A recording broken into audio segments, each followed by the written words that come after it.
Get this and get it straight. Crime is a sucker's road, and those who travel it wind up in the gut of the grave. This time it was a fishy horseplay from a red-headed beauty past a black-bearded sailor to a neck-and-neck finish over a wandering seahorse worth $50,000. I was the jockey. It happened like this. From the pen of Raymond Chandler, outstanding author of crime fiction, comes his most famous character in The Adventures of Philip Marlowe.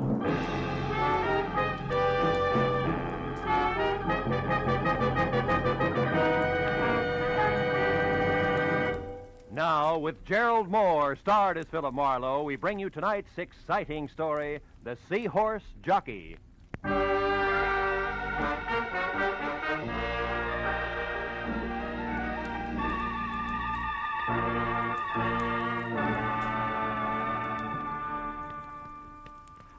You know, Mr. Marlowe, when you came in today, I said to myself, it's a funny thing. You've been getting your haircuts here now for 6-7 years. But I never found out how you vote. Republican or Democrat? Well, I like to think that's my business. And another thing. Never did you tell me if you're for the Marshall Plan or against the Marshall Plan. Well, the Marshall Plan And for the California's governor next fall?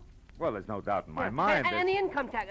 sit back, please. Yeah. Now, the income tax is fair or it's not fair? Well, eminently... Now, how come all this stuff, I don't know, what is your opinion? I can't imagine. Of course, my opinion, I tell people. I say political party is a matter of getting to... Oh, excuse me. Saved by the bell. Hello, Alvin's Barbershop. Alvin speaking. Who? Mr. Marlowe? Yes, he's right here. Hold on, please. It's for you, Mr. Marlowe. Always interruption, ain't it? You're so right. For 60, well, never mind. Hello? Mr. Marlowe, this is Mrs. Lola Demarest speaking. Oh? Thank goodness I've finally located you. Now, you're to come out to my place at once. Pacific Palisades, 1312 Old Tower Road, and your plane leaves in 2 hours. Now, wait a minute. What plane, Mrs. Demarest? Why? What's this all about? The Sea Horse. I'm going to sell it, Mr. Marlowe. My mind's made up. The Sea Witch? A Sea Horse, Mr. Marlowe. It's a brute 6 inches high and set with precious stones, which a San Francisco dealer is anxious to pay $5,000 for. Well, look, Mrs. Demarest, The dealer's flying to New York tomorrow, Mr. Marlowe, and also my doctors say I'm living by sheer willpower alone. Hence, my decisions must be made quickly. Now, the terms of the deal are cash, so please be sure that you're armed. And the money will be returned here to my stepdaughter, Jillian Demarest, unfortunately. Oh, you don't approve, huh? No. However, I'll abide by my late husband's wishes. Jillian is to be provided for. Now, no more questions, sir. Just hurry. You'll be paid handsomely, and when you get here, Mr. Marlowe, use the back porch. I'll be in my bedroom. The other doors are locked. You're alone, Mrs. Demarest? No servants? I'm merely sick, Mr. Marlowe, not dead. And since I've just fired Elmer Ferris, who was called a lawyer, but it was actually more of a baboon, we'll be able to talk. Now, hurry, Mr. Marlowe. Please be punctual. My new lawyer is due here at 4:30. I'll finish up and be ready for you at exactly 5. Is that clear? I've got one question. Were you ever a barber? Goodbye, sir. Well, Alvin, it looks like we'll have to skip that shave. Oh, that's too bad, Mr. Marlowe. Like I said, I'm anxious to get your opinions. Opinions are important, huh? Important, you know. Sure, Al, sure. Yeah, I mean, the way I look at it, Mr. Marlowe... Alvin! Yes, Mr. Marlowe? Wipe the lather off. Your chin, not mine.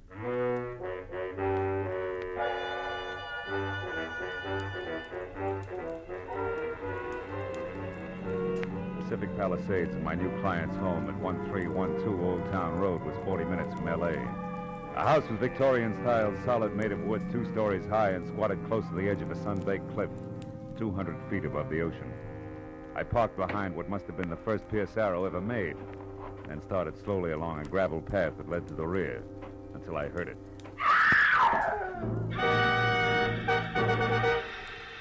Inside, I found an old woman whom I figured to be my client, leaning against the half-open kitchen door, sobbing and clenching at the gingham apron she wore like it would keep her from screaming again. Mrs. Demarest, get hold of yourself. What happened? I'm not Mrs. Demarest. Oh, the poor darling. Her heart. She's dead. She's dead? In there, the bedroom. Oh. But who are you? My name's Philip Marlowe. Mrs. Demarest hired me an hour ago. She was a handsome woman. A beautiful woman and a good woman. You're the detective, aren't you, about the brutes? Yeah. How'd this happen, Mrs. Lockfield. Oh. Miss Bertie Lockfield. Miss Lockfield, were you with her? No, I came over a bit ago. I'm Lola's best friend, you know, her only friend. I came over in my car to cook her some dinner, like I do all the time. I live right by the little cottage at the foot of Old Tower Road, the one with the tall hedges. The dinner, Miss Lockfield, you were saying? Oh, yes. Well, Mr. Marlowe, can we go back to the living room? Oh, sure. Now, Miss Lockfield, you came over to cook dinner, then what? Well, I looked in on her first, like I do all the time. And since she was asleep, I went to the kitchen and set things going. And then? Oh, here, you better sit down, huh? Thank you. Then I went back to my place, fussed around for 10, maybe 20 minutes. Then I came here again and found what we just saw. That pillow clenched in one hand like she'd wanted All to right. hold Take it easy, something. Miss Lockfield. Try to hold on, huh? Now, tell me, you didn't happen to see anything of the new lawyer around, did you? New lawyer? Why, Lola didn't mention a new lawyer.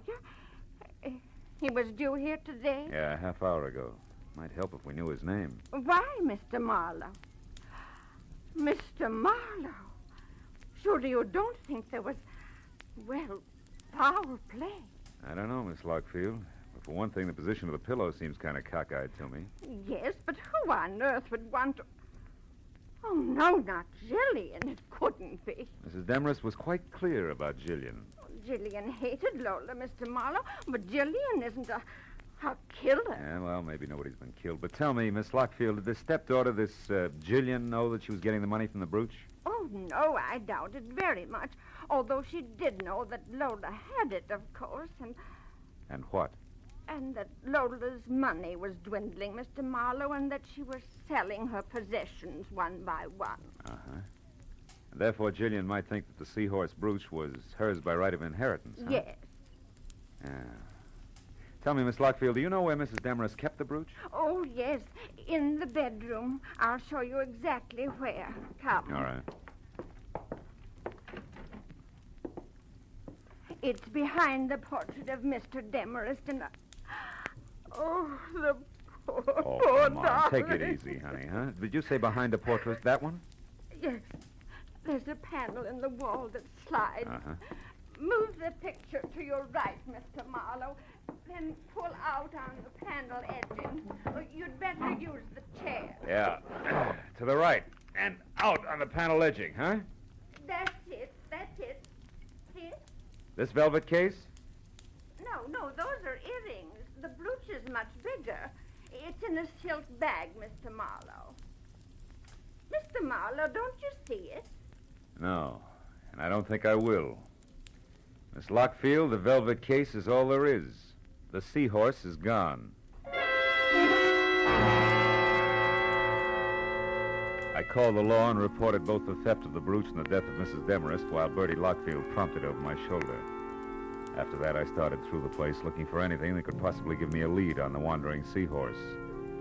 15 minutes later, all I could show for my effort was a telephone number, Surfside 10229. It meant nothing to me except that it was written on a sheet of brown roll-your-own cigarette paper. When I dialed the number and got no answer, I dropped the paper into my pocket. I told Miss Lockfield to wait for the police and headed for town in the first public phone booth. I started through the local classified directory looking for a lawyer named Elmer Paris. I didn't find him. I figured he could be somebody's junior partner. So I began at the top. I scored on my seventh nickel. Calder, Kramer, and McDuff. It was the anchor man who answered. Elmer Paris? Yes, we employ a lawyer by that name. One who was fired by Mrs. Lola Demarest early today, Mr. One McDuff? who ceased working for Mrs. Lola Demarest early today. All right, objection sustained. Tell me, where can I get in touch with Mr. Paris? At his desk here in the office where he's been all day. Your reason for asking, sir? The answer you just gave me. Now, one last item, Mr. McDuff. Did your firm supply a new lawyer for Mrs. Demarest late today? We did not. And, sir, we never will. Oh? Each lawyer in this office is, first, a gentleman, second, a competent barrister. The belligerent Mrs. Demarest has use for neither. Good day, sir.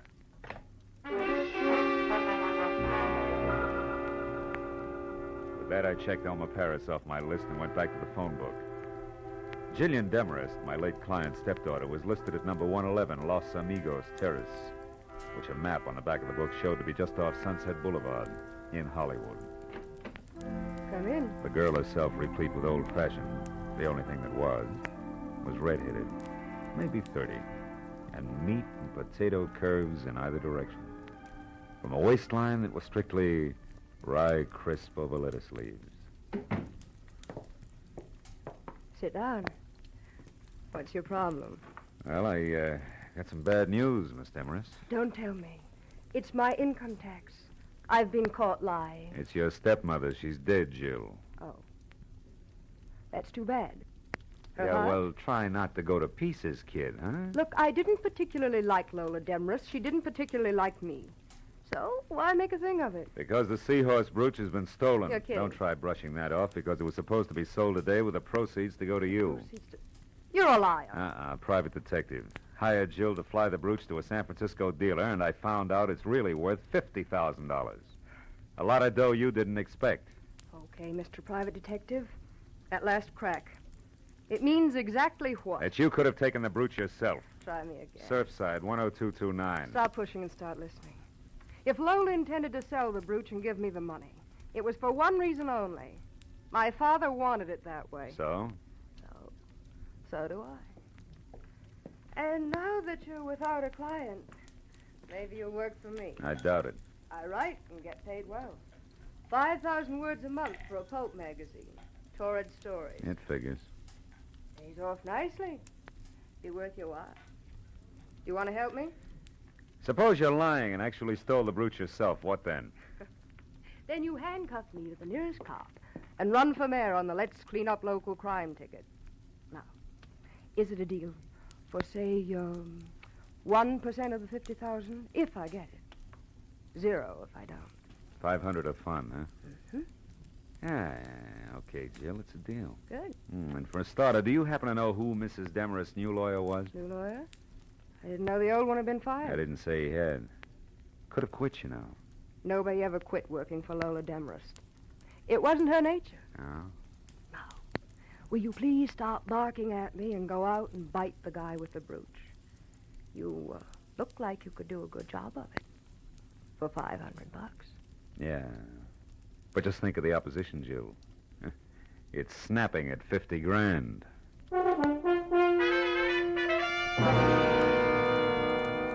I drove back to the foot of Old Tower Road in the smothered and ivy cottage labeled Miss Birdy Lockfield.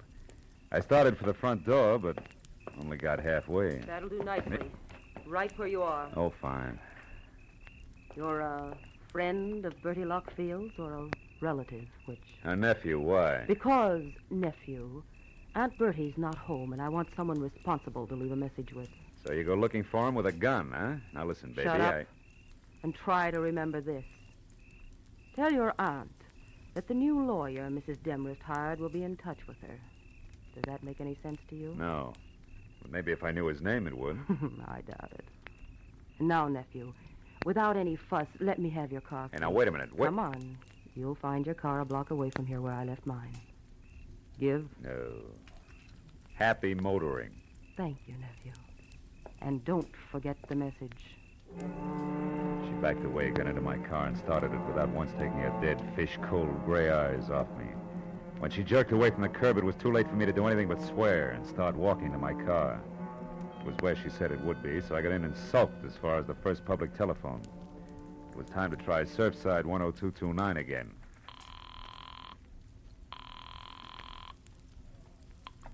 Hello. Hello, I'd like to talk to... To who? Wait a minute, is that you, Lieutenant Matthews? Yeah. Marlowe? Yeah, that's right. Oh, that Demarest case, huh? Well, Phil, the coroner thinks it was murder, all right. Suffocated her with a pillow, but they won't be sure till the autopsy report is in. Yeah, wait a minute, Matthews. Hey, wait a minute. Will you? You're at Surfside 10229, right? Yeah. You got this number from homicide, didn't you? No, I didn't. I got it from a brown cigarette paper I found at Mrs. Demarest. Huh? Now, look, tell me, Matthews, what have you got and where are you? 51 South Monroe Place. 51 It's South. a dead one, Phil. A guy who sported a beard. The name was Paul Crater. Oh, occupation lawyer, right? No, Phil, wrong. The occupation was able-bodied seaman.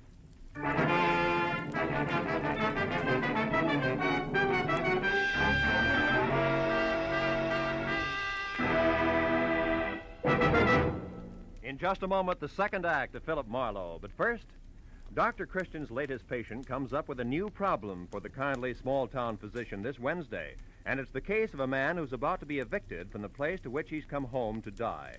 Add to this, the patient is an exceedingly lively, rip-roaring centenarian, and you have the makings of a highly dramatic, amusing yarn.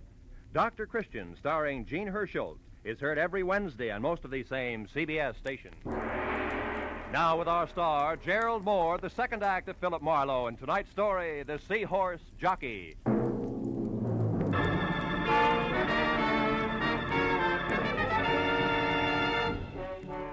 I was 30 minutes getting out to the address Matthews had given me. The neighborhood around Surfside looked like it had been pushed together from scraps that had washed in from the sea. And number 51 Monroe Place was no improvement. Corroded little frame house surrounded by a picket fence with most of its front teeth missing. I parked in the red glare from the squad car's spotlight, and as I walked past the sagging gate, I could hear Matthews inside. Oh, hello, Marlowe. Come on in. But don't fall over the late Mr. Paul Crater there. Oh, that's him, huh? Doesn't look much like a sailor to me, Matthews, in spite of his whiskers. What do you expect, bell-bottom trousers? All right. Those guys wear suits when they're ashore like anyone else. He was shot twice, Phil. Once in the stomach, once in the chest. Dropped right here in front of the door, huh? Yeah. The way it looked, somebody came up and knocked, and when Crater opened the door, they let him have it. Got a line on him? Well, he was a nice, quiet guy, apparently. Oh. Lived here with his sister, Helen. As far as we know, they got along fine. We're still trying to locate her. He worked around here someplace, but we don't know where yet. But what about that Demarest business? Oh, that. Well, Oh, wait a minute. Oh, okay. Matthews. Yeah, Mooney. I see. Jug Nolan. As in J-U-G? Yeah. Uh-huh. He is? No, you come on back. I'll check him later, personally. Well, Phil, that answers one question anyway. Crater here worked out of a boatyard on Front Street. Now, what was that Nolan, J-U-G, about? Jug Nolan. He's the bird who runs the shipyard. Oh. Mooney says he's a genuine old sea dog from roll your owns to Wait a kettle... minute. Did you say roll your own? Yeah. Matthews, how about letting me talk to this Nolan before you and the boys move in? Why? I'd like to check the color of his cigarette papers, and I'll let you know. Well, okay, Marlowe. Only keep your chin in. Maybe Nolan doesn't know anything about what happened to Crater here. Unless he pulled the trigger, huh? I drove through the thick smell of seaweed and dead fish that was Front Street for 10 blocks before I found a battered sign that read Nolan's, dangled over the door to a shanty of an office behind which a tangle of crooked masts stuck up like jackstraws out of a jam of crusty hulks. I pulled into the curb across the street from the place and started to get out when the office door opened. And a man who looked something left over from Moby Dick stepped out, headed across in my direction. As he passed in front of my car, I got a good look at the butt of the homemade cigarette, drooping over a jaw as heavy as the end of an anchor. It was rolled with brown paper. Odds on it had to be Jug Nolan. When he swung on down the street and finally went into a bar, I followed.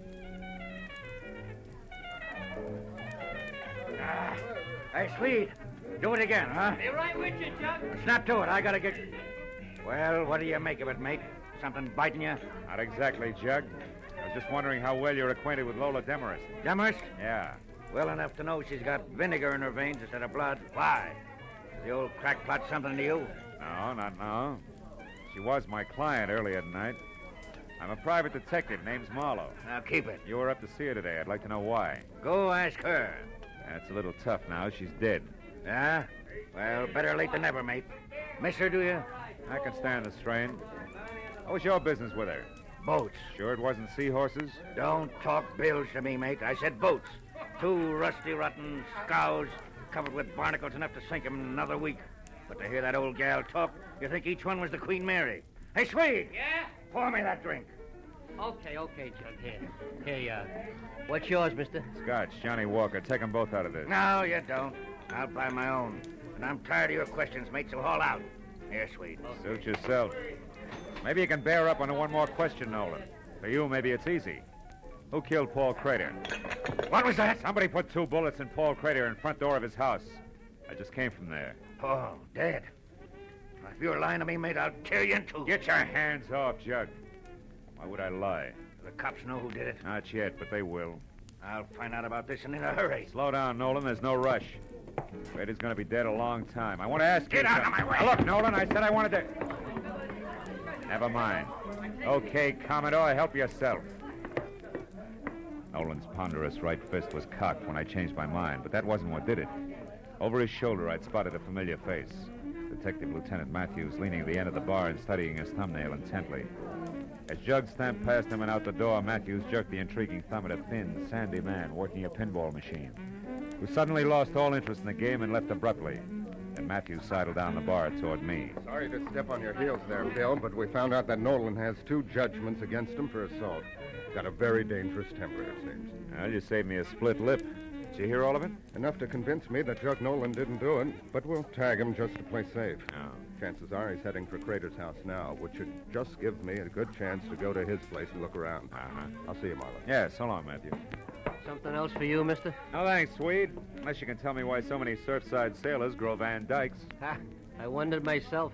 Maybe it's to hide those dirty collars. I don't know. That's sweet. Couldn't stand the city gas. Hey, here's one with a beaver now, mister. Why don't you ask him? Oh, it's not that important. Come on, let's go, sweet. Set me up some rye whiskey. Okay, all right.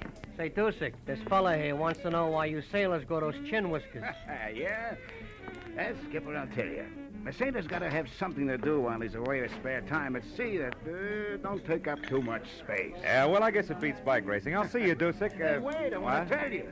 I went to town today looking for nothing but a change of scene in a chubby blondish Edward, see? And what happened? Yeah, well, that's fine. Some gal takes a look at my bed and thinks I'm a college professor doing research. I couldn't thaw her out with a blowtorch. Yes, the well, next one runs for her life because she takes me for a judge. And after that, I'm just getting around Hey, to wait a asking minute. her- Hold it, Dusek. Huh? You say judge? What's up, Skipper? You losing your rudder? Just the opposite. You've given me an idea that'll work. Yeah, and what? 2 murders, a beautiful sneer, and a missing seahorse. Ah. Wild, but it's beginning to make some sense. So long, sailor. I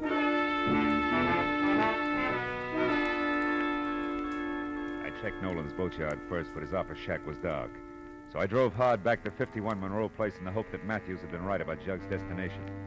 When I ground to a stop, I once again gave thanks for smart cops. Jug Nolan was there, all the fight gone out of him as he stared without seeing it at the blood spot on the floor where Paul Crater had died. I asked him one simple question.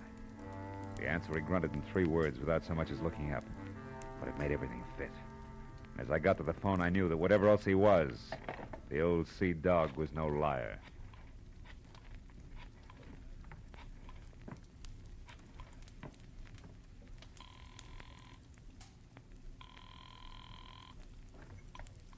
Hello? Is Marlowe, Jill? Oh, I've been waiting for this. What is it? Money or fun? All depends. Now listen close. I've got to have some help right away. What's wrong? Where are you, Phil? It doesn't matter, but this does. Get hold of that friend of your stepmother's. What's her name? Birdy Lockfield. And both of you meet me at your stepmother's house as soon as you can make it. It's important, baby. Don't fail me.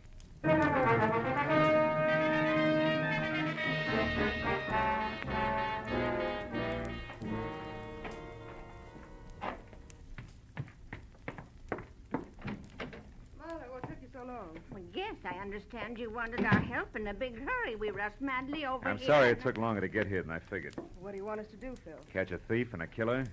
You see, I'm positive now that whoever got away with that jeweled seahorse also held that pillar over Mrs. Demarest's face until she died, and went on to kill Paul Crater in Surfside. 2 murders? Killers have that advantage, baby. For 1 murder or a dozen, the price is the same. Oh, I don't understand, Marlowe.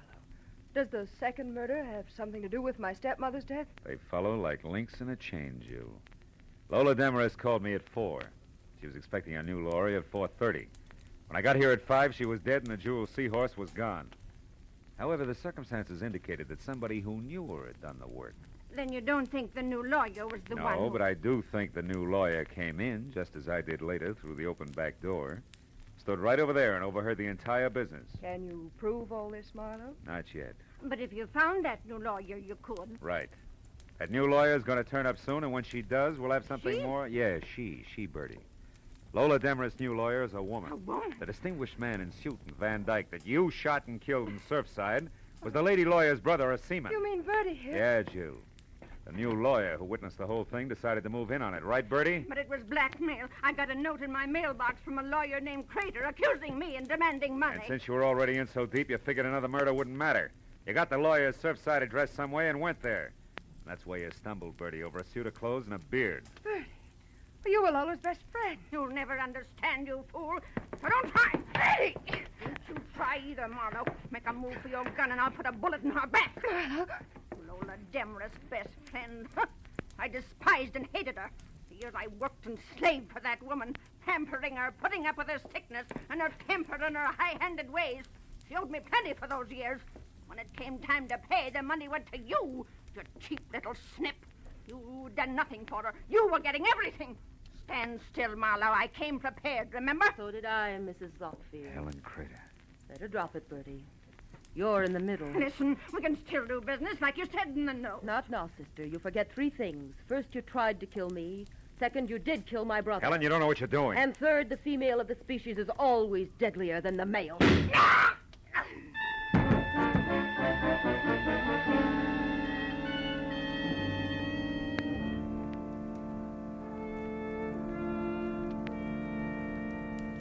Well, Matthews, that's about it. Yeah. What do you think will happen to Helen Crater? No, that's one I don't have to figure out. Well, she's a lawyer, you know. Say, Maybe by the she way, could- Phil, how did you find out she was the lawyer? Oh, that. Well, you see, the fact that the new lawyer was nowhere around bothered me. Uh-huh. And then when I was in that bar in Surfside, one sailor with a beard told me he'd been mistaken for a judge. So I figured maybe another sailor, also with a beard, could have been mistaken for a lawyer. And you worked back from that. Yeah, Paul Crater's sister, Helen. I finally asked Nolan what Helen Crater did for a living. He told me. You see, he was the guy who had recommended Helen in the first place. He'd come to see Lola about the boats and found out that she needed a lawyer, right? That's right. So he tossed some business to Paul Crater's sister. That's how the phone number came on brown cigarette paper. You know, I found it on the sun porch. Well, that's it. Yeah. Well, you gonna get some coffee? No, thanks, Matthews. I'm kind of tired. Oh, I think I'll go home.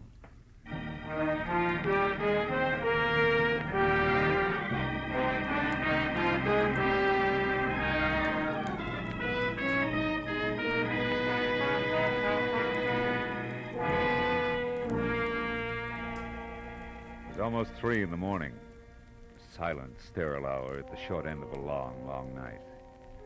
Everything that happened had been because of a jeweled seahorse, an ugly little replica of an ugly little fish.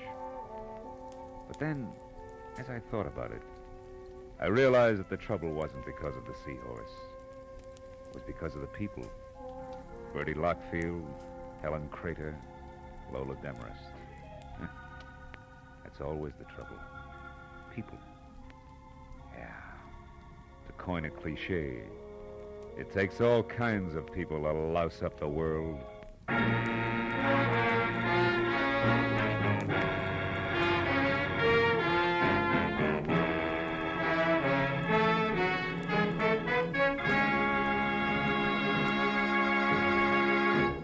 The Adventures of Philip Marlowe, bringing you Raymond Chandler's most famous character, star Gerald Moore, are produced and written by Norman MacDonald and written for radio by Robert Mitchell and Gene Levitt. Featured in the cast were Stan Waxman, Ann Morrison, Ruth Parrott, Eileen Prince, Ed Begley, John Stevenson, and Bob Sweeney. The special music is composed and conducted by Richard Arant. Be sure and be with us again next week when Philip Marlowe says... This time all I had to go on was a postmark, but that was plenty. It led me to a knife between a pair of shoulders, a woman with a second-hand face, and a corpse by a water wheel.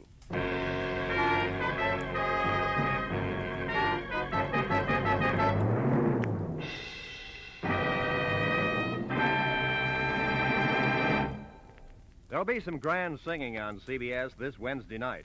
Bing Crosby will play host to Al Jolson and Ella Fitzgerald, and Burns and Allen will entertain lovely Dinah Shore. Also, Groucho Marx will be around with more of his wonderful wit on his quiz, You Bet Your Life. And, of course, Dr. Christian will be on hand with another famous story. They'll all be heard on most of these same CBS stations, so be listening. This is Roy Rowan speaking. Now, stay tuned for Pursuit, which follows immediately over many of these same CBS stations. This is CBS, where Wednesday night is Bing Crosby night, the Columbia Broadcasting System.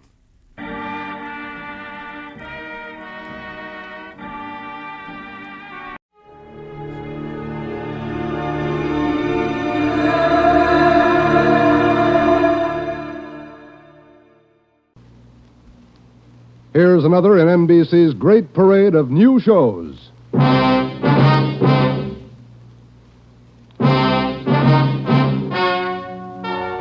Ladies and gentlemen, the story you are about to hear is true.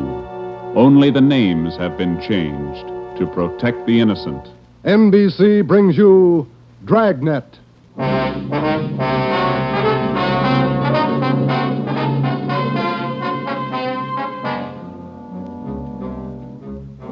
You're a detective sergeant. You're assigned to homicide. There's a mad killer at large in your city.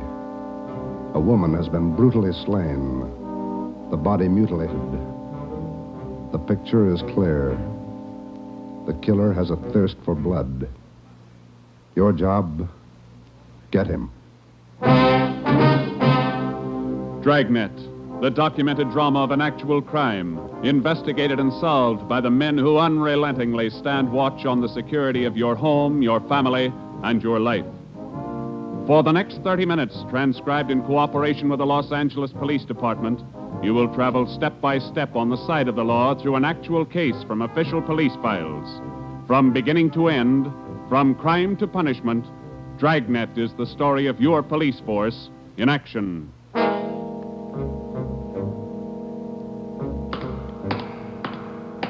It was Wednesday, January 12th. It was raining in Los Angeles. We were working the night watch out of homicide. My partner's Ben Romero. The boss is Ed Backstrand, chief of detectives. My name's Friday.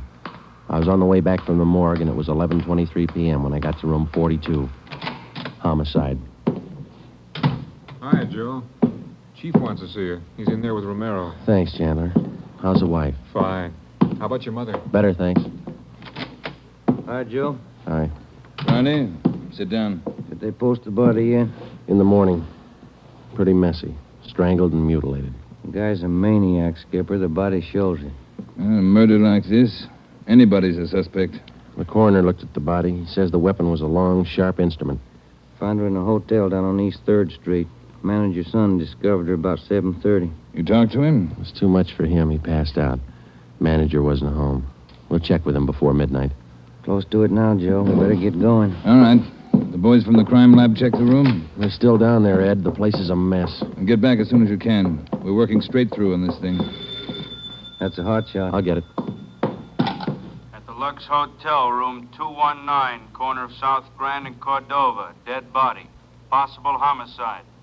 The Lux Hotel, room 219, corner of South Grand and Cordova. A dead... What is it, Friday? Lux Hotel, possible homicide. Busy night. Yeah. You coming, Ed? Right. Let's go.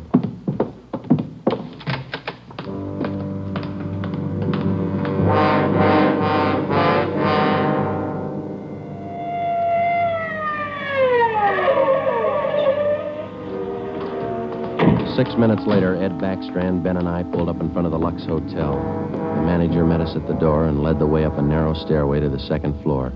The room number was 219. We were prepared for the worst. We got it. You're right, Romero. The guy must be a maniac.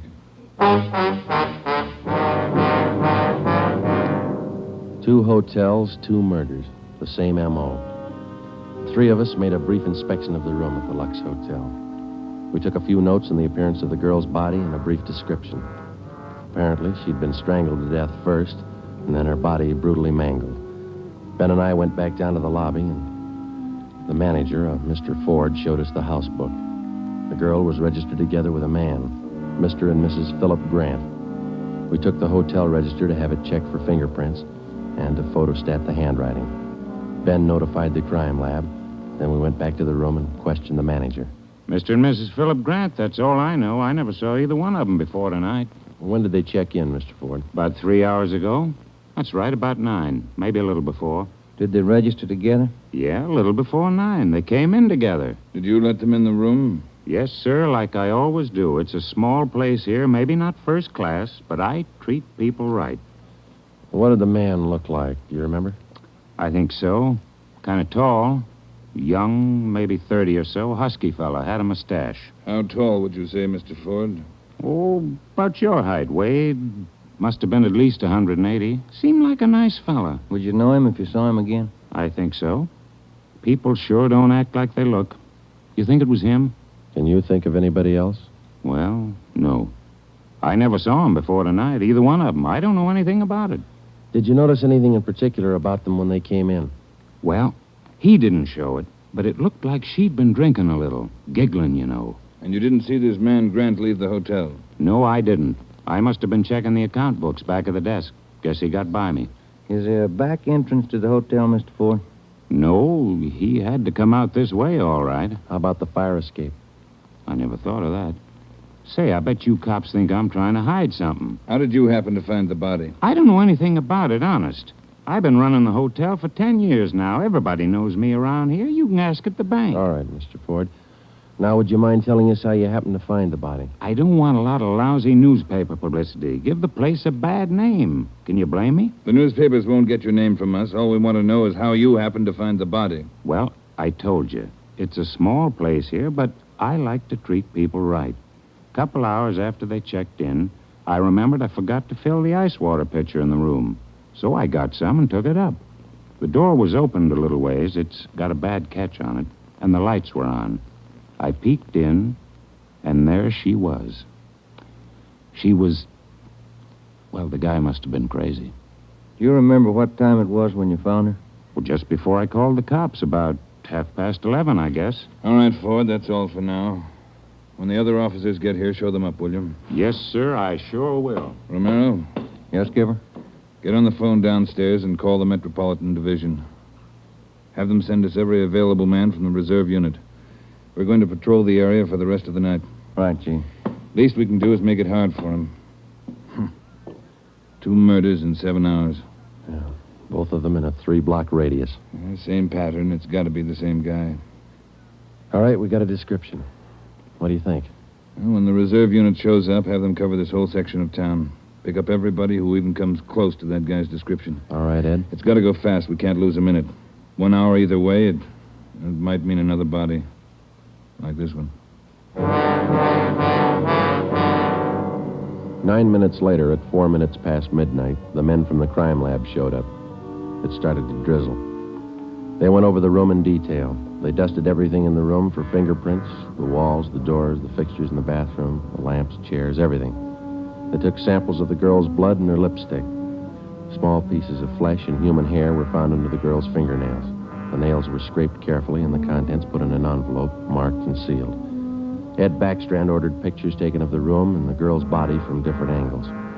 Every object in the room that could have any possible tie-in with the murder was photographed. It was raining. The rear of the hotel where the fire escape was overlooked a vacant lot. Ben had a hunch. While the lab men were at work, we left the hotel and circled around into the lot for a look at the ground directly underneath the fire escape ladder. It was raining hard now. Must be an easier way to make a living. Mud's almost up to my knees. Mine, too. Watch your step. See any prints? No. Wait till my wife sees these new shoes. Put it on your expense account. Oh, real funny. Ben, get that light over here. Look. Yeah. Good set of prints.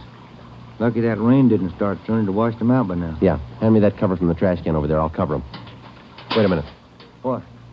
Here, on the edge of the fire escape ladder. Small hunk of cloth. Man suit? Well, looks like it. Might have caught himself in that sharp corner. I got it. All right, come on, let's get back. Yeah, out of this mud bath. Joe. Huh? Let me have a light. You catch anything? Hunk of wrapping paper in that trash can. Stains on it. Open it up. Look. Yeah, a butcher knife. We went back to the Lux Hotel, room 219. The lab men were tearing the room apart. It was 10 minutes to 1. We gave the blood-stained knife and the piece of cloth we found on the fire escape to Lieutenant Lee Jones, head of the crime lab. We told him about the footprints just below the fire escape ladder. The knife will help us, so will the cloth.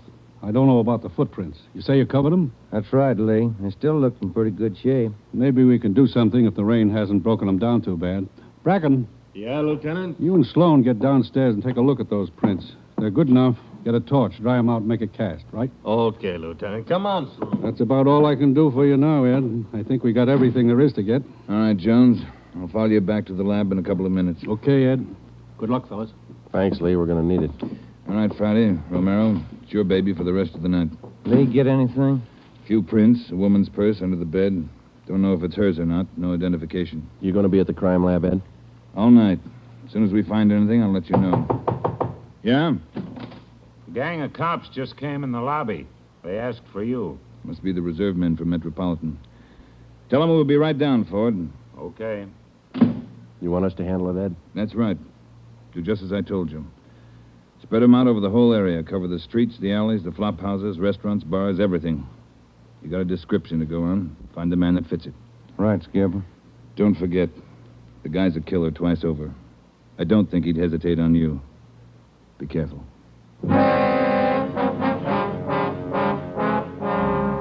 We went down to the lobby, and Ed Backstrand gave the reserve men their orders. Then Backstrand left, and Ben and I took over. We picked up another half dozen men in addition to the men in the reserve unit. They were deployed over an area of a dozen square blocks. It was one of the toughest sections of the city. With a general description of the suspect, some of them were to travel on foot, some in cruiser cars. A few minutes before 1 a.m., there was a steady downpour. Visibility was bad. At 3 minutes past 1, the manhunt was on. For the first 30 minutes, Ben and I cruised the general area between East 3rd and College Streets and Alameda and Figueroa. No sign. The rain kept on. We sat and listened to the calls come in. 12A, call your station. 12A, KMA 367. Attention, all units. Recovered license plates in the 6th column. 4 Young, 7690. 41R, 788 Standard Avenue at 373. 41R, KMA 367. Unit 71 at 2816 West La Cienega, a 507 party. What do you think, Joe? Any hunches? I think he's still around, somewhere inside these 12 blocks. I'd bet on it. 5? All right, you're on. Want to check out a couple of these bars along here? Getting on to closing time. It's a good idea. Pull over, huh? All right, let's check him for the next couple of blocks, huh? Right. For the next 6 blocks until closing time, Ben and I checked every bar and every informant we met along the way. The questions got to be automatic. Have you seen a man answering this description? Tall, dark, about 5 feet 11, 180 pounds, well-built, mustache, about 30 years old. The answers got to be automatic, too. Sorry, officer, I haven't seen him. No, can't remember him. Try the place down the street. We kept on checking the bars until they closed for the night. Then we started on the all-night restaurants and coffee counters. We did plenty of legwork for the next hour. Not a trace. About 2:30, the rain let up a little, and then it started in heavy all over again. That finishes that block. Yeah, I better get the radio on. Yeah. Beautiful weather. By the bucketful. You want to smoke? Thank you. Control 4 to Unit 80K. Is Your that a match? location, please. Yeah. 80K, your location. KMA 367. That's us, Joe. You want to take it? Yeah, I got it. 80K to Control 4. 80K to Control 4. Our location, corner of Alameda and Commercial. KMA 367. 80K, stand by. Something doing. Maybe. No, hold on a minute. Control 4 to 80K. Go to the crime lab, code 2. 80K to Control 4, KMA 367. Crime lab. Maybe those prints paid off. Well, I hope so. Let's go.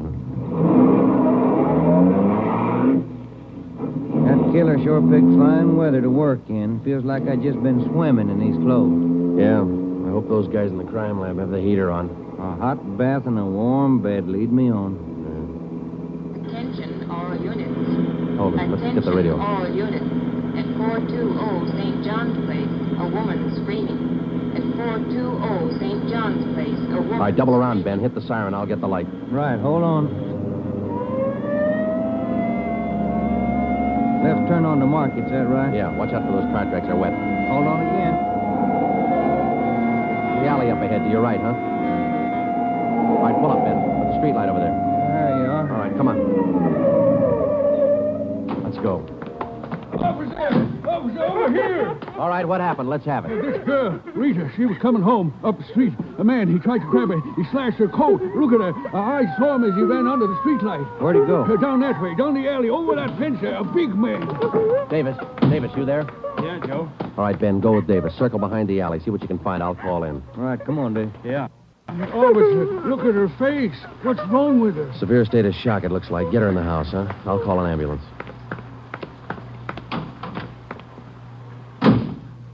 80K to Control 4. 80K to Control 4. Control 4, go ahead. Direct all units in the vicinity to converge on area around St. John's Place from Jackson to Banning Street. A woman attacked by large man with knife. Suspect left seen on foot. Possibly still in area. Request ambulance. KMA 367. 80K, Roger, stand by. Attention, all units. Attention, all units. Converge on area around St. John's Place, Jackson to Banning Street. 80K reports woman attacked by large man with knife. Suspect left seen on foot. In 3 minutes, the area around St. John's Place was surrounded. For the next hour, the men combed the neighborhood back and forth. Every building, every storehouse in the 2 square blocks was searched from basement to attic. No trace. The girl, Rita, was hysterical. She could give us only a bare description of her attacker. At 3:45 a.m., a detail was assigned to patrol the area and the rest of the cars, and men were deployed again in the general area from Figueroa to Alameda Street and East 3rd to College Street. The manhunt went on. So did the rain. At 3:54, Ben and I checked in at the Old City Jail building, 2nd floor, the crime lab. Chief Ed Backstrand and Lee Jones were waiting for us. Heard about the call. How'd he get away? I'm not sure it was him, Skipper. How do you mean? Well, the girl wasn't hurt bad for one thing. No attempted strangling. For another thing, the guy stole her purse. That doesn't sound like the man we're after. Did you get a description from the girl? Didn't jibe too well, what she gave us. She was pretty hysterical. And you raked the neighborhood good? Every corner. Not a sign. You find anything? Yeah. Jones? Yeah, Ed. Fill them in, will you? Not one print on that knife you found, boys. Blood, but not a print. Your killer's crazy like a fox. And how about the scrapings from the girl's fingernails, Lee? Didn't help too much. Rarely do. Not enough to go on. Gotta have a fair-sized bit of flesh to run it for papal ridges. All we found under the girl's fingernails were small bits of skin. Yeah? She probably scratched the guy up some. Might have drawn blood. We had more luck with the footprints. You get an impression? Dried out the ground with torches and cast them. About size 10B. That's fine, Lee. But how about the prints? Only good one was a thumb. Real good. Got it off the wall near the light switch in the bathroom. Did you classify it yet? Yep. Found it in our single fingerprint file.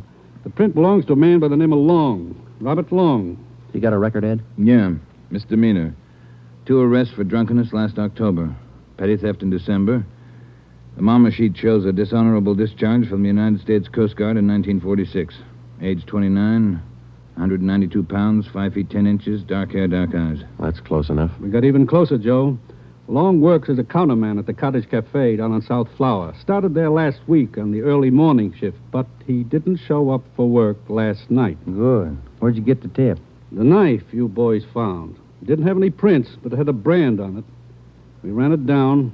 It was taken from the Cottage Cafe. Mm-hmm. Any address on this Robert Long, Ed? Yeah, got it from his boss. Rooming house on East 1st.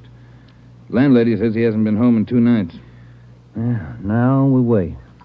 Rooming house is staked out, and so is the Cottage Cafe, just in case Long decides to show up for work this morning. What time you got, Romero? 6 minutes past 4. All right. We've got every indication that Robert Long's the man we're after. His description, fingerprints, the knife, the footprint, his size. Maybe we're wrong. I don't think so. How about a motive, Ed? I think Robert Long likes to kill. He's thirsty for it. None of the victims were criminally attacked. They were strangled. Bodies mutilated. How about robbery? No. 2 of the women he killed had money in their purses. He didn't touch it. Well, what's next, Skipper? Back on the street? Figueroa to Alameda, East 3rd to College Street. Keep a net around that area and work it back and forth until we're positive he's not inside. I think he is. Until we're positive he's not inside. I think he is.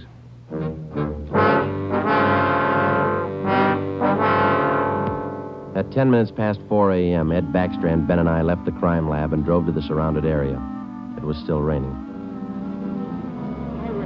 We passed several patrolmen from the reserve unit making the rounds. They didn't look any more comfortable than we felt. At Broadway and Alpine Street, Ben and I got out and started patrolling on foot again. Backstrand followed in the car to maintain a radio check. We must have covered 24 blocks and a half a dozen coffee counters before we got to the Criterion Restaurant and Donut Shop, a few blocks up the street from the Cottage Cafe. Hey, Skipper, you want to take a minute for some hot coffee? I'll keep an ear on the radio. You two go ahead. You look drenched. Yeah, we are. Can we bring you some back in a paper carton? Fine, thanks. Cream. No sugar. All right, Ed. Come on, Ben.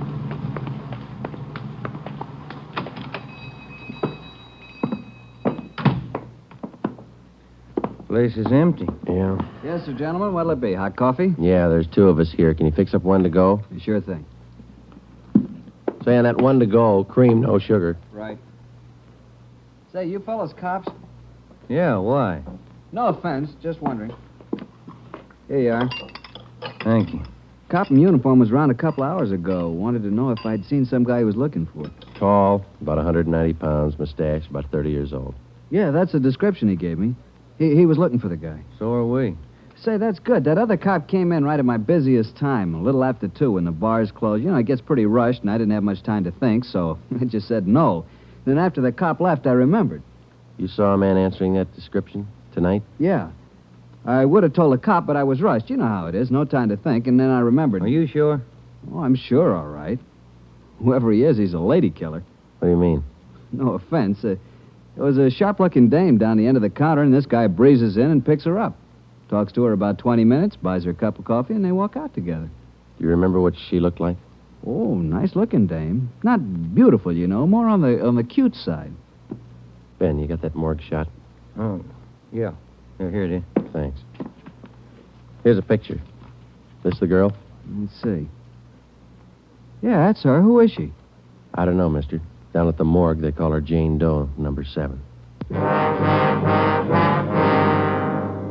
Just by accident, we'd come across a concrete lead on the killer's method of operation. The picture we showed the man in the donut shop was a shot of the strangler's first victim the night before. Evidently, the killer would enter a bar, coffee shop, or restaurant, strike up a conversation with a woman, make friends with her, either buy her drinks or invite her to a bar in the neighborhood, and then the rest of the puzzle was still unsolved. We went back to the Cottage Cafe and checked with the men on stakeout. Not a sign of them, Chief. How are you men covering the place? Baxter up in front and the booth across from the cash register. Lyman's back with the dishwashers. I'm at the counter. When's Long due to report for work, Dave? At 5. About 20 minutes to go. You're lucky you're inside. It's wet out there. You'll look it. All right, Davis. We'll be around about 5. Right, Chief.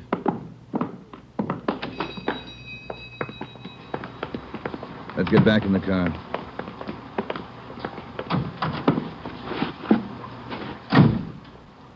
Where to, Skipper? Cruise the next 2 blocks, but don't go too far.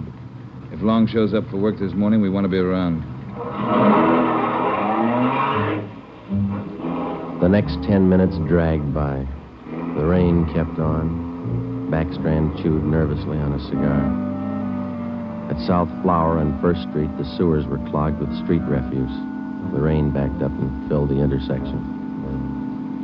A group of aircraft workers huddled together in a doorway on one corner, waiting for the bus. It was cold and damp. I opened one of the back windows in the car to get some fresh air in. Off in the distance and close by, we could hear the sounds of a big city waking up slow to a rainy January morning. It was 8 minutes to 5. Attention all units. Attention all units. At 780 East Main, a restaurant. Man answering description of murder suspect. All right, Romero, step on it. Right, Skipper. About 10 blocks away, Ed. Who's going to cover the men at the Cottage Cafe? If this is a blind lead, it won't take us long to find out. They can handle it alone if they have to. Well, hang on. Look out. We're skidding. That was a close one, Ben. Yeah.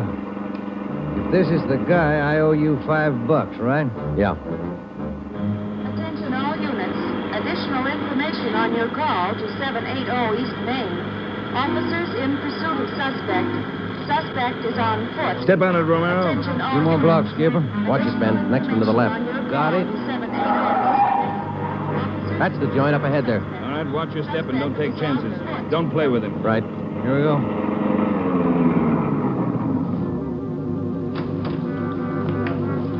He went out the back, ran down that alley. Come on, Ben. Behind you. You men, hustle it. Circle around the block and choke off the alley. Fast. Emerson, home. Go with him. Right. All right, over the fence, Ben. Ben, look out, look out. You all right? It's not that good. Come on, Joe. All right. There he goes. Between the buildings. Stop or I'll shoot. The next house. He ducked into the basement. All right, cover me. Right. Come on, he broke through the garage doors. There's Davis. Dave, he slipped through. Get down to the next corner and ring the block. Yeah. Ben, did you follow him? Yeah, right on his tail. That warehouse, a couple of lots over. He went through the back.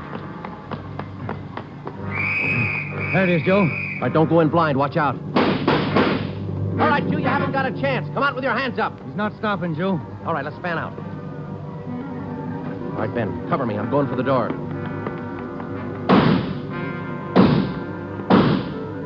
All right, Ben, come on. You're clear. You spot him? There he is. Let's get him. Close. He's in a good spot. Let's move. He's up in the loft. Come on, let's head for the stairs. Will you? Easy. You spot him, Ben? No. Not a sign. Ben, look out, that packing tape.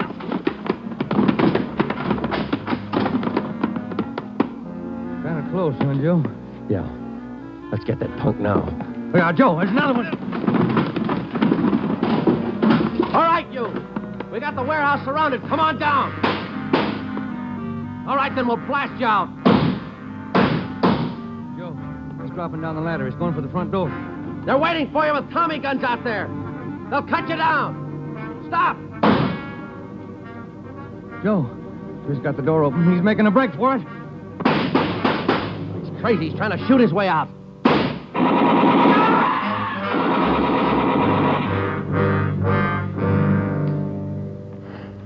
Well, he asked for it. Yeah. Let's take a look.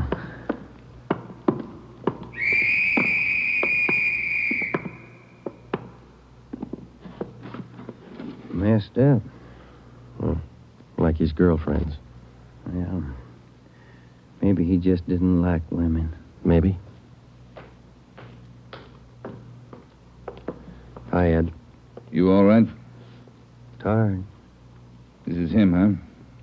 Even the scratches that girl made on his face. Description match? 5 feet 10, 192 pounds, dark hair, dark eyes, age 29. Robert Long, killer.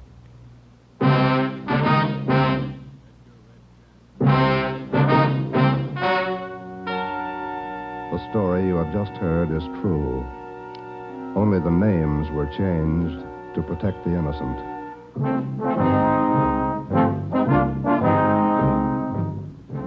You have just heard the 10th in a new series of authentic cases transcribed from official files.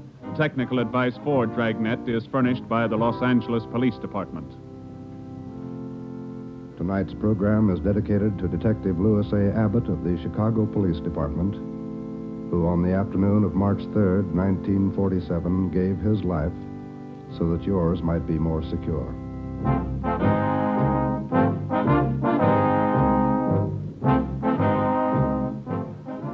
Dragnet came to you from Los Angeles. If you enjoyed tonight's production of Dragnet, you'll probably want to listen this Saturday evening to a pair of adventure shows featuring two well-known Hollywood personalities. You'll enjoy Brian Donlevy, star of Dangerous Assignment. Also on Saturday's schedule is Richard Diamond, private detective, as played by the screen's romantic tough guy, Dick Powell. Listen to both of these exciting programs this Saturday over most of these NBC stations. This is NBC, the national broadcasting company.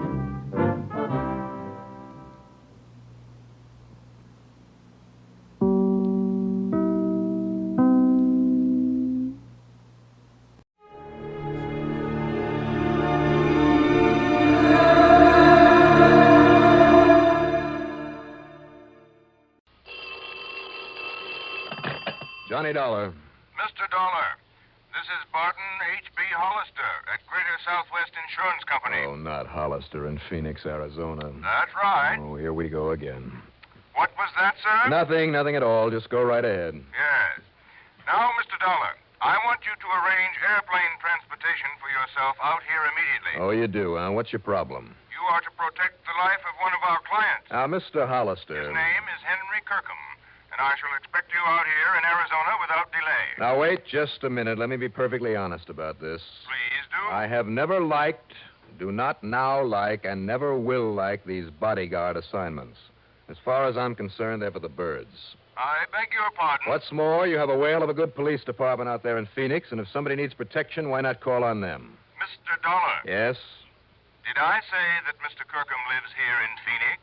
No, I guess you didn't. And did I, in any way, imply that you wouldn't be paid most handsomely for this service? Oh? Like maybe how much? Sizable extra consideration if you can turn whoever is threatening our client's life over to the proper authorities. Is that so? Yes. Well, Mr. Hollister, you have just struck a very responsive chord. Yes, I thought I would. So I'll expect you here immediately. Well, it's pretty late in the day, but if I can get a night flight, maybe I'll see you first thing in the morning. Not before? I'll look into the plane schedules. Yes, I suggest that you do. But first, why don't we discuss just how much this extra fee Goodbye, is going... Mr. Dollar. What? I said goodbye, Now, sir. wait a minute, I'll Mr. be expecting you. But unless we can agree... Hello? Hello? Okay, friend. Just wait till you see my expense account.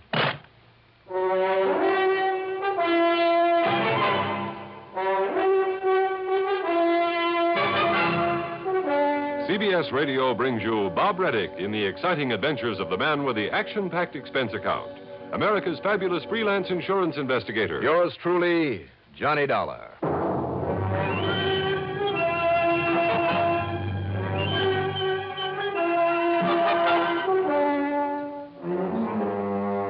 Expense account submitted by Special Investigator Johnny Dollar to the Greater Southwest Insurance Company in Phoenix, Arizona. Following is an account of expenses incurred during my investigation of the captain's table matter. Up till now, I had always managed to avoid any assignments from Barton H.B. Hollister. He was an egotistical, finicky, penny-pinching stuffed shirt who always demanded rather than asked, had no patience for anybody else's opinion. Still, I had no other assignment at the moment, and he had promised an extra fat fee. So, expense account item 1, $4 and... No, let's get this thing started right. Call it $6 even for a cab to Bradley Field. Item 2, $150.70 plane fare, plus $10 for incidentals. As promised, it was early next morning by the time we circled for a landing at the Phoenix Sky Harbor Airport. Item 3, well, let's say $5 for a cab into the office on Adams Street. The day was young, the weather clear, people along the way were bright and cheerful, and I felt pretty good myself. But Mr. Barton H.B. Hollister, wow. All right now, Dollar, where have you been? Sit down. Where have I been? I might have known this would happen. Sit down, I said. Do you mind telling me what you had for breakfast? What I had for breakfast? Well, it's obvious that something has got you all upset. Quite true, you have. I phoned Mr. Kirkham last night and told him you'd be here right away. I took the first plane I could get. Well, you're too late. Too late for what? A few hours after I told him you were on your way, Henry Kirkham was found dead. No kidding. Didn't need your protection, eh? I didn't say that, Mr. Hollister. You certainly implied as much. All I said But was... that's neither here nor there now. The simple fact is that Henry Kirkham, insured by our company for over $70,000, has been murdered. Or has committed suicide. Oh, now I get the picture. What do you mean? You hope I can prove it was suicide. Of course. Then this company of yours won't have to pay off the insurance. Over $70,000. You said that. There's far more to this matter, Mr. Dollar. Like what? The police apparently believe it was murder. Well, if they can prove it, you're stuck. Wait, please. The only suspect they're holding is a man by the name of Walter Pinkley, who happens to be Henry Kirkham's beneficiary. Well, then what's your problem? If he did kill Mr. Kirkham and they can prove it, you certainly don't have to pay him the insurance. You're quite right. The money will go to whatever other person or persons are entitled to it under the laws of succession. But now, bear this in mind. Go on. Walter Pinkley is also one of our policy holders. That's interesting. So if he did commit this murder, as the police suspect, and he goes to the gas chamber... You're stuck with the payment on his policy, too. Exactly. If it was suicide, you pay nobody. Right. But if it was murder, you stand to pay off on both of them. Correct. Well, the police must have some reason for thinking it was murder. Oh, yes, they have. Well, then, if you don't mind, I'll pack up and head on back to Hartford. No, Mr. Dollar, you won't. Well, give me one good reason why I should get into a hassle with the police. I have assigned you to this investigation, and I have agreed to pay your expenses out here. Plus a nice fat bonus, remember? I remember. But that doesn't mean I have to accept the job. You'd rather absorb the cost of your trip out here yourself and the return fare? Oh, now, just a minute. Very well. Now, rent yourself a car at our company's expense and get over to Tuttle immediately. Okay. All right. You win. Who is Tuttle?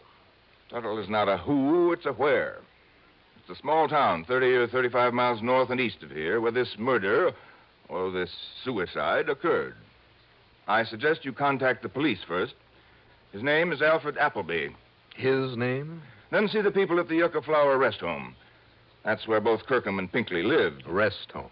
Yes, it's a small, exclusive place in the outskirts of that little town, mostly for people with lung trouble. Okay. Good. Now, Mr. Hollister. Yes, my boy. Now that you've roped me into this thing... Well, hardly roped. That extra fee that we were talking about. If you can show that Kirkham was a suicide, thus saving us from having to pay out all that insurance, and I understand you're very good at this sort of thing. When it's justified. Well, of course. And I'm sure we understand each other. How much, Mr. Hollister? Prove it was suicide. $1,000. Only $2,000 for saving you all that money. All right. $1,500. And what if I find that Pinkley did it? Then we have to pay on both policies? Well, there'll be no extra fee then, of course not. But as I say, if it was suicide, and you can convince the police of it... $2,000. Now, dollar. Or shall I hitchhike my way on back to Hartford? Very well, $2,000. In either case. Yes, in either case. Now get to work.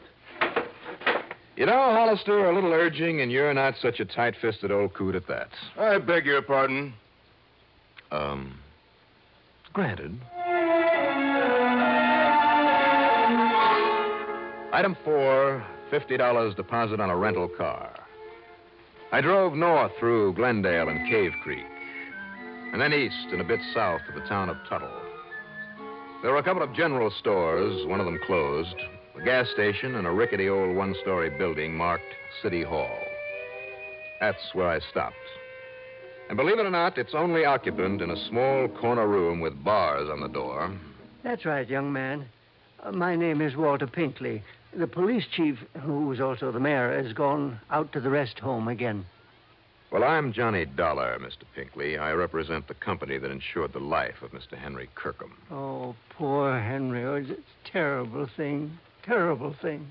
Pretty terrible for you, sir, if you killed him. Now, isn't that the most absurd idea, Mr. Dollar, putting me in jail this way? Is it? But I suppose that policeman, that Chief Appleby, feels he has to point to someone as a suspect. Why did he pick on you, sir? Well, after all, Mr. Dollar, I was the only one to have visited with him there at his cottage at the rest home last night. And I'd told everybody I was going to spend the evening with him. I mean, everybody at the captain's table. Why did you call on Mr. Kirkham? Because he was my friend. Henry was the only one who appreciated my ability as a composer. A composer of what, Mr. Pinkley? Why, here. Let me show you. Here now. Do you see? This is the new concerto I'm working on. This will be my finest musical composition. Concerto. You understand music, Mr. Dollar? Well, not enough to appreciate this, I'm afraid. Oh, that's too bad. So few people do, and now that Henry is gone. By the way, did you know that he left all of his insurance to me? So I understand. That was wonderfully sweet of him. And now I'll be able to buy a piano for my little cottage and compose and compose and compose. I wonder. Oh, there's no need to wonder about it at all, Mr. Dollar. I shall. Just how much do you know about the circumstances of Mr. Kirkham's death? Well, not very much, I'm afraid. You see, I went round to his cottage after supper last night. Why, sir? Well, Henry'd been worried about something of late. I don't know exactly what. He never told me, in spite of our friendship. Had he any other good friends there at the rest home? With all the petty jealousies and the people just sitting round getting annoyed at each other over nothing at all. No, Henry and I were the only real friends. I see. All the rest of them, well, I don't want to use the word hate, but, well, if it weren't for the almost magical curative properties of the air and the climate. Touch of lung trouble, you know. Now, Mr. Pinkley. As long as I stay here, I feel just fine. And so do the others. Yeah, well, now... It's added at least 10 years to my life. I'm sure it has. But, as I started to say, it was about 8 o'clock when I dropped in to visit Henry, and we looked over some of my music and talked and had a gay old time. Sounds like a ball. Now, tell me, at what time did you... But even so, he was, well, depressed and worried. Mr. Pinkley. Yes. What time did you leave Mr. Kirkham? Well, I guess about 10 o'clock. He said he had to write a very important letter in case... In case of what, Mr. Pinkley? Well, I'm not quite sure, but during supper he had mentioned that someone was coming to see him. He'd had a phone call that someone was coming to see him to help him, I think.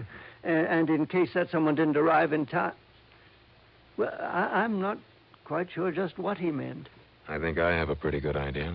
Then this morning, when they found him lying there in his cottage with that horrible pistol beside him, Mr. Dollar, I never dreamed that Henry would commit suicide. Suicide? Surely, you don't think that anyone would have killed him?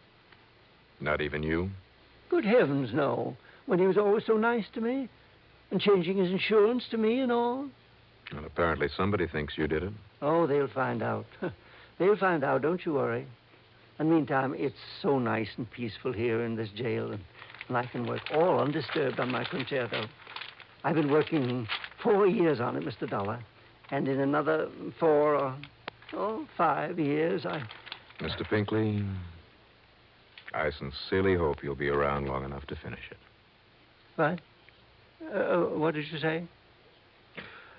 Nothing. I'll see you later.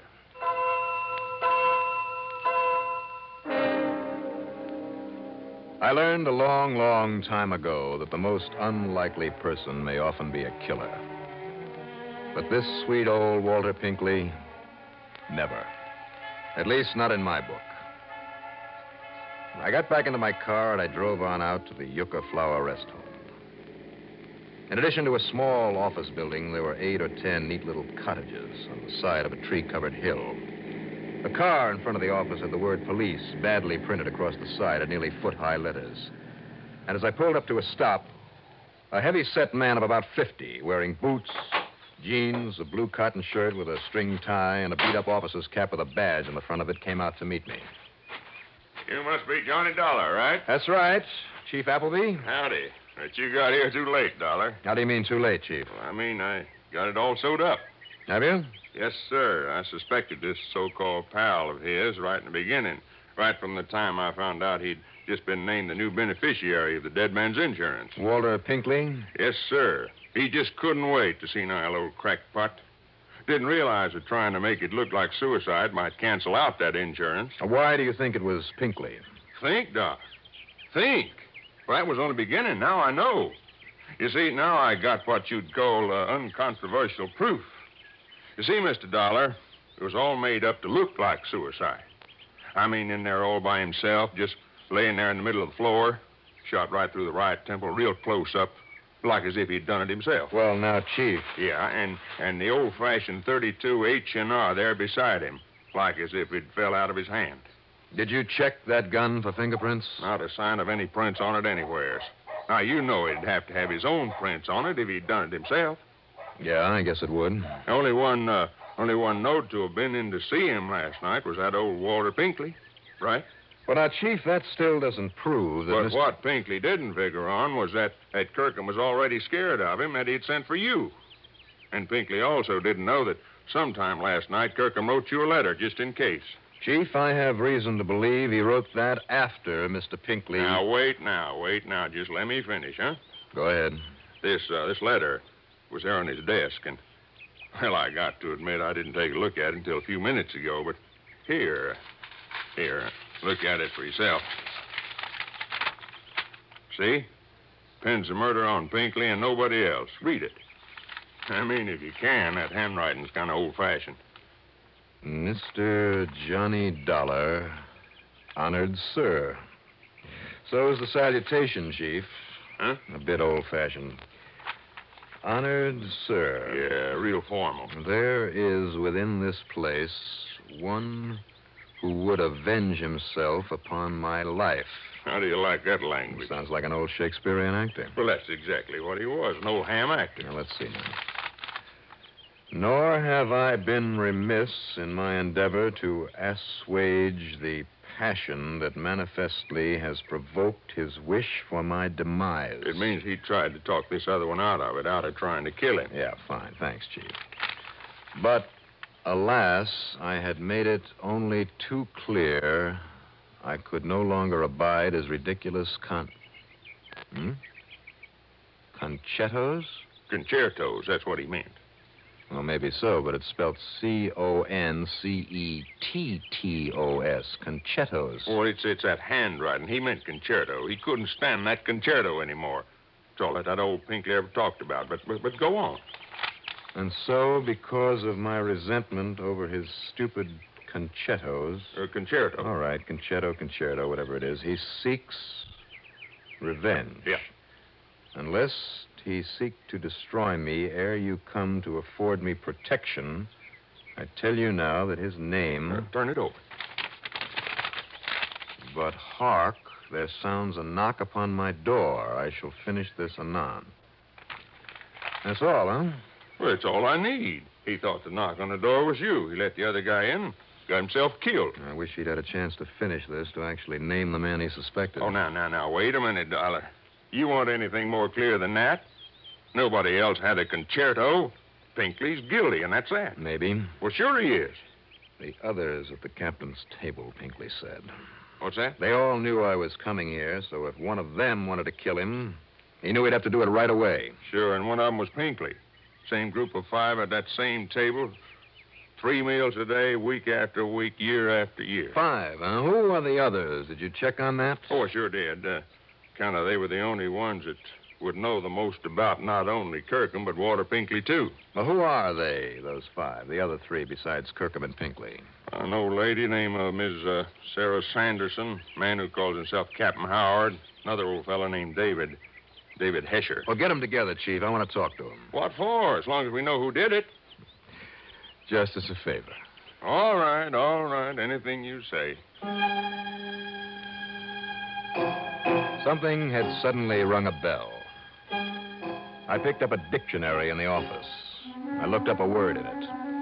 And then took it along to meet the group, one at a time, in one of the little cottages.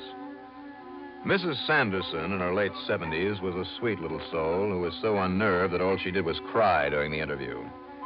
Old David Hesher, his mind failing, well, he was no help at all. But Captain Eustace Howard... Well, I certainly don't find anything mysterious about this case, Mr. Dollar.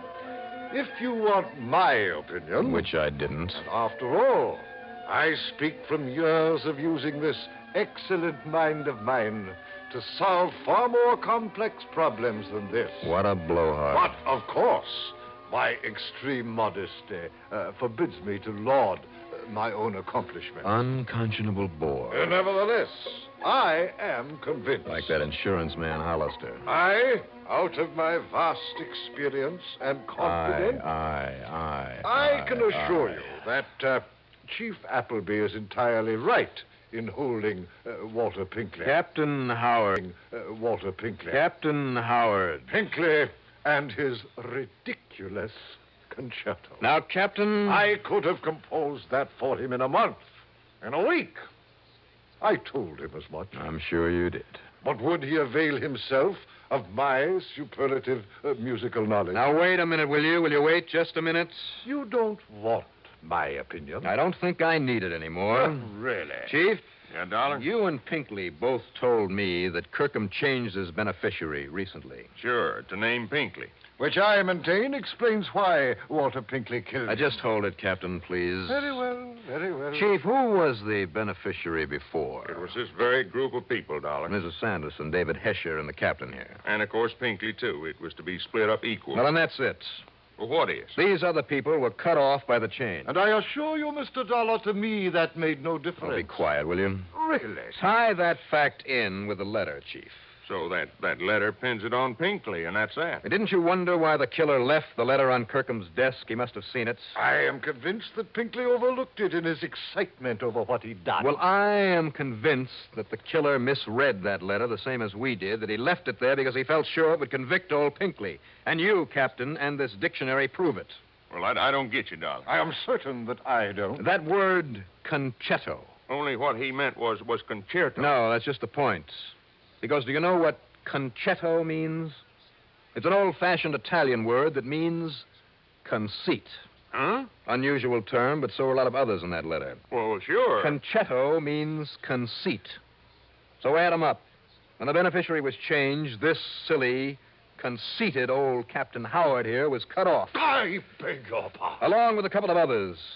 But I doubt if they cared. Only the captain did. Oh, see here. He didn't like the snub that it implied. Any more than he liked being turned down by Pinkley over that music, so he had to get even. Mr. Dollar. If he could make it look like suicide, he not only would get even, but nobody would get that insurance.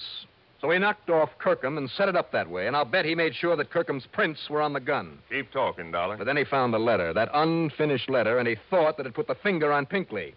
Now he could get even with both of them. I will not listen to such drivel. Take it easy, Captain. That's when he wiped the prints off the gun. Dollar! So only Pinkley would be suspect because of the letter, he thought.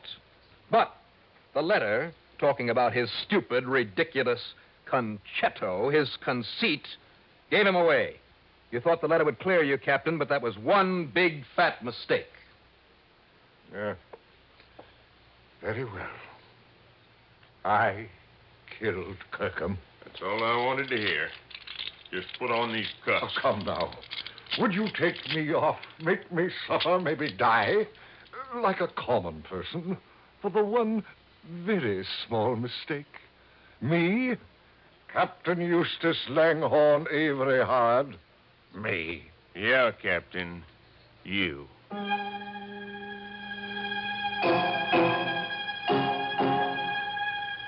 So, Mr. Barton H.B. Hollister, you'd better shed a bit of your conceit and pay me not only that fee you promised, but an expense account total, including the trip back to Hartford, and believe me, all the incidentals I could possibly cook up. A total of $438 even. Yours truly, Johnny Dollar.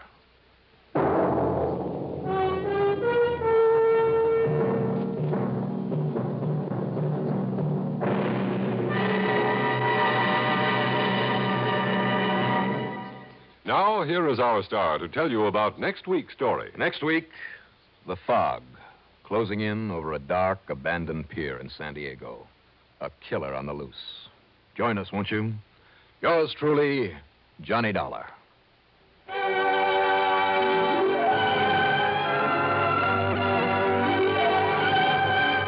Yours truly, Johnny Dollar, starring Bob Reddick, is written by Jack Johnstone, produced and directed by Bruno Zerato Jr., musical supervision by Ethel Huber. Heard in our cast were Edgar Staley as Walter Pinkley, Richard Kendrick as Barton Hollister, John Briggs as Captain Eustace Howard, and Jim Bowles as Chief Appleby. Be sure to join us next week, same time, same station, for another exciting story of yours truly, Johnny Dollar. This is Art Hanna speaking.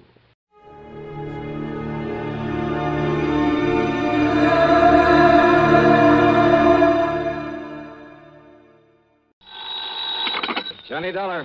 This is Jack Price, Johnny. Corpus Christi, Texas? That's right. Try Western Life Insurance Company. No. No?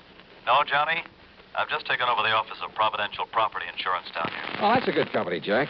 Only I'm beginning to wish I hadn't. Oh, what's the matter? Less than a week heading up this operation, and I get presented with a claim for $465,000. Wowee. But maybe, I hope, you could keep us from having to pay it. Well, I don't know about So, that. Johnny, if you'd like to earn yourself a nice big commission in addition to your expense account, of course. Now, let me see. My commission on $465,000. Tell me all, Jackson. You fly on down here, and I'll be glad to. Right, I'll grab the first plane I can.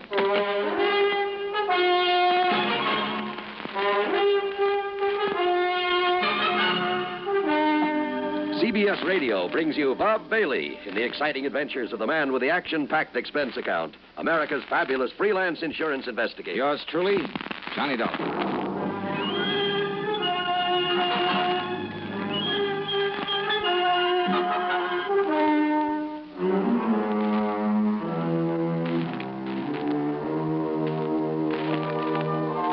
Expense account submitted by Special Investigator Johnny Dollar to the Providential Property Insurance Company, Corpus Christi, Texas office. Following is an account of expenses incurred during my investigation of the Canary matter. After hanging up on him, I realized that Jack Price hadn't told me a single thing about the case he wanted me to handle. But who cares when it means a commission on nearly $500,000? So item one on the expense account is $128, plain fare and incidentals, Hartford to Corpus Christi, Texas. Price met me at the Cliff Mouse Airport. We piled into his car and headed for town. Johnny, I've made a reservation for you at the Driscoll Hotel on North Broadway. Oh? You get yourself a good night's sleep, and you can start on this matter first thing in the morning. Well, what's the matter with right now? At least you can tell me what it's all about. Well? The Canary diamonds. Canary? Yeah. You mean they're for the bird? Oh, now, wait. I'm sorry. Matter of fact, Johnny, they happen to be the most perfectly matched set of yellow diamonds in the world. A necklace, a brooch, and a solitaire, and a ring. Called the Canary diamonds because of their color. No. They were stolen from Mrs. Clara Barnes Smithwick Tyson Brownfield. Oh, brother, that's a mouthful. Now, who is she? The reason she's so loaded with jewels, and about everything else an old lady could want, is that Tyson made a few $1 million in oil, and when he died about 4 years ago, he left her a considerable fortune, mostly in the stock market. Tyson? J.R. Tyson. I thought you said her string of names ended in Brownfield. About a year ago, she married young Augustus Brownfield. Oh, I see. Brownfield loaded, too? He's been up and down over the years.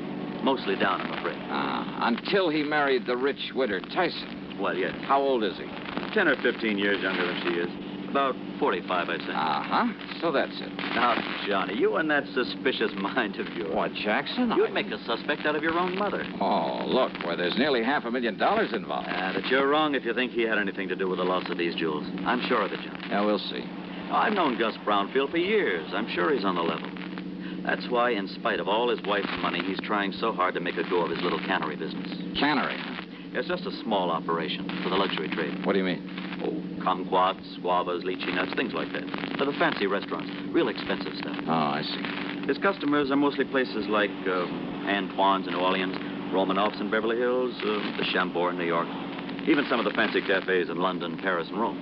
But now, how and when and where did these Canary diamonds disappear? Well, it was several weeks ago. They'd gone out for the evening. No servants? Only the deaf old cook in her little room in the basement. The others were all off duty out of the house. And? Well, when they got home, she went to the wall safe to put back a pair of earrings she'd worn. When she opened it, she found the Canary diamonds were gone. Anything else taken? No. In spite of the fact there were other valuable things in the safe. They called in the police, I hope. Oh, of course. Well, what did they find? Nothing. Fingerprints? Whatever prints may have been on the dial of the safe have been carefully wiped off. The only thing the police are sure of is that it was a professional job. Hey, Jack, who knows the combination of that wall safe? Only the two of them, Mr. and Mrs. Brownfield. You're sure of that? That's what she told me when she reported the loss. Oh, she reported it? Yes. And he was the only other person who knew that combination? Johnny, they were out together that evening. Where do they live? Let's go over and see them. At this hour? Sure, why not? Well, besides, I told them I'd bring you over in the morning. So what? And if they don't expect us, well, who knows? Maybe we'll learn more than when they do. Johnny, if this is because you suspect Gus Brownfield... Now, did I say that? It's what you mean, isn't it? Come on, Jackson, let's go see him. Well? All right, Johnny. Whatever you say. The Brownfield home was a mansion, a beautiful place, worth plenty of money. Mrs. Clara Barnes Smithwick Tyson Brownfield was about 60, I'd say. She was a lady in every sense of the word, with a sort of quiet dignity that goes with wealth and good breeding. Her husband, Gus, was at least 10 years younger, and, well, he seemed like just an ordinary, hardworking, nice, good-looking guy, sincerely devoted to his wife. Yeah, I must admit I liked him immediately, but then sometimes that's a danger sign. Anyhow, he pretty much repeated what Jack Price had told me, including the fact the police had gotten nowhere. So, if there's any way I can possibly be of help to you, Mr. Dollar? It's not so much the money, Mr. Dollar. Though heaven knows the diamonds do have monetary value. That is the understatement of the week. Well, yes, I suppose it is. But when I think of some thief taking those beautiful stones out of their lovely mountings to dispose of them... Mr. Brownfield, you and your wife were together all the time the night they were stolen? Yes, we were attending a party at the home of... Oh, no, wait. Yeah? Why, yes, dear. You left us for a few minutes to go over to the Canary. Yes. Why? Well, when we'd passed it on the way to the party... Yes? Well, I'd noticed that someone had left the lights on. Probably someone who'd worked late. Who? Well, frankly, I don't know. Well, go on, please. Well, the party'd been rather dull, so I used that as an excuse to leave for a while. Yeah? I drove on over to the Canary, took care of a few odds and ends at my desk, turned out the lights, and then drove back to the party. Then we came home and found that the diamonds... Mr. Dollar. Yes? If you're thinking what I think you are... That your husband had plenty of time to come here during his absence from the party? Well, now, look here, Plus the fact that he knows the combination of the safe? Young man. No. What? No, Mrs. Brownfield. I was thinking of something you said a minute ago. About the thief disposing of those jewels. But, Dollar, if you think for 1 minute... Just, hold your horses, please, Mr. Brownfield. Young man, this is outrageous. I refuse to listen to anything more from you. Yeah? Yes. Well, I think you'd better, Mrs. Brownfield. If you want the Canary diamonds back.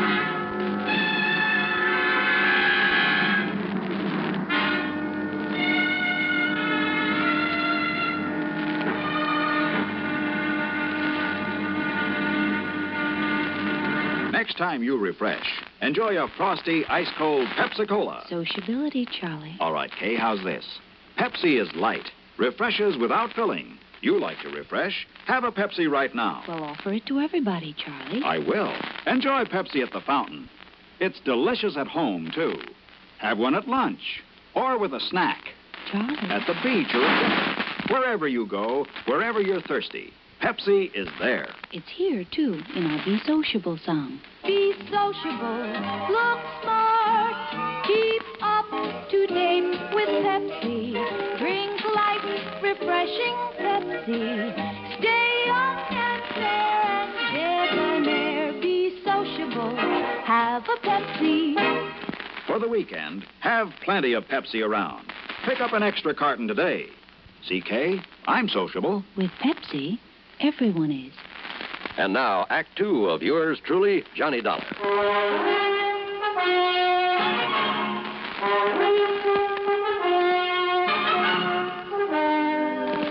Dollar, this is ridiculous. Is it, Mr. Brownfield? And I suppose the fact that my cannery business is not particularly profitable. Oh, I didn't know about that. I suppose you've decided that that's a motive for the theft of the diamonds. Well, I suppose it could be, couldn't it? Now, listen, Johnny, this is ridiculous. Take it easy, Jack. This is not only ridiculous, it's insulting. I must ask that you gentlemen leave this house immediately. Mr. Price? Of course, Mrs. Brown. Now, just a minute. No. I've had enough of this. Did I say I suspected your husband, Mrs. Brownfield? Did you need to? No, because I didn't mean to. What? That's right. But I did say that your talk about how a thief might dispose of the stones gave me an idea. You mean about how someone else might have taken them and will try to get rid of them? Something like that, Jackson. But who, Johnny? Yes, Doc. Young man, I still resent your implication, deliberate or otherwise. On the other hand, Mrs. Brownfield, since your husband might seem to be the one logical suspect... Young man. Perhaps I'd better play a little hunch I have before talking any further with you folks. Young man. Come on, Jack. Take me over to my hotel. My snide suggestion that Gus Brownfield at least could have taken the stones had got a reaction, all right. But it only convinced me that he was in the clear. The police had decided the whole thing was a professional job, and it would have taken a pro to crack that wall safe. And a pro would have sense enough not to try disposing of such distinctive stones in this country, in or out of the original settings.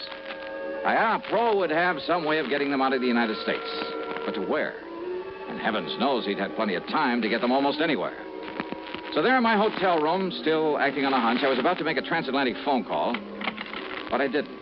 Not then. Yeah? Johnny? Who's that? Doc. Doug Johnstone? That's right. Well, Hey, Johnny. come in, Doug. Come on in. Well, so you couldn't stay away from our fair city, huh? Yeah, how'd you know I was here? Hey, sit down. Oh, thanks. Why, I just happened to run into Jack. Jack Price. He told me he just dropped you off and told me why you'd come. Oh? I knew that if I didn't step in and give you a hand, why, that other Jack would never forgive me. The, other Jack? Yeah, Jack Johnstone, that wayward brother of mine out in L.A. Oh. Dramatizes all these wild cases of yours, puts them on the air. Hey, you know something, Doug? I've often wished I could drag that brother of yours into some of these cases to see what it's really like. You know, all he does is write them up and put them on tape. If he'd help me figure some of them out for a change. Won't I do? Huh? Matter of fact, I have figured this one out. Oh, so now I have competition. Hey, you're serious? That's right, Johnny. The man who stole the Canary diamonds is now resting comfortably in a local Who Scout. You're kidding. Then I'll keep this clean. Oh, sure. Look, Johnny, Gus Brownfield's an old friend of mine. So when the stones were stolen and looked as though Brownie might be suspect, well, I decided to play detective. Yeah, well, keep talking, Doug. And I hope you haven't put me out of business. I've tried. Who knows? Maybe I have. Anyhow, I'm pretty familiar with Gus's cannery and the people who work in it. Yeah? And there was one man in his shipping department. Well, when I heard about the robbery, I started digging through old newspaper files down at the library. It took me weeks, Johnny, but I knew I'd seen that guy's face before. And sure enough, I found his picture alongside the story of a jewel heist that took place 15 years ago. Who is he? Les Murdoch.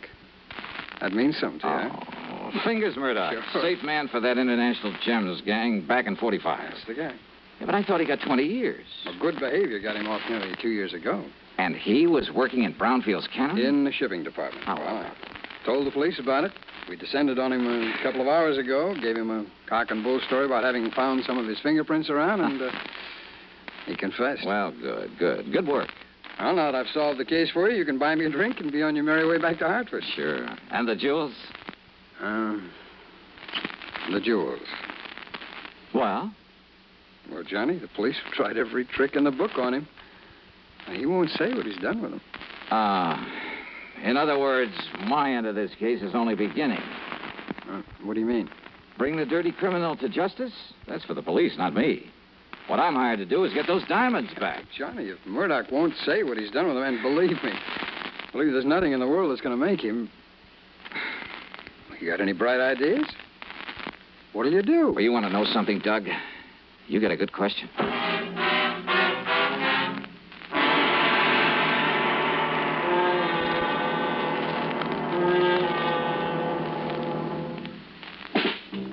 Smoking more now, but enjoying it less. Have a real cigarette. Have a Camel. So good. Have a Camel cigarette. So rich.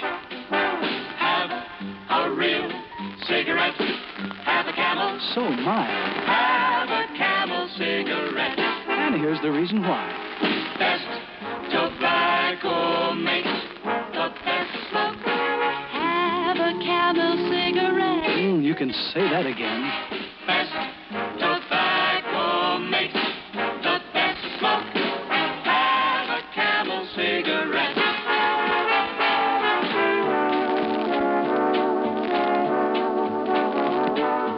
If you're smoking more these days, but enjoying it less, then change to Camels, the best-tasting cigarette of all. Start to really enjoy smoking again. Now back to yours truly, Johnny Dollar, and the canned Canary matter.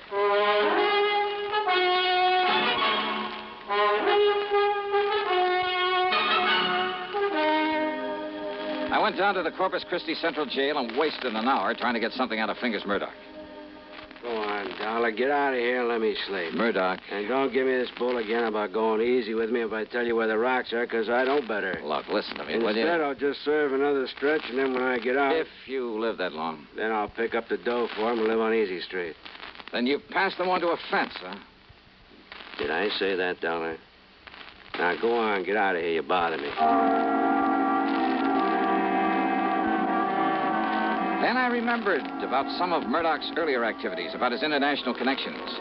about the impossibility of successfully disposing of the Canary diamonds anywhere in the United States. Item 2, 10 cents for a phone call to Mr. Brownfield. Yes, there had been a shipment of canned goods the day after the robbery to an outfit in Paris called Imperial Import Company. The shipment was supposed to arrive there late today. Item 3, $12 for a transatlantic phone call to Paris to a wormy little character named Louis Dumassac, who had another name for himself. Oui, monsieur. This is your oldest, your dearest, your most devoted friend, Le Jacques, the Great Cat. Yeah, devoted friend, huh? You mean as long as I keep forking over good American dollars for information? But of course, monsieur. Sure. Somebody else came along with a bigger bankroll, you'd sell me out in a second. Oh, no, mon ami. You touch me to the quick. Sure. I mean, to have you put it so blunt. All right, now tell me just one thing. What do you know about canaries? Canaries? That's right. Uh-huh. Well? They are for the birds. Wait, well, monsieur, that's not a very funny thing I've just said. Oh, very funny. So what about the Canary diamonds? Well, alas, I've never heard of them. But I'm sure that for a slight consideration, if I can find out all about them for you, say for $500. Now listen, your old pal, Francois Dubuisson, the fence. Yeah, Dubuisson. What? Oh, that miserable, that no good, that double-crossing. I love him dearly. Now, what's that mean? Millions he's made smuggling jewelry and paintings into this country from your United States. Now, with your help at times. But of course, monsieur. But now what has he done? What has he done? Closed up the antique shop that he used as a front for his operations. You mean he skipped the country? Oh, no. He's still here in Paris. Doing what? Is it not unthinkable that so clever a crook should turn to a legitimate business? Under another name? What kind of business? Produce. Produce? Oui. Caviar from Russia, cheese from Holland, fine sausages from Germany. And canned tropical fruit from here in the States. Oui. Yeah, but how did you know? And he calls it the Imperial Import Company. That is so. Then tell me where I can find him and I'll cable you $100. But of course.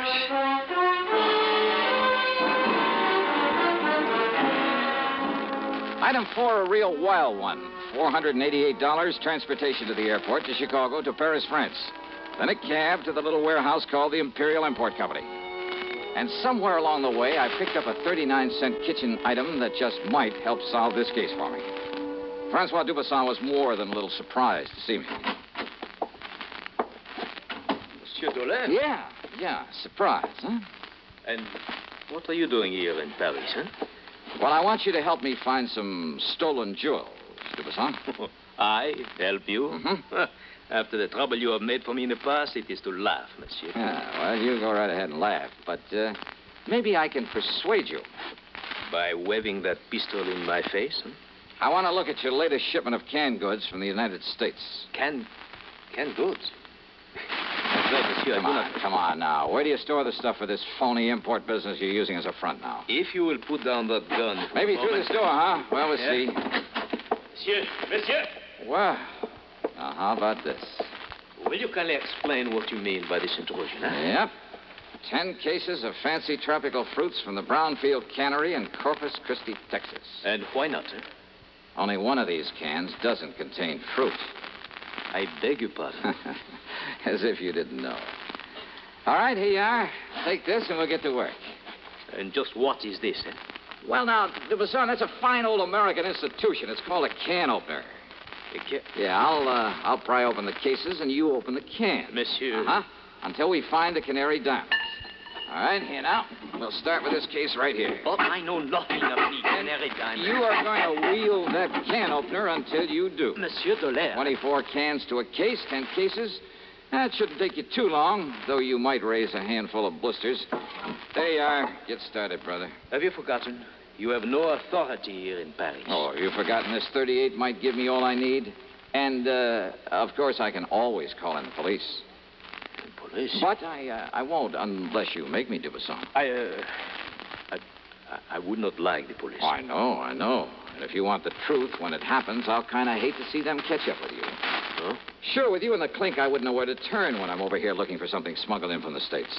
Then, but all I'm interested in at the moment is watching... But all I'm interested in at the moment is watching you get to work with that can opener. Well? Go ahead, Dubuisson. No. No? What do you mean by that? It will not be necessary. I shall show you the case, the very can that contains the Canary diamonds. That easy, huh? Oui, monsieur. Each of them bears a mark known only to me. And, of course, to the unfortunate Fingers murderer who stole them. Too bad, Devizon. Eh? Well, I'm really kind of sorry to hear that. You are sorry? Yeah. I'd kind of hoped to stand here and watch you sweat some of the rottenness out of your system.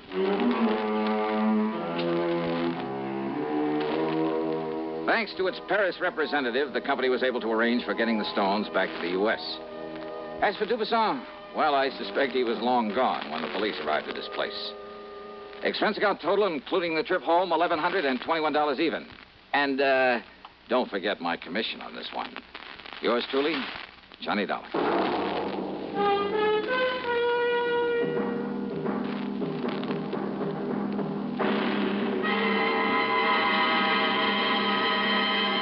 Hi. Maybe you'll recall this tuneful reminder of times past.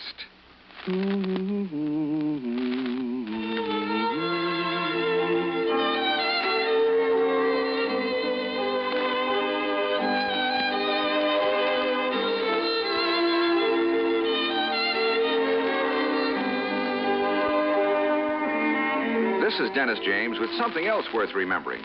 It's this. You're so right to stay regular with Kellogg's All-Bran. See, it's the normal, natural way to youthful regularity. The whole brand content of Kellogg's All-Bran supplies your system with all the bulk-forming food that you need every day. There's only one All-Bran. It's Kellogg's All-Bran. So relieve irregularity from lack of bulk, as millions do, with a bowl full of Kellogg's All-Bran each morning. ALL-BRAN.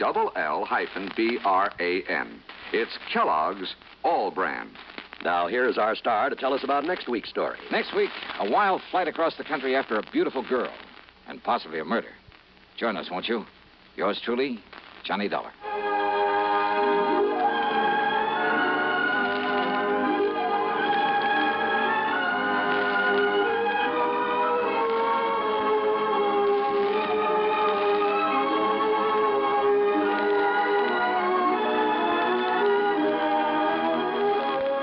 Truly, Johnny Dollar, starring Bob Bailey, originates in Hollywood and is written, produced, and directed by Jack Johnstone. Heard in our cast were Virginia Gregg, Jack Edwards, Russell Thorson, Stacey Harris, Jack Crucian, Forrest Lewis, and Tony Barrett. Be sure to join us next week, same time and station, for another exciting story of yours truly, Johnny Dollar.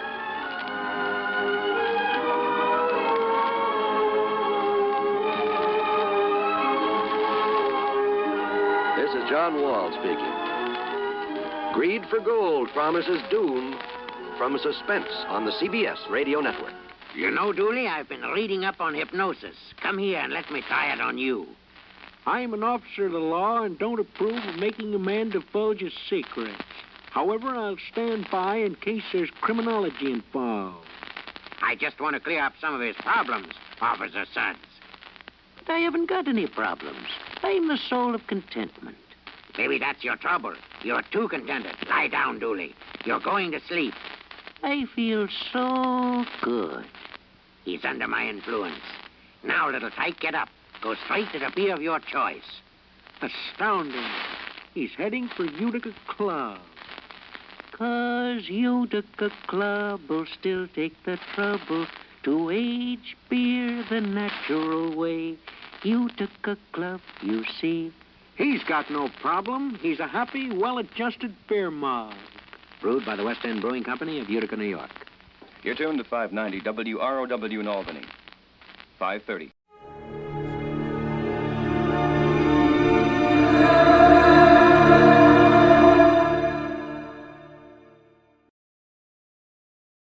From Hollywood, it's time now for Edmund O'Brien as... Johnny Dollar. Hello, Mr. Dollar. This is Dr. Carr. Yes? Sergeant Wright had to go back to his office and asked if I would call you. Oh, I get it now. The Boldrick shooting. Sorry, I understood Dr. Stone was on the case. We've both been attending Boldrick. What's his condition now, Doctor? He's improved some, but he'll be lucky to live. We gave him 3 blood transfusions this afternoon. And this evening, he regained consciousness. Was Sergeant Wright there at that time? Yes. What did Boldrick say? Did he say who shot him? No, he wouldn't talk about it. Said he didn't remember, but he was lucid when he arrived. Oh. When do you think I can see him? Well, that's why I called, Mr. Dollar. You can see him this evening. Sergeant Wright hopes that since you aren't a police officer, perhaps Boldrick will talk to you. Well, I can try. I'll be there in about 45 minutes.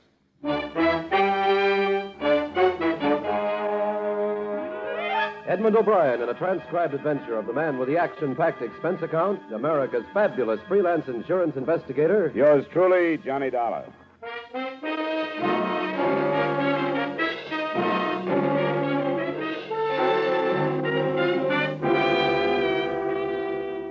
Expense account submitted by Special Investigator Johnny Dollar to Home Office, Corinthian All Risk Insurance Company, Hartford, Connecticut. The following is an accounting of expenditures during my investigation of the Arthur Boldrick matter. Expense account item 1, $2.30 cab fare from my apartment to the emergency hospital.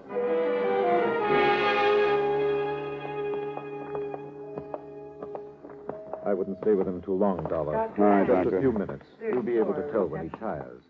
This is the room. Well, Boldrick, how are you feeling now? I don't know.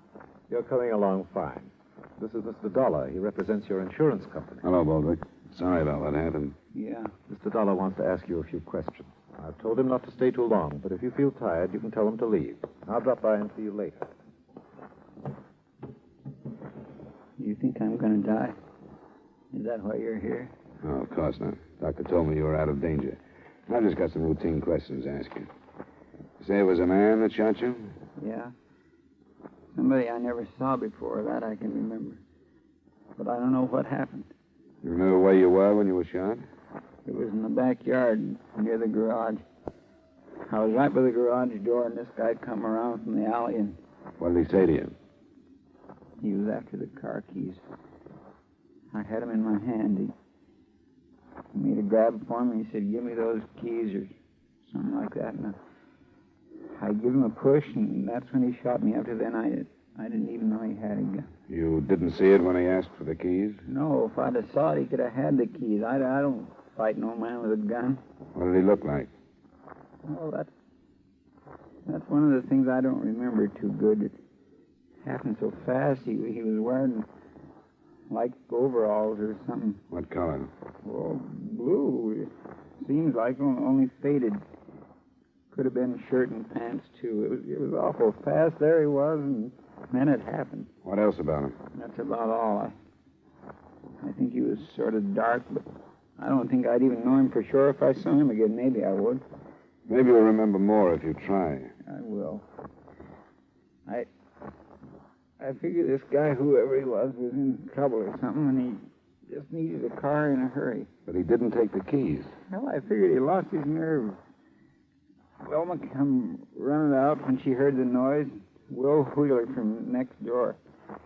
This guy was gone when they got to me. Well, I won't bother you any longer, Boldrick. You will help find this man if you'll think about it as much as you can and try to remember what he looked like. Oh, don't worry, I will. Hey, mister, do you think they'll let my wife come to see me tonight? I'd sure like to see her. I don't know. But I'll ask Dr. Carf on the way out. I'll see you later, Boulder.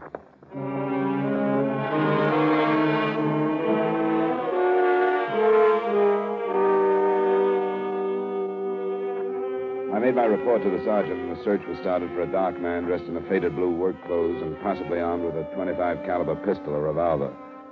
It was only 7 o'clock, barely dusk, so I cabbed out to the Boldrick address. It was a single-story, run-down house in the neighborhood we Hartfordians choose to call an older part of town rather than a slum. His wife was a work-worn woman who looked older than her 34 years. She led me into the backyard and showed me the garage that faced down an alley and the spot still stained where her husband had lain. It was there. Nobody was in sight when you got out here? Mm-mm. I didn't see nobody. Neither did Will Wheeler. Your husband mentioned him. He lives next door? Yeah, that house. And this man must have run down the alley. Does it open onto a street at both ends of the block? Yeah. It runs clear down to Lawrence and up to about Cedar the other way. I should think that most of the people in the neighborhood would be home at that time. The time he was shot. Wouldn't you? I should think so, yeah. And the police will probably find somebody who saw this man running down the alley. I think somebody saw him. But most people... Is everything all right? Yeah, Will. It's all right. Somebody's bothering you and you don't feel like it. Just tell me. It's all right, Will. He's from the insurance. My name is Dollar. You must be Mr. Wheeler. That's right. I don't think nobody ought to be bothering Velma in the middle of all this trouble. I wanted to meet her and ask a few questions. That's all. I'm through. All right, then go on in the house, Velma. Try and get some rest. If it's all right, then. Sure, Mrs. Boldrick. Thanks very much. All right. I guess I couldn't help very much. This has got her in pretty bad shape, finding art like that. And then they won't let her go and see him. How is he, do you know? Pretty bad. I saw him a little while ago. Was he making sense? Seemed to be. Before the ambulance picked him up, he was kind of off. All he could say was some guy shot him, but he didn't know something about the car keys. But he told me, too. Yeah, this is a rotten neighborhood. It's full of rotten people. He isn't going to die, is he? They don't know. You didn't tell Velma that, did you? No, but I think somebody should before she reads it in the papers. One of the dangers is a wound he got in the last war. Oh, yeah, in the lung. 2 slugs he took this afternoon may take care of the other one. Oh. I didn't think it was as bad as that. I guess I'd better tell her. I've been a friend of Art's for a long time. Well, I'll see you later, Mr. Dollar.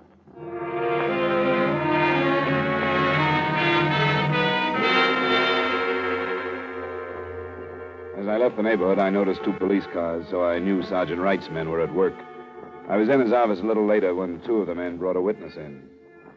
This is Mr. Dollar, Mrs. Cole. How do you do? Mrs. Cole? It was nice of you to come in. I thought it was my duty. The other policeman wanted to know if I was in my backyard near the alley when there was that shooting, and I was. How far from the Boldrick house do you live, Mrs. Cole? Well, there's 2 houses between theirs and where I live. Those policemen told me they were looking for somebody who saw a man running down the alley. I've got a garden out back, and that's where I was when I heard the shots. I didn't see no man running, but I saw a car come from that way. Which way do you live from the Boldricks, Mrs. Cole? Down from them. South, that is. And did you recognize this car? No, I didn't. I didn't see the man in it either, but it came from that way. Did you see anybody else in the alley at the time? No. At first, after I saw the car, I thought it was backfired. But then when I heard about the trouble, I remembered the car. Well, we're glad you did, Mrs. Cole. Was the car traveling fast or slow, would you say? Oh, about medium, I'd say. They can't go too fast in the alley on account of the chuck holes. What color was it? Tan or brown. I don't know much about what kind it could be. I think you could call it a sedan. Anything else, Dollar? Not right now. The officers you came in with will want to ask you a few more questions, and then they'll drive you home, Mrs. Cole. No. I want to thank you very much. Well, I hope I've been some help. Good night, Mrs. Cole. Good night. Nothing fits, Dollar.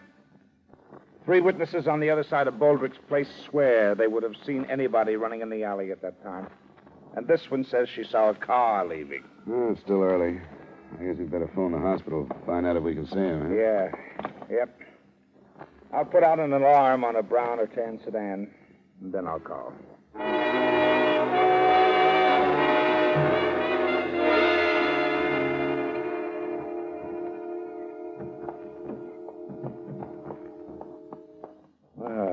Hello, Boldrick. How you feeling now? Not so good. How come they tell me I'm not strong enough to see my wife and then they let you guys come in? I want to see her. It'll only be a few minutes. We thought you'd like to know what they found out about the shooting. Sure I would. What? Well, enough to make us wonder if you're telling the truth about what happened. I don't get you. 3 witnesses who live in your block say that a man didn't run down the alley after the shooting. Well, I can't help what they said, can I? But another witness said she saw a car drive away. The more people we question, Boldrick, the less possible it seems that this man you talk about could have shot you. They'd have no reason to lie, so we've come back to you. You haven't been telling the truth, have you? Why should I do anything else? What about this car that drove away? I didn't see any car. I don't know anything about it. Now, look, you've been evasive about this from the beginning. You told me you couldn't remember, but you had time to think before Dollar got here. And you gave him the story about this man. We think you're protecting whoever shot you, Boldrick. That's crazy. We want you to tell us who it was. I can't tell you. I don't know. You won't tell us who was in the car? Leave me alone. All right, Boldrick. If you want to protect whoever tried to kill you, I guess it's your business. But we'll learn who it was. Wait a minute. I deserve to get it. That don't make any difference to you, but it does to me. I don't want to hurt anybody anymore. That's why I won't tell you. Now, take it easy, Boulder. There was only one way to stop me from hurting people. What were you doing? My ex-wife. You were still seeing her? I guess there was only one way to stop me. I was hurting her husband, my wife, and my friend. Was her husband in the car, Boldrick? I think we better call the doctor. Was her husband in the car? Yes, but I don't want to hurt him anymore. Maybe we shouldn't have questioned him, huh? I'll call Dr. Karp.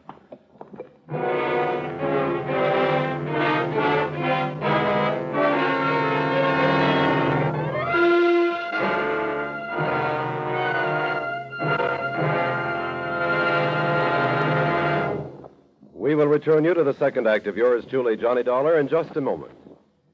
Johnny Dollar's listening fans will want to make a special note of Johnny's time change, beginning this coming Wednesday, June 20th, over most of these same CBS stations. Follow yours truly, Johnny Dollar, on his San Francisco search for a missing medico, a puzzling case Johnny calls the Malcolm Wish matter. Enjoy it when you hear yours truly, Johnny Dollar, moving to Wednesday nights on CBS, starting on the 20th, next Wednesday. And now with our star, Edmund O'Brien, we return you to the second act of yours truly, Johnny Dollar.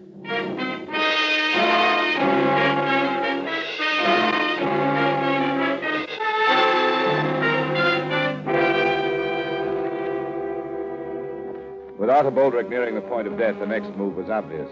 To bring in the man he had accused and arrange a formal identification and accusation. Sergeant Wright called 2 other officers to stand by the hospital and, in case we were too slow, get a deathbed statement. Then Wright and I left. The dying man's first wife, Anna, had married a man named Thomas Hood. We found their house in the slightly more desirable neighborhood, but not too far from where the Boldricks lived. Yes? Are you Mrs. Hood? Yes. Here you are. Here you are. Police. Is your husband at home? No, he's out of town. What's the matter? I think we'd better come in and talk to you then. What do you want with me? We want to talk to you about Arthur Boldrick. What did he do? He was shot this afternoon. Now, may we come in? All right. This is Mr. Dollar. He's a private investigator. Mrs. Hood? Art is dead. No, but he's not expected to live. Why did you come here? We just left Boldrick a short time ago. He told us your husband shot him. Oh, no. No, he didn't. You said your husband was out of the city, Mrs. Hood. When did he leave? This afternoon. Why did he leave? He went on business. He's a salesman. He's out of town.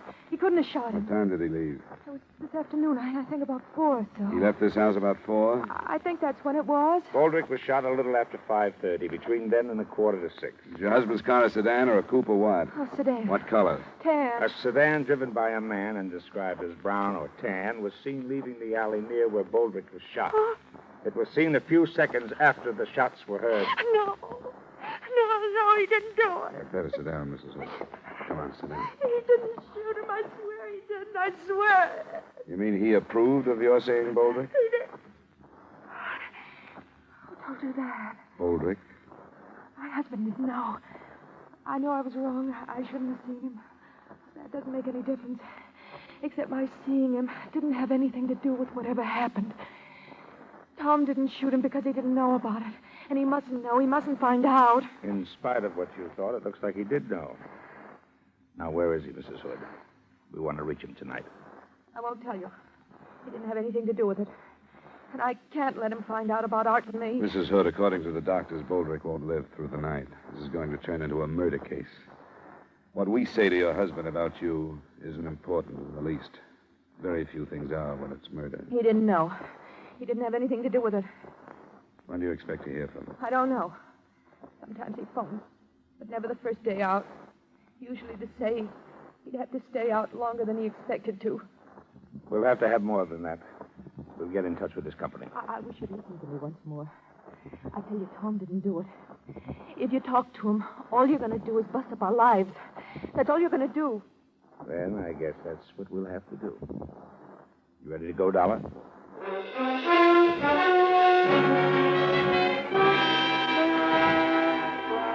the time we got back to the hospital, Arthur Boldrick was dead. He had made a deathbed statement and again had named Thomas Hood as the man who had shot him. While Sergeant Wright went to work on locating him, I stopped by the Boldrick house. It was the next-door neighbor, Will Wheeler, who... I got a lot of drinks down there, and she finally went to sleep. I don't know what kind of shape she'd be in if you woke her up. I won't bother her then. Her husband died about an hour ago. Oh. Well, I sort of knew, I guess, after I talked to you this afternoon. Poor old Art. Sure going to miss him. He had a lot of faults. Everybody knew about those, I guess, but there were a lot of good things about him, too. Hardly anybody knew about them. Was there any more on the guy that killed him? He changed his story. He finally told us Tom Hood had shot him. Tom Hood? Anna's husband? Yeah. Well, I don't get it. What? Well, he's holding to one story and then changing it. The first one didn't hold up. The police could find plenty of people who would have seen a man running away, but nobody that did. But a woman saw a car that checked with the one Hood drives. I guess you knew about Boldrick and his ex-wife. Yeah, I still don't see why he told the first story and then changed it. I don't either. He said he deserved to get shot, that he'd hurt a lot of people, and there was no other way to stop him. He said he didn't want to hurt Hood anymore. And that's why he didn't say it was him. That's what I mean about the bad side of him and the good side. Did his wife know about Anna? I'm not sure. Mr. Cinch, I never talked to her. Oh, you think he told that first story to keep her from finding out? It could be. The police will call her in the morning. When she hears about it, tell her there are some insurance papers for her to sign, will you? I'll leave them now.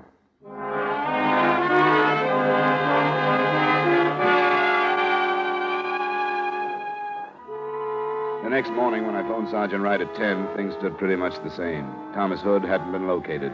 He supposedly had left for Boston, where he was expected to check into the Royce Hotel, but he never reached there.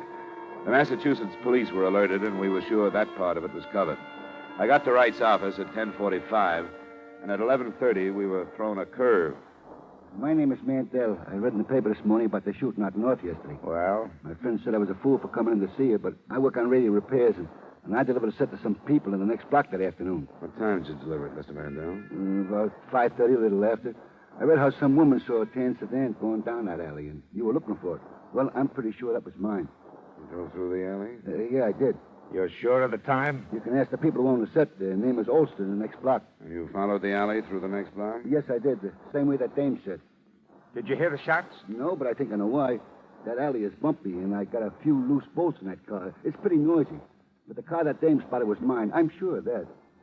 Well, thanks, Mr. Mandel. That's very interesting information.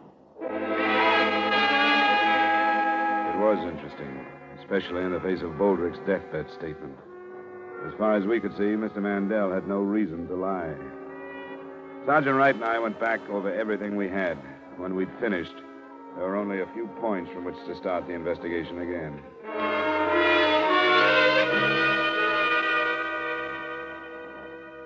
This is Sergeant Wright, Mr. Wheeler. I don't believe you've met. How do you do? I do. We hope Mrs. Boldrick is able to see us. Yeah, I think she's in pretty good shape. What, is anything new developed? Well, we think so, Mr. Wheeler. Where's Mrs. Boldrick? She's here, in this room. I want to talk to you, Velma. This here is Sergeant... Sergeant Wright. How do you do? Hello, Mrs. Boldrick. We want to cover this as quickly as possible. You know that your husband accused Thomas Hood of shooting him? Will told me. Of shooting him? Will told me. It was an... Do you believe it? Said so. You knew about him and his ex-wife? No. Not till Will told me about what he said when he was dying. You're sure of that? He never talked about Anna. Well, in spite of the fact that your husband accused Hood right up to the time he died, it looks like Hood didn't shoot him. Why would he say it? Must have been that he was trying to protect someone. But if you didn't know about him and Anna, he couldn't have been protecting you, because you wouldn't have had any reason to kill your husband. So, who do you think he was protecting, Mrs. Boldrick? I don't know. Wait a minute.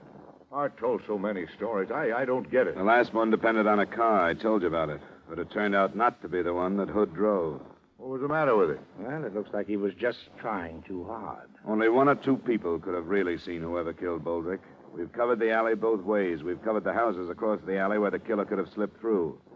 This house and yours, Wheeler, are the only ones we didn't bother to check. I can't do any more, Will. No, wait a minute. What's the matter? I can't do any more. All right, I'm all right. All right. It wasn't my idea. I went as far as I could. It was his idea. Was it you he was protecting, Mrs. Boldrick? It wasn't her fault. I mean, anyone would have done it. He's over too far. Because of Anna. Because of Anna. Yes, whatever. She's as much to blame. I couldn't stay away from her, but she could have made him, and yesterday, with her husband out of town, it reached a peak. We all knew it would someday. You seem to know quite a bit about it, Wheeler. Yeah. I'm in it, too. I lied along with Art and Velma. It's not Will's fault. He did it because he was a friend. He didn't lie. He just... I killed Art. That's what's important, isn't it? Yes, it is, Mrs. Boldrick. He was going to see her. He even told me. And I couldn't help what I did. I followed him out and shot him. But I'm sorry. I'm sorry I killed him.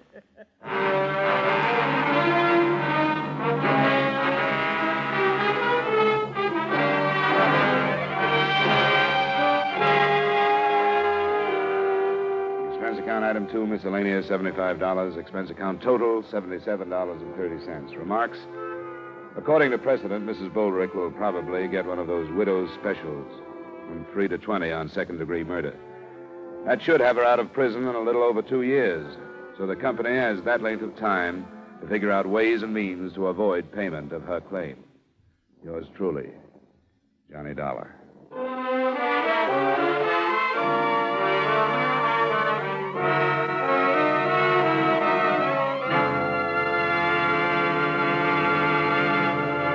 Beginning next week, yours truly, Johnny Dollar, will be heard on Wednesday at 9 o'clock Eastern Daylight Saving Time. Consult your papers for the time change in your area. Yours truly, Johnny Dollar, stars Edmund O'Brien in the title role and is written by Gil Dowd with music by Wilbur Hatch. Edmund O'Brien can soon be seen in the Paramount Pictures production, Warpath. Featured in tonight's cast were Edgar Barrier, Parley Bear, Jeanette Nolan, John McIntyre, Wally Mayer, Virginia Gregg, Gene Bates, and Harry Lang. Yours truly, Johnny Dollar, is transcribed in Hollywood by Jaime Del Valle. This is Dick Cutting inviting you to join us next Wednesday at 9 o'clock Eastern Daylight Saving Time when Edmund O'Brien returns as Yours truly, Johnny Dollar.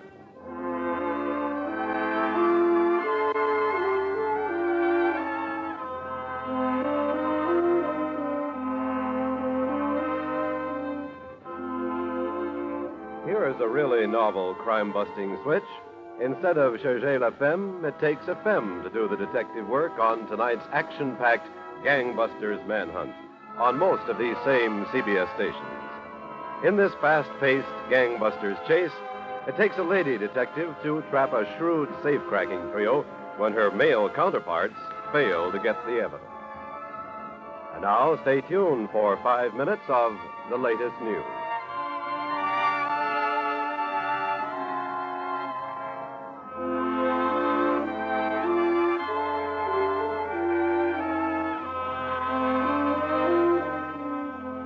This is CBS, the Columbia Broadcasting System.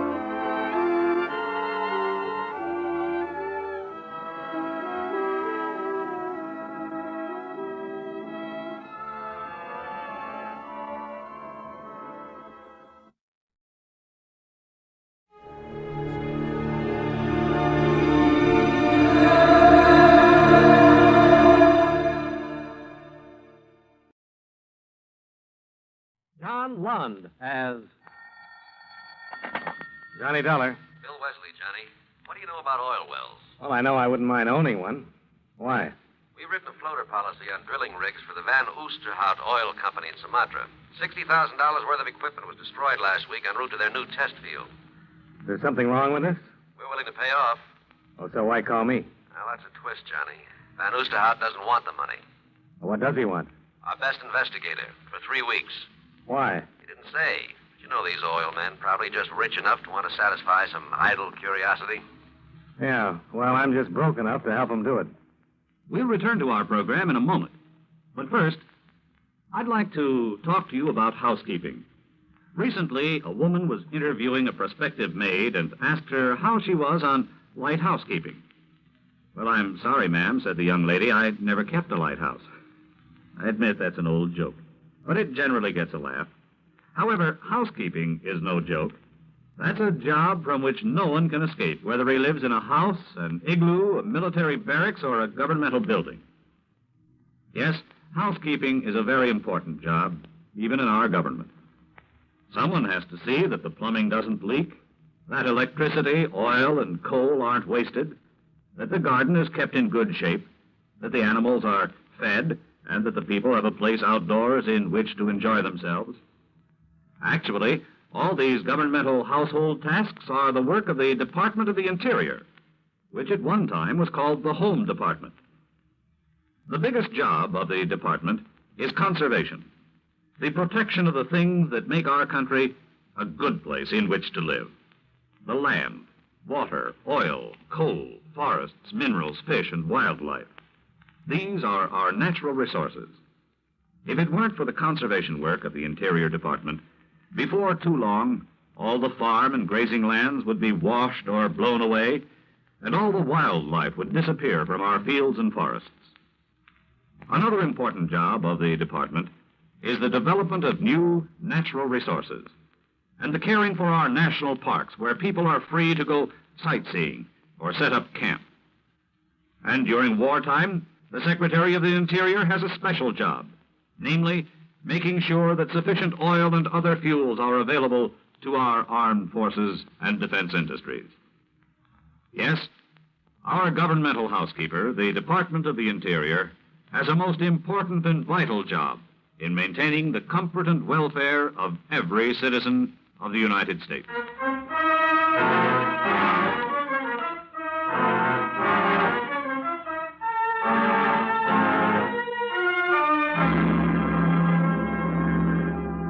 Expense account submitted by Special Investigator Johnny Dollar to Home Office, Eastern Indemnity and Insurance Company, Hartford, Connecticut. The following is an accounting of expenditures during my investigation of the Carboniferous Dolomite matter. Expense account item 1, $1,013.40. Airfare and incidentals between Hartford and Medan, Sumatra.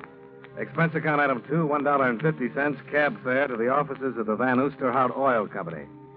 The roughly timbered shack with corrugated tin roof didn't spell rich oil man to me, nor did Peter Van Oosterhout himself. No doubt you are wondering why I proposed such a strange agreement with your company, Mynheer Dollar. Well, that question had occurred to me, yes. So, I will explain then. It's not because I am a rich man, but because I am a gambler. You're gambling $60,000 against what? An oil well, Mynheer Dollar. And I need your help to keep the game honest. Well, what kind of a game do you want to deal me in? My rigging equipment was being transported by truck to my test well north of Achin. It was buried beyond recovery by a landslide, one which I believe was caused by a deliberate nitroglycerin explosion. The game sounds rough. It is not the first thing that has happened. Drill heads have been dropped into the bore. Drilling shafts sawed and then welded so they would snap under pressure. The list is endless. And you think your operations are being deliberately fouled up? There is not the slightest doubt in my mind. Any idea why? No, Mynheer Dollar, I have not. What about the local authorities? Have you talked to them? I have. They have sent a man to the well to investigate. Well, then why send for me? Because I suspect the government man is also working against me. I see. You said you wanted me here for 3 weeks. Why the time limitation? My drilling permit from the government expires then. They do not renew. So you're willing to bet $60,000 on my ability to keep your well going for 3 weeks, hoping you'll strike oil in that time? I am. Will you work with me, Mynheer Dollar? Why not? It's your gamble.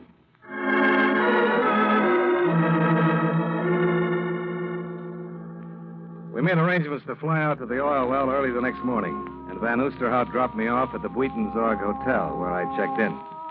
I put a call through to the government offices, but the man in charge of the Van Oosterhout matter, an Inspector Pajak, wasn't in. I left word that I'd called, then hied myself to the hotel restaurant.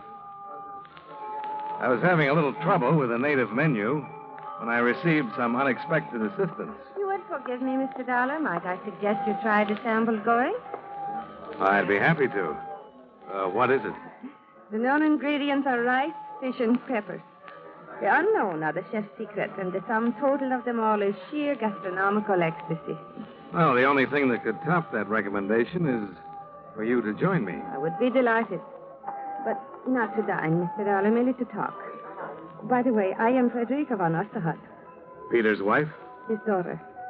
Well, I would have guessed that, except for the third finger left hand. Oh, of course, my wedding band. Yes, I am Mrs. Don Reynolds now, but I wish to talk with you as Frederica von Osterhout. Oh, why is that? Because I want you to persuade my father to change his mind and accept insurance money. You don't approve of his gamble? There is no gamble, Mr. Dollar. He's bound to lose everything. There's no oil there. What makes you so sure? My husband is an oil engineer. He has gone over my father's leases in every possible way. Geological survey, magnetometer, seismographic exploration. In every instance, the results have been negative. And what does your father base his opinion on? Wishes, hunches, gambles, Mr. Dollar. He's like a madman about this thing. All reason, all logic has been tossed to the wind. Well, then why is somebody trying to sabotage the well? There are always accidents attendant on any oil drilling project, Mr. Dollar. My father's has been brought about perhaps by the old equipment he's using. But they are accidents, nevertheless.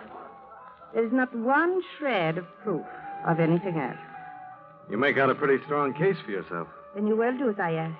Try to persuade him. No, I'm afraid not. But you just said. Your father's got a stronger case.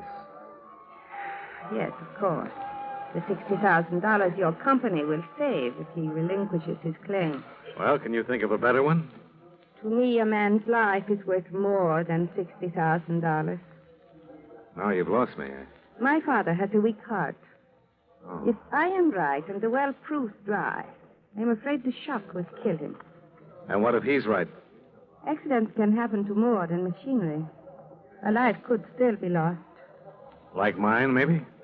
That was your thought, Mr. Dollar. Not a very happy one, was it?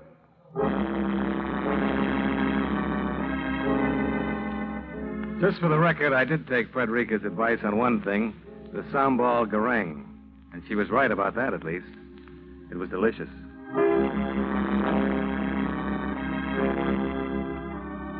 With the arrangements to leave for the oil field at dawn well in mind, I hit the sack early, hoping to get a good night's sleep. But somebody had different ideas. Mr. Dollar, are you in there, Mr. Dollar? What? Who's that? Inspector Pajak, Mr. Dollar. Open up, please. Oh, okay. Just a minute.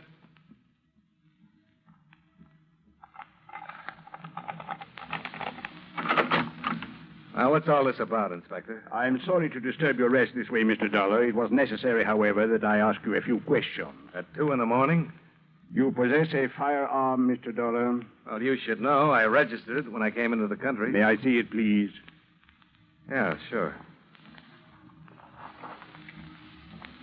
Here it is. Thank you. Satisfied? That the magazine is full, that the gun is clean, I am satisfied of that, yes. Well, that's something. Now, suppose you tell me what this is all about. You paid a visit to the offices of Peter Van Oosterhout earlier this evening, Mr. Dollar. That's right. You also called my office to inquire about the Van Oosterhout Oil Company and the test well that is being drilled north of Achin. Yeah. What was the caliber of the gun that killed Van Oosterhout, Inspector?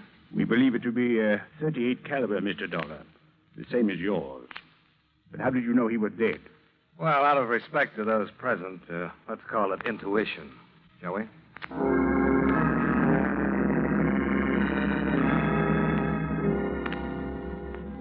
Inspector Pajak maintained a discreet, if not very informative, silence during our ride out to the Van Oosterhout Oil Company shack. We elbowed our way through a babbling crowd of curious onlookers held back by Indonesian police and moved inside. You see, Mr. Dollar? Yeah. Any idea of when it happened? I thought perhaps you could give us that information. How did I become number one on your suspect list? It was Mrs. Reynolds' idea. Frederica? Yes. When informed of her father's death, she said that you were responsible, that you were the one who had killed him. Well, it's just possible, Inspector, that she didn't mean that literally. But only because Van Oosterhout wanted me down here to check into possible sabotage. I'm willing to accept your reasoning for the time being. That's mighty nice of you. Mr. Dollar, I would like to know if there is anything disturbed in the office. Anything different from the way you saw it last. Well, only those metal canisters on the floor over there. We know about those. They contain test borings taken from the Van Oosterhout well. They were flown in this evening by Mr. Don Reynolds. Van Oosterhout's son-in-law? Yes. He brought them here to the office. That is how he discovered the body. Must have been pretty important for him to fly him in at this hour of the night. According to Mr. Reynolds, they indicate that the well is almost certain to prove dry. Well, where's Reynolds now? He's with his wife, of course. He has broken down completely at the news of her father's death. So, that will be all then for now, Mr. Dollar. I regret you have had your long journey to Sumatra for nothing. What makes you think so? Well, those test borings prove that Van Oosterhout was possessed of a delusion. With his death, any reason for pursuing it is obviously over. Well, there's something else that's not quite as obvious, Inspector. And what is that, Mr. Dollar? Why he was murdered.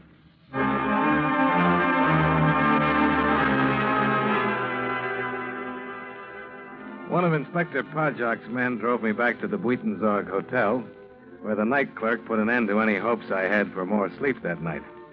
He had a message for me to call Don Reynolds the minute I got in. I put in the call. Hello? This is Johnny Dollar.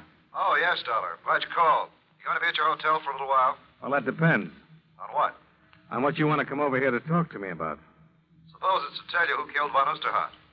Why? I'll be here.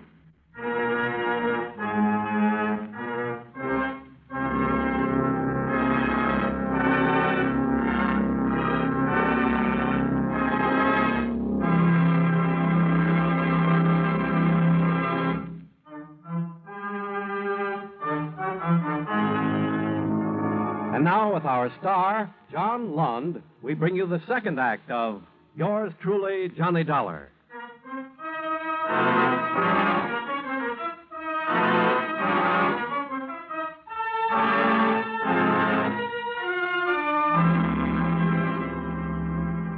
It took Don Reynolds exactly 7 minutes by the clock to get up to my hotel room after his phone call. He wasted as little time getting directly to the point. I'm pretty sure I know who killed Van Oosterhout, Dollar, and why. But it's going to take a lot of doing to prove it. Well, why come to me instead of Inspector Pajok? Well, I'm not interested in having an official whitewash of murder. Doesn't sound as though you have a very high opinion of our friendly inspector. Let's just say I don't want to take any chances on possible official collusion. Well, what have you got? Ever hear of Sunga Tabaran? No. Should I have?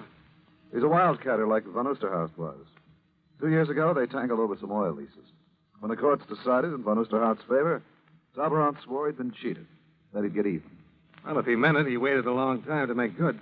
He went to Java on business about then, came back here just about the time Van Oosterhout began to suspect someone was trying to sabotage his well. That's pretty circumstantial, Mr. Reynolds. There's nothing circumstantial about the fact that Tabaran's the oil expert Inspector Pajok sent out to the well to check on Van Oosterhout's story. Oh, so that's the reason for your official collusion crack. Yes, it is. And there's nothing circumstantial about the fist fight the two of them had a couple of days ago when Van Oosterhout openly accused Tabaran and told him you were coming out to check up on things. Ah, that sounds interesting. I can top it for you, Dollar. With what? Tabaran's here in Medan. He flew in from the well late yesterday afternoon. I'd say he arrived approximately 2 hours before Van Oosterhout was killed. What do you think now? Might pay to have a little talk with him. At this point in our program, I'd like to give you something to think about. Probably one of the most quoted Americans in our nation's history is Benjamin Franklin. It was Franklin who said, "Early to bed, early to rise makes a man healthy, wealthy, and wise." And never leave that till tomorrow, which you can do today. And, of course, the Lord helps them that help themselves. But probably one of his most familiar quotations is, "There are only two things in life of which we may be certain: death and taxes." Of course, what bothers most of our taxpayers is that death and taxes don't come in that order. But seriously, one of the biggest jobs handled by the Secretary of the Treasury is the collection of taxes, our government's main source of income. The government raises money through the Bureau of Internal Revenue, which collects income taxes, excise taxes, amusement taxes, and other federal taxes. The Bureau also checks to see that you haven't paid too little and, believe it or not, that you haven't paid too much. Another way the government raises money is through the Bureau of Customs, which levies taxes on imports which are sent here from foreign countries. But although the Treasury Department collects the money, it is Congress, the men we send to Washington, who actually says who will pay taxes and how much. And that's one thing from which none of us can escape.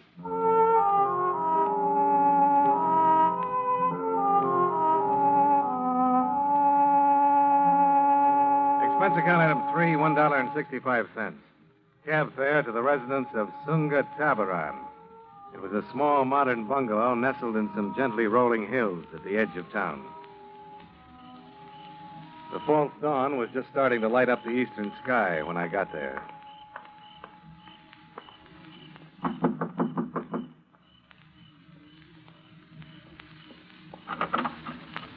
Yes? Are you Sunga Tabaran? That is correct. My name is Dollar. I'm an insurance investigator. I'd like to talk with you. This is hardly the hour at which one makes either social or business calls, Mr. Dollar. Well, murder isn't very particular about the hours it keeps. If you will, please come in. Thanks. I notice you're up and dressed, Mr. Tabaran, in spite of the early hour. You said you had come here to speak about murder, Mr. Dollar. I understand that you and Van Oosterhout had some pretty violent disagreements in the past. Unfortunately, that happens to be true. Does Inspector Pajak know about that? I have no secrets from my superior. Does he also know that you flew into Medan yesterday afternoon? My dear Mr. Dollar, you realize as well as I that these questions are quite pointless. Even if I did possess any guilty knowledge concerning Van Oosterhout's death, you could not hope to learn it this way. Well, maybe I'm just not bright. I'm afraid I cannot accept that.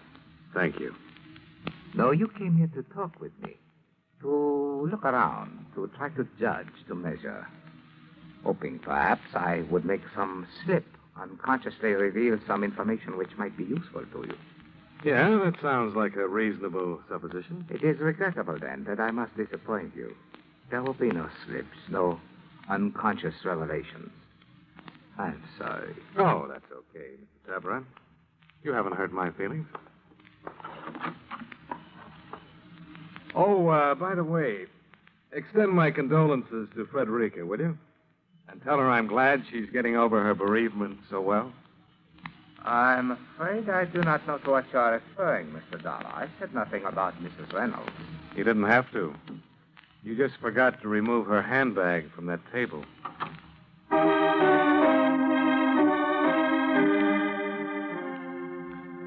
The question of what Frederica was doing in Sunga Tabaran's bungalow at that hour of the morning was an interesting one. But there were a few others bothering me even more. Expense account item 4, 75 cents. Precarious transportation aboard a bicycle rickshaw to the deserted offices of Van Oosterhout Oil Company. Expense account item 5, $1, similar transportation back to my hotel, where a visitor was waiting for me in the otherwise empty lobby.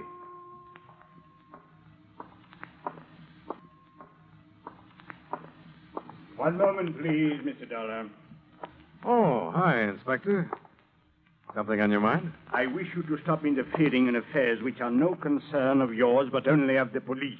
Well, it didn't take Tabaran long to call you after I left, did it? Sunga Tabaran is one of my most trusted men. Looks like Frederica Reynolds feels the same way about him. Mr. Dollar, you are in a strange country. One whose habits, customs, ways of life are entirely foreign to you. It would be most easy to fall into error concerning the guilt or innocence of some of its inhabitants. Well, I'd agree with you, except for one thing, Inspector. So? They're still people.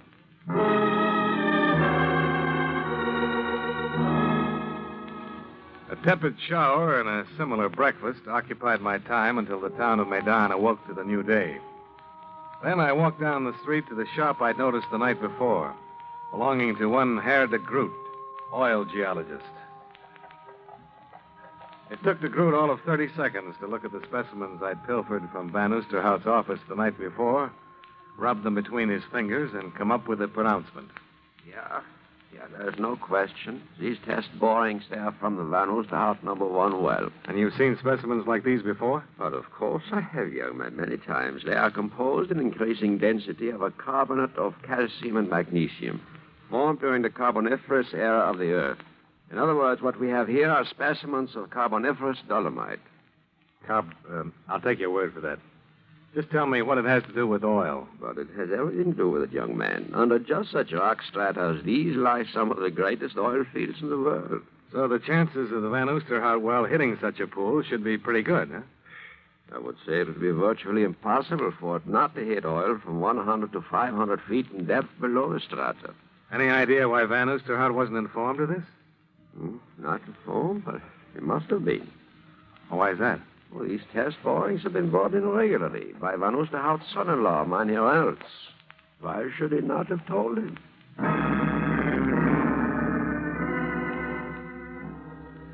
De Groot added another good question to my list. So I called Reynolds to find out, but there wasn't any answer.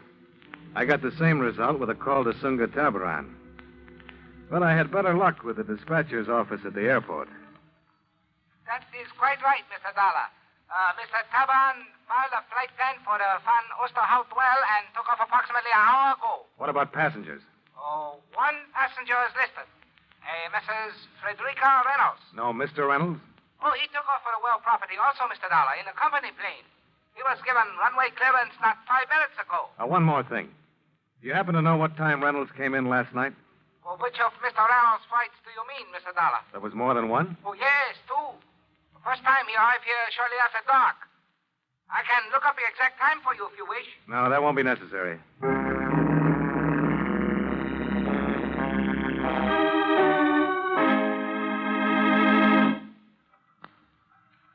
Well, granting your information is correct, Mr. Dollar, what is it you wish me to do about it? Now, look, Inspector. It's about time you stop being coy. You must have some or all of this information. And if I have? Then you know it adds up to 1 murder and maybe 2 more. I do not understand, Mr. Dollar. Reynolds knew from those secret test borings that Van Oosterhout was going to hit oil. That would seem most logical, yes. So if he could stop the well for 3 more weeks, the drilling permit would run out. Van Oosterhout would be through. And Reynolds could file for one of his own and bring in the well himself. Then you are accusing Mr. Reynolds of deliberately withholding information from his father-in-law, of sabotaging his drilling operation. And of killing Van Oosterhout. But why should he have done that? Well, somehow the old man must have learned the truth from those test borings we found in the office. If what you say is true, Mr. Dollar, we shall secure the proof we need in good time. Why did Tabaran and Frederica leave for the well? The death of her father brought some suspicions to Mrs. Reynolds' mind. She went to discuss them with Tabaran. Perhaps there is some proof out there at the well, and they intend to bring it back. Reynolds took off for the well 10 minutes ago, Inspector. What happens if there's another accident, and Frederica and Tabaran never get back?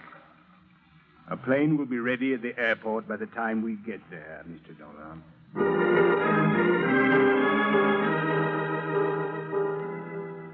The Van Oosterhout well was approximately 100 miles northwest of Medan. When we set down, both the company plane and Tabaran's were on the landing strip. The drilling rig was motionless, surrounded by high mounds of pumped-out mud. The entire area looked deserted.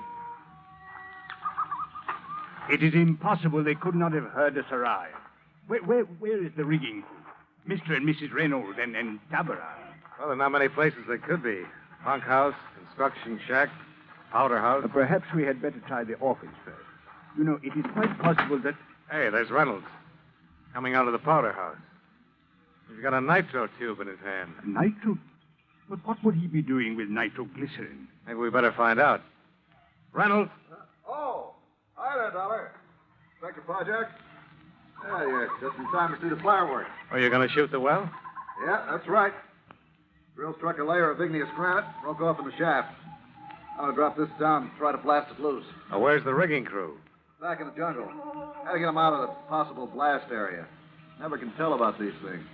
What about Mrs. Reynolds and Tabara? Oh, they went along with them. The two of you better get back there, too.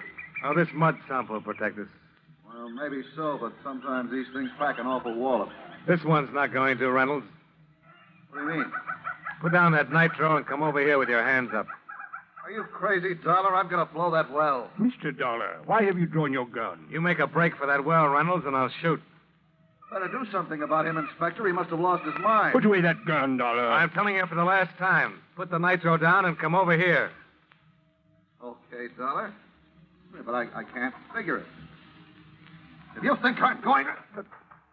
He's running toward the well. Don't try it, Reynolds. It's too late now, Dollar. I'm blasting that well. Back in the mud, Inspector. Get back. What are you going to do?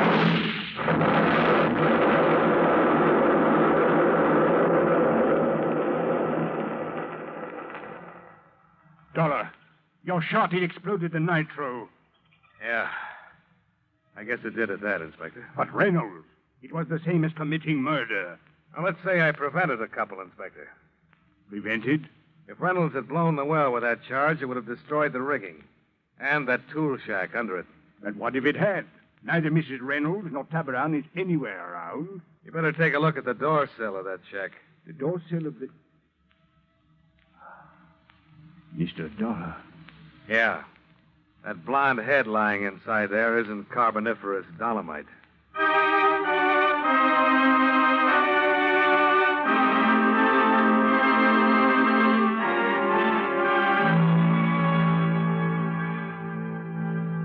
Expense account item 6, $23.15, hotel bill and miscellaneous. Expense account item 7, $1,032.60, airfare and incidentals back to Hartford. Expense account total, $2,074.05. Remarks. The trip home didn't seem half as long as the walk we made to the tool shack to see if Frederica and Tabaran were still alive. As it turned out, they were. If they hadn't been, well, I guess I just wasn't cut out to be a gambling man. Yours truly, Johnny Dollar.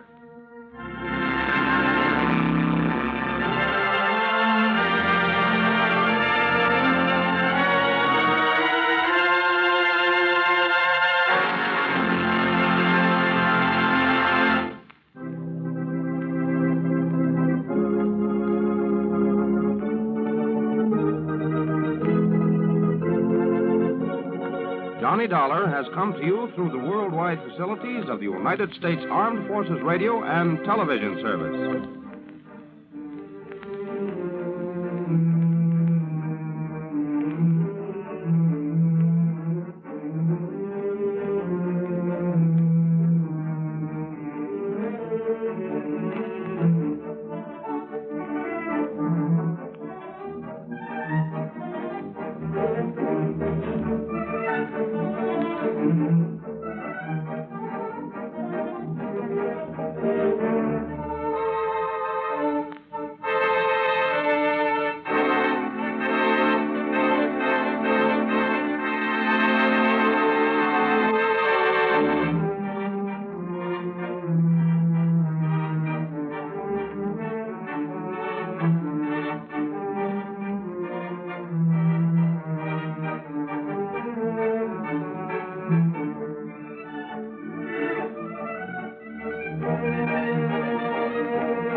Roma Wines present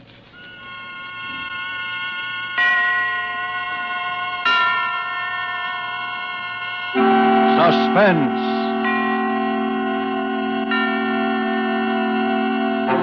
Tonight, A Thing of Beauty, starring June Dupre. Suspense is presented for your enjoyment by Roma Wines. That's R-O-M-A, Roma Wines. Those excellent California wines that can add so much pleasantness to the way you live, to your happiness in entertaining guests, to your enjoyment of everyday meals. Yes, right now a glassful would be very pleasant as Roma Wines bring you Suspense. This is the Man in Black, here for the Roma Wine Company of Fresno, California. Tonight, in the absence of Ida Lupino, who was prevented from being with us because of illness, we are fortunate in being able to bring to you as star the actress whose performance in the RKO production, None But the Lonely Heart, has recently won her an award for one of the 10 best of the year, Miss June Dupre. Miss Dupre appears tonight in a drama of crime and passion and punishment, as unfolded in a narrative of a celebrated actress of yesteryear. And so with A Thing of Beauty, and with the performance of June Dupre as Madeline Tremaine, we again hope to keep you in suspense.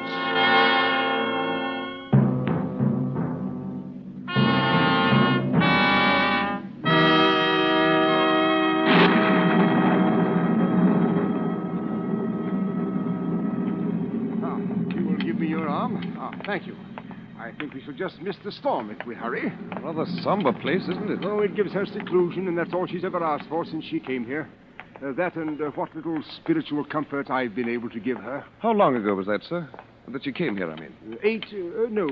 9 years ago in March. But it was long before that she left the stage. Oh, she was nearly 10 years in an institution. A mental disorder. Though it's not her mind that was ever sick, unless I'm mistaken.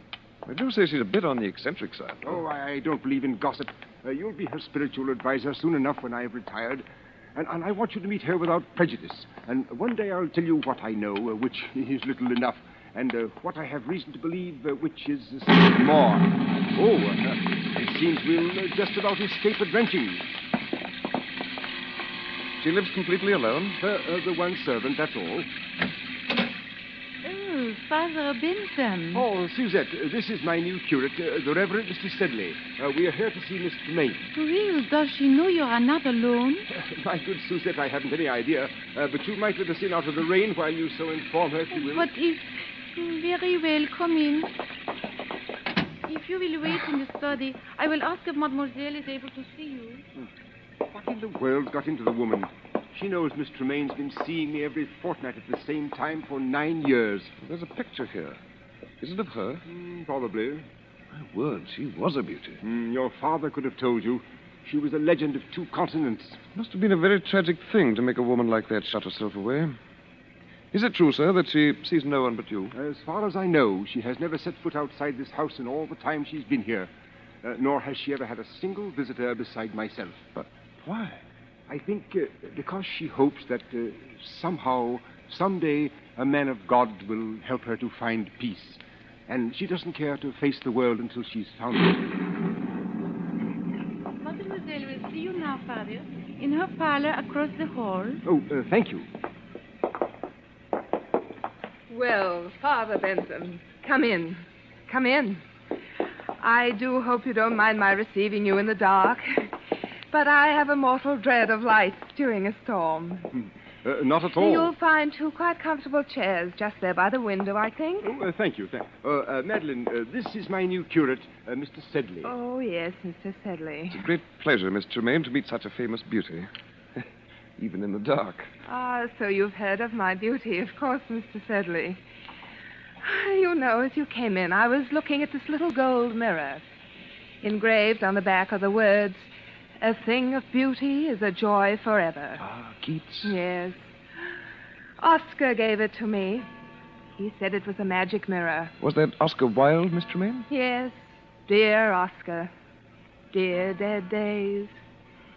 I suppose you've already heard all the wild tales of my lurid past, Mr. Sedley. Oh, no, Miss Tremaine, I assure you I don't believe that Father Bentham has ever caught me in a reminiscing mood, have you, Father? But since you will one day be vicar here, Mr. Sedley, perhaps it would be better if you heard the truth from me. Miss Tremaine, don't think I... Oh, the truth is wild enough. It all began, I suppose, when John Gaylord got me my first speaking part. That was, far too long ago to tell. John and Nell Garrett were the leads, and my part, well, it was one of those obscure little parts that no one pays any attention to until some obscure little actress comes along and makes a start of a career with it. It was then I first experienced what will always be to me in all the range of human feelings, the supreme exaltation, when you hear the full, frenzied applause of an audience for you alone.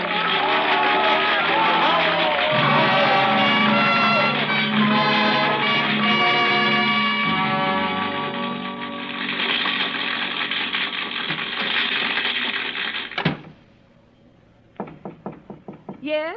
It's me. Oh, come in, John. Madam, you are marvelous, simply marvelous. Oh, thank you, John. And such a little fool. The fool? I've told you to play the part down, but it's getting worse and worse. Tonight she's absolutely furious. She's going to make trouble for you, Madeline. Oh, trouble? What kind of trouble? You don't know Nellie Garrett. But I know my audience, don't I? Oh, Madeline, you're so young and foolish and so beautiful. Why, thank you, John. So terribly beautiful. Oh, John, now you're leading up to it again, aren't you? Madeline, this play isn't going to last forever. Even you can't keep it alive much longer. Why don't we make plans together now? We could have our own company. As the great John Gaylord and Mrs. Gaylord. Of course not. Why, in a couple of years, you'd be as famous in your own right as Nell Garrett herself.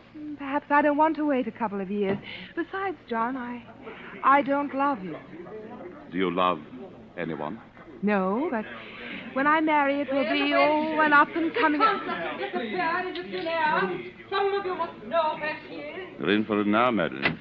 So there you are, my fine miss. Go easy, Miss Garrett. She's meant no harm. No harm. She has merely ruined my entire last act curtain for 29 consecutive performances, hoisting her skirts clear above the ankle, ogling the stalls like a music hall Gretchen. Well, it's only because it's that kind of a part. Oh, is it? Well, as long as I play the leads in this company, I will not have my best speech in the whole play utterly ruined by rowdy applause for the gutter antics of a half-baked ingenue. Nell, you're making a fool of yourself. And while we're on the subject, Mr. Gaylord, there are a few points I should like to discuss with you. When you help Miss Tremaine down from the swing in the second act, there is no need for you to keep your arm around her during the entire remainder of the scene. Well, really, Miss Garrett, if you can no longer hold either your audiences or your lovers... Oh, no. Nell!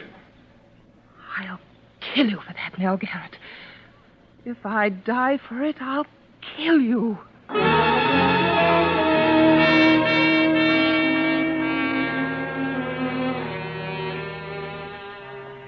I left the theater and walked aimlessly out into the night, my eyes blinded with the tears. Young, oh yes, and foolish as I was, I believed my poor little heart was truly broken. For I knew that Nell Garrett could ruin me with every theater manager in London. And I knew she would. How long I wandered through those misty streets, or where, or even what I did, I shall never know. But just as dawn was breaking, I found myself, by some odd twist of fate, passing by the lodgings of John Gaylord. On a sudden impulse, I climbed the steps to his door. Madeline. Hello, John. Did anyone see you? See me? Come in. Where have you been? Just walking. Oh, good Lord. Alone? Yes. Why? Don't you know? Yes, John, I'm afraid I do. My career... Your career? Oh, my poor child. John, what's the matter? Don't you know that Nell Garrett's been found dead with a knife in her back? Dead? Murdered. John! Police have been looking all over London for you. I've been expecting you here, expecting them here any moment. For me? Of course for you. Me? Madeline, last night you threatened to kill her in front of a dozen witnesses. Why wouldn't they be looking for you? Oh, no. Madeline, listen to me. Listen to me. Where did you go? What did you do? Didn't anyone see you? Didn't you talk to anyone? No. You've got to tell them something. What can I tell them? Because if you don't, John. they'll hang you, Madeline. Please, Madeline, you've got to think. Try to remember something. I'm so alone. If I only had a friend. You have got a friend, Someone Madeline. I who know. loved me enough to at least say that they were with me. Who is it? Inspector Phillips, Scotland Yard. Madeline, in there, quick. The bedroom. John. Don't worry, I'll tell them something. Hurry. Coming. I'm sorry to rouse you at this early hour, sir. Quite all right. Come in. You are Mr. John Gaylord? Yes? Of the Queen's Players Company, Drury Lane? Yes? Can you tell me, Mr. Gaylord, anything of the whereabouts of Miss Madeline Tremaine? Madeline Tremaine? Yes. Why, Did you call me, darling? Oh, excuse me. Who is this lady, Mr. Gaylord? Well, who are you? I am from the police, madam. Police? There has been a murder. Miss Nell Garrett of the Queen's Company was found stabbed in her home last night. Nell Garrett? Yes. Do you know her? Why, of course. I'm afraid, madam, that I shall have to ask you for your name. I'm Madeline Tremaine. I'm so sorry that you find me somewhat in disarray. Miss Tremaine, I'm afraid that I shall also have to ask you to account for your whereabouts after you left the theater last night. Very well. Mr. Gaylord can account for my whereabouts. Well, Mr. Gaylord? why... You see, Inspector, it's a rather delicate matter, because since I left the theater last night, I have been here. Is that true, Mr. Gaylord? Yes. Oh, I see. Is that satisfactory, Inspector? Well, yes. Well, I don't think I need trouble you any further for the moment. I quite understand your position, Inspector. It's a terrible, terrible thing. Yes. Well, good day to you. Good day. Madeline. Yes, John? Madeline, you shouldn't have done it. They'll have the scandal all over every newspaper in the city. A scandal is better than a hanging, isn't it? But there must have been some other way. Now they'll tear you to shreds. They wouldn't have you in anything better than a music hall for the rest of your life. John, there won't be any scandal If what? John, it wasn't just my tip with Nell Garrett that sent me wandering through the fog last night. I was thinking about something much more serious. What do you mean? I was thinking about what you had said.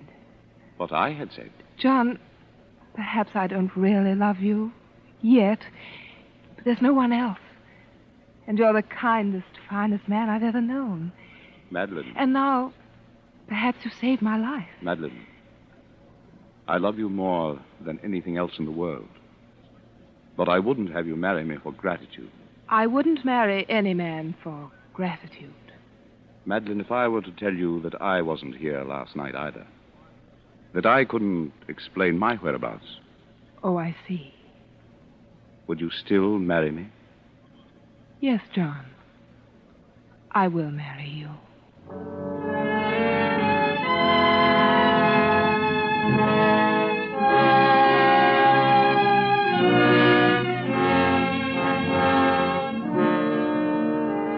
Tonight for Suspense, Roma Wines are bringing you as star Miss June Dupre, whom you have heard in the first act of A Thing of Beauty, a radio play by Robert L. Richards from a story by Elizabeth Heaston. Tonight's tale of Suspense.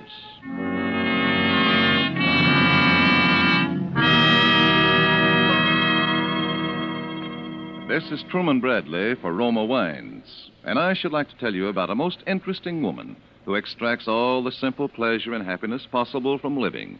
She is Elsa Maxwell, international authority on hospitality.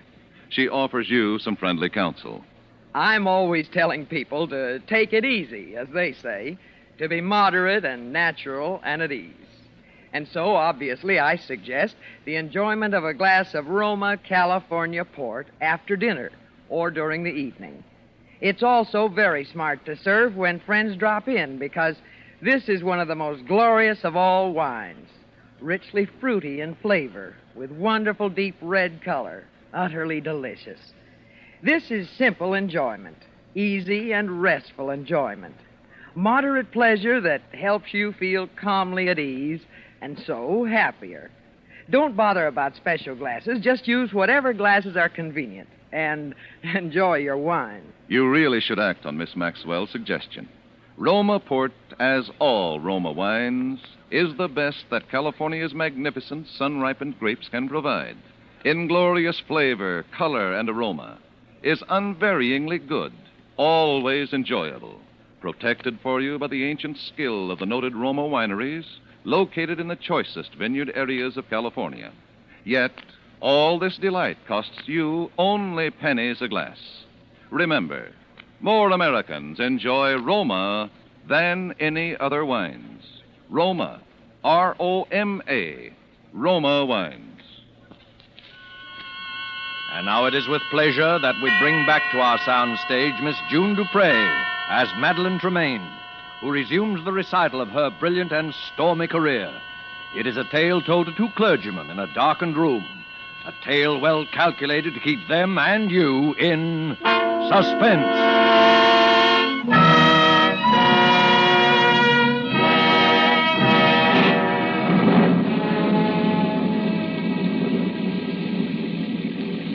Shall I continue, gentlemen? Oh, yes, please do, Miss Tremaine. It's completely absorbing. Indeed it is. Really? I hope you don't mind the lights turned off. It's the storm. I suppose perhaps I'm a sort of elemental creature, but I always love to sit here and have it dark when it's stormy outside. Not at all. Well, then,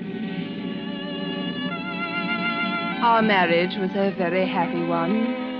Perhaps not entirely in the high tradition of grand passion, but a thoroughly comfortable, civilized relationship until something happened which is so often a tragic feature of wedded life between two stage personalities. For the first 2 seasons, John and I always played together. And then managers began to ask for me, alone. What could I do? I was young and just reaching the peak of my career. John was past his prime in popularity. And so at last he no longer even tried to have a career, but lived along on false hopes and idle dreams and tiresome reminiscences. And took up little hobbies to pass the time away and grew a little stout. It was very difficult for both of us. And then, for me, came the time and opportunity that every actress dreams of.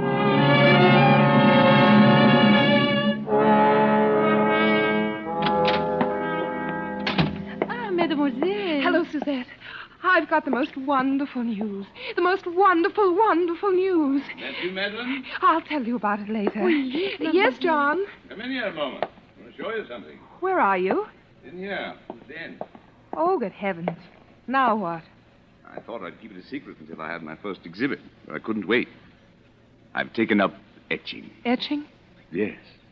Look, What's that? you. What? It's only the copper plate, of course. You see, the whole principle of etching is... Madeline, look out! Oh, what's the matter? Almost knocked over that vat of nitric acid. One drop of that on your beautiful white skin.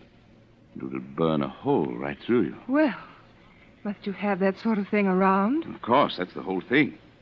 You see, your sketch simply scrapes the wax off the copper plate. Then you drop it in the acid and... Well, that's very interesting. Yes. Well, what happened in town? Anything? Anything. Everything. Got some plans, huh? Anyone ask for me? Oh, yes, everyone asked after you, John. I told them you were well. I mean, I thought there might be a couple of decent plays for a change. I might consider something. John, how are you on Romeo? Romeo? Yes. You see, Maxwell has finally asked me to do a Shakespeare repertory, and high time, by the way. And I'm starting in Romeo and Juliet. And I Madeline, why didn't you tell me Romeo? Oh, it'd be a sensation, and it's just the thing I need. Now, John. Oh, I can do it all right. Take off a little weight, brush up on the lines. I've done it before, you know. John. Oh, Madeline, you're the dearest wife and the best friend a man ever had. You know, lately I've actually wondered sometimes if you might not think I wasn't Oh, darling. Now, John, don't count too heavily on this. I'm not quite sure yet how things are going to work out. Work out? How else can they work out? But perfectly. Very well. I'd like to begin reading here at home, first thing tomorrow evening.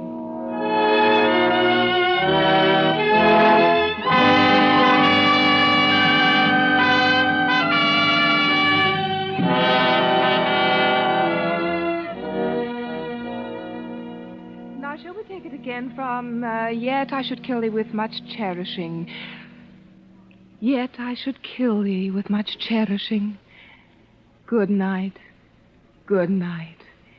Parting is such sweet sorrow that I shall say good night till it be morrow. Sleep dwell upon thine eyes, peace in thy breast. John, you see, on those last lines, you should already be moving off stage. You don't want to make too much of them. After all, the scene really ends when Juliet leaves the balcony. But you can't just throw them away, Madeline. Those are famous lines. But, John, we mustn't think so much in terms of lines as of performance. Excuse me, mademoiselle. Yes, Suzette? Mr. Alexander Duncan is here. Oh, yes. Show him in. Yes, mademoiselle. Alec Duncan. What's that young ham coming around for? Well, John, I've been meaning to tell you... Hello, Madeline. Hello, Alec. You know my husband? Why, yes. How do you do, Mr. Tremaine? The name is Gaylord. Oh, yes, of course, Mr. Gaylord. Well, say, aren't I the luckiest fellow in the world? Are you? John. To be playing Romeo opposite Madeline Tremaine? Why, Madeline, when I got your cable, I could hardly believe it. I jumped on the boat without even packing...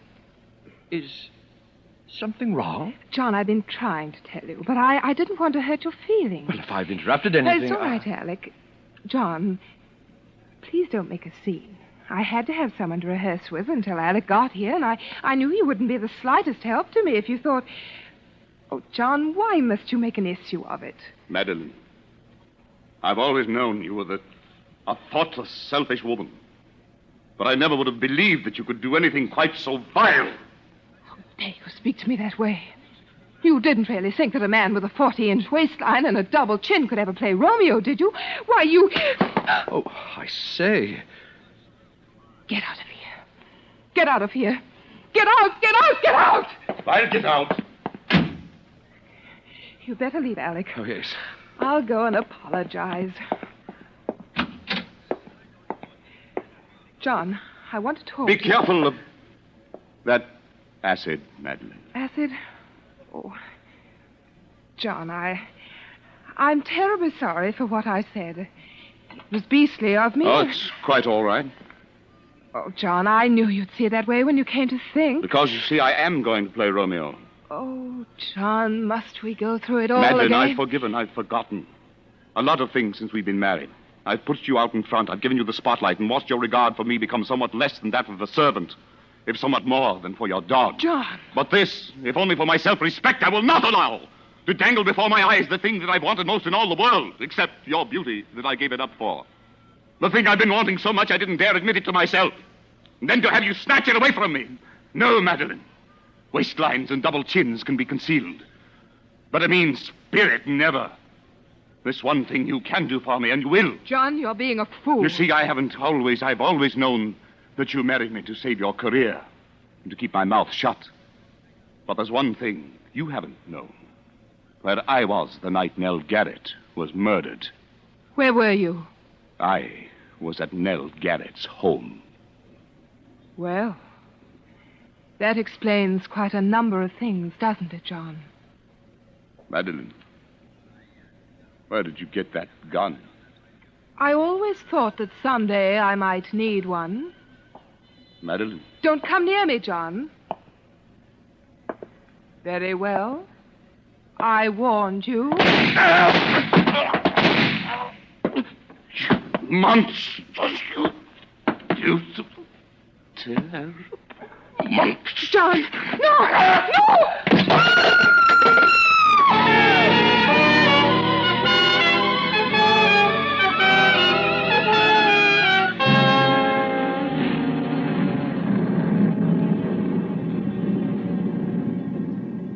You see, as he sank to the floor, he hurled a bowl of acid at my face.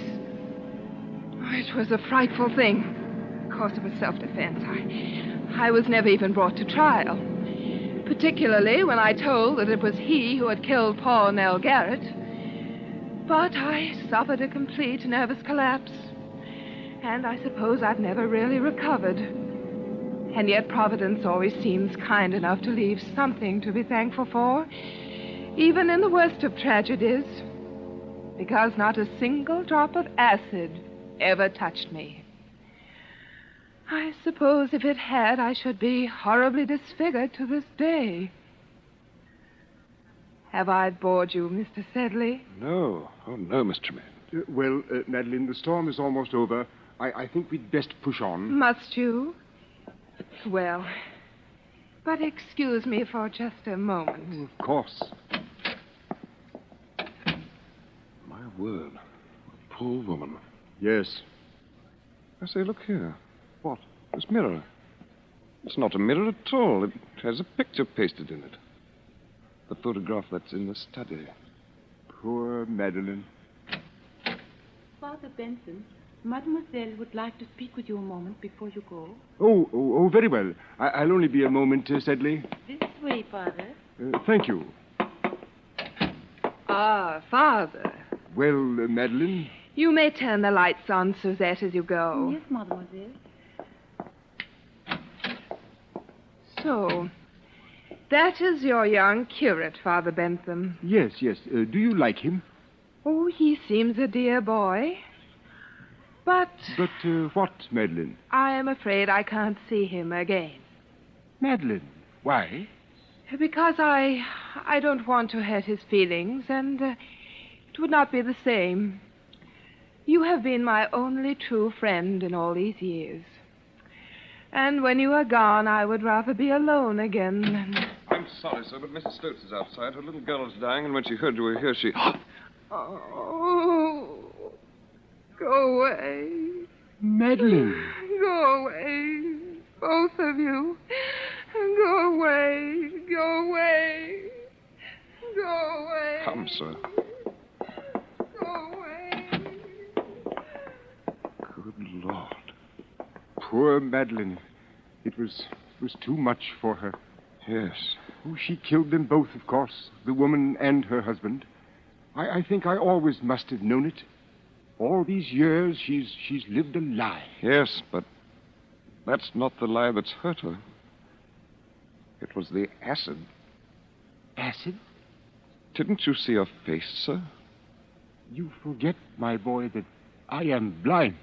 She has no face.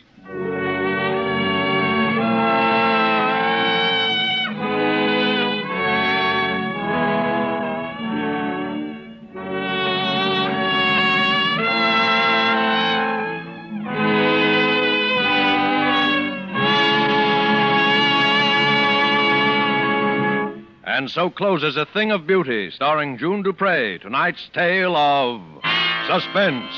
Suspense is produced, edited, and directed by William Spear. Probably no woman alive has been hostess to so many famous and distinguished people as Miss Elsa Maxwell. This is what she says about Roma wine. When you entertain friends, you do everything you can think of to add to their enjoyment.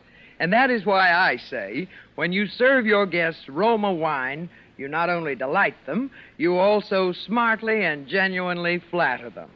These delicious wines add so much to hospitality and to enjoyment of everyday meals. Yet it's such a simple, easy addition to the joy of living, so wholesomely moderate and so inexpensive. Miss Maxwell gives you good advice. Enjoy Roma wine regularly. It's California's finest, always good, unvaryingly fine in flavor and quality. Remember, more Americans enjoy Roma than any other wines. Roma, R-O-M-A, Roma wines. Next Thursday, same time, Mr. Keenan Wynn will be your star of Suspense. Presented by Roma Wines, R-O-M-A, made in California for enjoyment throughout the world. This is CBS, the Columbia Broadcasting System.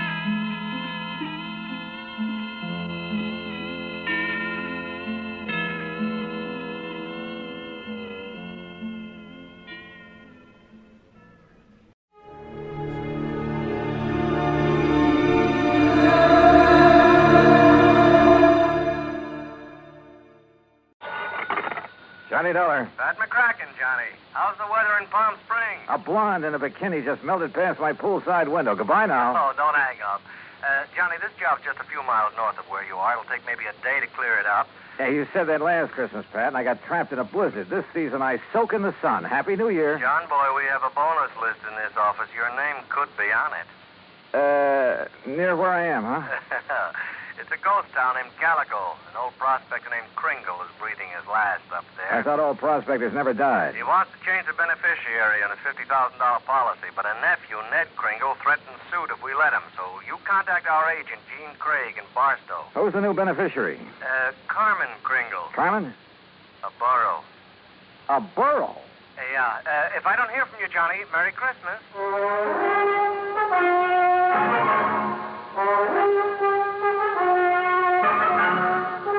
Bob Bailey in the exciting adventures of the man with the action-packed expense account, America's fabulous freelance insurance investigator. Yours truly, Johnny Dollar.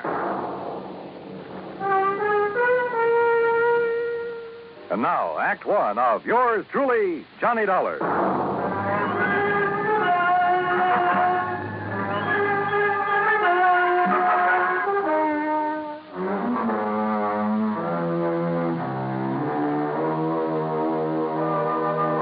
Expense account submitted by Special Investigator Johnny Dollar to the Home Office, Universal Adjustment Bureau, Hartford, Connecticut. Following is an account of expenses incurred during my investigation of the Carmen Kringle matter.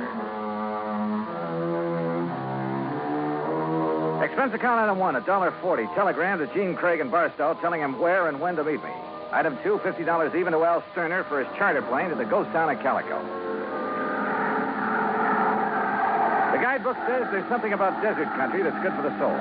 And in spite of the air bumps, I got a panoramic view of the great Mojave that took my breath away. The sun's setting rays hit the weird mineral stratas of the Calico Range and turned them into a patchwork of beauty. Night comes quickly in this country, and I turned to Al when a Christmas tree cluster of blinking lights appeared under our wings. By way of answer, he put the plane into a glide and set us down on the smooth surface of a dry lake bed.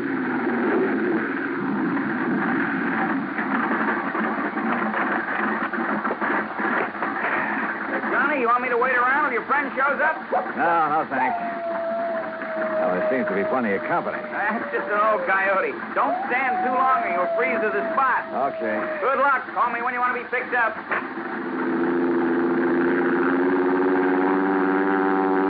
I watched Al's plane until it was swallowed by the darkness. Then suddenly I got that feeling in the hair on the back of my neck that I wasn't alone. The moon was up enough to make out shadows, and silhouetted in a circle around me was a strange collection of figures. One of the pack moved toward me, and for a crazy second, I thought I bumped into Santa Claus's reindeer. Then a car without lights came rushing at me. The headlights slammed on, and I got a glimpse of a donkey herd scattering into the night. All right, mister. Walk toward me, slow, with your hands high. I've learned never to argue with a Winchester 94, so I followed orders. I spotted the weaving headlamps of another car approaching and prayed it was the agent, Gene Craig. Close enough, Sonny. I can pop the rattlers off a sidewind at 60 yards, so don't you make no sudden move. He was maybe 60 with gray sideburns and a frosty goatee. A marshal's badge was pinned to his leather jacket. All right, now, mister. Marshal, that's all right. That's Mr. Dollar. Huh? I was supposed to meet him earlier. I'm awfully sorry, Mr. Dollar. I'm Gene Craig. Huh? I couldn't get here until I drove Doc Spangler up to Chris. He's had another setback, Marshal. Yeah, some darn fool let down a rail on his corral, and Chris Kringle's whole herd got loose. He don't give a chuck for most of them, though, except Carmen. Now he's fretting because she's running wild. Almost had him tracked down when this here fella showed up. If you vouch for him, huh, Gene? Well, you are Johnny Dollar, aren't you? Well, a frozen facsimile. Come on, I'll drive you into Calico. You tell Chris that I'll have his Carmen back in the corral before the moon's full. And, Gene. Yeah, Marshal. Tell the old sourdough to stay alive, will you? We need him around here. Sorry about mistaking you, Mr. Dollar.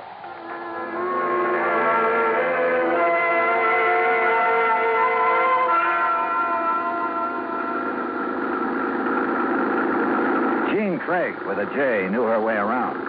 She was strictly business and filled me in fast on the old prospector with the odd name and his desire to change the beneficiary of his policy. Everybody calls him Chris because every year he loads up his burros with toys and presents for the miners and their families back in the hills. The kids really think he is Santa Claus. I'm afraid it won't be a very merry one for them this year. Well, what makes everyone so sure Chris Kringle is giving up the ghost?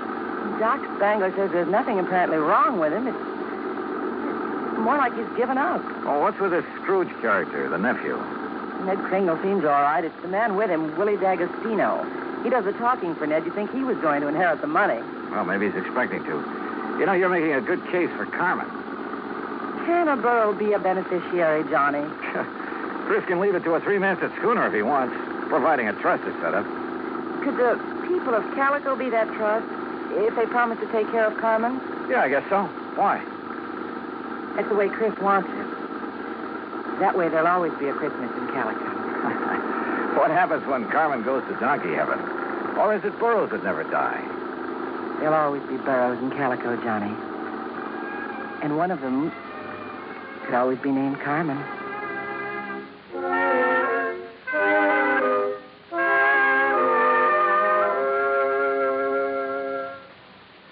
Act two of yours truly, Johnny Dollar, in a moment. Act two of yours truly, Johnny Dollar, and the Carmen Kringle matter.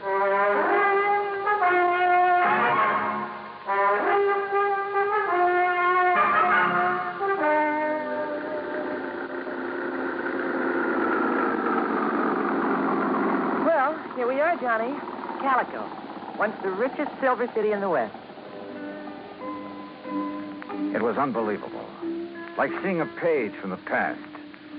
Walter Knott, famed creator of Knott's Berry Farm and Western historian, had bought the old ghost town's battered remnants and restored it to the way it must have appeared in the wild and fevered days of the Silver Lode. I could make out signs nailed to weathered batten boards that told of a flourishing and colorful past. Joe's Saloon, The Last Chance, Hyena House Hotel, Lane's Mercantile, the Calico Prince. High on a hill at the edge of town, people were gathered at the entrance to a cave that was illuminated by hundreds of miners' lamps.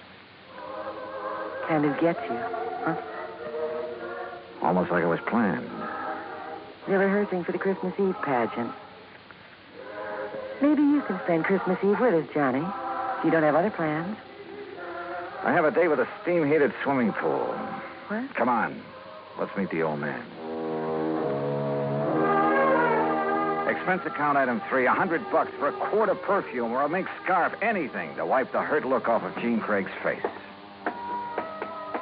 She led me up the steps to the rickety porch of Chris Kringle's wooden shack. A tall figure carrying a black bag stepped toward us out of the shadows. Jeannie, I'm glad to see you. Will you drive me back to town? Why, certainly, Doc. Oh, this is Mr. Dollar. Hi, son. Hi. Chris, is he still all right? I couldn't say. Been sitting out here waiting for you. You haven't seen the patient? The medical man owes a duty and all that, but I'm too old to talk back to a gun. You mean they wouldn't let you in? Tired of it. Well, I'm not a medical man. Well, please be careful, Johnny. I told you, Stallbone, stay away and leave the old man to... Well, if it ain't little Jeannie, the policy fixer. And who are you, mister? Willie D'Agostino. This is Johnny Dollar. He's from the insurance company to see about changing the policy. Who is it, Wooly? Who are you talking Relax, to? will you, and let him give us some tourist directions back to Barstow. There'll be no policy changing at this late date, mister. Ned Kringle is very bereaved at the imminence of his uncle's demise. Just family admitted at this sad hour, so mosey along, folks. I'll leave the young man to his grief. Your foot is in the door, mister. I don't like your foot, and I don't like you. His hand moved to his shoulder holster, but Jean was standing right beside me. It was Doc who suddenly shouldered past D'Agostino and fled up the stairs that gave him my chance. I kicked the door wide, threw him off balance. I shoved Jeannie aside, and that was a mistake because a million Christmas tree lights blazed up in my skull.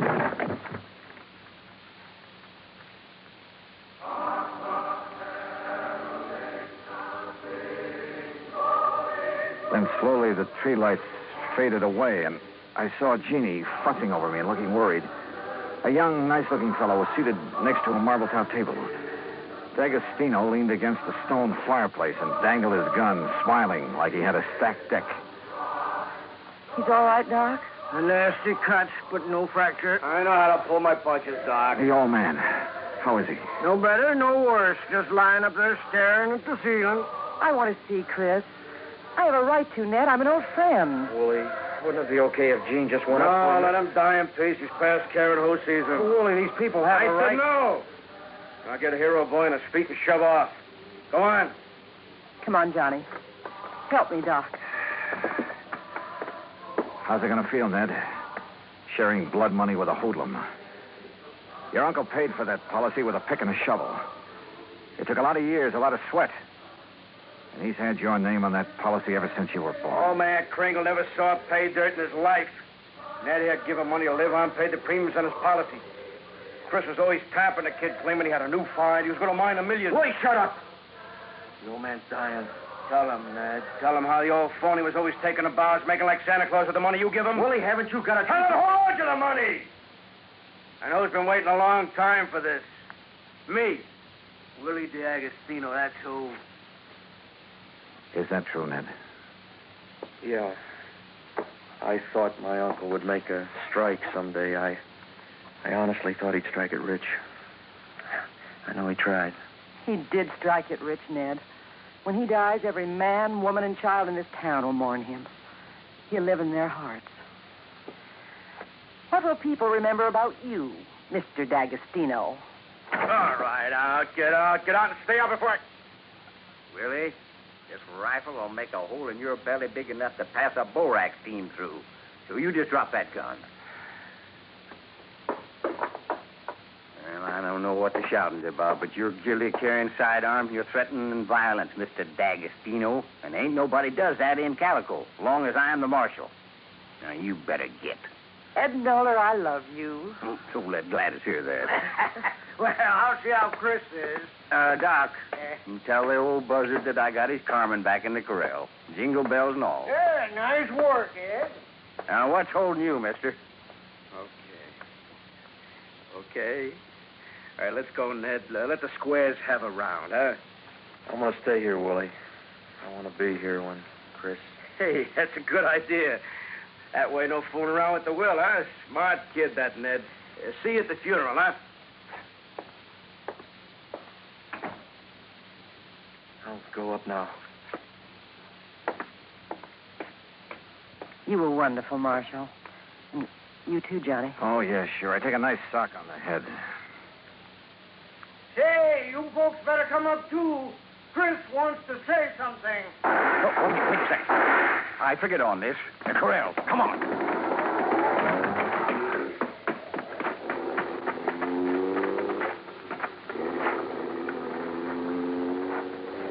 D'Agostino must have had another gun in his car. One of the bullets had found the mark he intended. Willie Boy wasn't taking any chances that Carmen Kringle would inherit $50,000. We found the burro lying on her side, quite dead. Jingle bells and all.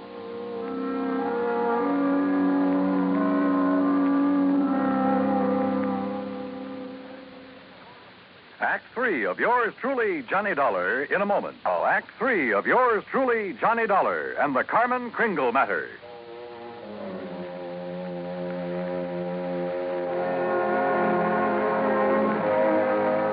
Oh, Marshal. Johnny, how could he have been so cruel? Carmen dead. It's just not right. Yeah, I figured D'Agostino might be mean enough to try killing Chris's pet burro. We can't tell him about it. It would kill him for sure. You'll have to know the truth, Gene. You'll have to decide about the will. Yeah, truth is always the best. And easy this time. Easy? Huh? Yeah. I'll just take these bells off of this poor little feller, and I'll put them where they belong. Carmen? What? Carmen? Oh. Mosey over here now. Well, you pulled a switch. You put these bells on another burro. Yeah. I didn't trust that greasy character, and I was right. And nice girl, Carmen. I'll be. Now, you folks going up and see old Chris. I'll keep an eye on this here $50,000 jackass. That's the way it's going to be, ain't it, Johnny? Yes, sir. That's the way it's going to be. But I was wrong. The roly-poly little old man on the four-poster bed with his white whiskers resting on the quilt changed his mind again. Even after hearing about how the marshal saved Carmen. I wasn't going to scratch Ned's name off of that insurance, Mr. Dollar. I tried to shake that D'Agostino, figuring he'd take his hooks off of Ned if he thought my Carmen was going to get the money. Oh, I was scared for a while that I just might have to up and die to square my nephew's gambling debts. I'm sorry, Chris. I'll work my fingers raw paying every cent I owe, but I'll pay him back with interest. I want you around. Yeah. Okay, Mr. Dollar. Yeah, Chris. Lift the lid on that footlocker and fetch me one of them bags in there. They're pretty heavy, but you look strong. Oh, they're sure heavy enough. You got them stuffed with silver? It's better than silver. Open it up there. Yeah, that's it. You recognize the dot? Yeah. Maybe you'd better have a good sleep, Chris. This here's plain old gravel. Oh, plain gravel. It's uranium, Doc. Huh? The last batch assayed at $900 a ton.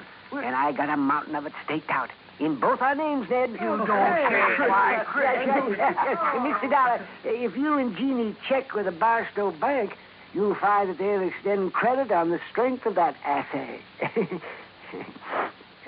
You reckon you can spend 2 days buying enough presents so as we won't disappoint the folks hereabouts?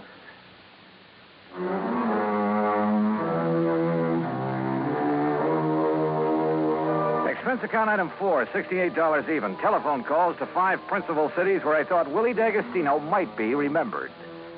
The police departments had a long list of reasons why they remembered Willie. That was my Christmas present to them. Expense account item 5, another $50. Truck rental to haul the presents we bought for Ned to give away come Christmas morning.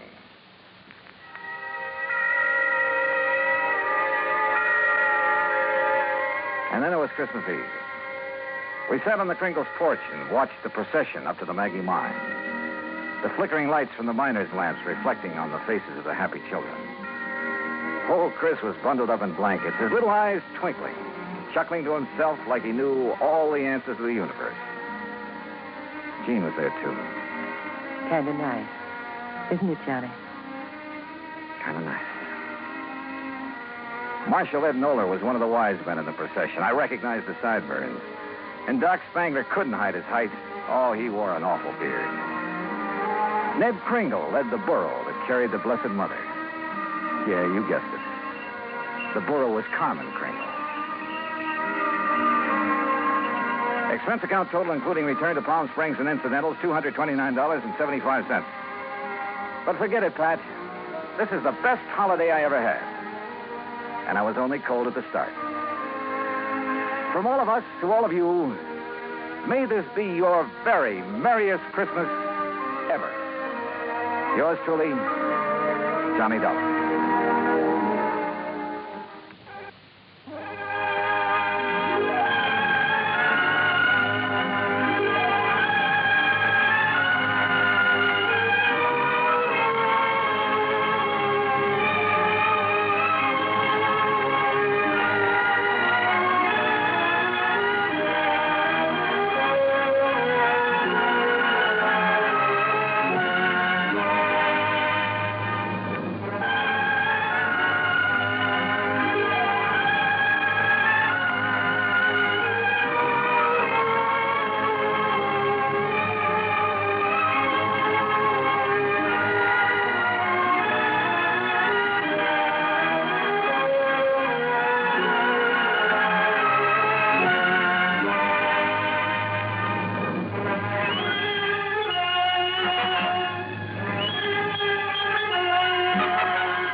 Wrigley's Spearmint Chewing Gum, the refreshing, delicious treat that gives you chewing enjoyment, presents for your listening enjoyment Edmund O'Brien as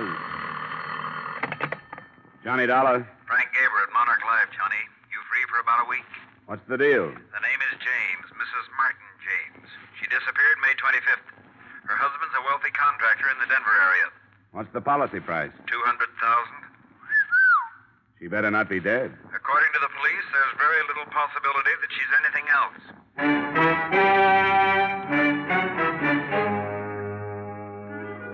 The makers of Wrigley's Spearmint Chewing Gum bring you Edmund O'Brien in another adventure of the man with the action-packed expense account. America's fabulous freelance insurance investigator. Yours truly, Johnny Dollar.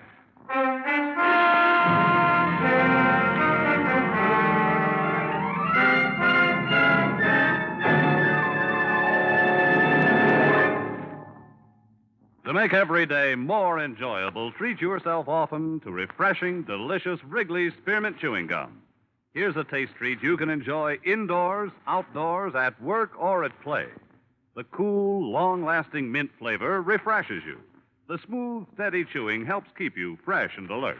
Adds enjoyment to whatever you're doing. Wrigley's Spearmint Chewing Gum. Healthful, refreshing, delicious.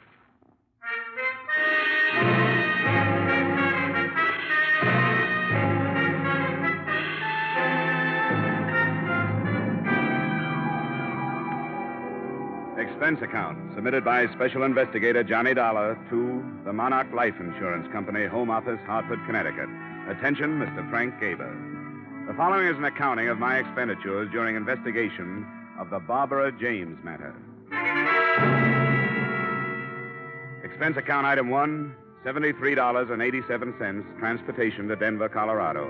Expense account item 2, $2.30, taxi fare from airport to police headquarters, where I spent a few minutes getting myself up to date. Detective Lieutenant Harrison locked his hands in back of his head, leaned back in his swivel chair, and filled me in on the meager facts. And a swimming pool. He must have loved her. Well, he could afford it. And tennis courts, anything to hang on to her. See, Dollar, he's one of these silly old fools dreaming of a sparkling youth. What about his wife? She was 28. I got a picture of her here. Now, would somebody like this be interested in a 50-year-old baldy with a paunch? For money? She was originally. When she got all the money she wanted, she started cavorting. It's my guess that's what happened. Oh, what am I saying? My guess. That's what did happen. Up till the time she disappeared, anyhow. Married long? 3 years. No children. Her first husband was under contract to one of the movie studios. He lost his contract, went to New York to starve a while, found he had no wife when he got back to Hollywood. Don't tell me. James met his wife in Reno. Reno it was. He had just let go of something his own age. Wanted a little romance before he died. 6 weeks ago, he called up the department and said she was missing. In the last 6 weeks, he's aged 10 years. Looks like a very unhealthy 60 now. Nothing from the travel bureaus, out-of-town hotels? Nothing from railroad stations, bus depots, airports, auto rental services, other police stations in the U.S. and Canada, et cetera, et cetera, et cetera. So? After 6 weeks, murder.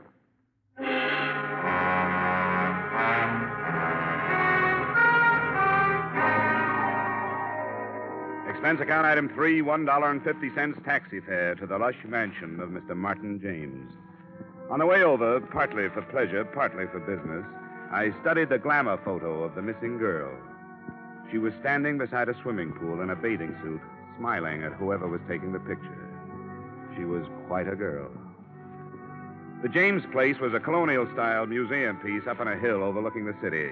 A pretty young thing in a nurse's uniform met me at the door, took my name, and disappeared behind 2 high oak doors. In a moment, she was back. She ushered me into Mr. Martin James. Mr. James looked very old. His legs were wrapped in a patch quilt. One hand clutched the collar of his bathrobe about his throat. The other hand held a glass of milk. How do you do? Sit down, won't you? Oh, thank you, Martha. That'll be all. I know your suspicions, Mr. Dollar. My answer is no. I'm not at all sure she hasn't run off with a younger man. But all the ticket officers show... She'd use another name. Very possibly. You see, Mr. Dollar, Barbara married me for my money. I married her for her youth and her beauty. It was a decent enough arrangement until she became dissatisfied. Yes, I suppose I was a fool. Then you think she left you? If I ever allowed myself to really believe that, I wouldn't want to live. I can stand the news that she's ill, oh, yes, or even that she's dead, but not that she's left me. And I sit here day after day telling myself that maybe, in a small way, She loved me. And what do you think did happen to her? I don't know, but she would have sent me some notification, postcard, anything. You know, there was a strain of sweetness in her. She found it very difficult to be unkind. Oh, she had a conscience, Mr. Dollar. Tell me, how did you discover she was missing? Well, I came home one night. She said she was going out. We had a quarrel. It was the only time I ever raised my voice to her. She stormed out of the house, didn't even take any of her things.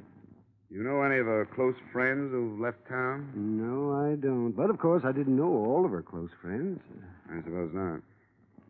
Well, Mr. James, can you suggest any of her friends that I might start with? No, Mr. Dollar. Although I suppose Bennett would be as good as any. Who's Bennett? Oh, he runs the Yellow Bird Cafe, a nightclub downtown. I always had the idea he was number one on the list.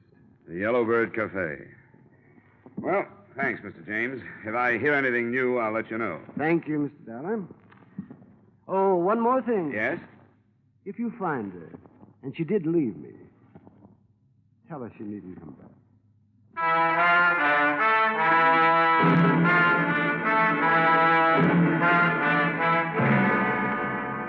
Expense account item 3, 90 cents taxi fare to the Yellow Bird Cafe, a blue-lighted night spot. In a minute or two, I was seated opposite a slick-haired leading man in a dinner jacket. From the size of the bills on his desk, I'd say his wallet was pretty well dressed, too. Don't look at them too long. They'll burn your eyes out. Must be awful to have to rake all that off the lawn every morning. Oh, I just wanted to impress you. That's a whole week's take. Denver isn't what I call a good club town. My place in Frisco does much better. The only town worse than Denver for club trade is Cleveland. Cleveland pulls in the gutters at 6 p.m. Well, I'll keep that in mind if I ever get the urge to open up a clip joint. I'm here about Barbara James. It's funny how that name keeps cropping up. I suppose it'll keep cropping up until somebody finds her. You have any ideas? Sure, lots of ideas. She could have crossed against the light, fallen into the Great Divide, thumbed her way to Hungary. You're a comedian. Oh, now, look, Dollar. I'll tell you what I told the lieutenant. I don't know anything about it, and if you insurance rubes had any brains, you'd check with the cops first before making fools out of yourself. You saw quite a bit of her. Saw, that's right, saw. That was a long time ago. Listen, guy, I got a book in my pocket with names of girls who make Barbara James look silly. Now, why should I take away an old man's child bride? That's not the way I heard it. All right, for laughs, sure, I used to take her out. She was lonely.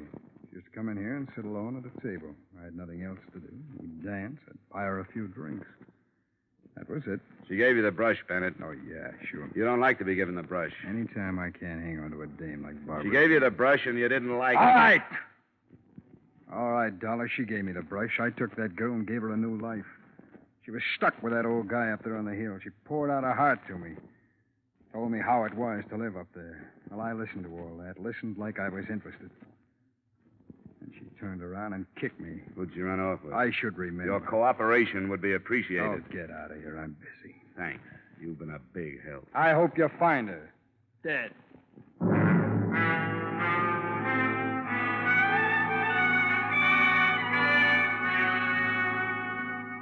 Expense account item 4, $3 for 2 drinks, 1 for me, 1 for the young lady I dragged away from the dice table.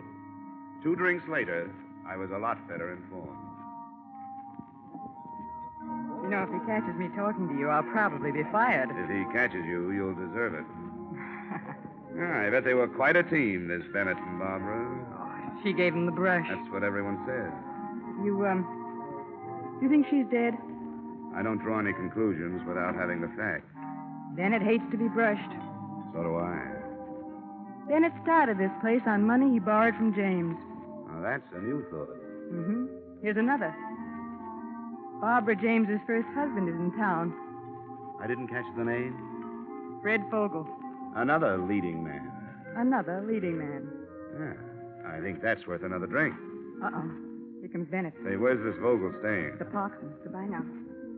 Well, I see you're pumping the help. Oh, just browsing. Browse elsewhere, huh? Right. Well, it's been swell. Wait a minute, Dollar. What did she tell you? We discussed baseball. Come on, sit down, Dollar. Make up your mind. All right, sit down. Sure. Look, Dollar, I don't know where Barbara James is, and for all I care, she's at the bottom of the ocean, but there are a few things that have nothing to do with this case which I would hate to have circulated around. Every man has personal matters. I'm glad you recognize it. Now, come on, what did she tell you? You didn't tell me Vogel was in town. Is he? What's he doing here? How should I know? All right, Bennett, forget it. But listen, this girl, this Dice girl, I don't go firing her or anything. I appreciate your interest in her welfare, Dollar, but I keep her for all the things she doesn't say. Finish your drink, Dollar. Ice is melting.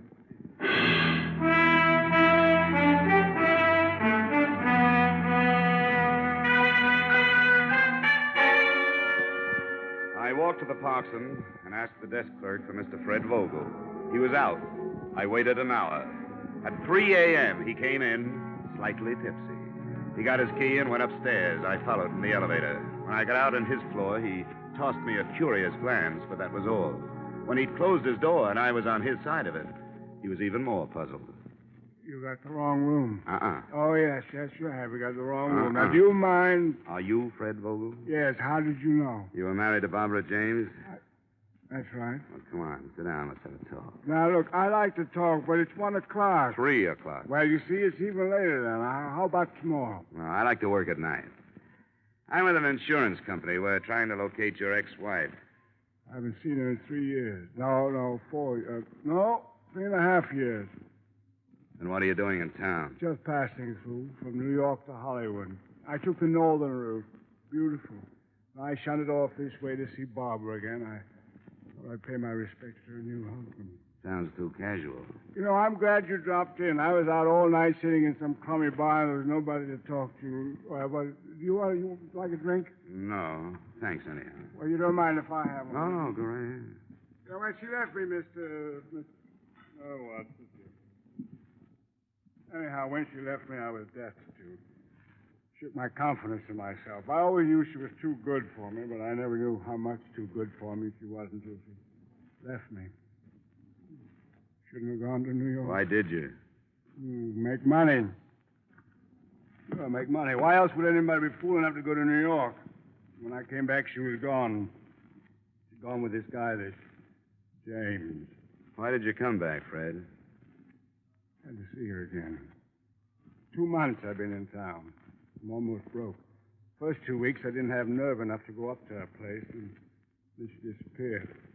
Now I can't go until I find out where she is. You've had a rough time. That's right. That's just what I need. I need somebody to sympathize with me. That's what I need. Oh, man, I wish you would have a drink with me. All right, Fred. I'll have a drink.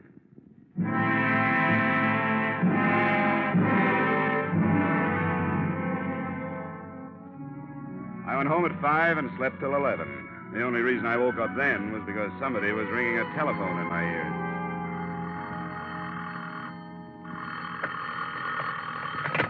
Yeah, hello. You sound like you're in the crest of a hangover. Who's this? Harrison. Oh? I'm with the police department. Oh, sure.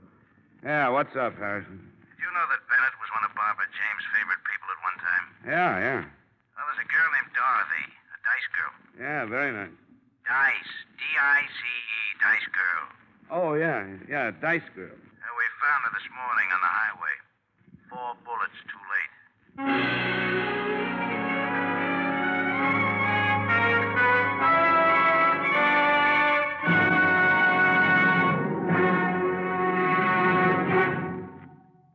To make every day more enjoyable, treat yourself often to refreshing, delicious Wrigley's Spearmint Chewing Gum. The lively, full-bodied, real mint flavor cools your mouth, moistens your throat, freshens your taste.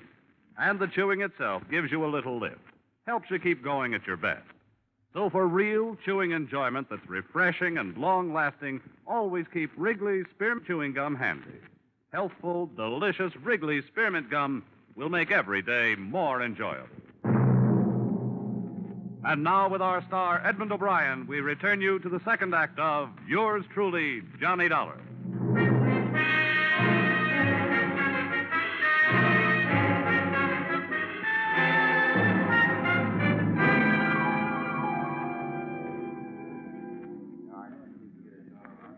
Well, this sure doesn't look like the apartment of a 26 girl. And this isn't installment furniture either, Lieutenant. Let's nose around in that closet, huh? What? Imported brocade. Yeah. My wife's been pestering me for something like this for 10 years. Now, how would a girl like Dorothy rate all this? For being lovely? Or for being quiet.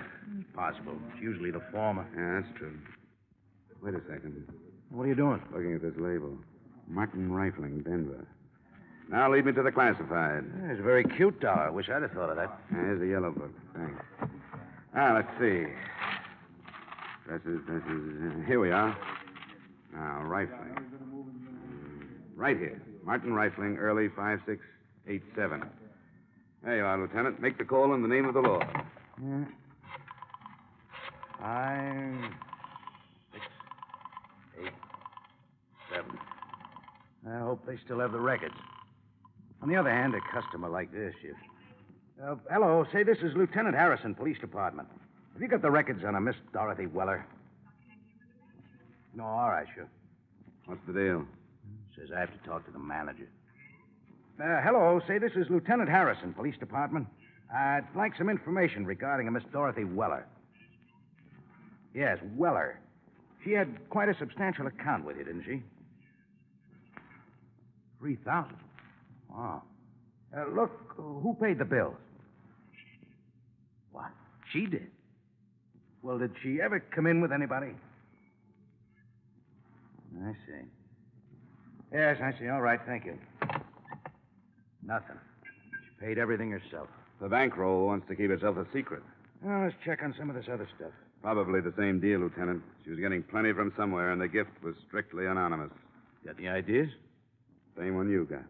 I want to mess around here for a while. You go on over to Bennett's and check. I'll let you know if we're right, Lieutenant. And look, why don't you take some of that imported brocade back to your wife, huh? Don't be silly. Then I'd have to take her someplace expensive to show it off.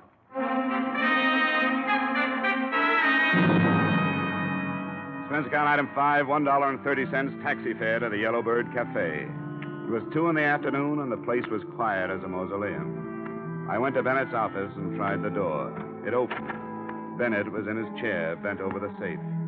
As I closed the door, he bounced up. Dollar. What do you want? A little information. We came across some bills at a dress shop. Yeah? Yeah, $3,000. Guess whose name was on them. I don't even know what you're talking There's about. Dorothy Weller, that's who I'm talking about. $3,000. Well, she must have come into some money. And now she's dead, and you were the rich uncle. I wouldn't spread those kind of rumors, Dollar. You killed her, Bennett. You killed her because she was bleeding you to death. Prove it. I can, by your bank account. She was your favorite charity. Get out of here. How does it tie in with Barbara James, Bennett? Get out, I said. You don't really want me to get out of here. If I did, I'd go right to the police, and you'd be arrested on suspicion of murder. Now, come on. I want details. All right. All right, Dollar. Barbara James never gave me the brush.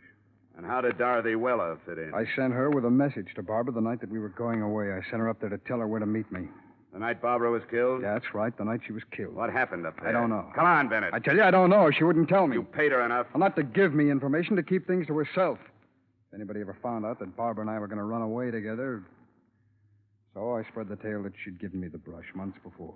You could be lying, Bennett. Could be, but I'm not. If you're not, it smells of double blackmail. What do you mean? Come on, you're not that stupid.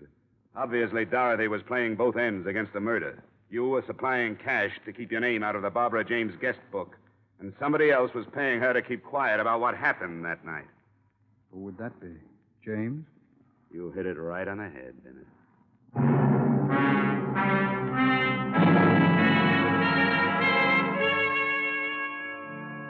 Expense account item 6, transportation to the Martin James place.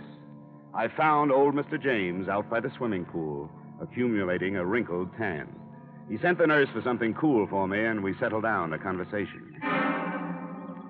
Are you calling me a liar? All I know is something drastic happened the night Barbara James disappeared. Now, look, I don't prosecute anybody. I'm just an insurance man. My job is to find your wife, that's all. Oh, well, I've told you the truth. I'm afraid not, Mr. James. Because it happened something like this. You came home. Happened something like this. You came home. Barbara was packing. She was there with another girl, a girl named Dorothy Weller. She told you she was running away with Bennett. You had a quarrel. Oh, it's the most You've been ridiculous paying thing. Dorothy Weller plenty to keep that quarrel to herself. Why, that's sheer invention. Investigation, Mr. James. Now, exactly what happened that Oh, night? everything happened exactly as I told it to you. Bennett tells a different story. Then it'll have to be Bennett's word against mine. It'll be more than that, Mr. James. Dorothy Weller is dead. Huh? Yes. I see. Now, what happened that night? So we quarreled. Barbara said she was going away with Bennett. I didn't want her to go. She left anyhow. I paid Dorothy Weller a good deal of money, not to mention the quarrel, to the police. What happened to your wife, Mr. James? I don't know. She didn't run away with Bennett. What happened to her, Mr. James? I don't know. You killed her, didn't you? No, You told her no. you'd kill her before you'd let her go. Then she tried to go and you shot her. Oh, no, that's a lie. Well, Mr. James, it's only a matter of time. Don't admit anything now. You don't have to. The only witness is dead. But we'll find the body. Oh, thanks for the drink.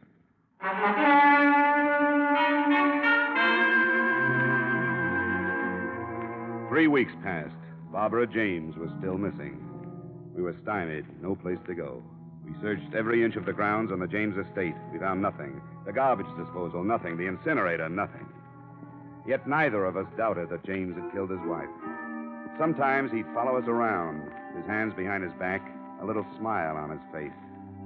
I got to hate James. It was like losing at canasta night after night to the same guy. One day I was standing in the patio looking down into the blue water of the pool when somebody tapped me on the shoulder. Mind if we clean it? Huh? The pool. Oh, well, you better ask Mr. James. Oh, I thought you was going to use it or something. No. Well, we service the pool every 2 weeks. Unless somebody's using it, we go right to work, you know. Well, go right to work then. Yeah, sure thing. We built this pool, you know. Oh, really? Yeah, I've been building pools in and around Denver for 25 years. My father was in business before that. This here's a beautiful job we did. We take real pride in this here pool. Yeah, it's a nice pool, all right. Oh, we got some beauties all around, but this here's our pride and joy. Solid gunite all the way through. Steel reinforcements, loot waller, pump and motor. Best equipment you can buy. This thing set old Mr. James back a plenty, but you get what you pay for. Nobody builds a better pool than us for the money. Oh, is that so? Oh, sure. And we take our time. We routine the work so as you get the pool as soon as possible, but that gunite, you know, it has to set at least 28 days. Then the plaster. I wouldn't fill it until all that had a chance to settle. But Mr. James got awful impatient. Wanted the pool filled 10 days after we gun-nighted. I told him, I said, Mr. James, you don't build a pool like this every day. He said, I know that.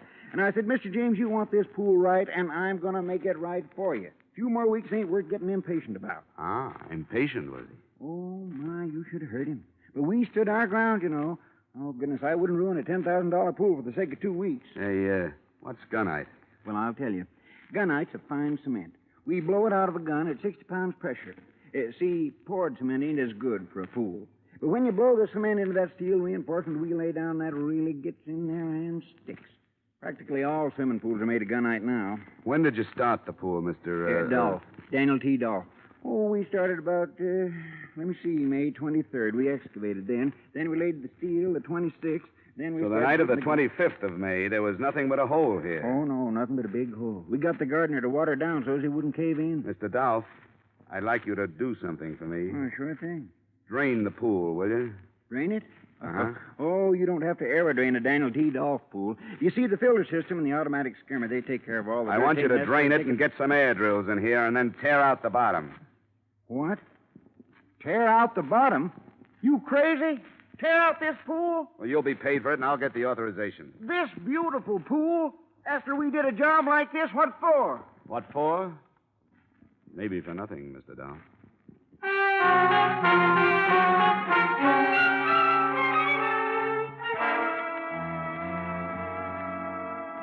You dig up the pool? That's right, Mr. James. Oh, that's the most outrageous suggestion. I've got a police order.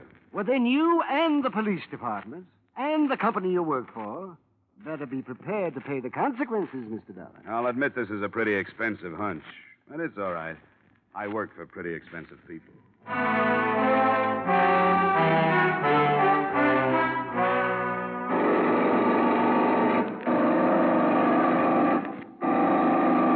Hope you know what you're doing, Dollar. What? I said I hope you know what you're doing. Well, it's only a hunch, Lieutenant. May 25th, the girl disappeared. Now, May 25th, there was nothing but a big hole here. James knew that the next day they put the steel reinforcement in and then gunite over it. What better place for a body? Oh, here comes James now. What? I said James is coming. Oh. Hello, Dollar. How are things progressing? Pretty well, Mr. James. Yeah, I hope you're having a good time. Just like a small boy watching them tear up the street. Only this time it's going to cost you your job. Yes, and your company. A lot of money. The order comes from the police department, Mr. James. You have to bring that up. Don't you think this is all just a little bit childish, darling? Depends on what we find. If we don't find your wife, it's childish. If we do, it's logic. But rest easy, Mr. James. It won't be long now.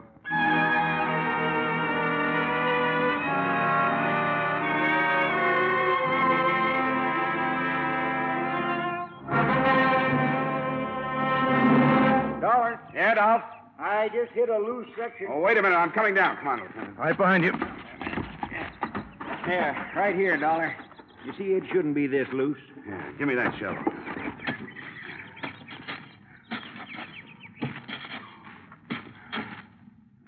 Look, Johnny. Yeah. Great place for it. What is it, Dollar? Dollar, what is it? It's a grave, Dolph. What? We better get after James. Hey, he's gone. Let's get up there. There he goes, Lieutenant. Hey, he's up on the porch. Come on, let's go. As you see, I have a gun. You don't want to add 2 more to your score, James. And why not? Dorothy and Barbara, and now you. Not this time. No, you don't. Let it go, James. No, you're a... Oh, nice work, Dollar. You all right? Just fine. But Mr. James isn't going to need a new swimming pool.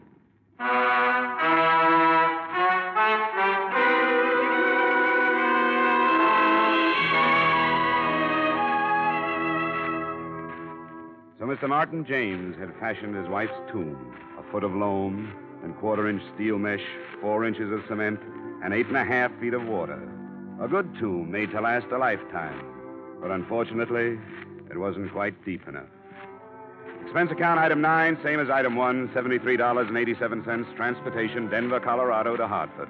Expense account total, $344.59. Yours truly, Johnny Dollar.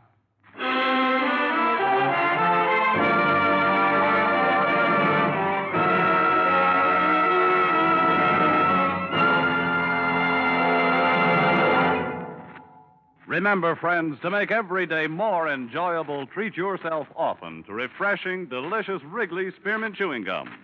There's lots of cooling, real mint flavor in every stick.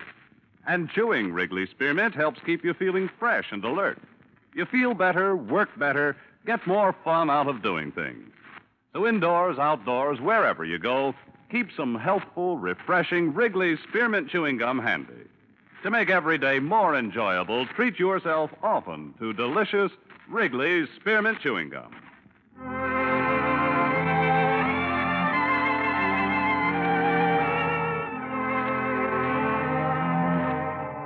Yours truly, Johnny Dollar, brought to you by Wrigley's Spearmint Gum, stars Edmund O'Brien in the title role, and is written by Gil Dowd and David Ellis with music composed and conducted by Leith Stevens.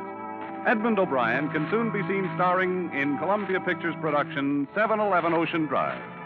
Featured in tonight's cast were Parley Bear, Jack Moyles, Howard McNear, Stacey Harris, Gene Spaulding, and Jay Novello. Yours truly, Johnny Dollar, is produced and directed by Jaime Del Valle.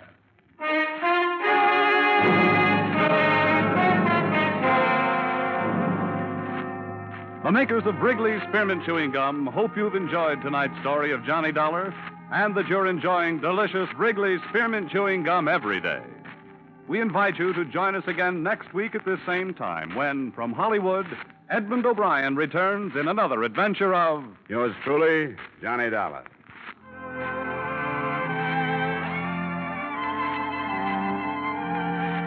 Bob Stevenson speaking. This is CBS, the Columbia Broadcasting System.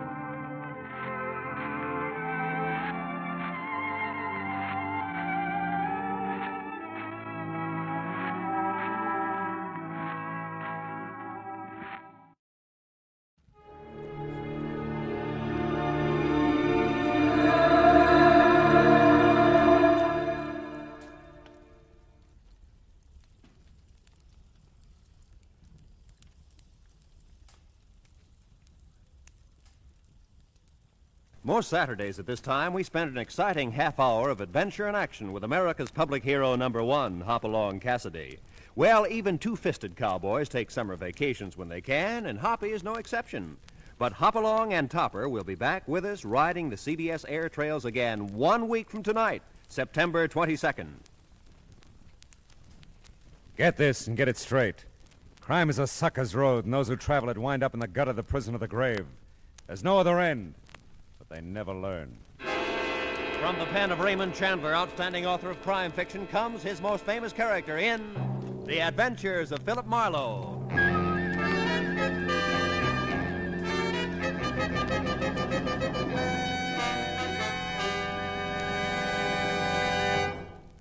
Now, with Gerald Moore, starred as Philip Marlowe, we bring you tonight's exciting story, The Sound and the Unsound.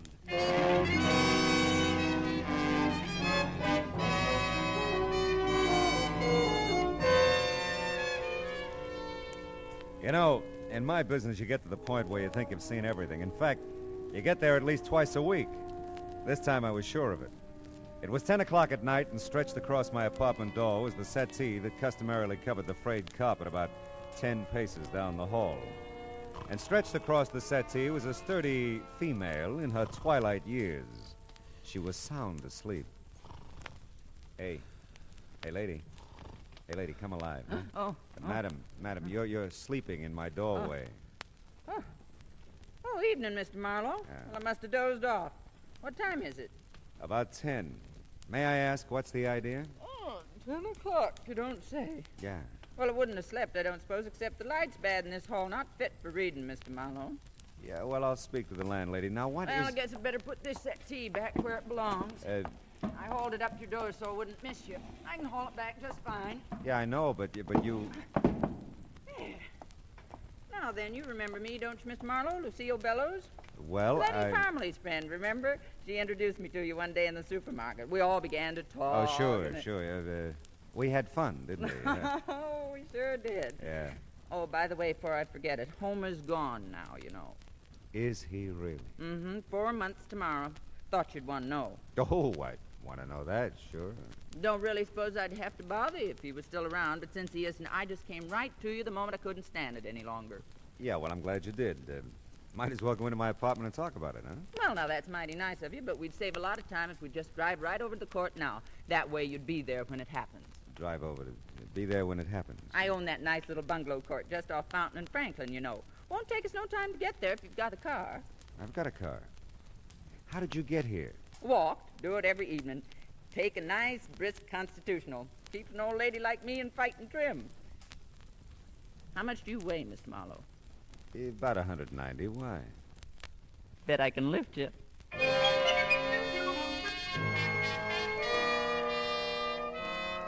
It just seemed smarter all the way around to drive Lucille Bellows back to our nice little bungalow court. My memory wasn't as vivid as hers. I didn't remember Letty Parmley or our hysterical rendezvous in the supermarket or Homer or even Lucille. But the promise of my usual fee made that unimportant. Of two things I was certain: I'd never forget Lucille again, and she probably could lift me. I was still in the dark about everything else as the two of us entered a bungalow at the far end of the court. It was pure Grand Rapids and spotless. You just take that blue chair, Mr. Marlowe. I think that's the best seat. Leastwise, that's where I'm always sitting when it happens. When what happens? The sounds. Good criminally. Don't tell me I haven't told you about them. Well, you've been so busy telling me about everything else. Yes, but this is important. Ah. You see, for the last few nights, I've been hearing these strange sounds coming from Mr. Rogers' bungalow. That's the one right next door. Well, maybe Mr. Rogers is just a little noisy. No. The thing is, he isn't even home. Been out of town all week on location. He's one of them grips at the studio. Ah. He lives alone, does he? I should think so. He's a bachelor. I keep thinking him and that Barbara Curtis will get married, but they don't. She comes in every so often and cooks him a nice dinner. Lovely girl. Just lovely. He's so handy around the place, you know, always painting and About fixing up the noises, Mrs. Bellows, what do they sound like? Well, sir, they're just downright strange. Sort of a tapping sound. Thought it was the plumbing there at first. Homer used to be good at fixing the plumbing, and I thought about calling him to check it for Wait a me. minute, And then just a minute, please. Isn't Homer dead? Did I tell you that? Well, you said he was gone. Oh, well, perfectly logical if you thought so, Mr. Marlowe. Sometimes I tell folks he's dead and gone. Sometimes I tell him he's sicker than a horse and I got him in a sanitarium. But the plain, bald-faced truth is, Homer just up and walked out on me 4 months ago tomorrow. Oh, well, I'm sorry. Well, you know, sometimes I am, too. Most time I'm not, though. But don't think I don't realize I might be imagining these sounds, Mr. Marlowe. I'm getting along in years, and it's just as possible it can be... There she goes. What do you make of that? I don't know. Sounds like someone's tapping along the wall. You've got a passkey, I suppose? Sure, I'll wear it right around my neck. Good. Come on, let's go.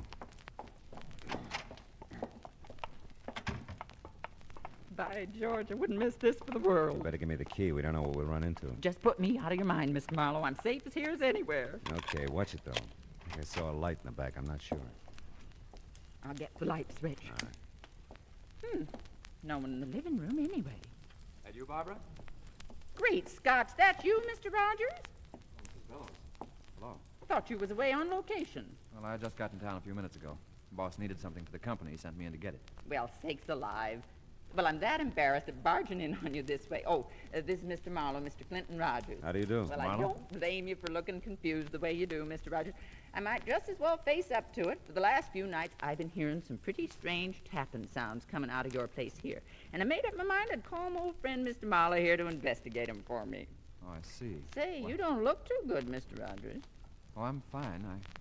Well, we've been working pretty hard. I'm just tired, that's all. Well, you see, we heard those tapping sounds a while ago, Mr. Rogers, and then a duller, heavier sound just before we came over. And I must say, we didn't hear you come home, Mr. Rogers. Well, I came in the back way. The sounds you heard, Mr. Marlowe, I must have made them. I guess I dropped my suitcases pretty hard. I'm tired, like I said. I hope it didn't bother you. Yeah, but what about the tapping along the wall? I can't imagine what that could have been. I didn't hear it. Mrs. Bellows? Why, Mr. Larry, what on earth? The door was open. I saw you in there. I must speak with you, Mrs. Bellows. Well, I simply must speak with you. Well, all right, Mr. Larry. We sure were just thinking of you, Mr. Rogers, when we blew in here unannounced, you know. Sure, I know, Mrs. Bellows, and thanks. Don't mention it. I'll be in my bungalow if you want me, Mr. Marlowe. That's fine, Mrs. Bellows. Do you think we ought to take a look around, Rogers? No, I don't think so, Mr. Marlowe. Mrs. Bellows could have imagined all those noises, you know. Yeah, she could, but I couldn't. Anyone else got a key to your place here? Why? Barbara Curtis, for instance? Mrs. Bellows told you. Yeah. No, but Barbara knows where I keep the extra key outside. But as far as I know, she's out of town, too. By the way, what studio are you with? Imperial. Uh-huh. Look, Mr. Marlowe, I'm really pretty tired. There's nothing wrong here, I'm sure, so... So it's okay with you if I leave now, huh? Well, I just... It's all right, Rogers. Oh, by the way, Mrs. Bellows tells me you're a pretty handy guy around the house, painting, keeping things fixed up, all that. Yeah, I guess I am. Why? Well, you just probably haven't had time to fix that crack in the plaster there running up from the hall closet. Why, no, I haven't. I'll have to get to that soon, too. Mm-hmm. That's been nice seeing you, Mr. Rogers. Yeah, same here. You plan to stay in town? Oh, sure. I'll be in town. All night.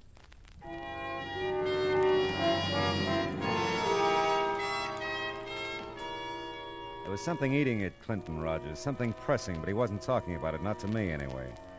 I knew one thing, he'd never seen that crack in the plaster until I pointed it out to him. It was on the wall next to Lucille Bellows' bungalow, and it was the kind of crack that could be made if someone tapped along the wall looking for something. So much for deduction. I went back to check in and out with Lucille. I'm just real sorry, Mr. Marlowe. Maybe it's all been over nothing at all. Well, Mr. Rogers will be home all night, so if you hear anything, just pound on his wall. Well, if he's going to be here, I'll feel better. I really will. Say, how about your friend who called you out of Mr. Rogers' bungalow a while back? Mr. Larry? Yeah. Well, now, he's a nice soul. Not the protective sort a woman usually sets her cap for, but Lord Almighty, I'm strong as an ox, you know. Yes, I know. Of course, I don't think he makes a dime. Mr. Larry's in women's hats, you know. No, but I could have guessed. Just why I'd hold out for a man who could support me, I couldn't tell you. Well, you look as though you've done all right by yourself. Well, I have, matter of fact. Got myself quite a little nest egg. Want me to show it to you? No, I'll take your word for it. Hey, wait a minute. You don't keep any amount of money here in the house, do you? Sure, keep it in the cigar box right up in the storage part of that hall closet there. Oh, safest place in the world. Yeah, well, it's your money. Well, just could take it to the bank, maybe tomorrow, if you'd feel better about it. Yeah, you do that. Oh, before I go, are all the bungalows alike? Mm-hmm. Just like. All have that storage space in the hall closet. Huh? That's right. A little trap door thing at the top of the closet. It's like a little attic, you know. You can stash a lot of stuff up there if you're of a mind. Yeah, I guess you can. Well, I think I'll go now, Mrs. Bellows. Give me a call tomorrow, will you? Yes, sure will. And I'll have your pay for you then, if that's all right with you. Oh, sure. It's just fine. Good night, Mrs. Bellows. Good night, Mr. Marlowe, and a million thanks. Just a million. My pleasure, Mrs. Bellows.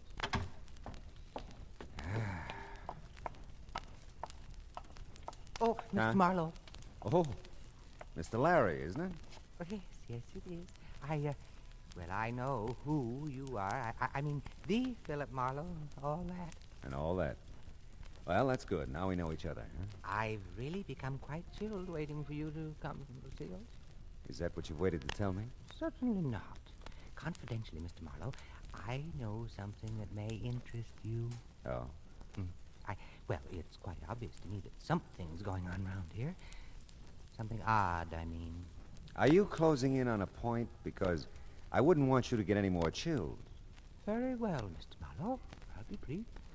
But it just may interest you to know that I've seen Homer around here. Quite a bit in the last few days. Now, what do you make of that? I don't know. What do you make of it?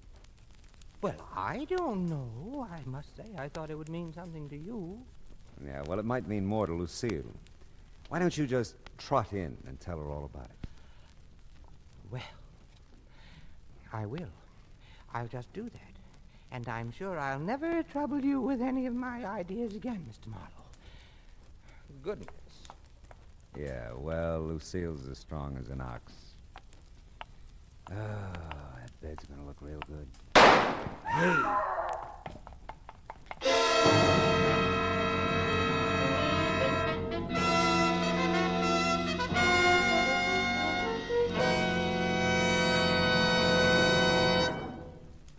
In just a moment, we'll return to the second act of Philip Marlowe. But first, CBS Radio puts out the welcome mat for three of its greatest stars tomorrow night. Jack Benny and his gang start the new season.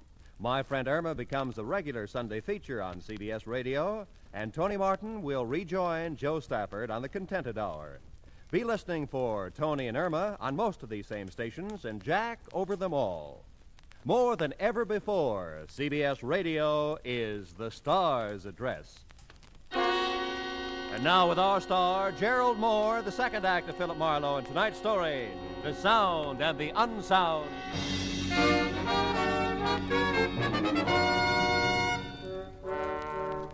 The scream was Lucille's. The shots could have been anybody's. The little bungalow court came alive as I raced back up the sidewalk to Lucille's bungalow. The lights came on in every unit except one. Clinton Rogers' bungalow was dark. Lucille bolted out of her front door to meet me.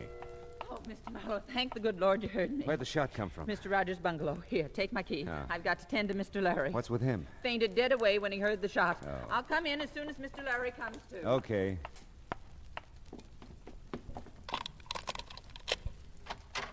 Rogers? Rogers, where are you? Hey, Rogers! Here. Huh? In the kitchen. Hey, you really caught one, didn't you? Yeah. My shoulder burns like fury. Who was it, Rogers? Let's say I did it, huh? All right, what'd you do with the gun? Ate it, of course.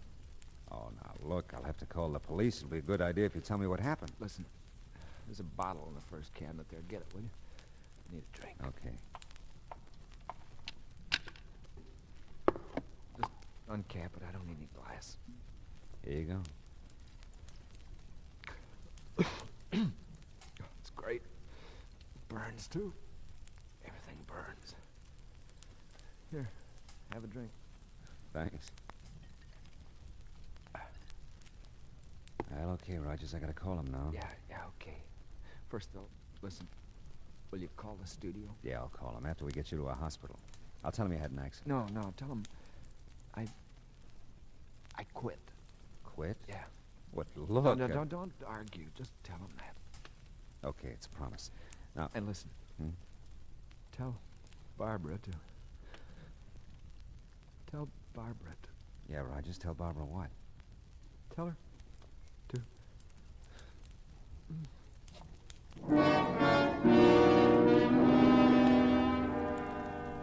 I called the emergency hospital in Hollywood, and their ambulance was there in no time. So was a squat little sergeant. Lucille followed him in. I had two hunches that I was keeping to myself for the time being. One, that whoever had shot Clinton Rogers was in his bungalow when he got back from location. That they were there when Lucille and I barged in on him. And two, that they'd left by the back door after they'd plugged him. Even the sergeant could see something of interest in that back door. The screen's been cut through here, see? The way it's cut, the fella could unhook the screen door, see, and get right at the back door. Yeah, well, that's very good, Sergeant. But tell me, why do you think it was a fella who shot Rogers? Well, it could have been. You don't think it was a dame, do you? It's happened before, you know. Excuse me, gentlemen. I know you're busy finding clues and all that, but don't you think I could clean up this kitchen floor? It's a terrible mess. Don't touch nothing. Well, it seems to me that you He could... said don't touch nothing. Sergeant will let you tidy up things tomorrow. Yeah, tomorrow's soon enough. Well, all right. I think I'll go back to Mr. Larry now. He's just undone about this whole thing. I'll be in my place if you want me for anything. I'll say good night for now, anyway. Good night. Night. Well, I'm satisfied for the time being. I'll give you a lift back to the station, Sergeant. I'd like to check on Rogers at the emergency hospital on the way. Yeah, so would I. If he's in shape, I want to talk to him.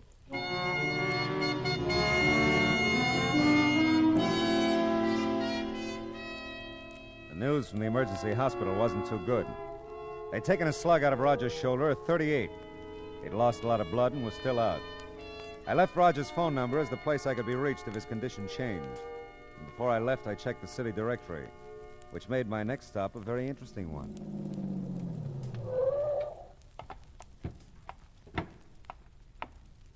Hey, the studio's closed, mister. You can't get in at this time of night. Are you Homer Bellows? That's right, and I'm the night watchman here. Why? Well, Clinton Rogers works here at Imperial, too, doesn't he? Uh-huh. But he ain't here. He's in a company that's out on location. Leastwise, I think they're still out. You a friend of his, Homer? Well, you might say so.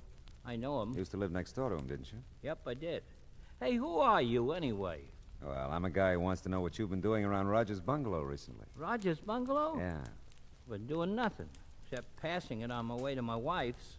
What infernal business is it of yours? Well, none, really, but I'm a friend of your wife's, Homer, and Oh, you are you? Well, if you're such a friend of hers, why don't you ask her what I've been doing around there? Does she know? Does she know? I've been asking her for a divorce since you're so nosy. I want to marry me someone else. Oh, won't she give it to you? Oh, she's agreeable to the divorce, all right. Thing that's holding her up is a settlement. Oh, settlement. Yep. You see, I lived with that one almost 40 years. I think that entitles me to a nice little wad of her money. Lucille, don't see it that way. Yeah, well, some women have next to no understanding about things like that. But my visit with Homer served its purpose. I went back to Rogers' bungalow in case the call should come from the emergency hospital. And this time I wanted a good look at that crack on the wall, in the storage compartment in the hall closet. I'd kept Lucille's passkey, and this time I didn't bother with the lights. I used the flashlight from my car because I was pretty sure whoever had shot Rogers hadn't found what they were looking for. I just opened the hall closet door when I'd heard it. Someone was unlocking the front door. I moved quickly behind a big chair in the living room. Just tiptoe, Bud. We've got to be quiet. Yeah. Well, what about lights? We'll try to make the flashlight do. Okay. But I still don't think there's much of an idea. Oh, I was afraid to come alone, Bud. And I've got to find it before Clint comes back. You could just take my word for it, you know. You wouldn't have to be here at all. I've told you. I can't believe what you said. I've got to find out for myself. Maybe you'll be sorry if you find out. Maybe so. But at least I'll know then. That little storage place here in the closet is the only place I haven't looked. Do you think this will be enough light? Yeah. But how'll I get up there? I can't reach that door from here. Oh, well, wait. I'll get the stool from the kitchen. I'll get it. No, I've got the flashlight, Bud. I'll... Oh, good heavens, Bud. Here in the kitchen. It's blood. Yeah. Sure is. Who's that? Hey! Who's that? Hey! Don't reach for anything, Bud. You're covered. What's happened to Clint? Somebody shot him. Oh, no. He's not dead yet, Miss Curtis. You know my name? Yeah, he mentioned you. I'm Philip Marlowe. Mrs. Bellows called me in on this. Oh. Why don't you put the gun down, mister? I will when I find out a few things. Where is Clint? I want to go there. Police took him to the emergency hospital. Police? But... Yeah, they're going to call me here and tell me how he is. He was still out when I left a while ago. Come on, Bud. You've got to take me there. Why, yeah, Barbara, sure. Yeah, not yet, kids. Not till you two tell me what you came to find here tonight. And the other nights you've been here. Other night? You said a while ago you'd looked every place but the hall closet. But I've never been here at night, not without Clint. Don't talk to him, Barbara. You don't have to. I won't. Mr. Marlowe, you can't keep us here. I have to go to Clint. I have to be with him. I'll get that. And don't forget you're still covered, Buster. Yes? Marlowe? Yes, Sergeant. How's Rogers? He's over the hump okay. They gave him a sedative a while ago. He's out like a light, but he's gonna be all right. I see. Did he say anything? Were you able to talk to him? I was able, but he wasn't. Sort of delirious, I guess. Mumbled something about Barbara. And then just after they gave him the shot, he said over and over, "Don't be a fool, Bud. Don't do it, Bud." He did, huh? Well, that's something. Is it? Sure is. Thanks, Sergeant. I'll call you back. What did they say about Clint? Well, it looks like we're looking for a murderer now. Oh, no. Take it easy, honey. We had one break, though. Clint! It'll interest you, Bud. Will it? The police know who shot him. Clint told them. Bud! What are you doing? Just protecting myself, Barbara. You want to use that gun now, Marlowe? I'm keeping her right here in front of me. Yeah, I see. I thought you'd have a 38, Bud. That kind of clinches it, doesn't it? Not yet, it doesn't. Bud, please, don't. Stand still and shut up. Drop your gun, Marlowe. Let her go, kid, and we'll talk about this. She won't get hurt unless you hurt her. Drop your gun. Bud, someone's coming. Mr. Marlowe. Look out, you two! Mr. Marlowe. Oh, my... Thanks for the souvenir, Bud. Oh, my goodness. Good work, Mr. Marlowe. Barbara, honey, are you all right? Yes, I'm all right, Mrs. Bell. How about that, Mr. Larry? Coming in when you did, you're nothing but a bloody hero. Oh, my. I feel so. Good Lord, there he goes again.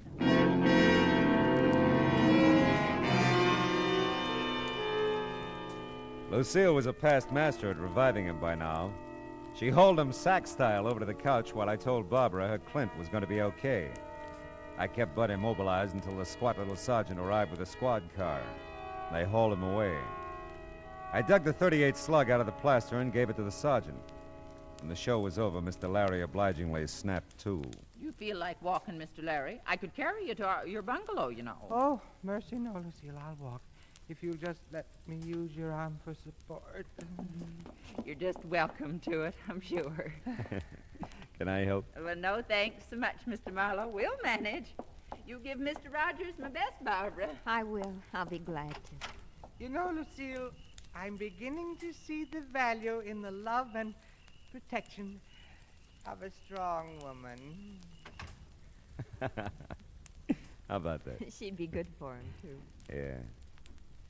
Now, look, honey, what's this all about? You've been looking for something, so has Bud, apparently. Clint got himself shot because of it. Now, what is it? Bud said it was money, that Clint had some hidden here in the house. Oh? I didn't believe it. Still, there was something between Clint and me. Something he wouldn't tell me. Whatever it was, it's kept us from getting married. What was Bud's story? Well, you see, Bud's known Clint a long time. He just came out here a couple of months ago from Ohio. Clint didn't seem to want us to get acquainted, Bud and me. It wasn't jealousy. It was something else I couldn't understand. Mm-hmm. Last week, Bud told me that Clint had robbed some store back east, that he'd been caught and served some time. But they'd never found the money, and that Clint somehow escaped from prison, came out here, and brought the money with him. Well, that could be. Clint caught Bud looking for something here tonight. By the way, where'd you run into Bud tonight? Oh, just about a block or two from here at the corner. I was driving home from a movie. Decided to come up here for one more look before Clint got home. I insisted that Bud come with me. He didn't want to. Now, let's see what we can find. No one's opened that little trap door in the hall closet yet. Maybe that's got all the answers.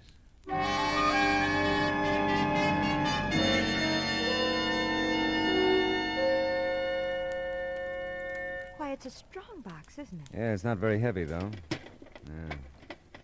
There. Let's see now. No money at all. A couple of war bonds made out to Clinton Rogers and or Thomas Rogers. Clint said he didn't have any family. Hey, look. Here's an envelope with your name on it. Oh, for Barbara Curtis to be opened in case of my death.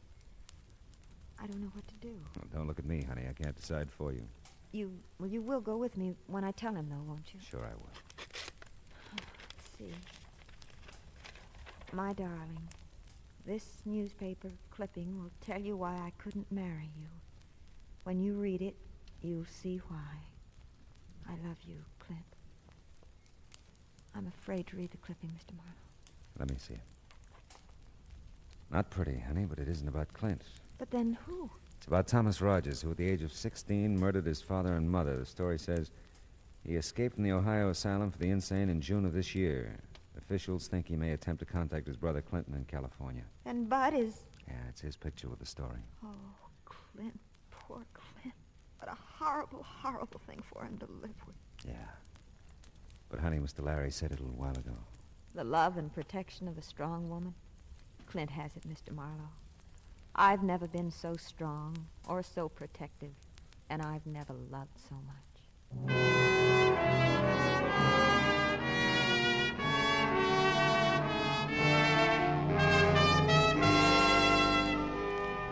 It was almost dawn now. I drove Barbara over to the hospital in Clint. We didn't say anything. There wasn't anything to say. Nice girl, that Barbara. All woman. You know, I never could understand the guys who pronounce woman as wool man. What would we be without 'em, huh? Oh, they have their faults, but what would they be without 'em? Yeah, truly it's been said. There's nothing like a dame. Wonder what Rita's doing tonight.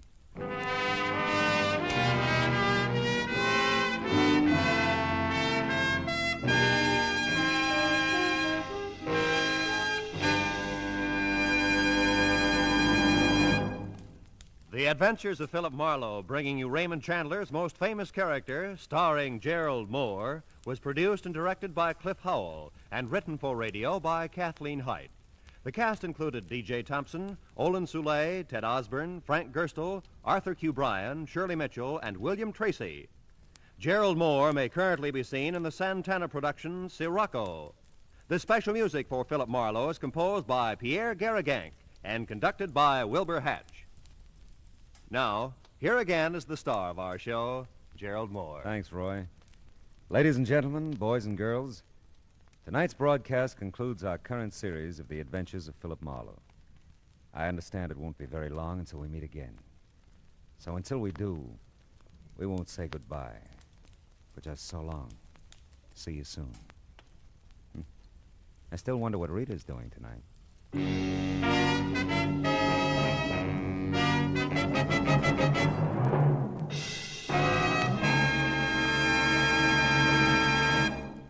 Lovable, Laughable My Friend Irma, starring blonde Marie Wilson, is back on CBS Radio Sunday evenings now.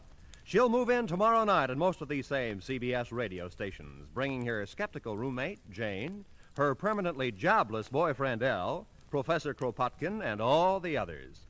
Be listening for My Friend Irma tomorrow night, won't you? That address again? Why, sure. CBS, the star's address, where you always hear the best at CBS, the star's address, CBS. Stay tuned now for Gangbusters, which follows immediately over most of these same CBS stations. And remember, Steve Allen is here with songs for sale every Saturday on CBS Radio. Roy Rowan speaking. This is the CBS Radio Network.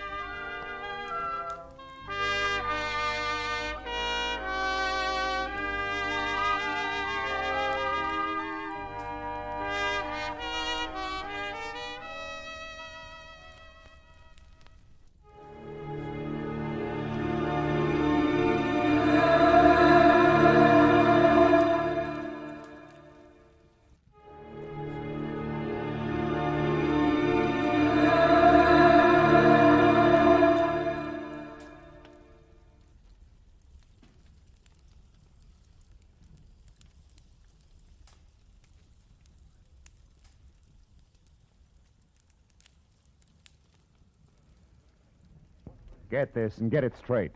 Crime is a sucker's road, and those who travel it wind up in the gut of the prison of the grave. There's no other end, but they never learn.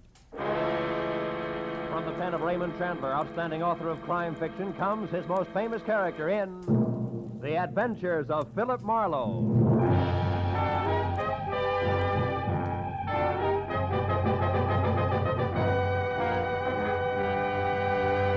Now, with Gerald Moore starred as Philip Marlowe, we bring you tonight's exciting story, The Collector's Item.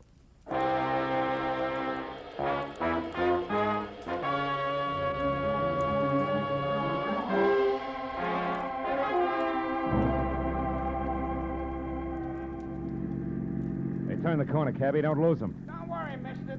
There they are up ahead of that new Nash. Uh-huh. And the white Panama hat shows up through the back window of that cab like a signboard. Besides, I've been doing okay so far, ain't I? We stayed in this tail for 20 minutes now. Yeah, but I've been tagging the guy under that hat for 6 hours. 6 hours? For a movie, a Turkish bath, 3 bars, a restaurant, and 2 museums. Close the gap a little, huh? Whatever you say, mister. They're liable to spot us. How much longer you gonna keep this up? What difference does it make as long as your flag's down? Big difference. My old lady'd be awful sore if I don't get home tonight. And this follow-the-leader routine looks like an endurance contest. Take it easy, cabbie. At 10 o'clock tonight, a certain big deal will be closed, and then we can both forget about that guy up there and go home. Big deal? What kind of big deal? I ain't nosy. I just don't want no trouble. You'll get no trouble. It's approximately legal, ain't it? Legal as Confederate money. Nah, just a minute. I got a living story, and I'm serious. So am I. Sirius is a rare coin dealer. Oh, a numismatist. Yeah, that's right. Well, what do you know? I collect Indian pennies myself. Small world. And the guy up there on the hat's trying to louse up for sale, huh? That it? Roughly, yeah. Keeping an eye on him till the deal goes through at 10. He's a screwball from the deep south. Hey, the light's changing. He's gonna be caught. You want I should slow down? No. Pull up behind him. It's okay. Right. Hey, mister, look. You see that? Yeah. Panama hat, it's gone. Yeah, when I drive it hit his brakes, it disappears. Pull up beside him, quick. Can you see? Yeah, the seat's empty. Ooh, what a pair of chumps. We've been chasing nothing but a hat propped up in the back of that seat. No kidding. Gee, it sure looked natural, didn't it, mister? Nuts. Let me out. Now, look, you get to the other driver. Find out where he dropped his passenger off and anything else you can. Yeah. Here's $30 for your trouble. Wow, for that kind of dough, my wife can go ahead and get some. Call me at the office, mister. Just ask for Joe Joplin. Keep your shirts on, you get there!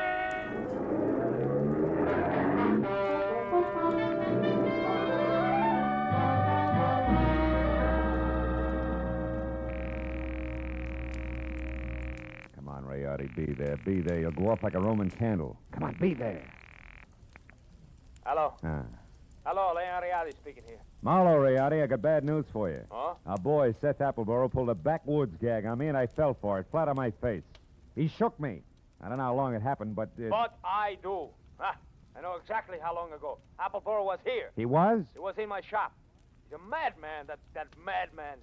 Swore he would kill me, but he didn't. What happened? It was after the coin, of course. He got tough. But I got more tough. I'm not born the day before yesterday. I was forced to ruin a beautiful Renaissance vase on his stupid skull, but at least I got rid of him. So I say phooey on Seth Appleboro. Oh.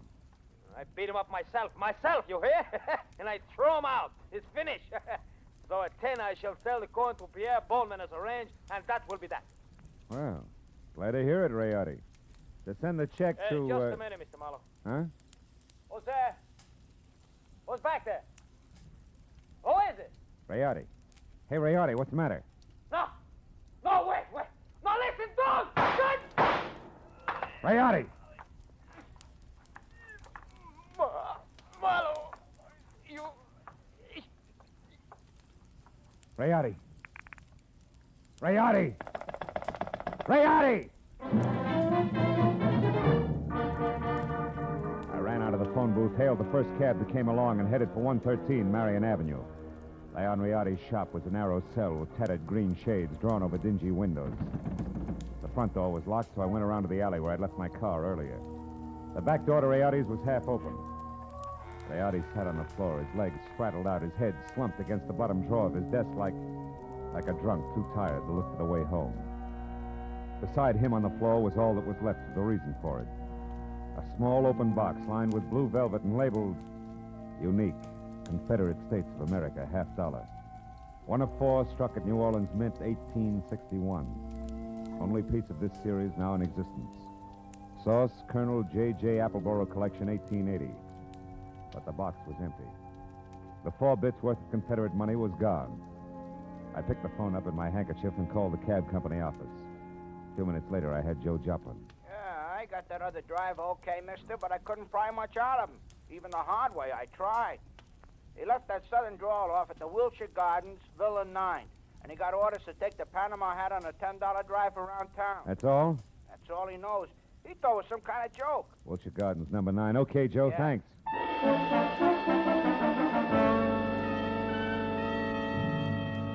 I called Homicide, told Lieutenant Matthews where he could pick up the body, and before he could order me to stick around, promised to fill in the details later and hung up. After that, I got in my own car and drove to the Wilshire Gardens Hotel, Villa 9. What finally came to the door and eased it open a cautious 2 inches. Had a mop of renegade hair the color and shape of tumbleweed, a body as gaunt as a piece of barbed wire, and 2 sick gray eyes that tried hard to hide under a pair of scrub brush eyebrows. Seth Appleboro wasn't glad to see me. State your business, sir. What's more, I'm a busy man. I'm not well, so be brief. Okay, we'll start off with murder. Murder? Now, see here, We'll sir. follow that with a missing Confederate $50. Now, do I come in peaceful like, or do I knock the door down? Don't go riling me up, Yankee. Well, you won't get in at all. What's your name? Philip Marlowe. My business at the moment is trying to square things with a client I let down very badly. Client? Then you must be referring to that low-down, unscrupulous carpetbagger, Leon Riotti. You're a little confused, aren't you? Rayotti's from Italy. From northern Italy, sir. And a crooked, unprincipled carpetbagger. You said that. The kind who strips the South of her treasures, who pillages and loots and... What? A gun? Well, what's the meaning of that firearm in your hand, sir? I haven't got time for another civil war. How Now dare get away you. from that door. I'm coming in. You carpetbagger. Now let's knock off the nonsense, Appleboro. Where's the $50? Where, indeed? My poor old fool of a grandpappy, the colonel, sold it. Sold it for practically face value, sir. Just to keep body and soul together on the plantation back in 1880. And what he was give for it wasn't worth dirt compared to what that fine old piece of Confederate money's really worth. All right, all right. Where is it? Come on, hand it over. Oh, I don't have it, sir. Oh. Not yet. But by ginger, I'm going to get it. And when I do, it's going home where it belongs, you hear? To the South. Oh, You better go to the couch and take another pull on your mint julep, Buster. You look bad. my head. And then I want that coin. I'm not kidding. That Riotti crowned me with an iron pot. Oh, but that won't stop me, sir. I'm not going to stand by and let that rare old $50 be desecrated any farther. I'll prevent it being sold to any rich, dawdling oaf of a collector who has the audacity to live in Sherman Oaks, if it's the last thing I do. And you, sir, you won't stop me either. Sit down, I told you. Oh, That crackpot. oh, my head. I should have known. Win, lose, or draw, I'm turning you over to the police right now, Appleboro. Charges murder and larceny, and it's too bad, but you're a cinch to beat both raps on a goofball plea. You, Huh? big boy, put down the phone, drop your gun. Oh, rebel reinforcements. Drop it, I said. Oh, friend indeed. Providence is still smiling, sir. Yeah, sure. She's hilarious, Mr. Appleboro. Right, big boy? Well, don't you see the humor of the situation? Oh!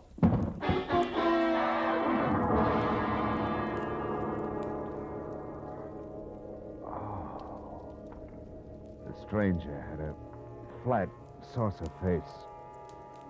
A sour grin in the left hand like a trip hammer. I'd done my best to roll with a punch, but I'd still caught enough of it to jar my brains loose. When I finally got up again, Villa 9 was empty. It took a while for that to soak in, along with another fact. I was up against a team. Appleboro and Saucerface. Also, it was now 9:30, which gave me just half an hour to get to Sherman Oaks for what had to be the next scheduled meeting.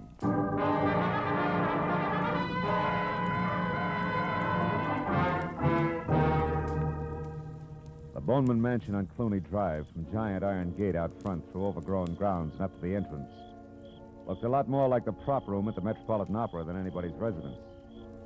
When I lifted the brass ring in the brass lion's mouth and let it fall, I got another surprise. She had deep hazel eyes with long lashes, close-cropped copper-colored hair, and packed full green suede dress that put no strain on the imagination. Her bare shoulders made you think of toasted marshmallows. Hello. Hello.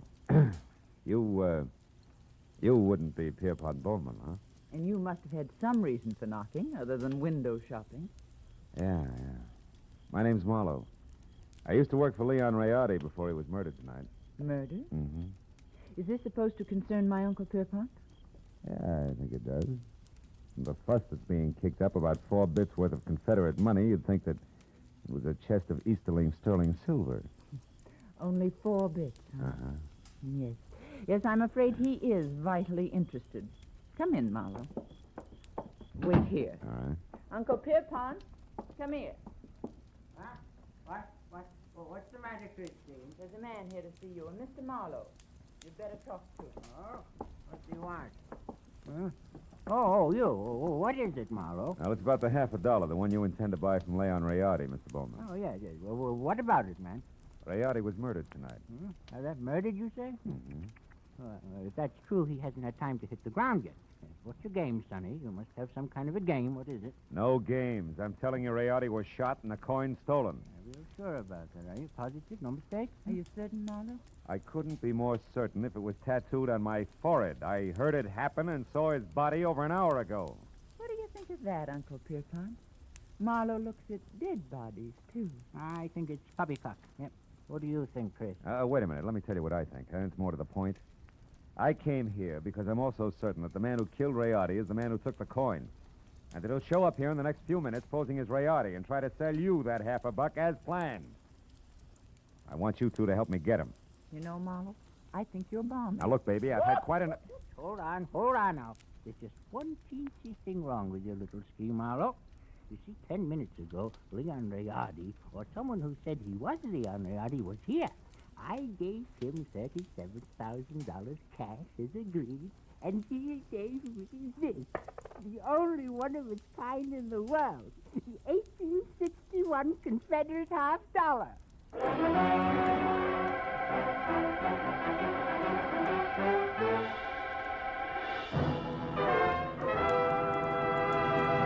In just a moment, we will return to the second act of Philip Marlowe. But first, there are songs for sale, and one of them may turn into the nation's newest hit as you listen in to CBS on Friday night. This hour-long program of melody is called Songs for Sale, and during the hour, you hear 4 songwriters with unpublished music as they present their tunes to a panel of veteran, top-flight songwriters. At the end, the panel picks out one song to be published and plugged, and you'll hear the reasons they give for their choice. Be listening to Songs for Sale tonight on most of these same CBS stations. Now with our star, Gerald Moore, the second act of Philip Marlowe, and tonight's story, The Collector's Item.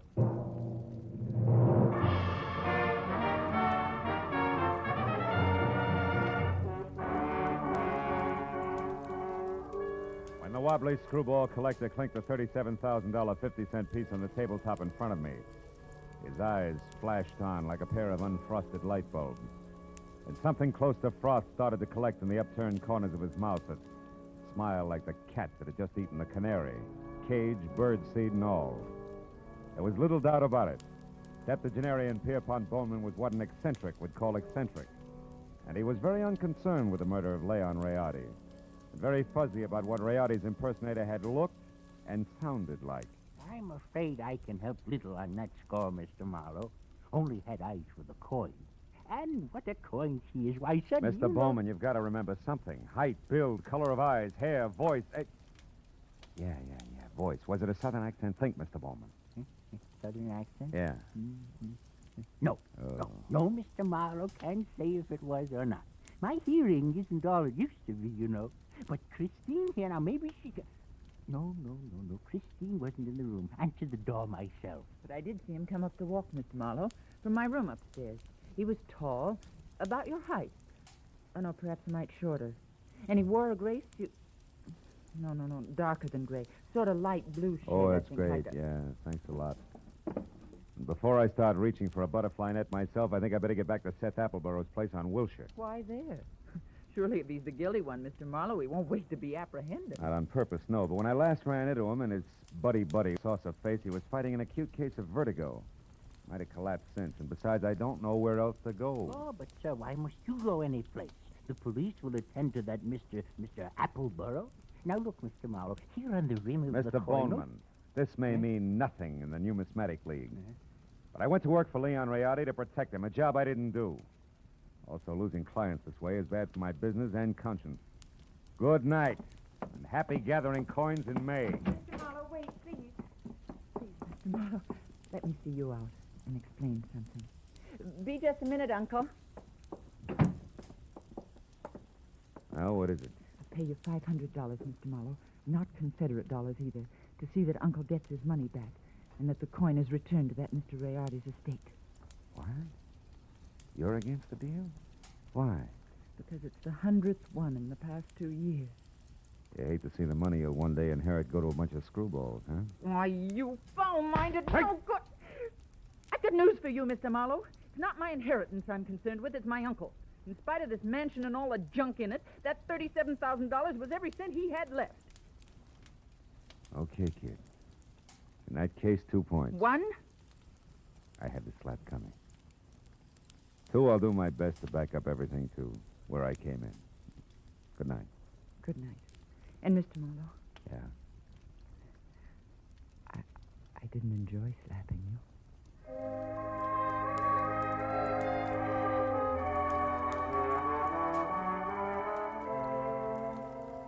She said it like she meant it. 20 minutes later, I was back at the Wilshire Gardens where I found Villa 9 as dark and quiet as the bottom of a well. I had just about decided to quit playing long shots labeled I hope he passed out on his front doorstep when, from a nearby clump of pepper trees, I caught a glimpse of a shadowed figure moving toward me, one slow step at a time. I knew that I was spotted and strictly sitting duck, so I tried the only possible out. General nonchalance, my back to the pepper trees long enough for the not-so-stealthy hunter to get within hunting distance.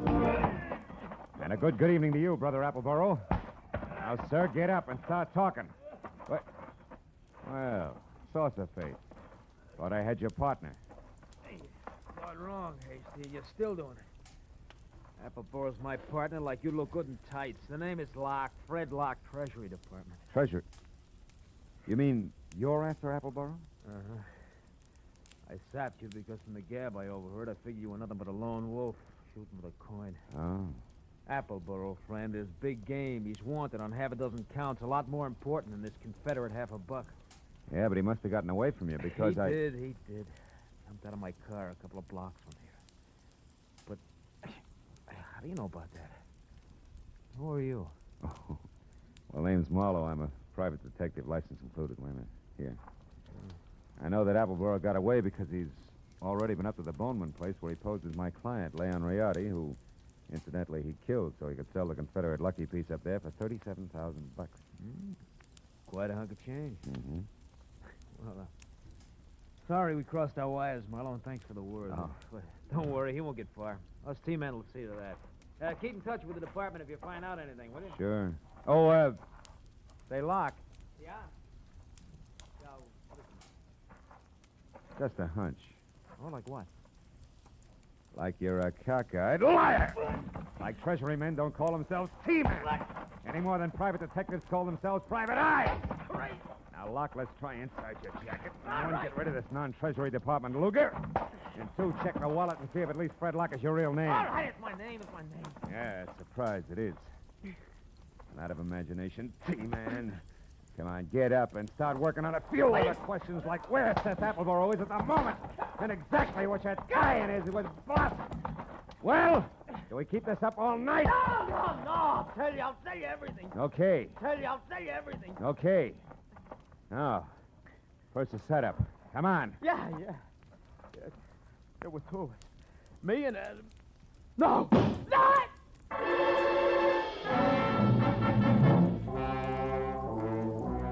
It had come from the street that was just beyond the pepper trees and slammed into Locke front and center, folded him up like it was built on hinges. By the time I was out of the impact area and had my .38 in hand, the only target I had was a pair of taillights blinking out of sight in a funnel of dust. Fred Locke was blood-smeared, dead, and made an ugly centerpiece for the little ring of startled faces that began to converge.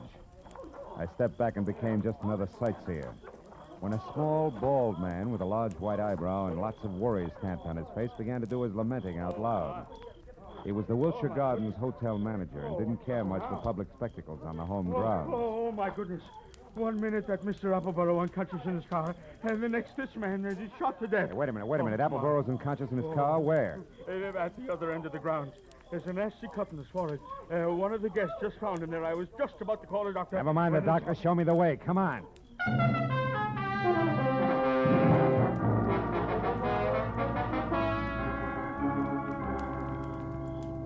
Come on, Dixie boy. Breathe deep. Who? Oh, you again? Yeah, me again. And you're up to your drawl in a couple of untidy murders. Now snap out of it. Oh, my. It's no use. He doesn't even hear you. That's all right. While it's this peaceful, I think I'll check on this drooping flower of the Old South. His wallet should do it. Do what? Prove whether or not he gave me a straight pitch. Yeah. What do you know? Membership card, Sons of the Confederacy, New Orleans chapter. Here, let me see. Uh-huh. Oh, that's his picture, all right. Sure is. Well, when the police get here, they, Hey, look.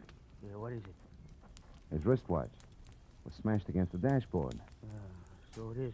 He must have held his hand up to protect his head when he fell forward. Yeah, now look, friend, the name's Marlowe. When the law gets here, tell them they can find me at Sherman Oaks, the Pierpont Bowman residence. Oh, now, wait a minute. You can't leave me here with all this on my hands. The police are going to want to know what this is all about. I'll try and have an answer for them. But first, I got to ask a crazy collector a not-so-crazy question.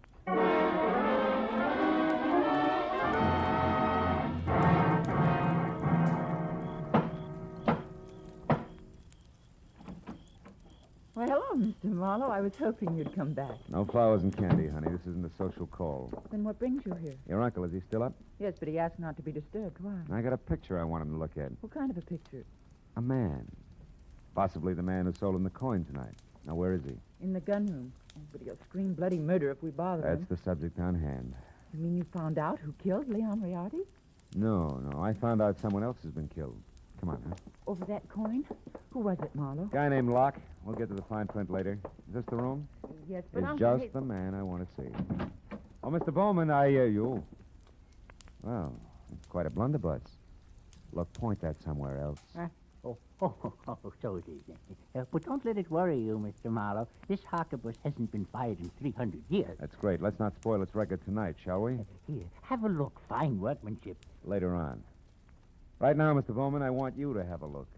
This picture, it's Seth Appleboro. Huh? Is this the man who sold you the coin, the one you couldn't remember?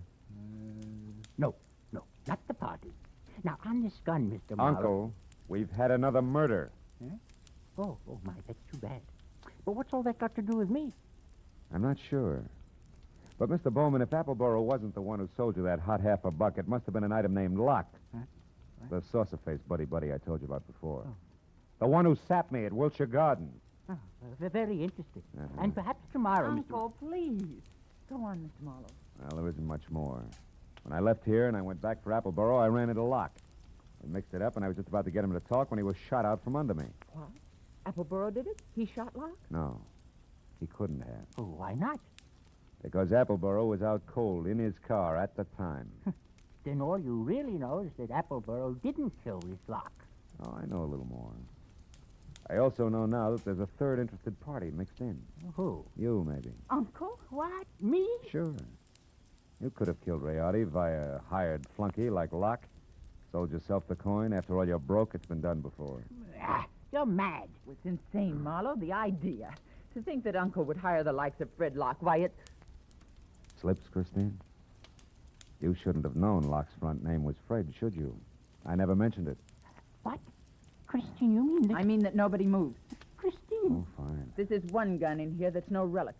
It's been fired something less than 300 years ago. Yeah, to be exact, less than an hour ago at the Wilshire Gardens when you used it to keep Locke quiet, huh? You, Christine, you're the third party Marlowe was talking about. You hired Fred Locke And Appleboro. Had nothing to do with it, Mr. Bowman. It was your niece's partner, Fred Locke, who killed Rayardi in his shop and stole the $1/2. After that, he followed me to Appleboro's place in Wilshire Gardens. There he KO'd me and Appleboro both.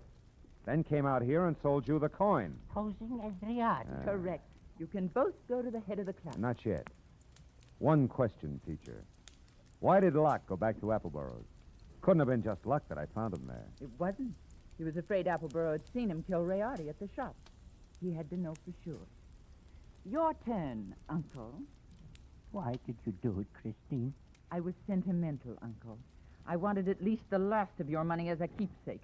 And now that I've got it, I want one thing more before I leave. That $50 in your pocket. Hand it over. Come on. The $50, but... It's worthless to you, Christine. You can never sell it again.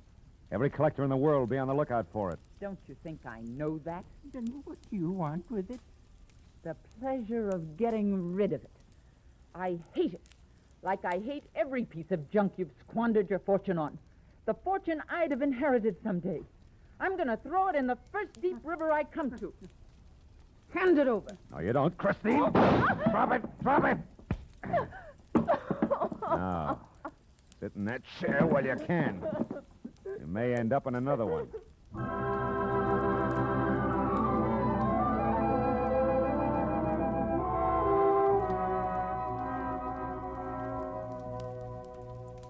The police arrived. They always do. And after a long hour of questions and answers, there were only two of us left. Pierpont Bowman, standing close to a window, tears crowding his eyes. The fingers of his right hand nervously toying with the Confederate coin. And me, thinking about Leon Rayardi and Fred Locke and Christine. It was the old man who finally broke it up. A rotten thing. I left after that. So I don't know if Appleboro got the coin or not. You might check if you're ever running through the New Orleans Museum.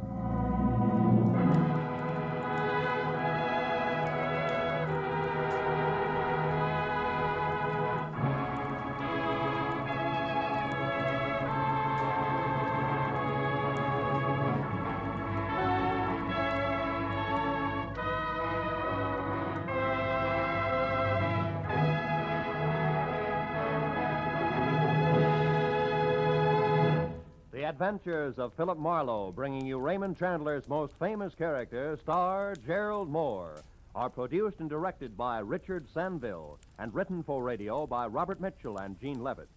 Featured in the cast were D.J. Thompson, Anthony Barrett, Shepard Menken, Tom Tully, and Jack Crucian. The special music is composed and conducted by Richard Arant. Be sure and be with us again next week when Philip Marlowe says... This time an old man dead in a flophouse, a sot who carved wood, a fallen lady with an eye for gold lockets, and a snake with big ears. All led me to a soft spot in a killer's hard heart.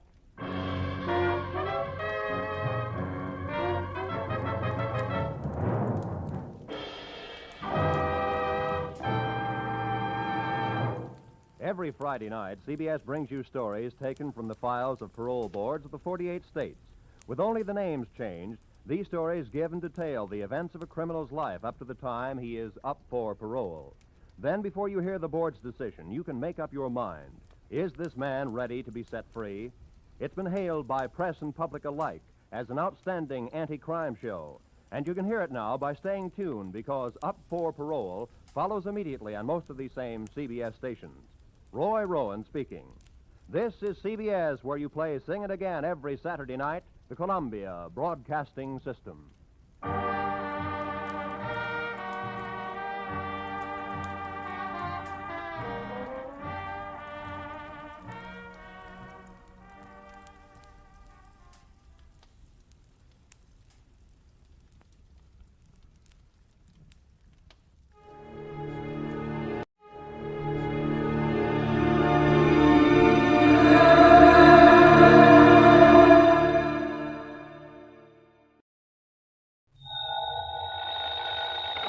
Johnny Dollar.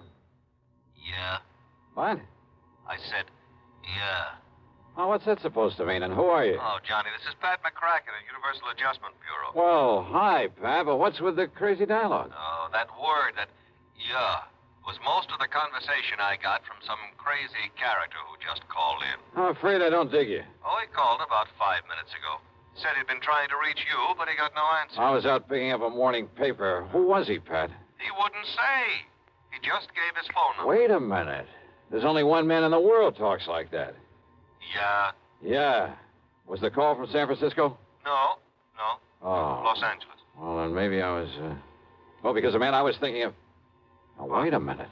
Yes, I'm waiting, Johnny. Tell me just one thing, Pat. Well? Have any of your insurance companies been having to pay off on any big fires lately? I mean, out in Los Angeles? On any fires? You'd better start checking with those companies out there. No, wait a minute. Do it, Pat. And I'll lay odds that you get a handful of arson reports. Arson? Yes. Johnny, just because some silly guy calls up and all he says is, yeah. Hey, let me have that phone number he gave you. Now, Johnny. Come on, Pat. What is it? Hollywood 8, 3142. Okay, now you go ahead and check with your West Coast insurance company. And get ready to pay my expense account to Los Angeles. Are you kidding? Are you trying to tell me that the way some jerk says yeah means arson on the West Coast? Now, don't be silly. You, want to bet? Oh, Johnny. Pat, I'll call you back.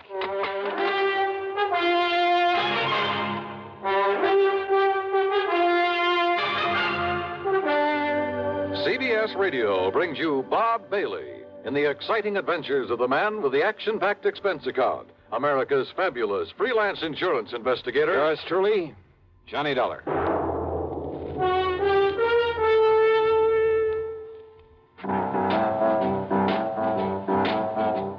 Talk about best-selling records. Here's a familiar tune about America's best-selling filter cigarette, Winston.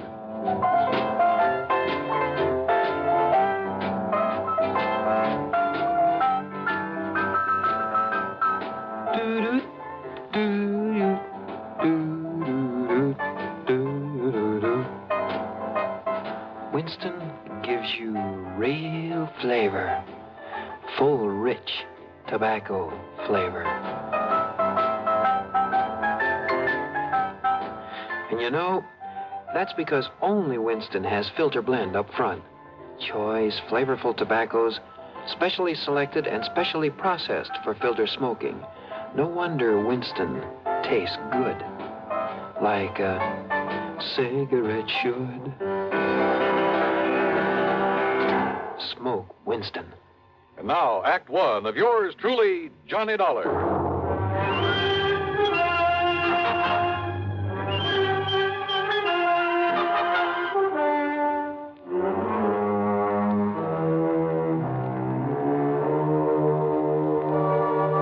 Expense account submitted by Special Investigator Johnny Dollar to the Universal Adjustment Bureau, Home Office, Hartford, Connecticut. Following is an account of expenses incurred during my investigation of the Burning Desire matter.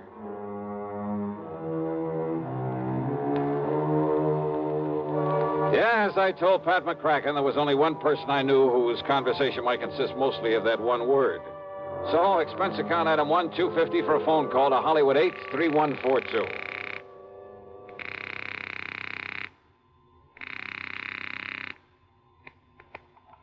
Hello? Hello? Yeah? Yeah, I thought so. Yeah? Smokey Sullivan. Well? Smokey, this is Johnny Dollar. Yeah? Hey, you tried to call me here in Hartford. I was out. You called Universal Adjustment Bureau. I got the message. Here I am. Yeah, Johnny. Only what are you doing in L.A.? Last time I saw you was in San Francisco. Got a job here, Johnny. Legit. Hey, that's the stuff. Pays off, too, doesn't it? Yeah. You're my friend, Johnny. You've done a lot for me. So, when I get a chance to help you... Well, is something doing out there, Smokey, that I ought to know about? A bunch of fires, Johnny. Arson, huh? Yeah. Is there insurance involved? Why else anybody use a torch? Yeah, you got a point there. But do you have any lead on whoever is behind the fires? Yeah. So you better come out here, Johnny. Okay, the first plane I can get. Where'll I find you? 322 South Equity Avenue. South Equity. Okay, Smokey, I'll be there. Yeah. Uh-huh. Now I'll call to Pat McCracken, pack my bag, and... Johnny Dollar. Oh, Johnny, thank goodness. Pat? Yes. I was just about to pack up and No, call don't you ever get off that phone of yours? I was talking to the guy who Listen to me. Johnny, you were right.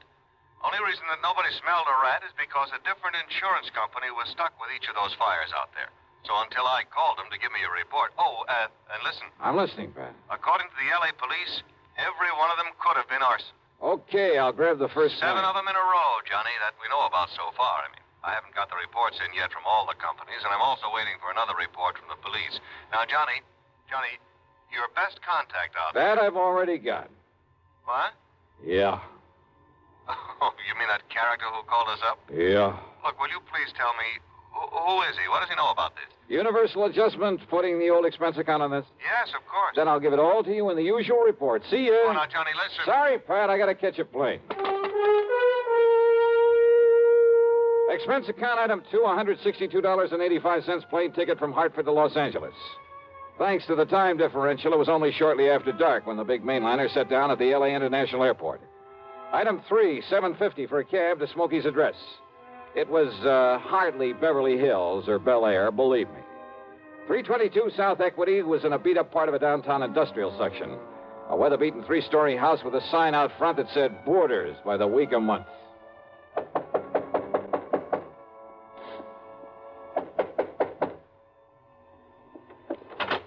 Yeah, who are you? Well, my name is... Just what's a fancy dresser like you want around a place like this, huh? Well, I'm looking for a man by the name of Smokey Sullivan. I understand he lives here. that's right. Are you the man he said he was expecting? That's right. My name is Johnny Dollar. Well, he didn't tell me what the name was, but if you're sure he was expecting... I'm sure. Now, where is his room? And I don't know. Where is his room, please? Well, it's up on the second floor. It's just to the right after you get up the stairs. Okay, But now, thank look, you very much. Well, now maybe you'd better... It's all right. I'll find it. Thanks a lot. No, what I mean is, I thought you'd already come. I mean, what I mean is...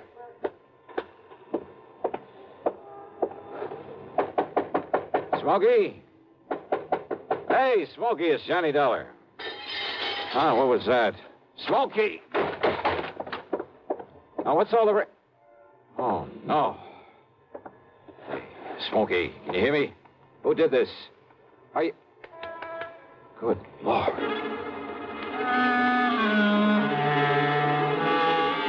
Smokey had really had it. Whoever'd beaten him up probably would have killed him if I hadn't come along and scared him away. I looked out of the broken window, but of course was too late to see who'd done this. Meantime, the landlady appeared, and I had to get me some towels and a basin of cold water. Here you are, Mr. Oh, good. Thanks a lot. Oh, somebody sure laid into him, I'll say that. You ask me, it's a wonder if he stays alive. He'll be all right. He'd better be. You're lucky you come along to see him, is all I got to say. Yeah, you better get me a couple more towels and maybe another basin of water. No, wait. What? You won't need him, mister. I got a much better idea. If I can find it. Hey, Smokey. Give me a minute to find that bottle. Well, here it is. Yes, sir. This here'll fix him up. Smokey, can you hear me? Fix him up quicker than a wink. It's Johnny Dollar. Here now, mister. You just pour a slug of this down his gullet and see if it don't bring him to. Huh? Oh, yeah, good idea. Let me have that. Oh, sure. It's real genuine California cognac, it is. And soak up another towel for me, will you, I please? sure will, mister. All right, here now, Smokey, here. See if you can get down some of this. Easy now, huh? That's it. Attaboy. Really? Yeah. A little more of this. Here.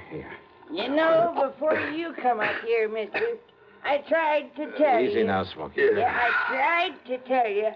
I thought that other man that come up here to see him was the one he was expecting. Here, now, here's your fresh towel. Thanks. Did you say other man? That's right. Come in just before you did. You know him, who he was? The chimp. What? What, Smokey? The chimp, Johnny. That's who it was. The chimp? Yeah. Strong arm for Mickey Fortina. Who's Mickey Fortina?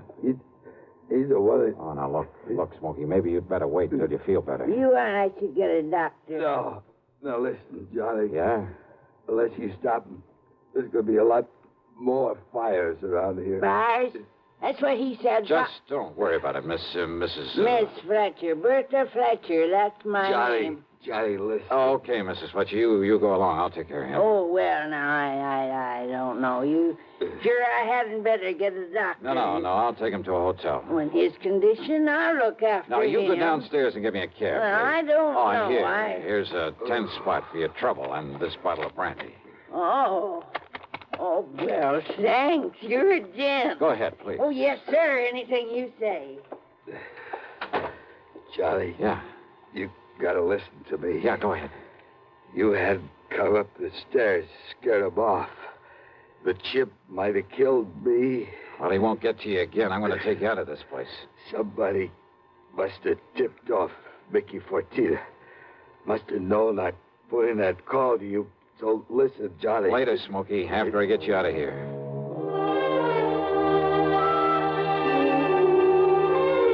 Item 4, the $10 to Miss Fletcher. Item 5, $1.50 for a cab to the Statler Hotel, where I had to show my credentials to the room clerk to get a bed for the somewhat mangled Smokey Sullivan.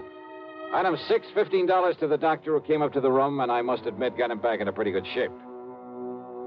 Then, when the doctor had left us... Yeah, Johnny, all those fires, big insurance, all of them set. 7 of them in a row. So that means by one firebug, this Mickey Fortina you mentioned, huh? No, Johnny, Mickey's too smart for that. What? All set by different guys. I don't know who they are, but I see no remains. And the police ain't sure, but I know there was arson. Who's Mickey Fortina? He's a go-between. I seen this happen before. Yeah? Frisco, Seattle, and Denver, a lot of places. He brings in a lot of boys of his own. Everyone got a different way of setting the blaze. So the cops can't tie it up with any local boy whose methods they know? Yeah. Fortina's a go-between? He makes the deal with whoever wants a fire. And the police aren't onto him? What for? He never set a fire himself. Well, I know, but he's the guy that... By the time the arson squad is in, the guy who done it is far away.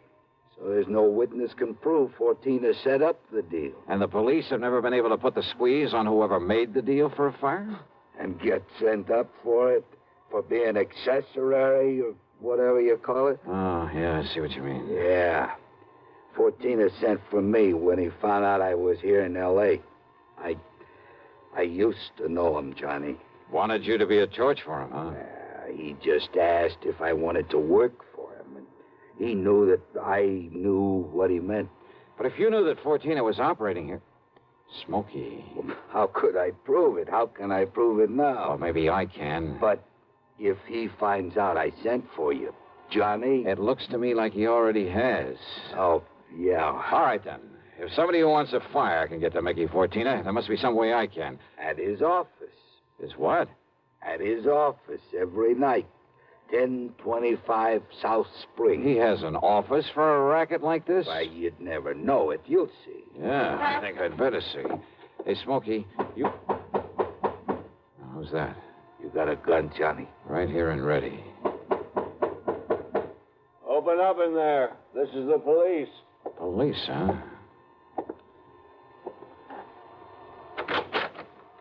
Well, surprise. It is the police. The room clerk reported a man was brought in here who... Johnny! Yeah, Pat Nichols. Sergeant Nichols now, Johnny. Good. How are you, boy? Now, wait a minute. Is this the man you brought in here? Smokey Sullivan? Listen, officer, Johnny, you think maybe Smokey is tied in with this string of fires out here? No, tell him, Johnny. No. You tell him, Smokey, anything you want. Well, now, look. You know I'm no good at talking to a cop, Yeah, well, Johnny. give it a try. And, Pat, be sure you stick around to keep an eye on him. What? Smokey may need a bodyguard. You. Huh? Yeah. Until after I've made a little business call. Johnny. Now, look, if you're out here because of those fires... Did I say I was? I didn't tell him anything like that, did I, Smokey? No, Johnny. And I see what you mean. Now listen, Just stick around, Pat. I'll see you later. If I had told Pat where I was going, he might have wanted to come along. And a man in the uniform would hardly have helped in the plan I had for trapping Mickey Fortina. But you know something? Going over to see him alone was a big mistake. One I almost didn't live to regret.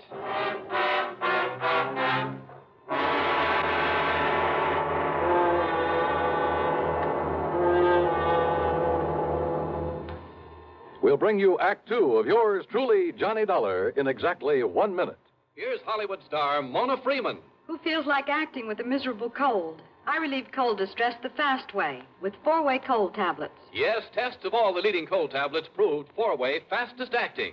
Amazing 4-way starts in minutes to relieve muscular pains and headache, reduce fever, calm upset stomach, also overcomes irregularity. When a cold strikes, do what I do. Take 4-way cold tablets. It's the fast way to relieve nasty cold distress and feel better quickly. 4-way, only 29 cents. Now, here's a word about another fine product of Grove Laboratories. Had dandruff for years? Now get rid of it in 3 minutes with Fitch Dandruff Remover Shampoo. 3 minutes with Fitch regularly is guaranteed to keep unsightly dandruff away forever. Apply Fitch before wetting hair, rub in 1 minute. Add water, lather 1 minute, then rinse 1 minute. Every trace of dandruff goes down the drain. 3 minutes with Fitch, embarrassing dandruff's gone. Fitch can also leave hair up to 35% brighter. Get Fitch Dandruff Remover Shampoo today. And now, Act Two of yours truly, Johnny Dollar and the Burning Desire Matter.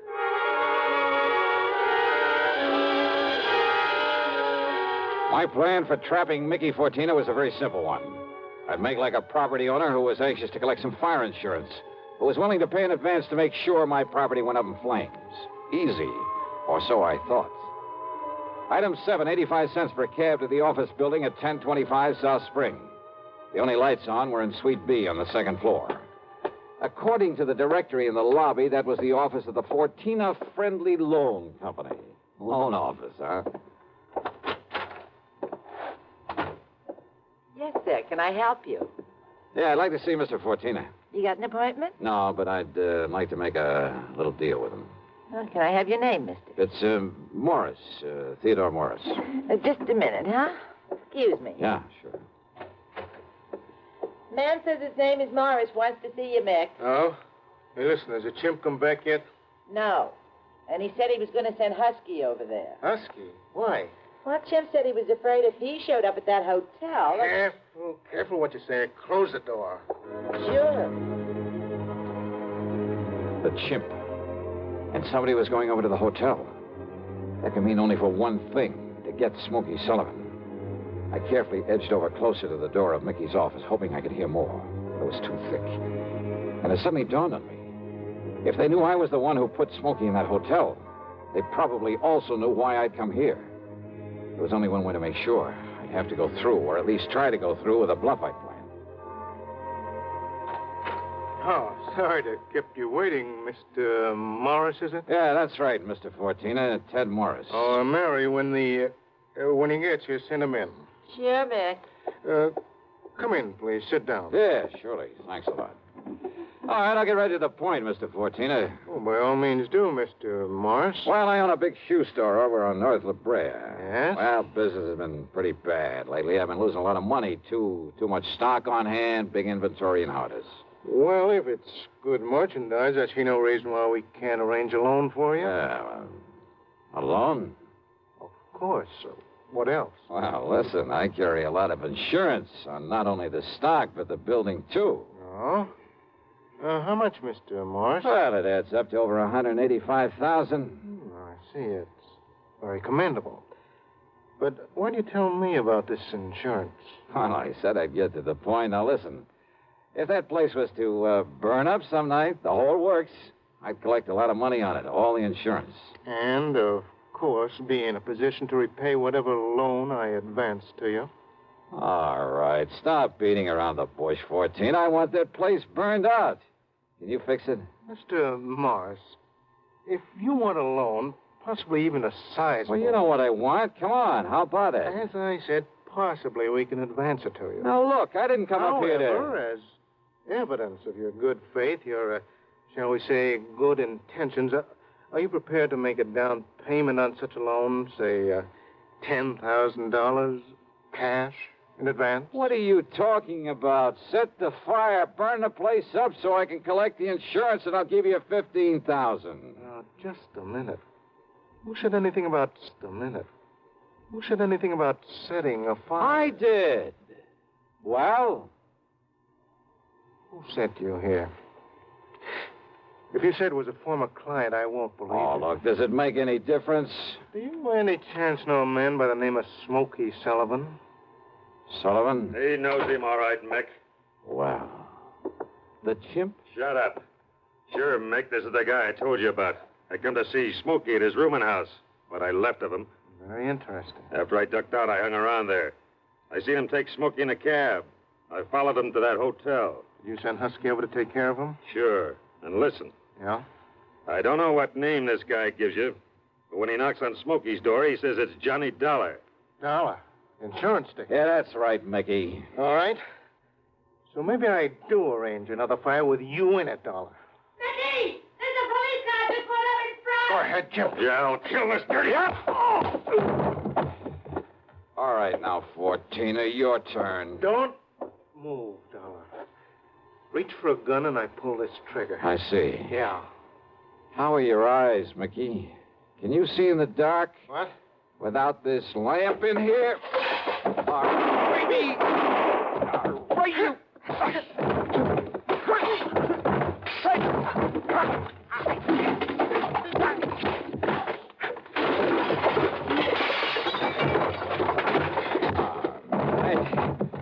Yeah.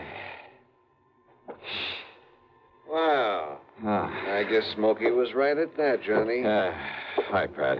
You seem to think you wouldn't need any help around here. You all right, Johnny? Yeah. When that strong arm, that husky Castellini, came up to the hotel room after him, well... I had to tell him, Johnny. I had to tell him what it was all about. That's okay, Smokey. It's okay. So we threw Husky in the clink and came over here. Well, I got an admission out of him, Pat, but unless you can get these goons of his to talk, I don't know what you're going to hold them on. After what just happened in here, Johnny, we'll hold him and his goons just as long as we need to. And unless they want to take the whole rap for him, I think they'll talk.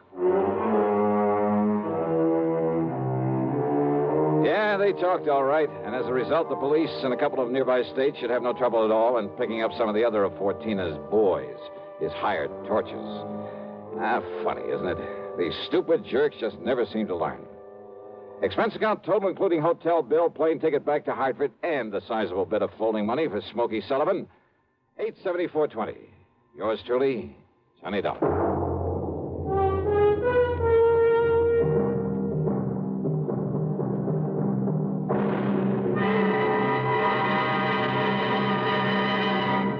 Now, here's a word from our star about the case he handles on next week's program. Thank you, Daniel. It's called the hapless ham matter. And yeah, you guessed it, the ham turns out to be an actor. A really bad one with one of the cleverest methods of committing murder I've ever known. There's a lot of action, suspense in the story, and I think you'll like it. Who knows? Maybe if you listen closely, you'll be able to figure out his method even before I do. So join us, won't you? Yours truly, Johnny Dollar.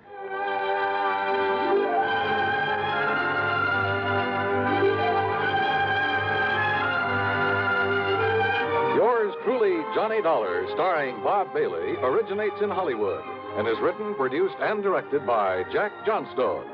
Heard in our cast were Virginia Gregg, Gene Tatum, Lawrence Dobkin, Vic Perrin, Paul Duboff, Don Diamond, and Frank Gerstle. Be sure to join us next week, same time and station, for another exciting story of yours truly, Johnny Dollar.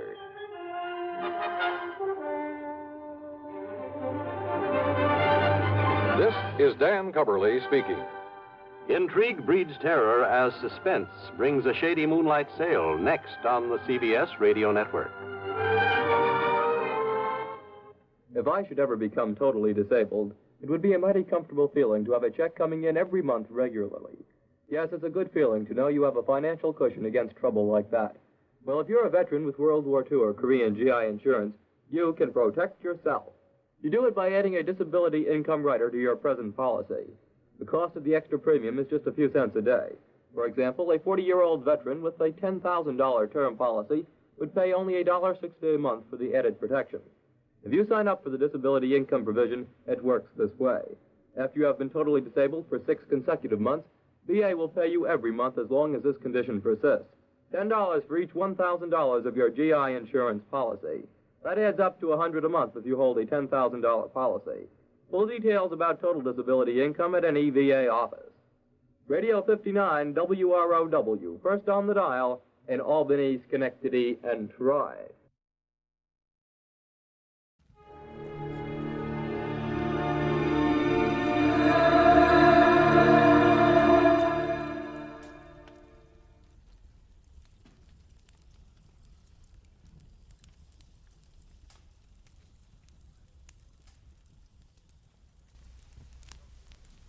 Get this and get it straight. Crime is a sucker's road, and those who travel it wind up in the gutter, the prison, or the grave. This time it started with a kid hawking papers on Hollywood Boulevard, and moved from there to a house full of hate on a quiet street, a blonde liar on ice skates, and a corpse in a burned-out shack. And it all wound up right where it really began, in the heart of the kid on the corner. From the pen of Raymond Chandler, outstanding author of crime fiction, comes his most famous character in The Adventures of Philip Marlowe.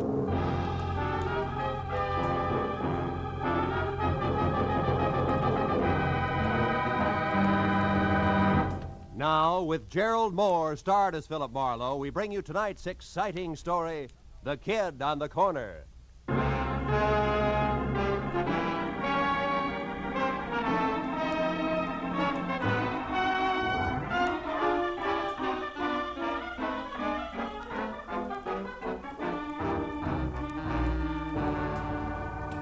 After a day jam full of heat waves in December, actresses who passed mascara and long A's off as talent, and producers with glossy convertibles and holes in their shoes, the world looked as phony as a $7 bill. And when I finally closed my office, stepped out onto Hollywood Boulevard into the glare from miles of sheet iron Christmas trees on lamppost trunks, and watched a loudspeaker Santa Claus with neon reindeer trundle by in a cloud of artificial snow, I'd have gladly traded all of Hollywood, California for one quiet Vermont hillside and thrown my license in to boot. All of which convinced me that what Marlowe needed most was a martini in his own apartment, a good book, and a night's sleep in that order. So I started home after them, but only got as far as the middle of the street. Hey, Mr. Marlowe, wait up! It was the kid who sold papers on the corner. Mr. Marlowe, can you spare a minute? I gotta talk to you. Okay, Tommy, let's get out of the street first, huh? I'm not so good at dodging fenders. Oh, yeah, sure. What's on your mind, kid? It's about my Uncle Bert. Bert Larson. He's gone, Mr. Marlowe. What about your family, Tommy? Don't they know where he is? Oh, I don't have no family. I've been living with Uncle Bert in a flat down in Van Ness. Hey, if you haven't had your dinner yet, maybe you'd eat with me in the cafeteria, huh? It's real important to me, Mr. Marlowe. Anything that's important to you, kid, is important to me. Let's go in. Oh, swell. I should have known something was wrong when I heard him walking around. Late last night, you know? He said he was after a drink of water, but he's got those metal plates, kind of like taps on his shoes, so I knew he was all dressed, only I was too sleepy to think anything about it then. Well, maybe he just got an early start and he's been busy today, huh? No, it's not like that, Mr. Marlowe. Something's wrong. Well, you have, gentlemen. The pork's nice tonight. Stew's the best deal for the money, Mr. Marlowe. Oh? I'll have the stew, please. Yeah, you better make it two, miss. Okay, a couple of stews coming up. See, when I got up this morning, I found this envelope on the dresser. There was $200 inside, and this was written on the front. Huh? Let's see it. Dear Tommy, must leave town on business. I'll send more money soon.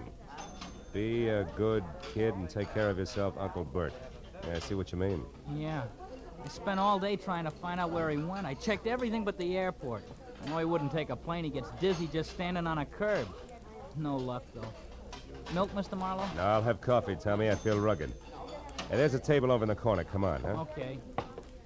What really makes it fishy is that Uncle Bert's got no out-of-town business. Besides, he's never been out in front more than $20 in his life. I can't figure it. Well, now, look, Tommy, if you're really worried, you don't want me, you ought to go to the police right away. Cops? Yeah. No, I can't. Why not? Well, Uncle Bert's been awful good to me, but, well, I guess he's really kind of a bum. You see, he's a gambler, Mr. Marlowe, a bookie. Uh-huh. Just a harmless small-timer, sure, but I'd get him in an awful jam if I called the cops. Will you try to find him for me? I got dough. I'll pay you whatever you charge. Don't worry about the money, Tommy. I got one lead for you. This name here in the back of the envelope, see? Yeah. Lester Carney. And the number 3004.5. Does that mean anything to you, kid? No. Oh. I'd have looked that guy up myself, only you know how far a kid could get. Sure.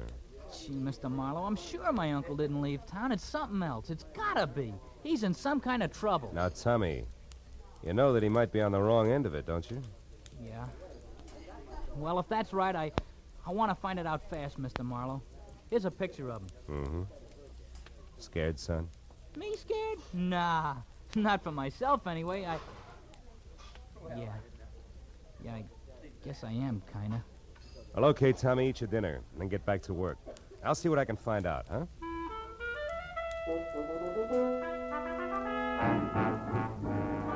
patted my new client on the shoulder and left the cafeteria. But I was sure of one thing.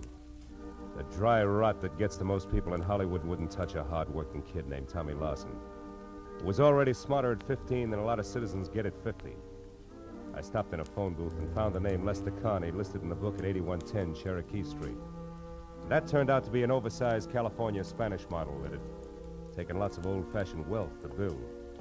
Halfway up the curving walk to the already open front door, I heard the All voices. right, Susan, if that's the way you feel, I don't want you in this house another night. Well, I'm sorry, Mom, but I don't think that spying and telling lies are a part of a maid's duties, so I'm leaving.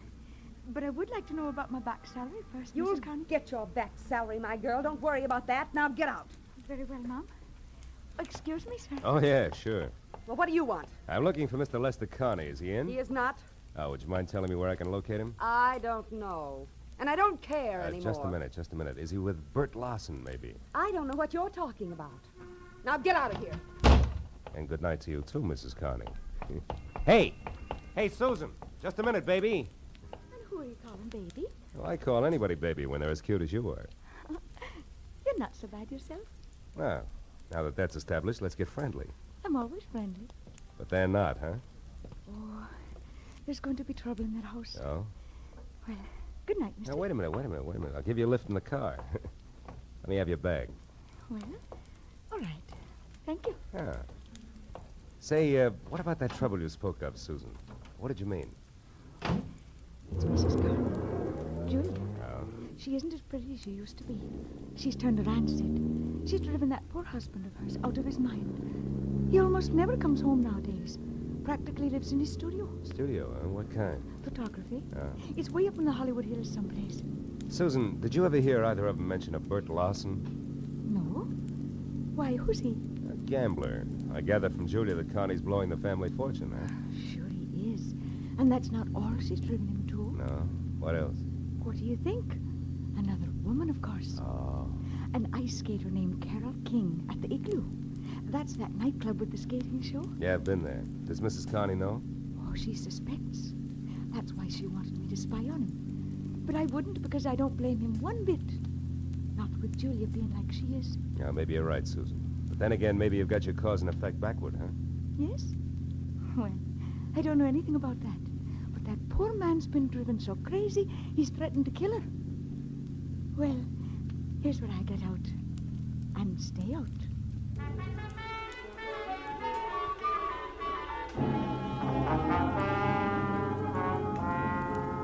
I dropped Susan off at the car stop and headed out Sunset Boulevard for Westwood in a club called the Igloo, which looked more like a down-at-the-heel Taj Mahal than an Eskimo's bedroom. Inside, a line of fast-moving ostrich plumes with rye-crisp waistlines and imitation sable zipped over a short sheet of tinted ice toward the climax of chorus numbers, while I bluffed my way backstage and intimidated the call boy into sending over one Carol King. She turned out to be left end in the lineup out front, so I sat down on a cold trunk and waited until the curtain fell. And I got up to greet an athletic blonde with more than healthy face, who sidled dubiously toward me, ice skates and all, and I introduced myself and told her I was looking for Bert Lawson. Why are you looking for Bert Lawson, Marlowe? Well, because people say he's disappeared. Now, I know he's a bookie. You don't have to protect him on that score, and I'm no cop. Just want to know where he's gone. Okay. I hear he made a real killing yesterday, the first one in his life. Oh? I understand he's leaving town to retire. Who's going to make book for you from now on? Nobody. I never play the horses. My friends do. Oh, friends like Lester Carney? Lester? Well, now we get down to business. You smell like you're working for a wife, Shamus. Guess again, sugar. I'm after Bert Lawson, nothing else. That's why I want to talk to your friend. Where is he? Lester Carney is no friend of mine. You know, you should be smart enough to know you're just wasting your time with that pitch. Look, Bud, he was my friend, sure, but that's all off as of an hour ago. We're all through, washed up. I gave him the boot. Why, did he run out of blank checks? I ought to bust your shin wide open keep those for skates that. on the floor, honey. Then skip the cracks. I threw him out because I got sick and tired of waiting. He's kept me on the string for months with nothing but promises. Said he hated his wife, but when it comes down to cases, he refused to leave her. Why? I don't know. He's got some hold over him he hasn't nerve enough to break. So I wrapped him up in a neat little bundle and sent him home. It was a mess. I'll bet. Between you and Julia, he must be in a great frame of mind tonight. That's his problem now, brother, not mine. What is yours? How to keep your life on ice? No, wise guy. For your information, I'm quitting this show. I'm gonna make a clean break all around. Happy landings. But look, what's the connection, if any, between Lawson and Carney? Why, Mr. Marlowe, I have No idea. Isn't that wonderful? Okay, sugar, that's where we'll leave it for now. But in making that clean break, be sure it's not your neck. Huh? I'll see you around.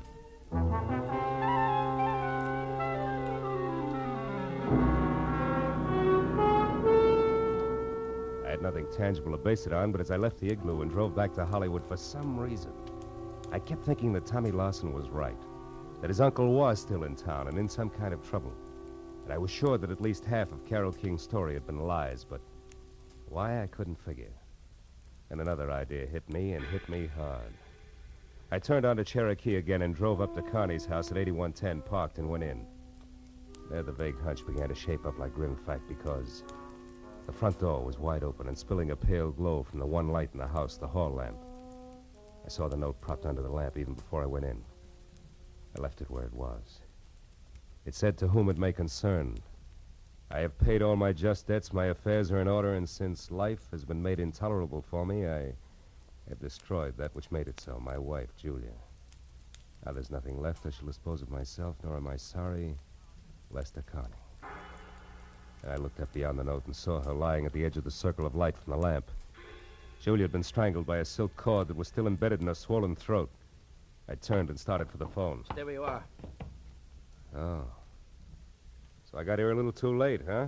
Or is it too soon? My wife's dead, so what's the difference? You better stand still because I'll shoot fast. Who are you and what are you doing here? Name's Marlowe, and I assume you're Carney. All right, I'm a private detective trying to find Bert Lawson. In the process, I got mixed up in your little fiasco from one end to the other. Bert Larson. Just a cheap bookmaker. Yet one of the very few people who ever gave me a fair break. Where is he, Carney? Do you know? No. Does it matter? Too bad you bunted in here just now. The man's going to do what I've decided to do. It's a most personal, private affair. It's your party. But maybe you better think it all over again, huh? I've already thought it over. Thoroughly. Turn around and walk through that door to the kitchen. Go on. Sure. All right. Stop there. Now, open that door on your right. This one? Yes. Years ago, that cellar was filled with the best wines the world had to offer. What happened? You pulled too many corks? Find out for yourself, Marlowe. Oh!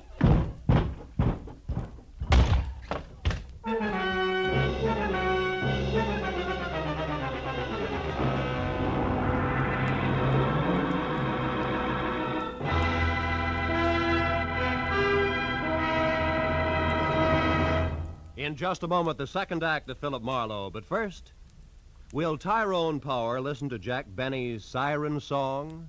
Will Ty consent to portray CBS's great Sunday night musician and lover in the movie The Life of Jack Benny? Tune in tomorrow and find out.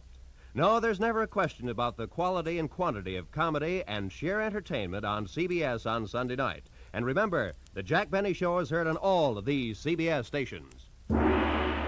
Now, with our star, Gerald Moore, we return to the second act of Philip Marlowe and tonight's story, The Kid on the Corner.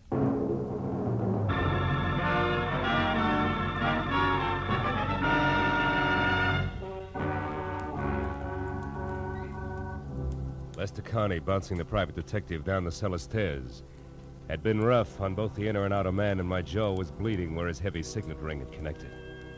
And I was back on my feet through the dusty jumble of barrels and boxes, over to a grimy side window, and finally out onto the street. I found neither confessed killer nor car any place in sight, which made my next step a return trip into the house and a call to Lieutenant Matthews. All right, Marlowe. From your client to Julia Carney to that ice skater and back to Julia Carney, now dead, I follow. But the why, I don't. Where's the connection between the newsboy's uncle and this guy you say is on the way out? Lester Carney, Matthews, I don't know. You don't know? You're not saying which, Phil. Well, maybe it's a little of each. Now, look, Lieutenant, Just a second. What is it, Marlowe? Hold the wire, will you, Matthews? Okay, but make it snappy, will you, Phil? Killer on the loose isn't such a good idea, even if he's promised to knock himself off. Might decide to take somebody else along, 3,004.5 North Westmore. 3,004.5. I can't hear you, Phil. What? What? Oh, a piece of paper, Matthews, in the dead woman's hand. Oh, now you're fine. It's got an address on it. The same address that was on the back of the envelope Tommy's uncle left for him. Well, this address could be the connection I asked you about. Yeah. Yeah, the hook between Uncle Bert and the Connies. Well, we'll get right over there and we'll take Matthews, a look wait a minute. Let me try it alone first, will you? I think it'll play better that way. And keep the kid's uncle out of the police lineup that way. Yeah. Marlowe, I can't. Oh, now, wait a minute, Matthews, please. I'm thinking of the kid. Yeah, well, I'm... Okay. Attaboy. Just don't make it too long till I hear from you again. Goodbye. I knew that the 3000 block on North Rossmore wasn't even close to the Hollywood Hills, which meant that the address couldn't be the dilettante photographer studio that the Connies' ex-maid had described. And 20 minutes later, when I was out of my car and standing next to the doorbell marked 3004.5, I knew something else, because the name underneath was Carol King. A light showed from someplace deep inside, and my leaning on the doorbell only proved that it worked. There was no answer at 3004.5, but 3004, the other twin to the duplex, was different. It featured a sweet old lady who shattered the illusion the second she opened her mouth. I suppose you're just another one of that King girl's friends, eh? Why, do I look the type, Granny? There is no type, young man. Miss Carol King entertains all sorts. Oh, which might include a recent someone who's gray at the temples, short, and maybe talks a lot about the ponies? Huh? How would I know what a guest talk about? Oh, you gotta be kidding. Look, honey, a woman's been murdered tonight. And Murdered? I knew it. I knew it. No, she wait a had minute. to come to a bad Wait a end. minute, Well, Granny. only yesterday Whoa, I told Henry hold that if that Hold it, girl- Granny. Carol is not the one who's dead. Oh, Yeah, well, I'm glad. sticks out all over you. Now, look, what about that man? Well, he was here about 30 minutes ago, just the two of them, drinking that hard liquor like it was water and making enough noise to raise the devil himself. A farewell party, they called it. Oh, did you see him leave? No. Henry made me come in then, and I... Well, I mean... Yeah, I know what you mean. You missed it. Okay, Granny, now look, how do we get in here without kicking the door down? Come on, sweetheart, it's important. There may be a body inside. Body?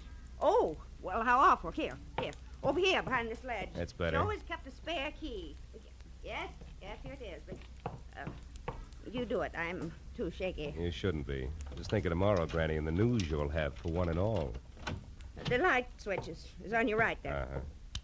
See anything? No. How many rooms here? Bedroom, kitchen, and bath aside from this. Anything in there? No. You suspect foul play, all right, don't you? The foulest.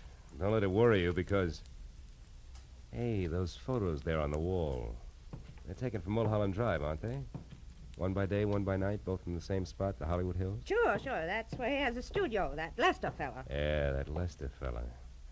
Granny, do you know where it is? I mean, Mulholland Drive and where?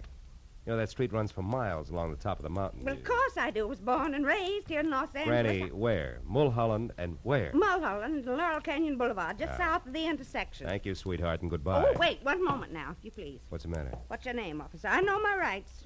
Your name and your division. Granny, dear, I'm no cop. Huh? I said I'm no cop. Oh, not a police officer. Well, then who are you? Just a passerby. A stranger in the night. Good night, Granny.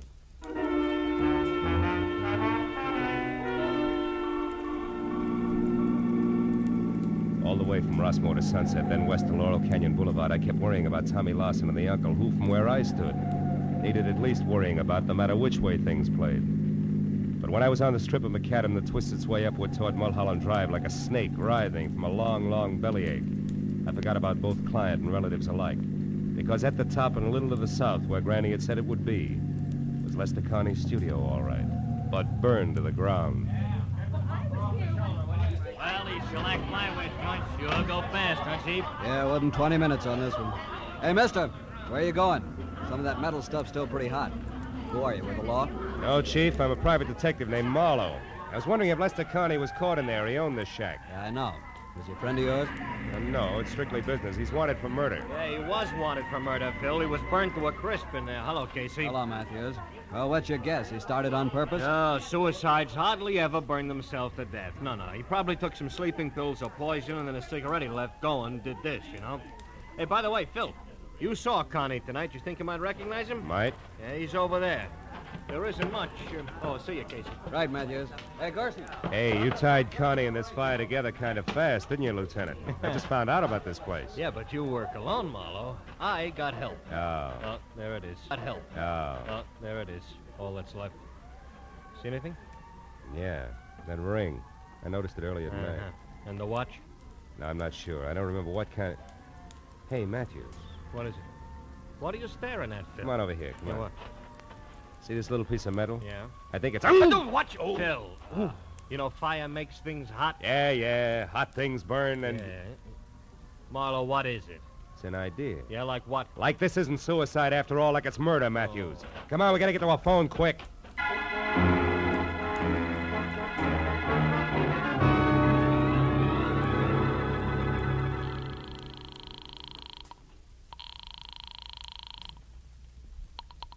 Los Angeles International Airport, Central Dispatcher's Office. Look, miss, this is important. I'm calling for Detective Lieutenant Matthews at police headquarters.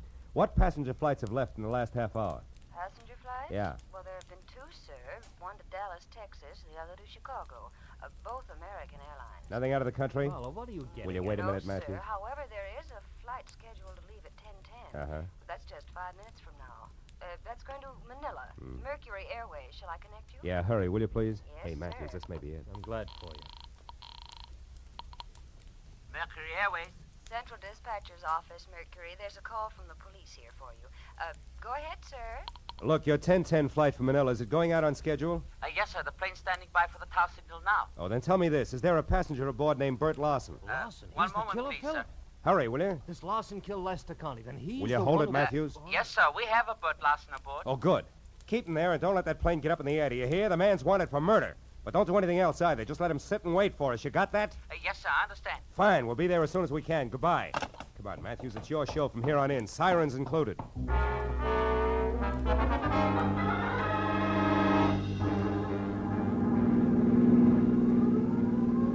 Okay, Marlowe, okay, enough. So we're on our way to the airport. We're going to catch her killer. Everything is great. But first, how do things add up? Mooney, take it easy. 5 seconds more or less, never yet turn the trick. Okay, Lieutenant. Were you saying something, Matthews? Yeah, I'm saying I don't know which end is up, Phil. Look, Lester Connie killed his wife, right? Right. Why?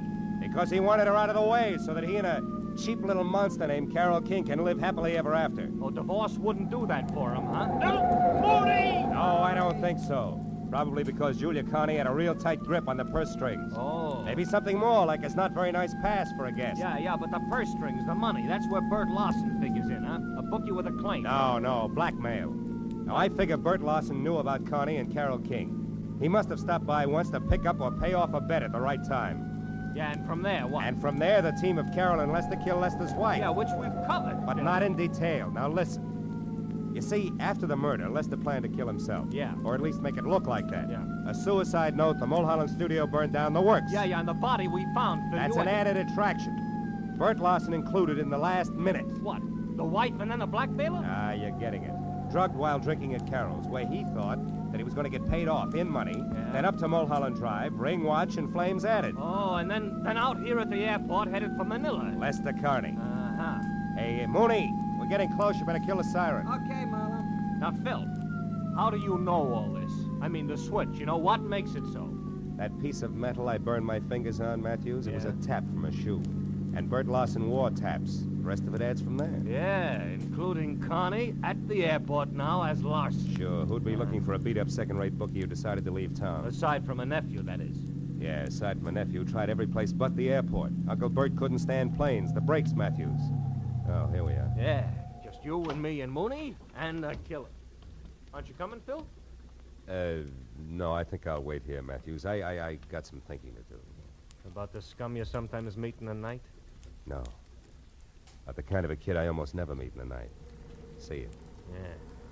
All right, come on, Mooney. Maybe our boy will make a break for it, I hope.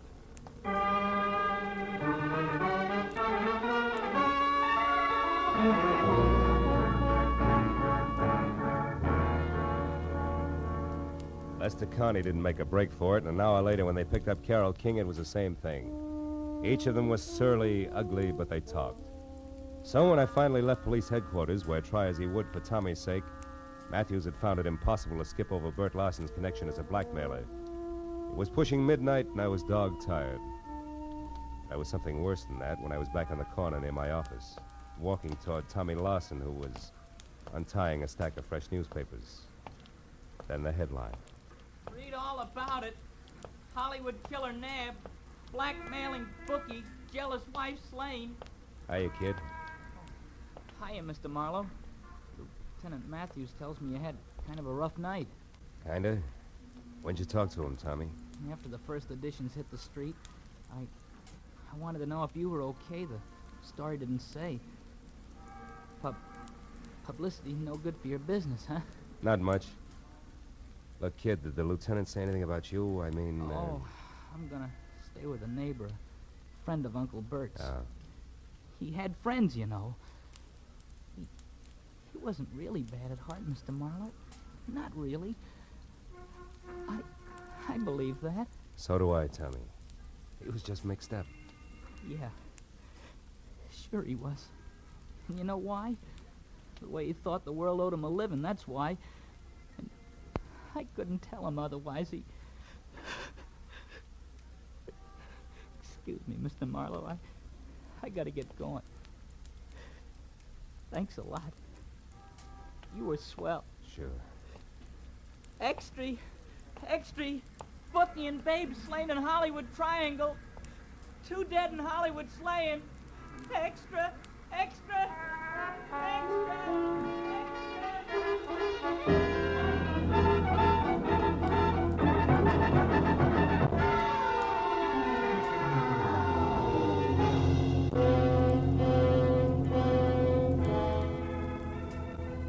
There's nothing more pathetic than a kid. The first time he's really slapped down by life. We, the older ones, the tired ones, learn to roll with the punch. Because we've got time in our corner, watching us, counseling us, teaching us how to save ourselves, so that at the final gong, we're still on our feet. But a kid steps into life's arena expecting to find his opponents all he was taught to believe they would be. But instead he finds the old 1-2 below the belt. But if here he finds a good guy, and there a great girl, the going suddenly becomes not so rough. The fight becomes worth it, if only to help the next generation of Tommies find their ring a little cleaner, and the breaks not quite so tough.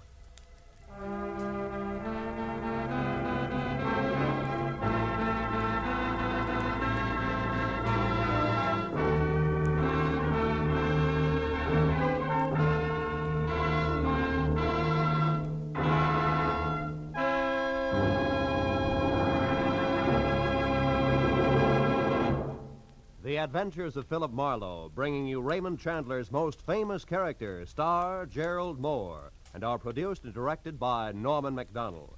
Script is by Robert Mitchell and Gene Levitt.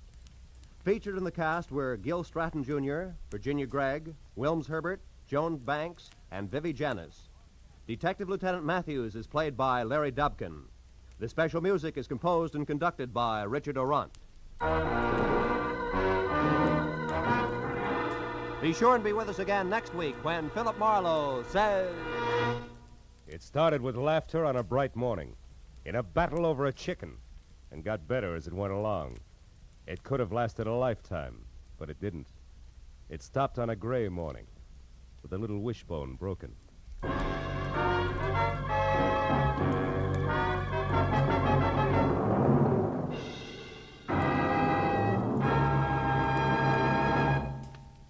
Stay tuned now for Gangbusters, which follows immediately on most of these same CBS stations. This is Roy Rowan speaking.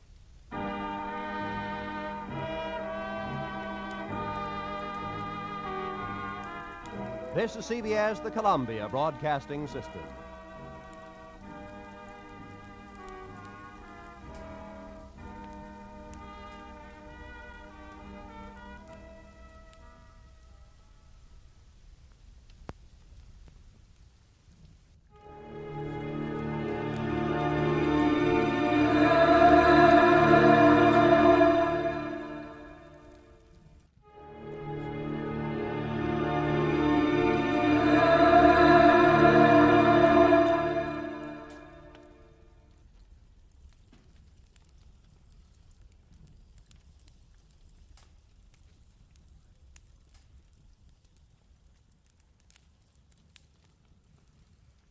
Get this and get it straight. Crime is a sucker's road, and those who travel it wind up in the gut of the prison of the grave. There's no other end, but they never learn. This time it started as a routine search for a rich girl's fiancé, and the trail led to a silent house haunted by a face at the window and blood in an open cedar chest. But before it was over, it became a search for a corpse that wouldn't sit still. From the pen of Raymond Chandler, outstanding author of mystery, comes his most famous character and crime's most deadly enemy, as we present The Adventures of Philip Marlowe.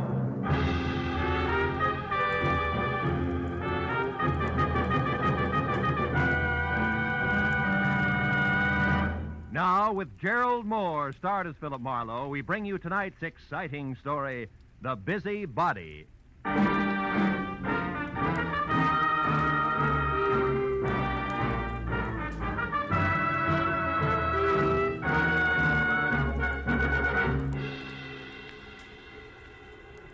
Phone jerked me up off my back and out of the sports page at 9:30 in the evening of an already too long day.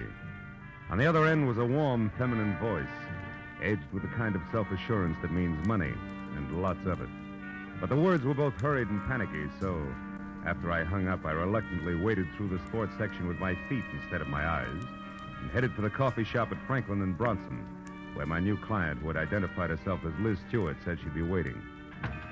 A pair of blue eyes at a table in the corner measured me from haircut to shoelaces, so I took the cue and walked over. After we introduced ourselves, I was waved into the chair opposite her. She leaned toward me and started with a rush. Mr. Marlowe, I've got to find a man named Dean Howard as soon as possible. Not exactly a new switch. He's my fiancé. We plan to notify my Uncle Hanley of our engagement tonight. Who is Uncle Hanley? Uncle Hanley Stewart of Stewart Aluminum. Okay, go ahead. Dean Howard was to meet me at 7, but he didn't show up. Mm-hmm. And then about 7:45 he called. He started to tell me something that he referred to as a horrible mistake, but before he could get it out, we were cut off. Well, I tried to call him back. coffee? Coffee? No. Okay. I tried to call him back, but there was no answer. So I went to his house, but it was locked and dark. And yet his car was still parked outside. Uh-huh. Well, look, Miss Stewart, why don't you save yourself $50, go home and wait for an apologetic phone call, huh? What do you mean? Well, this stacks up as being a case of cold feet or a little celebration that got out of hand. Either way, there's nothing to worry about. I've come to you for help, Marlowe, not a pat on the head. Okay. I'll assume it's my error for the moment. How long have you known this Dean Howard? I met him at a party about 3 months ago. Mm-hmm. Uncle Hanley and I both liked him tremendously right from the first. I suppose you've considered the possibility of another woman? Well, of course, I'm not a child. I can see that. Well, Dean has been deeply troubled for the past week. He wouldn't tell me why, but I'm certain that this business tonight is tied in with it. Something's wrong, and I want you to find out what it is. All right, but I'm no leg man for Cupid, so if it turns out to be nothing more than a guy's heart beating in double time, I drop it. Fair enough? Fair enough.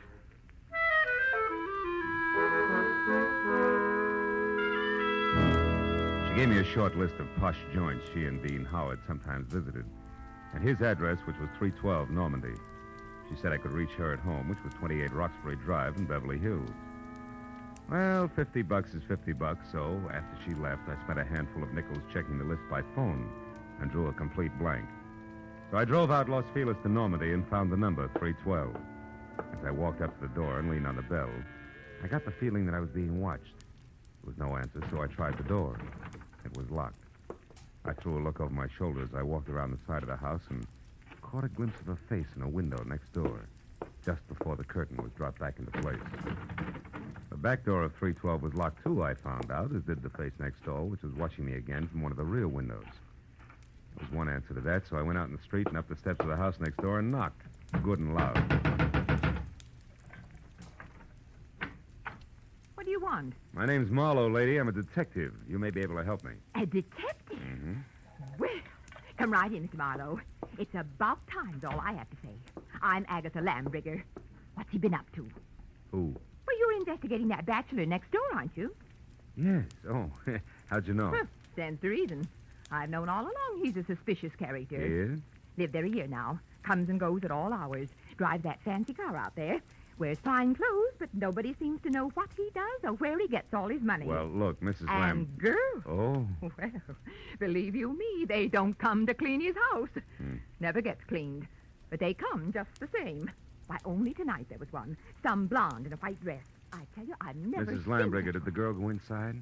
Well, no, but she tried to. The door was locked. And it's Miss Lambriger. Oh, how stupid of me. Well, tell me, did you notice Mr. Howard come home tonight? Well, I didn't exactly see him come home, but he was over there all right. And not alone either. Is that so? Another girl? No, it was only some man. Oh. But it still bears out what I've been saying, because I just happened to glance out of my window at this one here across from that one of his, you see. Yes, sir. Well, a light was on over there, and I could look straight down the hallway. And do you know what? What? Those two grown men were roughhousing like a pair of hoodlums in that hall. Wrestling they were, like ordinary ruffians. I tell you, I never saw the like. I got a good look at him, and I'd certainly know him if I saw him again. Well, how'd the fight come out? Fight? Yeah. What the... Oh, the fight. Well, I can't say about that. My phone rang. It was Lenore Crowley. She simply talks her ear off you when she gets does. started. So when I finally got back to the window, when I happened to look out again, it was dark over there. So I never did find out what actually happened. But Yes, I well, think thanks that very much for your help. I really must run. Oh, and another thing. The noise and the drinking that's gone on in that house. Why, you wouldn't believe it. Oh, you're leaving? As soon as possible, yeah. But you still haven't told me what he's up to. Well, I'm not at liberty to do that. Oh, that's a shame. Yeah. Well, I'll be here all the time, you know, and I'll certainly keep an eye on that house. Oh, I can't tell you how much I appreciate you're going to all this trouble just for me. Bonsoir, Miss Lambriger.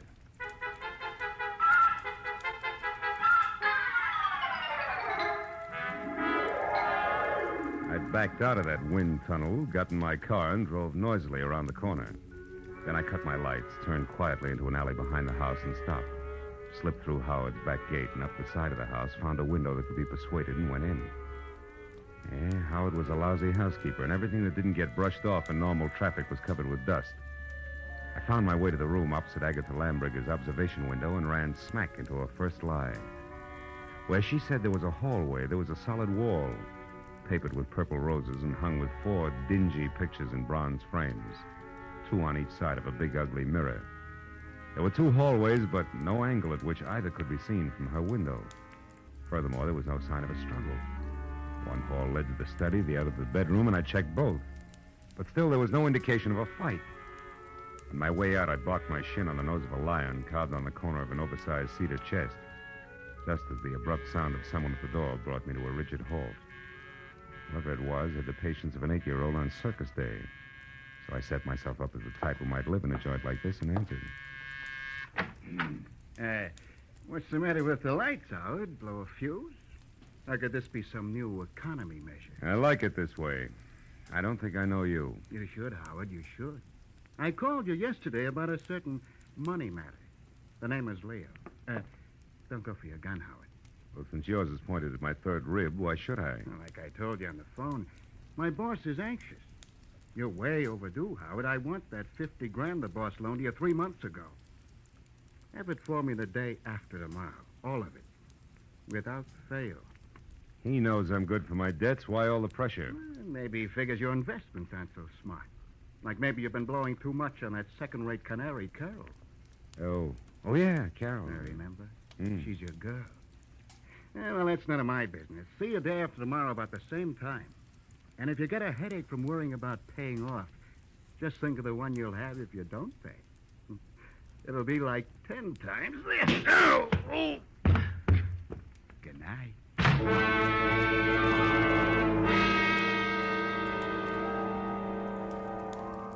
The .45 in his hand caught the side of my head, and I went out cold. When I opened my eyes, the room had shrunk until there wasn't enough space left to stretch out in. And the climb to my feet, was as easy as roller skating through a log jam. And it wasn't until I found a match and had a light that I knew why.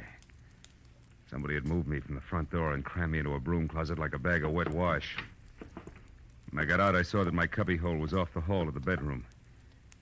I listened, but there was no sound in the house, so I started moving. But stopped when I noticed something else. The big cedar chest with carved lions on the corners that had been closed before now was standing open. I struck another match.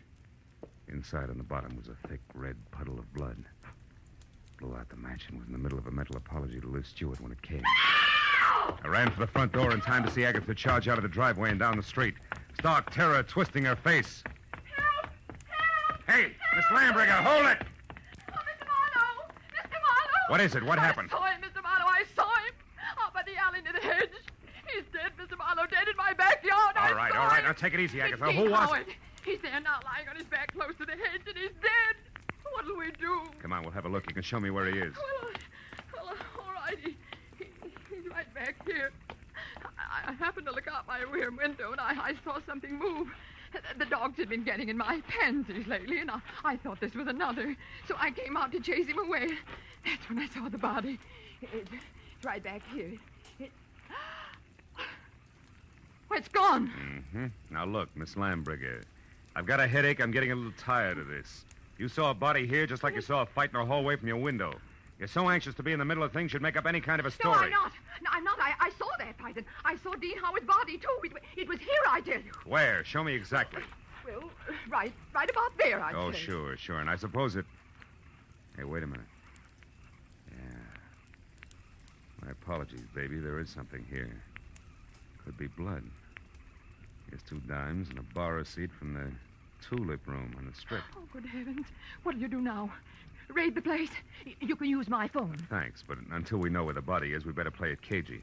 Now, let's keep this a secret between us. That'll take a lot of courage, I know, but I can trust you, can't I? I won't open my mouth to a soul, Mr. Well, Marlowe. that's great. That's splendid. Now, you better go inside and stay there until you hear from me. Who knows? You may yet be a heroine, Miss Lambrigger.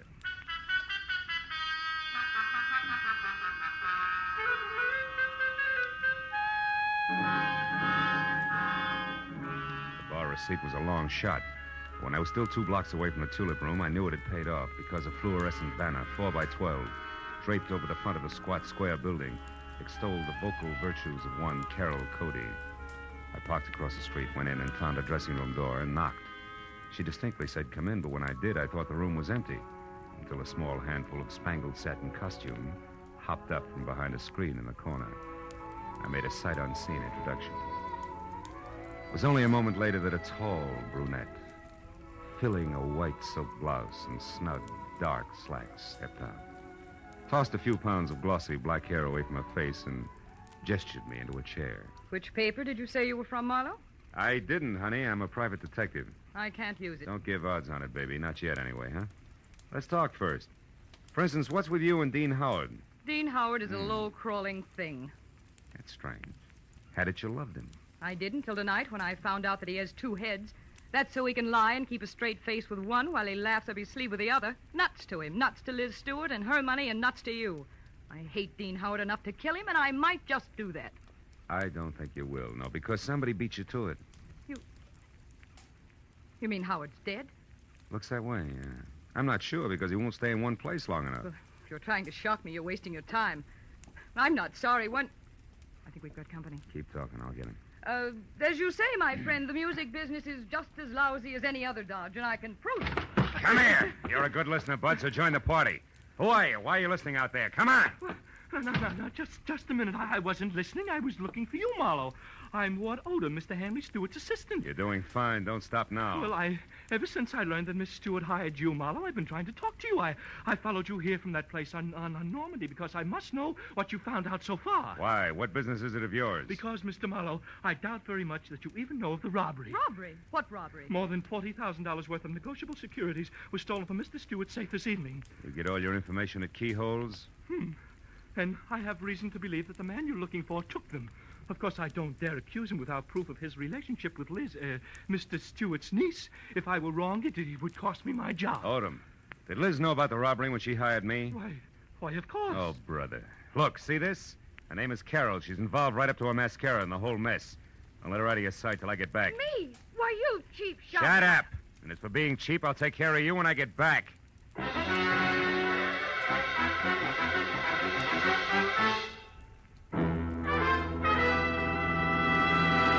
In just a moment, the second act of Philip Marlowe. But first, 3 gentlemen with highly varying but equally effective approaches to dealing with crime entertain you with their deeds of daring on CBS every Sunday.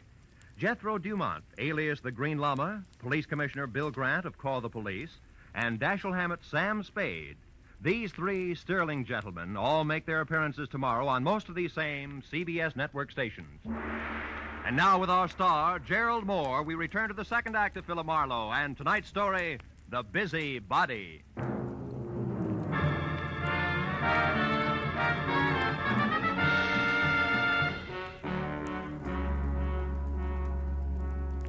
After convincing Ward Odom that his greatest contribution to the cause would be staying close, but not too close to the violent lady in slacks, I piled into my car and started for Beverly Hills in a beautiful liar named Liz. I didn't stop until I was at number 28 Roxbury Drive, out of my car and walking fast up the semicircle of gravel driveway that led to the carefully antique front door. But then, for two good reasons, I stopped again. The first, a squad car parked ahead of me that said everybody except Marlowe knew all about the bonds Mr. Hanley Stewart could no longer call his own. The second reason, and more important, was my client, Liz Stewart, sneaking out of a side door and hurrying toward a gray coupe. I stepped back into the shadow of a squat palm and waited for her to come abreast of me. Late date, Miss Stewart? What? Marlowe, why, you startled me. Considering everything, it's the least I can do. What do you mean? I don't like clients who lie to me. So if you don't mind, I'll just stroll along with you while you assure me you can explain everything. But I can, Marlowe. Just give me a chance, please. All right. Why didn't you tell me that 40 grand worth of negotiable bonds disappeared from your uncle's safe at the same time as Howard? Oh, because I didn't want you to be prejudiced, to be looking for a thief from the start. If Dean did take those bonds, he had a reason. Like being fond of money? No, like being forced to do what he did. All right, let's say he was forced. What then? Well, then I wanted to help him, to get to him before the police. They'd arrest him in a minute. And you, on the other hand, would get the bonds back to your uncle, convince him it was all a mistake, and talk him out of telling the law, huh? And with your own dough, you would help Howard out of the spot he was in. Is that it? Yes. But you haven't proved that Dean took the bonds. No, I haven't. Could have been anyone who knew the combination of the library safe. Which includes how many? Aside from Uncle Han and myself, just the family lawyer and Mr. Odom. Yeah, what about Odom? Could he have done it, Liz? No, I don't think so, as much as I dislike him. You see, Marlowe, for years, Odom's been very close to Uncle Han. He's had 1,000 opportunities to steal if he wanted to. Well, like this afternoon, for instance. He had $10,000 worth of the bonds with him today. What was he doing with all that dough? Paying gas bills? He was going to sell them for my uncle. But the transaction fell through, so he brought them back to the house and put them back in the safe. Anyway, Marlowe, I don't think he'd have the courage to steal. I know what you mean. I've already met Mr. Odom. When? Oh, about a half hour ago. In a nightclub called the Tulip Room. Odom thinks Dean is guilty, Liz, but he's afraid to mention it publicly till he knows a little more. What's a nightclub got to do with Dean? Carol Cody. Who? She's Dean's girlfriend. Marlowe, you're crazy. I talked to her, honey. She's a singer there. Told me that she and Howard were more than chummy, but that she gave him the air tonight when she found out about you. And you believe that? Mm-hmm. Now that I've had a little time, I believe even more. Details that she never bothered to mention. Details like Dean Howard and Carol Cody playing you for a sucker. He gains your confidence, then the combination of the safe, and then goodbye. But you see, the end was a switch, Liz. Dean didn't... Dean didn't what? Hmm? What is it, Marlowe? What are you staring at? Back of my car there. That's not gas dripping on the driveway. The color's too red. Liz, stay back. No, Marlowe. I don't want to. I want to... Marlowe! It's Dean. He's dead, Marlowe! Yeah. That, Liz, is the switch I was talking about. I think Dean Howard not only crossed you, but Carol Cody as well. She did it! She killed him! She killed him because she All right, found out. all right. Now, listen. Get inside. Tell the police about this. Do you hear me? But first, give me a 5-minute lead. I'll take your car. I want to get to Carol Cody before the law does. Without saying another word, Liz Stewart, her face drawn and streaked with tears, handed me the keys to her car and turned and walked slowly back to the house. I took one long look at the blood-soaked shirt front on the body I had been a step behind all night. Then got into Liz's car and pointed it back toward the tulip room. 20 minutes later, when my knock on the locked dressing room door brought no answer, I had kicked my way in. Alone and half-conscious in the middle of the floor was Ward Odom, the man I'd assigned to stand sentry over the brunette. Oh, Marlowe. Marlowe, she tricked me. Asked for a cigarette, and I went to light it. She swung. It adds, Odom, and you're lucky she let it go at that. It was more permanent in Howard's case. Oh, then you found his body, Marlowe. Yeah, in the trunk of my car. Oh, how awful. And she did all that, this Carol Cody? Yes and no. She must have had help, Odom, because first of all, it takes something stronger than a chanteuse to keep shifting her corpse from sea to chest to garden to car at the rate that Howard was being moved. And second, an old crow named Agatha Lambriger saw a man roughhousing with Howard over at his own place, not a woman. You mean there was a witness to the murder, Marlowe? Well, more or less. And you have no idea who the murderer is? No. That, Odom, is all the more reason why I want to catch up with Carol Cody. Happen to know where she lives? Well, yes, at the Grayfield Apartment Hotel on North Havenhurst Drive. North Havenhurst. It's a room 118. 118. And I think that it's... Marlowe, wait, my top coat is gone. What? Yes, and she was wearing slacks, remember? Marlowe, maybe she's leaving town disguised as a man. It's a point, Odom. I still think I'll try the apartment hotel first.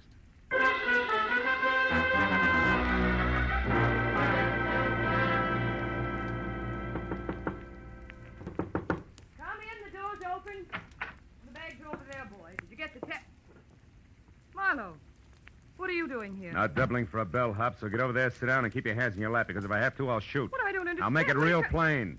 I think you murdered Dean Howard because he double-crossed you after he emptied Hanley Stewart's safe. And I think you're out of your mind. Which brings us to a position called stalemate, and that in turn makes this a good time to call the cops. I didn't kill Dean. I swear I didn't. Oh, listen to me. What you said about Dean double-crossing me after he stole the bonds is true, but not the way you think it is. Second verse. He didn't want to just cut me out of my share, Marlowe. He wanted to return all the bonds intact. He really fell in love with Liz Stewart and decided to play all-American boy. You mean he decided to call it all off after he'd stolen the bonds? Yes, Marlowe. That was the reason we argued tonight. Well, it's a stronger reason than the one I already had for your committing murder. Baby, you wanted that money bad. No, you're wrong. Come back here. Why did you belt Odom and run? And don't bother denying that you did, because I just left him. And he's minus good health and that top coat over there. So if you think I can explain that. I was scared that a confession out of Dean would get me into hot water. And when you showed and then Odom, Just a minute, Carol. But Marlowe, Just a minute, will you? I think I've got the answer. What answer? It's dust, Carol. Dust and what an old gossip swears she saw from her window. Right now, I've got to get over to her place before she ends up looking like the late Mr. Howard. Well, then you believe me, Marlowe, about not killing Dean. I don't know. But since you've been in this cheap swindle from the start, we'll just tuck you into an old-fashioned wardrobe. Just for safekeeping, baby.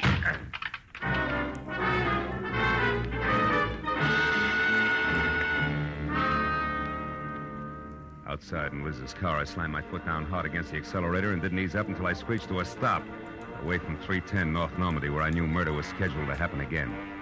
I was next to a pair of half-open French doors through which I could see Agatha Lambricker sitting erect in a straight-back chair. I was happy that I hadn't taken any longer in getting there. I was also happy that the man standing opposite her, gun in hand, the man who had murdered Dean Howard, had his back to me. I got a firm grip on the .38 in my You've been hand. so nosy, Miss Lambricker. And it's too bad that Marlowe had to let me know you've been a witness when I killed Dean Howard. A roughhouse, I think you called it. A roughhouse is what I thought at the time. But when I saw Dean Howard's body out in the alleyway, I knew... You knew I killed him. Everything would have been simple if you hadn't had your nose out a mile. I was going to run over him, and it would have looked like an accident. But I had to move the body after you saw it. Marlowe's car looked good until I could dispose of it. But there's no point telling you all this. You won't be able to gossip about it, Miss Lambricker. I'm sorry. Sorry, but that's the way it has to be. You or me. I vote for you, Odom. Drop your gun before I close the polls for good, real noisy like. Come on, drop it. No, don't shoot. I dropped it. Okay. I'll move to the middle of the room, hands high. Marlowe, I didn't want to do it, but I had to kill him. Because Dean Howard was going to return the bonds he took. Marlowe, and that please would have left listen you in to a me. spot, wouldn't it? Because Howard only stole 30 grand out of that safe. You were taking 10 grand to legitimately sell for your boss. I know what And when you went to I know what return them, you happened. saw there'd been a theft. And you decided to make the most of it and let somebody else take the rap for the whole 40 grand. Keep your eye on Mr. Marlowe. He's Don't worry, a man who shoots another man in the back has no guts. He won't try anything while I'm looking at him. No, Marlowe. I don't have any more guts than it takes to jump behind a woman's skirt. A lady I choked to death. If you take one more step, now lower your gun and listen. All right, let it go, Odom. Sure, let it go. Just as long as you cooperate, Marlowe. Marlowe, don't be a Shut fool. up! Shut up! Don't shoot. You kill me anyway. Shoot. No! Shoot. No, don't shoot! Marlowe. No, don't shoot! Don't shoot!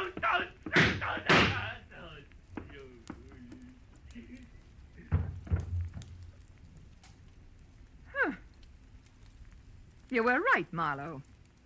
No guts.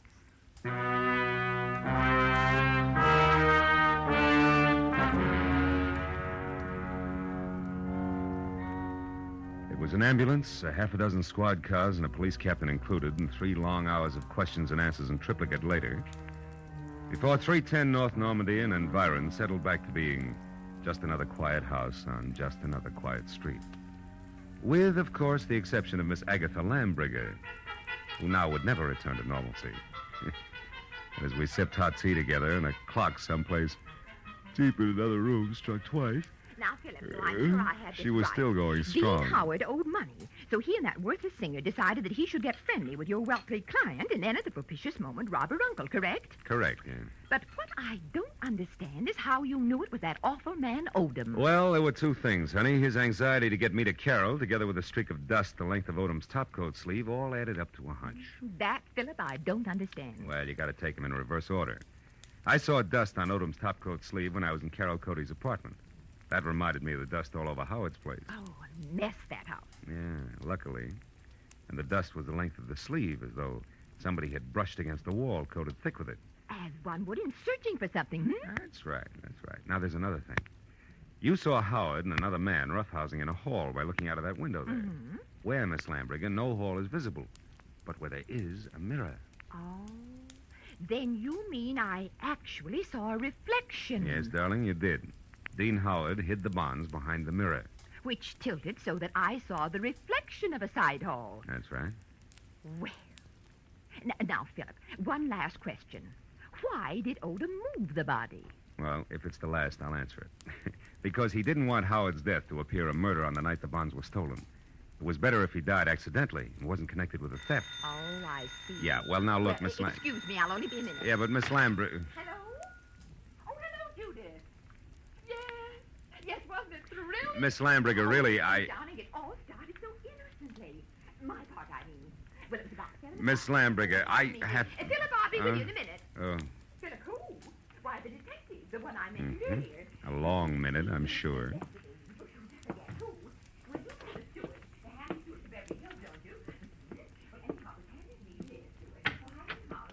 Goodbye, girl.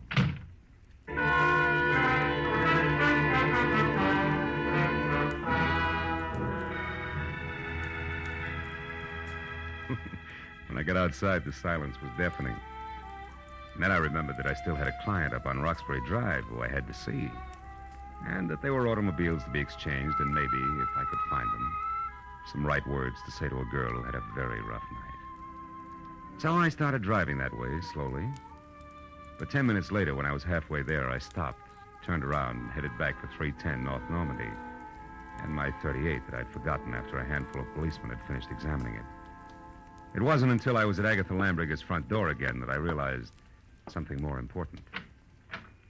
Well, then this Odom, this killer, grabbed me as a shield, Judith, and told Marlowe he had guts enough. Guts was his word, my dear. Yes, well, I could get my gun another day.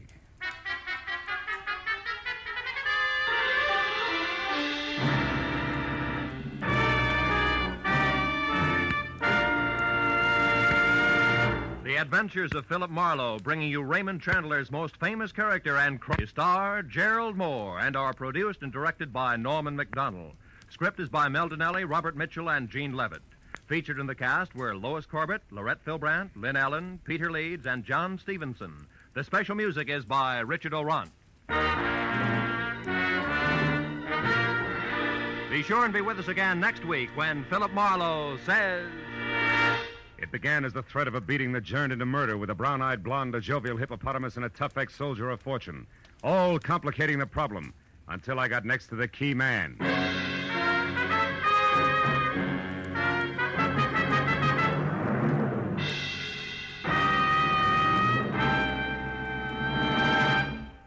Will you be listening when $51,000 go on the block during Sing It Again tonight? $26,000 in fabulous prizes for solving the mystery of the Phantom Voice, and additional $25,000 in cold, hard cash for answering only one more question about the Phantom. There's many another prize, too, for unriddling the smart, tuneful little riddle songs that keep Sing It Again moving at a terrific clip for the hour that it's on the air. It'll be here a little later on most of these same CBS network stations. This is Roy Rowan speaking. Stay tuned now for Gangbusters, which follows immediately over most of these same CBS stations. This is CBS, the Columbia Broadcasting System.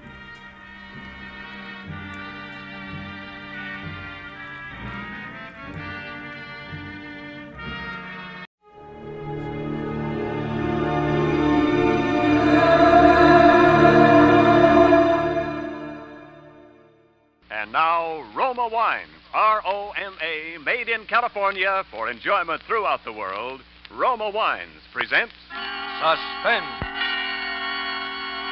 Tonight, Roma Wines bring you Mr. John Lund as star of A Plain Case of Murder, a suspense play produced, edited, and directed for Roma Wines by William Spear. Suspense, radio's outstanding theater of thrills, is presented for your enjoyment by Roma Wines. That's R-O-M-A, Roma Wines. Those excellent California wines that can add so much pleasantness to the way you live, to your happiness in entertaining guests, to your enjoyment of everyday meals. Yes, right now, a glassful would be very pleasant, as Roma Wines bring you the young actor who has just made such an auspicious screen debut in the Paramount picture, To Each His Own. John Lund appears as Randy, with Kathy Lewis as Marion, in tonight's tale of Suspense. How are you feeling now, Judson? Lousy. You the doctor? That's right. Who are those other two guys? They're from the district attorney's office. Huh. Suppose I might have known. First thing I opened my eyes, I'd see those vultures hovering around. I suppose right, all right. Gonna tell us about it? Why should I? Just to keep the record straight and save us a lot of trouble. And you've got nothing to lose. How do you figure that? Because they're gonna carry you out of here with a sheet over your face before morning. Is that right, Doc? Afraid that's right. Okay. Take this down, Scotty. Gotcha. You can call it a plain case of murder. Spelled P-L-A-N-E. I make joke. Get it? Yeah. Very, very funny.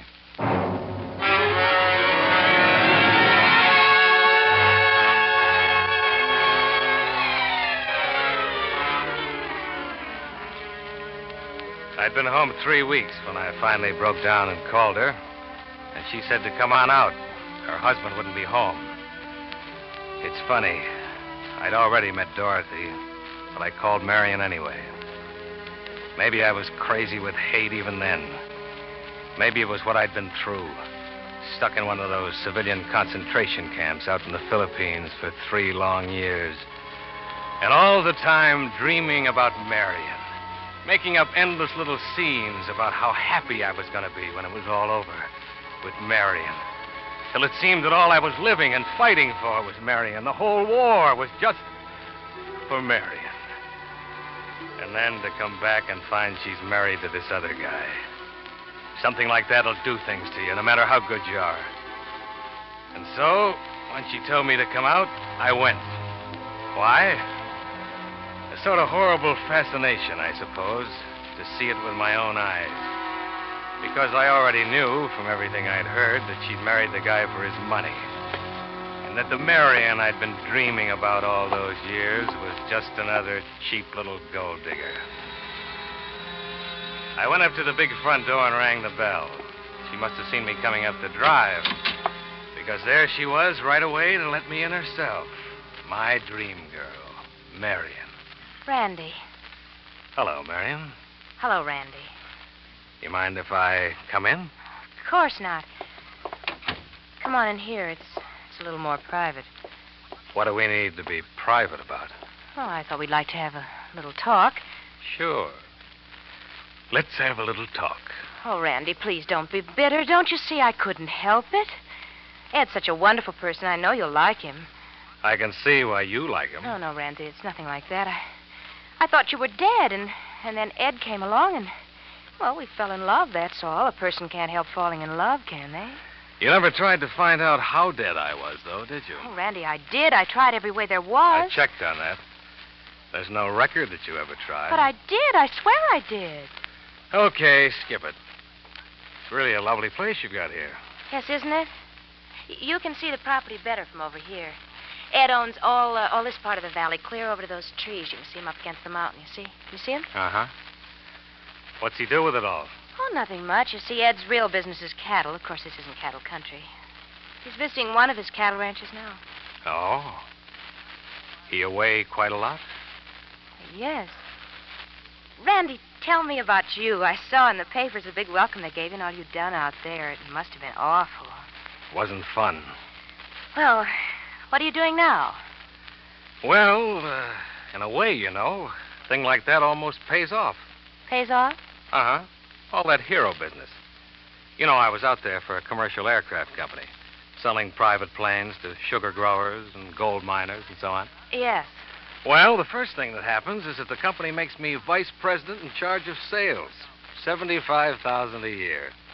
$75,000? Uh-huh. And then the movies want to do my life story. And they discover that I've got such great executive ability, they make me a part-time producer. Another $50,000. Then, of course, a percentage of the picture and the story price itself will come to, about another $250,000. Why, Randy. And then, through contacts in the aircraft business, I run into some guys in the oil game, and that pays off. I don't know. I figure I'll be able to retire in 3 or 4 years with a cool $1 million. Oh, make more, of course, if I wanted to stick to it. But why be a hog? Why, Randy, that's wonderful. I never dreamed. Right then and there, I knew I had her. I don't know what had made me tell her all those lies to begin with. Just for the satisfaction of watching her show her hand and jump at it, I guess. But now I knew I had her. And as she talked, as I saw that greedy gleam coming into her eyes, I began to know what I was going to do about it. Well, well, Randy Judson, a big, rich, famous man. Oh, I'm so happy for you, Randy. They're even talking about running me for governor. Yeah. Funny things fate does. Well, Marion, I've got to run along. Oh, Randy, must you? Yeah. There's a new field we think is coming in today. Net $1 million a year if it does. Oh, well, all right. I'll walk you to the door. All right, thanks. Well, goodbye, Marion. Randy. What? Don't you want to kiss me goodbye? You know I do, Marion. Oh, Randy. Randy, seeing you again, I'm afraid I made a terrible mistake. Yes, Marion. I'm afraid you have.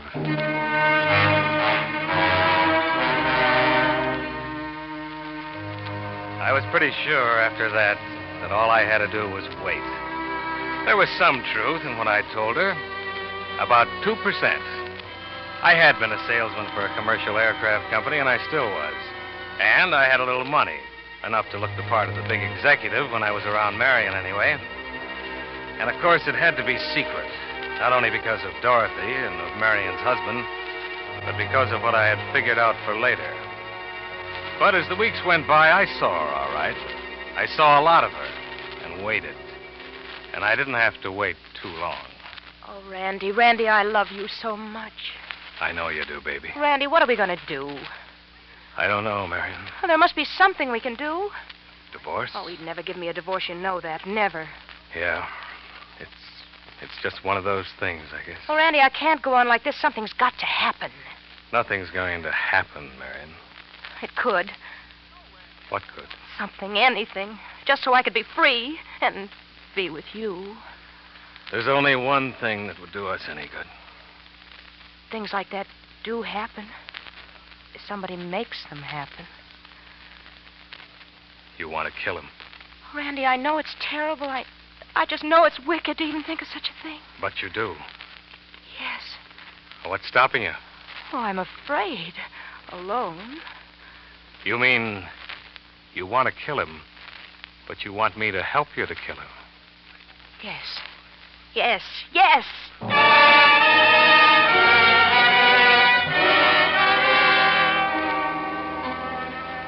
Marion, my dream girl.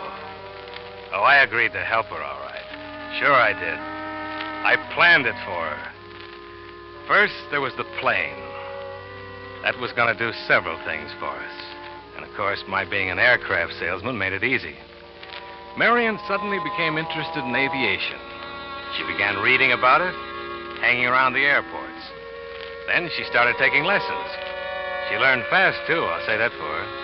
Soloed in 6 hours and had her license in 10. All this time, I stayed out of the picture and just waited. And went out with Dorothy once in a while. This was the build-up. It lasted about 6 weeks until I got her call and went out there. My name is Judson, Mr. Dunham. Oh, how do you do? I've certainly been hearing a lot about your product lately. Oh, by the way, this is my wife. Mrs. Dunham? How do you do, Mr. Judson? Oh, my, she really is a beauty. It's a two-place job, you see. Plenty of room in the fuselage for baggage. Uh-huh. 150 horsepower engine, variable prop. She'll cruise at nearly 150, and yet her landing speed isn't much more than 45. And, of course, she has flaps for low-speed landing. Uh-huh. I'm really sincere when I say that you can't match her anywhere near in the price field. Well, I don't know much about it, but if that's what Marion wants. Oh, Ed, you're a darling. Well, that's the way we like to make a sale. How about a little spin? Oh, I don't know. Oh, go on, Ed. You gotta begin sometime. Just Come around on. the field. Oh, by the way, you've got practically a perfect natural landing field here. Yeah. Have to put up a hangar, I suppose. Ah, that won't run you much. Climb in. Well, I'll wait right here for you, dear. There you are. You keep out of the way now, Marion. I will. Oh, by the way, before I take you up, here's a release you have to sign. Just a formality. Oh? There's 3 copies. One for me as the pilot, one for the company, and one for the Bureau of Civilian Aeronautics. Uh-huh. Where do I sign? Oh, anywhere at the bottom there. Uh-huh. Okay. That's fine. Thank you, Mr. Dunham.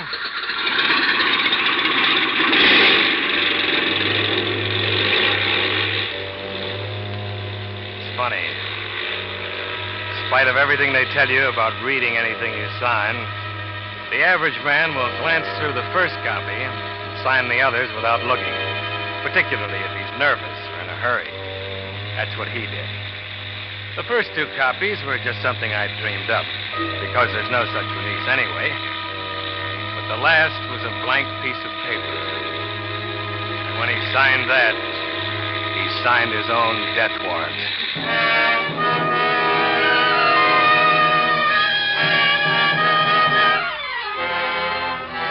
For Suspense, Roma Wines are bringing you John Lund with Kathy Lewis in A Plain Case of Murder, a radio play by Robert L. Richards. Roma Wines' presentation tonight in radio's outstanding theater of thrills, Suspense.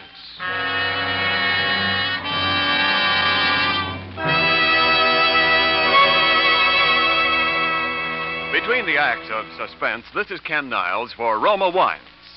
Next week is National Wine Week, and throughout California, gay festivals will mark the occasion, celebrating the vintage from which will come another taste treasure of fine Roma wines.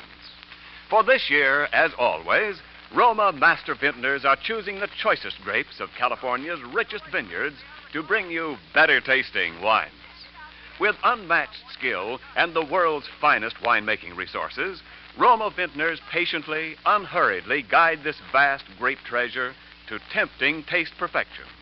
Then, along with Roma wines of years before, this abundance of taste richness awaits selection from the world's greatest wine reserves for your pleasure.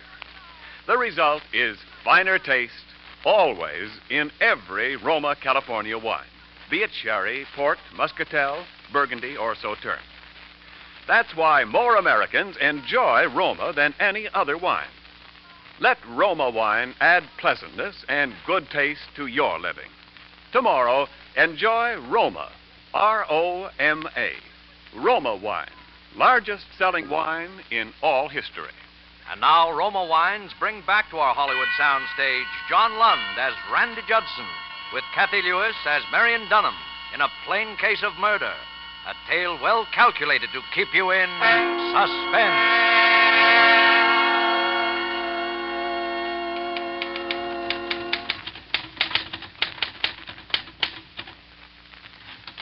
Let's see what you got. Here. To whom it may concern, I can give no reason for what I am about to do, and I pray to heaven the reason will never come to light. But it is the only way. To my loving wife, particularly, I know this will come as a great shock, but at least I can leave her amply provided for. Goodbye, and Edward Dunham. Uh-huh. You sure he is leaving you amply provided for? It would look I bad took care of that some time ago. What about the typewriter? There's no question but what it'll be He identified as writes his. stuff on it all the time. He's had it for years. Oh. You want me to keep this, or will you? No, I'll keep it. All right, doesn't matter. You're positive the gun is registered in his name? Yes. And he'll be alone tonight? Yes, we've been through all this. I know. But I don't want any mistakes. This is no penny ante. Now, You got your reservations? Yeah, I checked again this morning. Okay. Now, you better leave in plenty of time. You want to be sure and make Phoenix before that little airport closes down. I know. I'll come down back of the house tonight a little beforehand, say 12:45. Be sure you don't use any throttle coming in. A long glide. Cut your motor as far out as you can. Yeah, I will. I'll be on time. You've got to get back to Phoenix before daylight. And when you put through that call to me, lay it on thick. I will. And don't worry. I'm not worried. No, I don't think you are.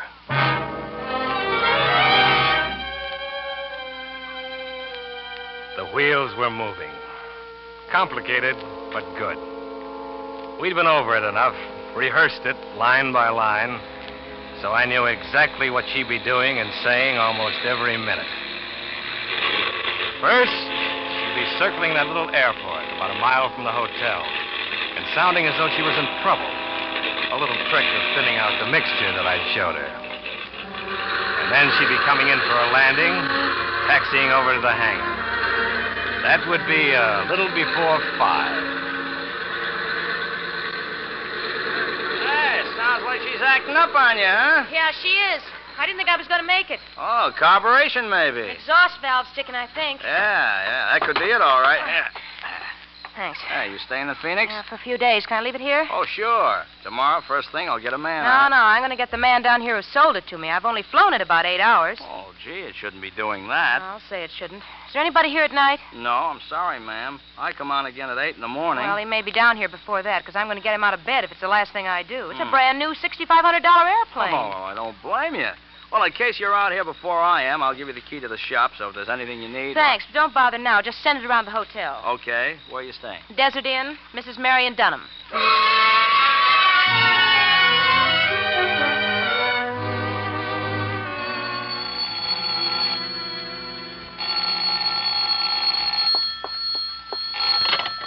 Hello. This is the hotel operator, Mrs. Dunham. I have your call to Los Angeles now. Oh, yes, thank you. Go ahead, Los Angeles.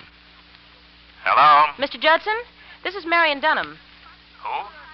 Oh, how do you do, Mrs. Dunham? I don't do so well, Mr. Judson. In fact, if you ask me, I'm lucky to be alive. What? I'm mad, Mr. Judson. I think I've got a right to be. I started out for Phoenix today in that airplane you sold me. I just barely made it. I don't see why a brand new $6,500 airplane could possibly... Well, I can't understand it, Mrs. Dunham. What seemed to be the trouble? Well, an exhaust valve or two just burned up, apparently. Plane's absolutely useless to me in the condition it's in now. I doubt if it'd even get off the ground. Oh, I quite understand, Mrs. Dunham. I'll send a man down I don't want first just thing. a man. I think you ought to come down here and look at it yourself, Mr. Judson. I should come. Why, there's nothing in particular that I could Well, do. are you responsible for these planes you sell to people, Mr. Judson, or aren't you? Well, Oh, all right, Mrs. Dunham. I'll be down first thing in the morning. Where are you staying? The Desert Inn. The Desert Inn. All right, Mrs. Dunham. Tomorrow morning, then. Well, thank you, Mr. Judson. Good night. Good night, Mrs. Dunham. Did you get your call to Los Angeles, Mrs. Dunham? Yes, thank you. But is the doctor on his way up here? Oh, never mind. Never mind. That must be him. Thank you. Come in. Mrs. Dunham? Yes, come in, doctor. I'm awfully sorry to bother you, doctor, but I've got a frightful headache. I flew in from Los Angeles today, and something went wrong with my plane. I suppose it's just nerves, but I was wondering if you could give me something to help me sleep. Why, certainly, Miss Dunham. Thank you. I've got just the thing for you right here. Here, take one of these, or two if you think you need them. Well, I better take two. Well, they're pretty strong. How long will they make me sleep? You'll be dead to the world for a good 8 or 9 hours. Particularly if you take two. Well, thank you, doctor. I'll go in and take them right now. Would you mind hanging that do not disturb sign on the door when you go out? Why, not at all, Miss Dunham. Not at all. Good night. Good night, doctor.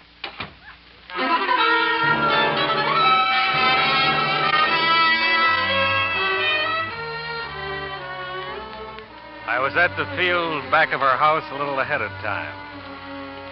And I had a little bottle of chloroform in my pocket. Oh, the plan was all right. Like I say, it was perfect. But it was just a little bit too perfect for Marion. Because when they found her lying there beside the corpse, every one of those little steps she'd taken to give herself an alibi would prove that she'd planned it. Premeditated. Murder in the first degree. They'd say it went wrong only because her husband managed to knock her cold before he died. The suicide note? There wouldn't be any. I'd see to that. And I'd even be a witness against her. Because instead of flying down to Phoenix with a couple of burned valves in my pocket to support her alibi, I'd fly down there and find there wasn't any plane or any Marion. And when she started that last walk to the gas chamber, maybe she'd begin to realize what I'd been through. My dream girl. I knew she'd sneaked out of the hotel a good 2 hours ago. And sure enough, I heard the motor. Then I heard her cut it. Then she was gliding in. And then we were walking together over towards the darkened house. Yes, everything went all right. What's the matter with you? You haven't spoken a civil word to me yet. Oh, just nervous, I guess. You got your key? Yes, I got it. Be quiet now. It's dark. I got a flash. No. Knocked something over. Shh. Who's there? Woke him. Who is it? I'll have to go to him and stall him somehow. All right. Get in there. Get into the closet. Quick. Okay. It's me, Ed. Oh, what in the world are you doing, Bob? It seemed like an hour that I was in there, straining to hear and not being able to. She'd done it. I heard her running down the hall. She'd done it. I had my hand on the doorknob and was just about to step out when there was a click, and the knob wouldn't turn. Marion! Marion! Marion! That was the front door. I was locked in and she was gone.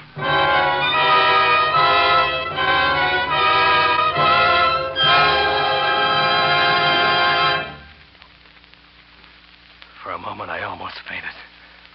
Because I could see just how she'd planned it. Just what I'd planned to do to her. She'd fly back to Phoenix and then put in a call to her husband on some pretext, and she wouldn't get any answer, and pretend to be worried and call the cops. And they'd find me. They'd say I killed him and then got in a panic and locked myself in the closet by mistake. It was a spring lock, and it could happen. The door was solid. Oak, at least 2 inches thick. I went frantically through my pockets for something to work in the lock with. It was no good. But I did find my pocket knife. There was just one chance. I had about 3 hours to whittle a hole through that door big enough for me to get my hand through. I went to work. In 10 minutes, my clothes were wringing wet. In 20 minutes, I thought I was going to die of exhaustion, and I'd hardly begun. Somehow, I kept going.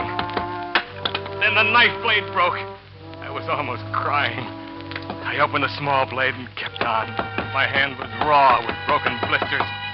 The second blade broke. I kept on with the stump of the big one.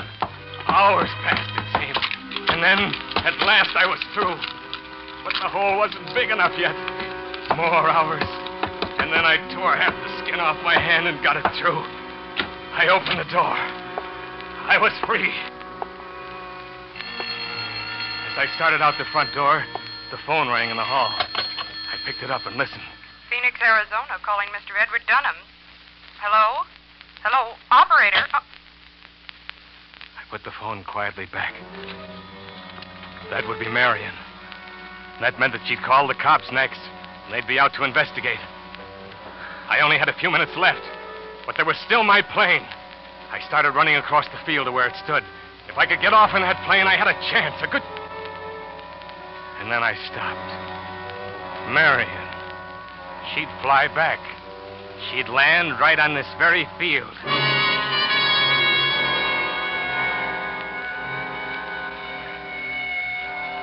Sure enough, in about 20 minutes, the cops came. Then more cops. From homicide, I suppose. They prowled all over the place, but they didn't find me. I was hidden in that little clump of trees. And pretty soon, they went away.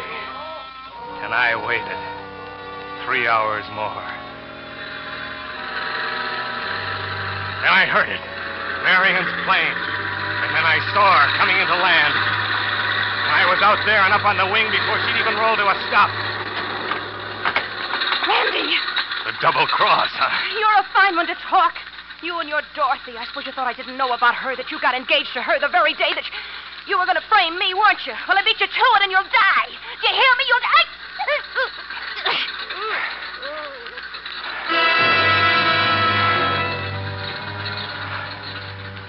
dead when I let go of her. My dream girl. I had to get out of there. The cops had seen her land. They must have seen me, too, because they were running out on the field and began shooting as I took off. But something was wrong. Maybe Marion had even figured on this. I don't know. I remember fighting to pull it up, and then those trees coming at me. And the crash, and the fire.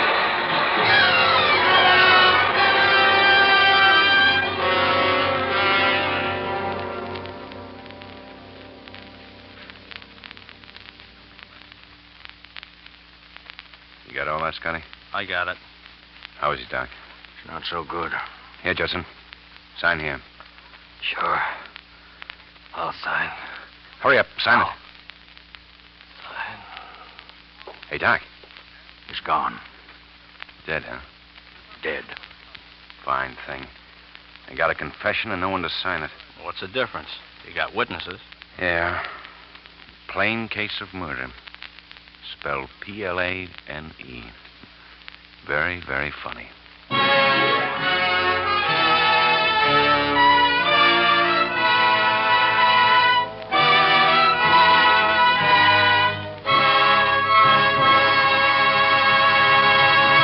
Suspense. Presented by Roma Wines, R-O-M-A, made in California for enjoyment throughout the world. And now this is Ken Niles bringing back to our suspense microphone our star of the evening, John Lund. John, may we all congratulate you on a swell job of acting. And may I, too, offer you the thanks of the Roma Wine Company with this gift basket of Roma wines. Oh, thanks a lot, Ken. And my thanks to Roma for the basket. You know, at this point, I should be able to ad-lib an immortal line about wine. But all I can think of is a jug of wine, a loaf of bread, and now. And I don't recall whether Omer Khayyam specified Roma wine or not. Well, John, if Omer were living today, I'm sure he would specify Roma. Because for both host and guest, there's real pleasure in the tempting nut-like taste of Roma California sherry. Golden amber Roma sherry assures tasteful, gracious hospitality for the party giver, satisfying enjoyment for guests. No wonder famous hosts from Hollywood to Manhattan praise Roma sherry as the perfect first call for dinner. The all-occasion wine for entertaining anytime. Roma sherry before dinner. Sounds good to me. Well, John, Roma sherry is good because starting with choicest grapes from California's finest vineyards, Roma sherry is patiently, unhurriedly guided to tempting taste perfection by the unmatched skill of Roma vintners, by the unequaled resources of Roma's famed wineries. Then, along with Roma wines of years before, Roma sherry awaits selection from the world's greatest wine reserves for your pleasure. So, for better taste, always insist on Roma wines. Remember, more Americans enjoy Roma than any other wine.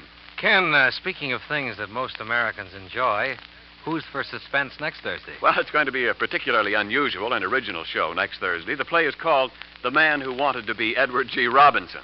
And our star, of course, will be... None other than Edward G. None other, indeed. He'll play two roles. He'll be a sort of a switch family Robinson. Well, I'll be listening. Oh, by the way, I hope nobody was too surprised that Mark Stevens and I switched dates tonight. However, to each his own, to each his own. Well, good night, John. We'll be looking forward to seeing you in Paramount's Technicolor production, Perils of Pauline.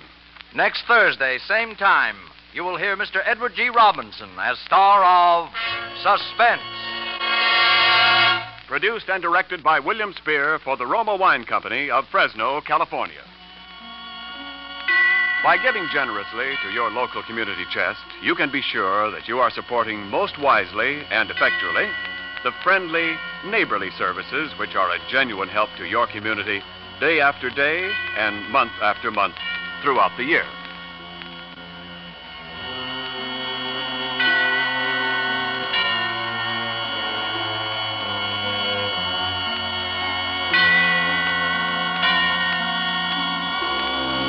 This is CBS, the Columbia Broadcasting System.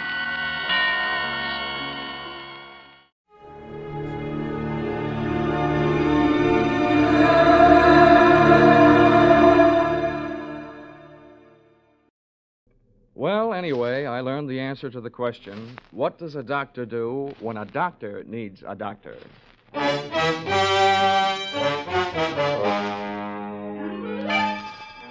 This is another in the adventures of America's fabulous freelance insurance investigator, Johnny Dollar. At insurance investigation, Johnny Dollar is only an expert. At making out his expense account, he's an absolute genius.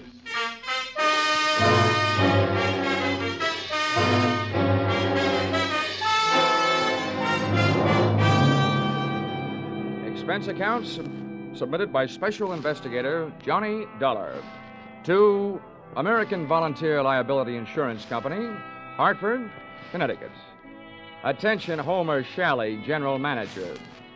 The following is an accounting of my expenditures during my investigation of one of your policyholders, Dr. Otto Schmedlich. Or, an apple a day sent the doctor away. Or, it couldn't have happened to a bigger worm. Expense account, item 1. 80 cents cab fare to your office in answer to your call. Tip to driver, $1. Oh, morning, Mr. Dollar. Hiya. Go right in. Mr. Shalley's expecting. Thanks, sir.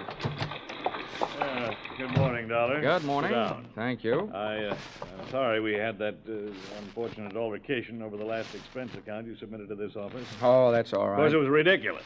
You're going around tipping cab drivers $1 after a 50-cent trip. Well, you know me, Homer. Just a silly, headstrong, impetuous boy. It was somebody else's money, yes. We've been through all that. What I want to talk to you now is, policy. Oh, here it is. Dr. Otto Schmedlich, Los Angeles, California. California? Doesn't anything ever happen in Hartford?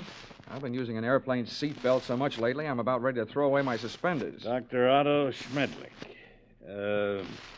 I suppose you're familiar with the existence of that type of insurance policy which protects doctors against charges of malpractice. Yeah, I've heard of them. Well, we had the rare misfortune of issuing such a policy to this quack Schmedlich. Well, what do you want me to do? Go out and take his temperature?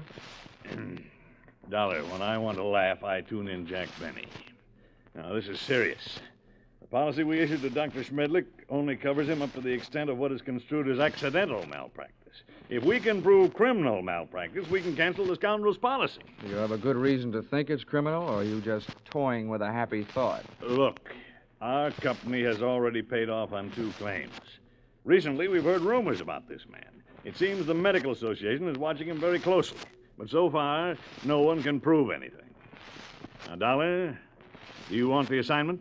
No, but I'll take it.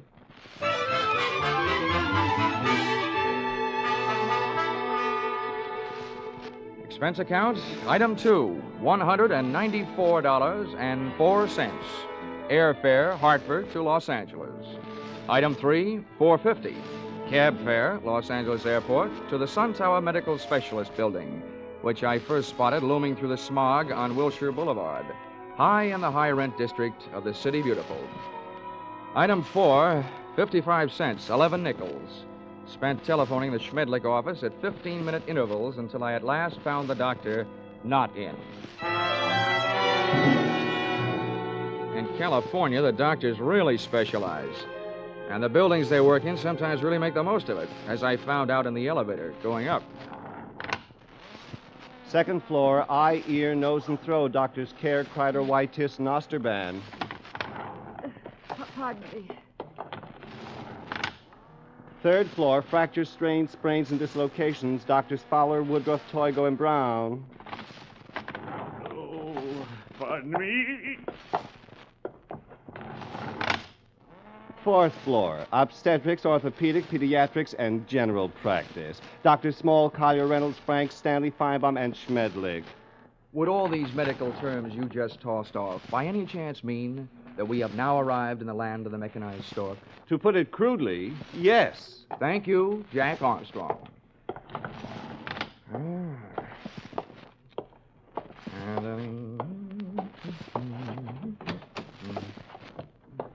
Good afternoon. Hello. Dr. Schmedlich in? Well, no, I'm sorry, he isn't. Oh, good. I mean, that's too bad. Just what do you mean? Well, I meant to say that, since the doctor isn't in, I'd rather talk to you anyway. You're prettier. I should be. I'm a girl. Now, is there something I can help you with? Yes, as a matter of fact, you can. I have a sort of empty feeling around my heart. What would you prescribe? Bicarbonate of soda. Is that all? Touche. Now I have an empty feeling around my head. Please, will you state your business? Oh, now, honey, you should know that anybody who walks into a doctor's office wants to live. And after seeing you, I really want to live. What are you doing tonight? Well, I am not in the habit of making dates with strange men. Who's strange? And furthermore, you are perhaps the most insufferable, egotistical Now, if you just person give me a chance, darling, I'm sure I'll be able to prove you're right. Why, I wouldn't be caught dead, would you?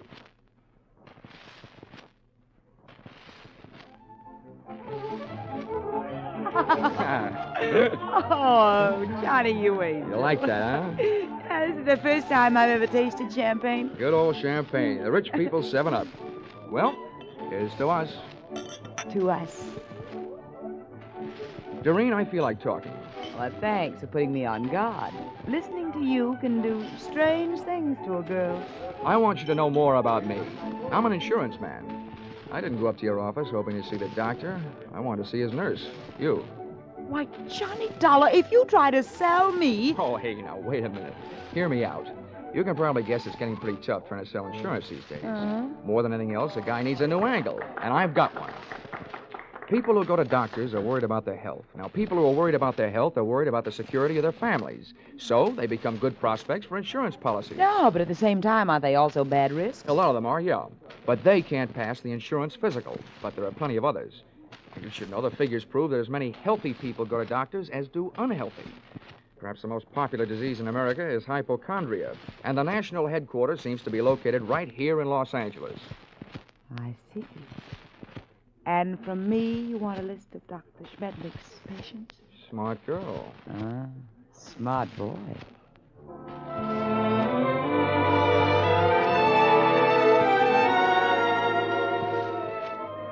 Expense account, item 5, $1.40. Cab fare to Doreen's apartment, where I told the driver to wait. Expense account, same item, part 2, $28. Waiting time, before I took the cab the rest of the way back to my hotel.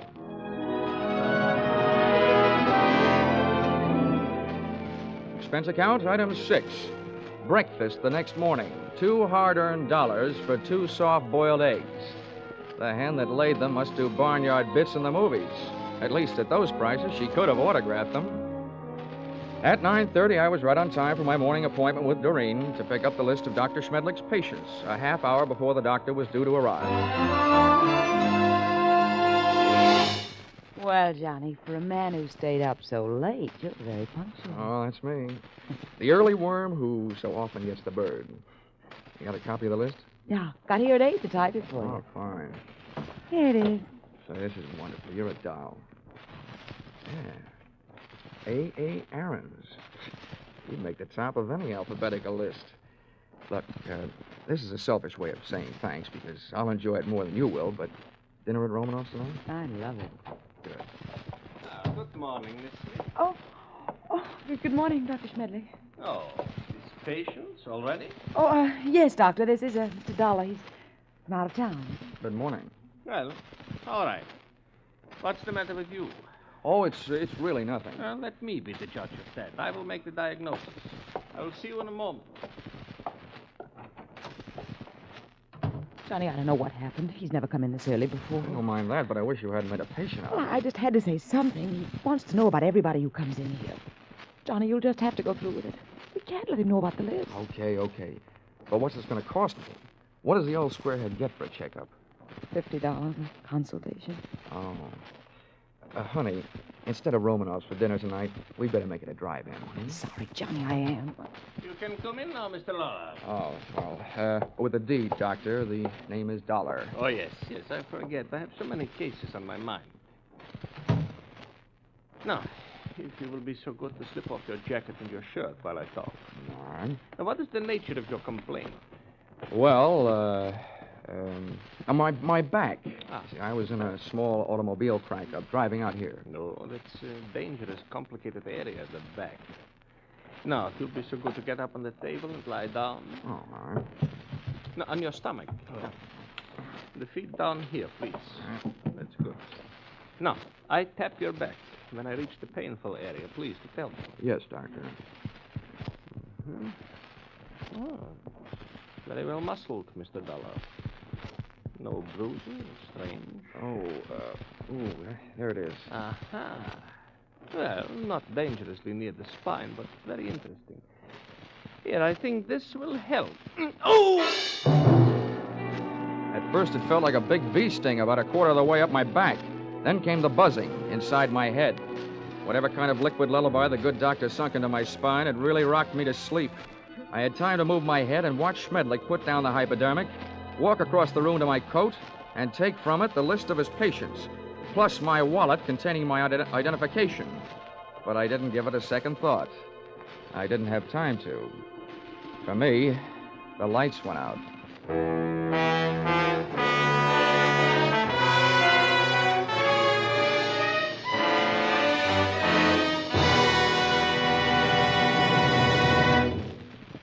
In just a moment, we will return to the second act of Johnny Dollar. But first, assets, one block of wood. Liabilities, more trouble than the legendary paper hanger with the hives. It sounds as though Edgar Bergen had a pretty bad bank balance, doesn't it? But luckily for you, he comes back week after week to the CBS studios with his block of wood named Charlie and lets himself in for more trouble. As for you, you're really in the chips when you take in the Edgar Bergen Charlie McCarthy show, heard over most of these stations every Sunday. Don't miss their brightest, gayest show tomorrow night on CBS, where this fall you hear them all. Tune in this fall for the show that you love best of all. Listen carefully, here's the address. It's CBS. Now, with our star, Charles Russell, we return to the second act of yours truly, Johnny Dollar.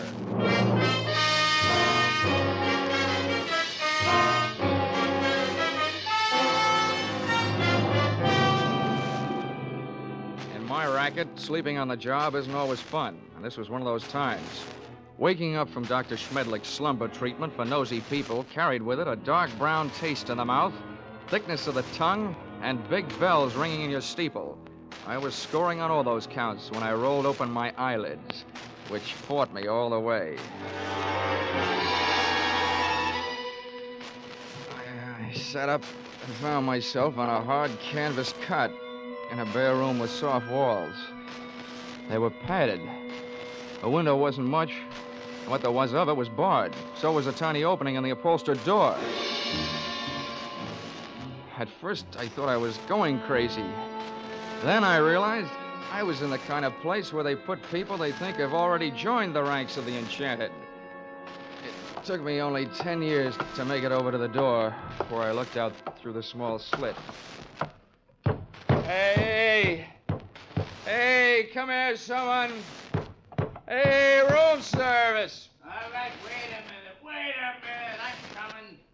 Hold up your horses. Now listen, mister. The first thing you learn in here is we don't like noise. Makes the other patients nervous. Okay. Where am I? Who are you? I'm your nurse. Oh, sorry I didn't recognize you. I thought nurses were supposed to wear little caps. I got a little cap, but I don't wear it indoors. Hey, listen, you. Don't go making fun of me. You'll be sorry, see? I'm sorry now. How'd I get in here anyway? Well, all I know is this place is for your own good. They say outside you're dangerous. You can depend on it. If I ever get out, I will be. What'd you say? Nothing. You're one of them, all right, talking to yourself. What's your name? Well, it's none of your business, but I'll tell you. I don't like people calling me hey you, so I'll tell you. My name is Foggy. Okay, Forgy. Listen, all I want is a chance to talk to somebody who's in charge. How about it? That's easy. When your time comes, the boss will be here without no asking. You get one visit from the boss every day, just like all the others. When'll that be? Just before supper. So why don't you go back to sleep? That won't be for 4 more hours. Oh, dandy. Who is this boss? What's his name? The boss is not a he. It is a she. And her name is Dr. Doreen Smith. I had 4 hours to think up different ways of calling myself a sucker. At the end of hour number 1, I ran out of fingernails. At the end of hour number 2, I ran out of patience. And the other 2, I spent devising torturous new ways of getting even with a combination that shanghaied me into that fancy 4-walled straitjacket. They had left me only one move to make. That was out. I figured that if the winsome Dr. Doreen Smith paid me a visit, she'd come with her body well guarded, probably by the charming, bemuscled behemoth, Nurse Forgy, who, from what I saw of him through that slit in the door, was no Florence Nightingale, believe me. For him, I needed a club. I didn't have much to work with. The iron and canvas cot was heavily bolted to the floor.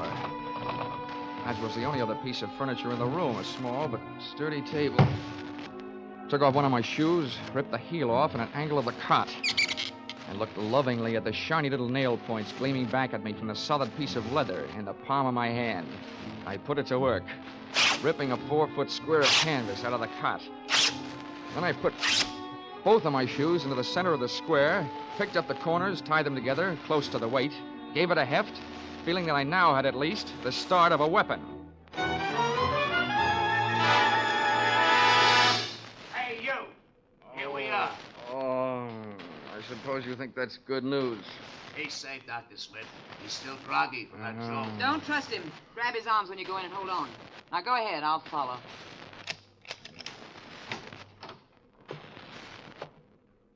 Don't try any tricks and we won't hurt you, see? Thanks, Nursey. I wouldn't think of it. Come here, you. Back in here, sweetheart. Oh, dropped your hypodermic. Planning on rocking me to sleep again, huh? You let go of me. Sure, but let me tell you something. This is one squirrel that's going to get out of this cage. Don't rub my fur the wrong way. My head aches. I'm seeing double. My nerve ends are whipping me to death, and for 2 cents, I'd punch you square in the nose, because one thing for sure, you ain't no lady. Now, sit down. Stay there while I put on what's left of my shoes. You better go back to Hartford, little boy. This is too big for you. Being around you will make anybody grow old in a hurry. What do you think you're gonna do? Right now, I'm going to take your keys, lock you in here with Sleeping Beauty there, and then I'm going out for a breath of fresh air. Have fun, the two of you. You can make a peach of a pair.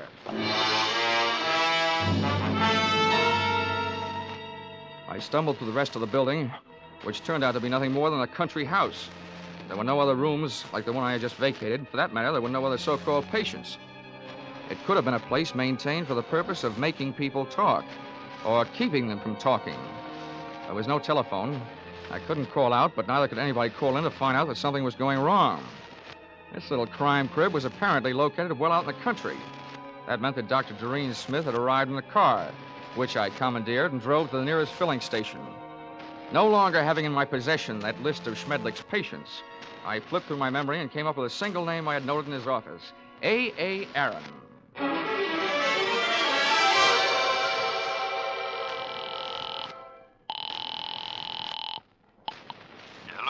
Hello? Hello, is Mr. A.A. Aaron in, please?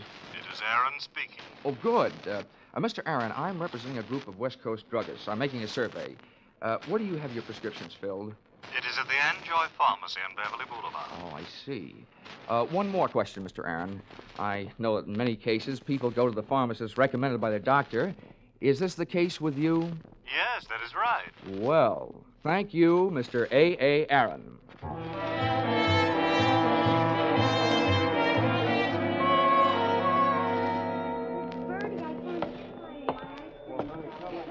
Pardon me, Mr. Anjoy. The clerk up front told me where I could find you. My name is Dollar. I'd like to have a word with you if you have the time. On the basis of ethics, the state of California should have picked up the gentleman's pharmaceutical license and issued him a barber's permit. Mr. Anjoy loved to talk. From the few thousand words he threw at me during the ensuing half hour, I managed to sift the following information. Dr. Schmedlich's prescriptions were usually refillable, dangerous, and habit-forming. I also managed to memorize the names of a few of his patients from the narcotics book.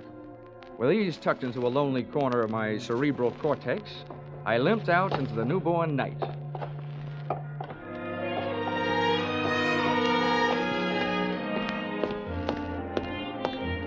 Expense account item 7, 50 cents. Expense account item 7, 50 cents. Having the missing heel on my shoe replaced by late working cobbler. Checking the owners of the first 4 names drew me nothing but blanks. The 5th drew me closer. Come on in. Her name was Millicent Royal. She was the kind of girl whose family takes up a full page in the Blue Book, and whose personal habits take up full pages on police blotters. Well, don't just stand there. Come in. Thank you. Sit down. Miss Royal, I'm going to be honest with you. I'm an insurance investigator. I don't want any. You don't understand. I said investigator, not salesman. I want to get a line on a doctor. Otto Schmedlich. You recognize the name? I might, but I'm not sure it's any of your business. Look, little lady, let's quit sparring. I've tailed friend Schmedlich this far, and now I want some information. What have you got? Nothing. He's a fine doctor, a wonderful doctor. I don't think he's doing you any good at all. You don't know anything about me. I'm afraid I do, more than you think. I know enough about Dr. Schmedlich to know that he's doing a lot of people a lot of trouble. I want to put him out of business, and you can help me. Oh, look, honey, Schmedlich isn't the one that needs protection. You do. You and the other people on the same spot you're on. Why don't you do yourself some good? I think you better leave now. Okay. Perhaps I'd better drop around to the home of Quincy P. Royal, Bel Air. My father? No, don't do that. And give me some answers. You can't make me. Nobody can. Anything that passes between a doctor and his patient is a secret. Nobody can make me say it, not even a judge. Whoa. Wait a minute. All right. If you change your mind, I'm staying at the Park Beverly Hotel. I'll trip him up sooner or later. If I have to, I'm turning it over to the federal men. Narcotics Department. Why did I ever let you in here? Get out. Leave me alone. Go away. Please. You can't make me do anything. Well. Is my estranged wife having a lover's quarrel? Bill, get this man out of here. Make him leave me alone. I don't see why I should rescue you from anybody's clutches. But you, I don't like your look, so get out before I bust you in half. You know, you look like just the guy who might be able to do it. Happy honeymoon.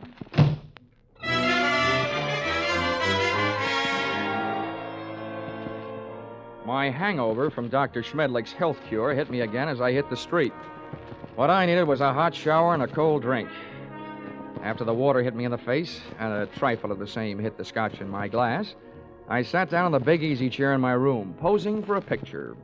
Johnny Dollar, lonesomest man in town. I was mixed up in something mighty big and mighty wrong, but something I couldn't as yet put a finger on. Up until then, I had to go on with ability, experience, and instinct, all unacceptable to the police as evidence.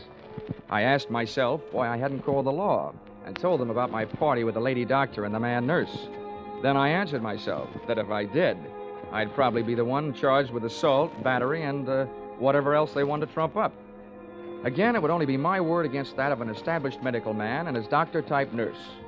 So I decided to leave Doreen and her monster-type nurse where they were until I could turn them over to the cops. 4 drinks later, I was beginning to realize that those kind of troubles don't drown easily. And then the phone rang. Yeah? Mr. Dollar? Yes, this is Dollar. This is Millicent Royal. I want you to come over right away. Right away. Wait a minute, what's the matter? I changed my mind. I'll tell you everything. Anything you want to know. Oh, listen, Millicent, take the advice of an old hand at this sort of thing. If you want to help, tell me now, over the phone. No. You can't trust telephones. Somebody's always listening. Oh, listen to me. It never fails, Miss Royal. You're playing around with the kind of suspense they like to put into movie scripts. The dame calls with some hot information she's afraid to spill over the phone. Then when the investigator gets there, she's dead. Hurry. Bye.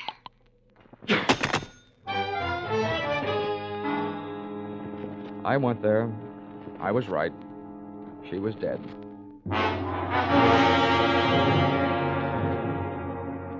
That gave me 2 people to go looking for. I didn't know where her estranged husband Bill lived, so I went to work on the doctor. His all-night telephone exchange gave me the information that he had called in just before leaving the hospital on his way to the office and could be reached there in 20 minutes. I was apparently closer than he was, so I walked over to the building and up to the 4th floor. There were lights on in the Schmedlich office, so I walked in. What do you want? I came here to see the doctor, Bill, but I was going to get around to you eventually. I just came from your wife's apartment. So did I. That's what I mean. You've got some talking to do. I know who you are, but don't go getting any ideas. I didn't kill her. I loved her. It didn't sound like love when I met you in the apartment. We made up right after you left. I went out to get her something from the drugstore. When I came back, she was dead. That's what I'm doing here. I'm waiting here to kill the man who did it. How do you know it was Schmedlich? Because after you left her apartment, she called the doctor and told him if he didn't stop shaking her down, she was going to tell you the whole story. And he threatened her, and she called me. What was the grounds for blackmail? Narcotics? That's right. He got her started on it during a long illness she had. After she was well but still needed the drug, he told her he'd see that her family heard about it. She didn't pay him off. Nice guy. He wrecked us, wrecked our marriage, made a victim of her. And she wasn't the only one. There were others. He made drug addicts out of them and then threatened to blackmail them if they didn't pay off. Can you prove all this? I can't prove it. Nobody can. The cops, the medical association, they've tried. But Schmedlich is clever. Too clever. When I blast that monster out of the world, I'll be curing it of a big sickness. Now, hey, take it easy. Look, I know how you feel, but you haven't got the right answer. Why don't you let me take over? Stay out of it, Dollar. I never belonged to any Boy Scout troops. I'm not joining now. You know what they say, an apple a day? Well, I've got one here for the doctor. You see this? It's left over from Guadalcanal. I sure do see it. A pineapple. Army type. Hand grenade. Well, I'm gonna feed it to him. Oh, Bill, now look, I know you're upset, but don't forget, those things were designed to take care of more than one man. Have you thought of that? I've thought about it a lot, and it still all adds up. I haven't got a thing left to live for. Hey. That's him. Bill, you're off your rocker. Don't do it. Give me that thing. Shut up. Stand away. What is this? What are you two doing here? Come and get it, Schmedlich! A bomb! Before the grenade could explode, I did.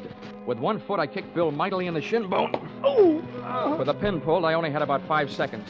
I took 2 steps, and with the other foot, I kicked the grenade out to the corridor, then I hit the floor.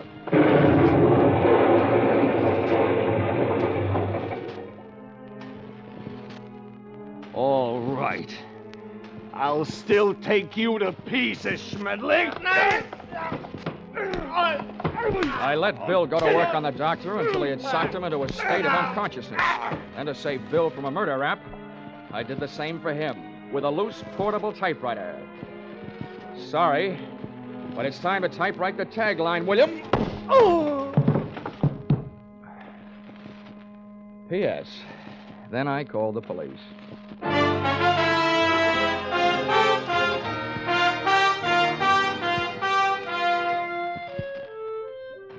Expense account, item 8. $50, airplane rental, Burns-Lee charter service for a flight to Palm Springs. Item 9, $62. Dinner at the Dunes, party of 3. Included in said party, me and Haig and Haig. Expense account, item 9, airfare Palm Springs to Los Angeles to Hartford, $244.04. Expense account total, $1,211.69.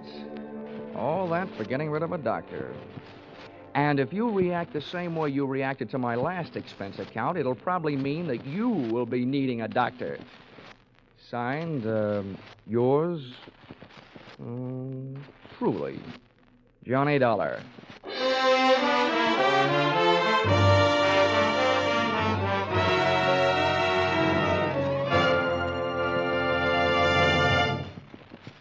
Yours truly, Johnny Dollar, is produced and directed by Gordon T. Hughes and stars Charles Russell. Script by Paul Dudley and Gil Dowd. Featured in the cast were Willard Waterman, Betty Lou Gerson, Larry Dobkin, Paul Dubov, Georgia Ellis, and Edmund McDonald. The special music is written and conducted by Wilbur Hatch.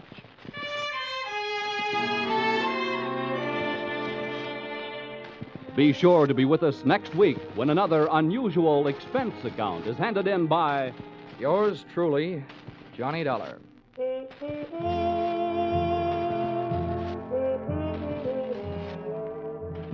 Stay tuned for Vaughn Monroe and his Caravan, which follows immediately over most of these same stations. Paul Masterson speaking. This is CBS, the Columbia Broadcasting System.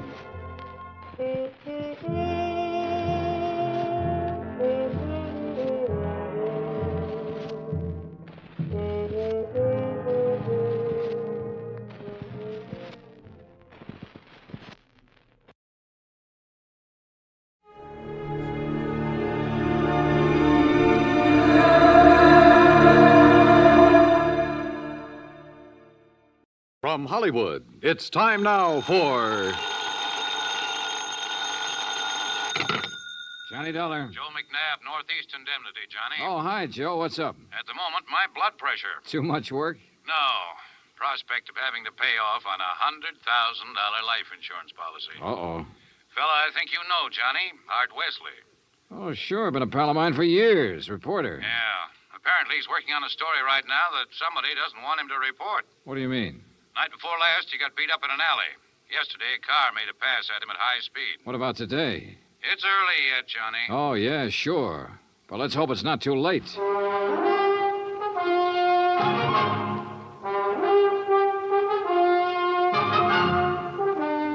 Bob Bailey in the exciting adventures of the man with the action-packed expense account.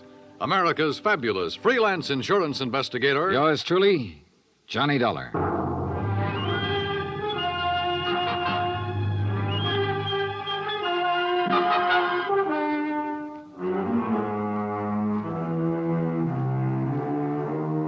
From Special Investigator Johnny Dollar to the Home Office, Northeast Indemnity Affiliates, Hartford, Connecticut.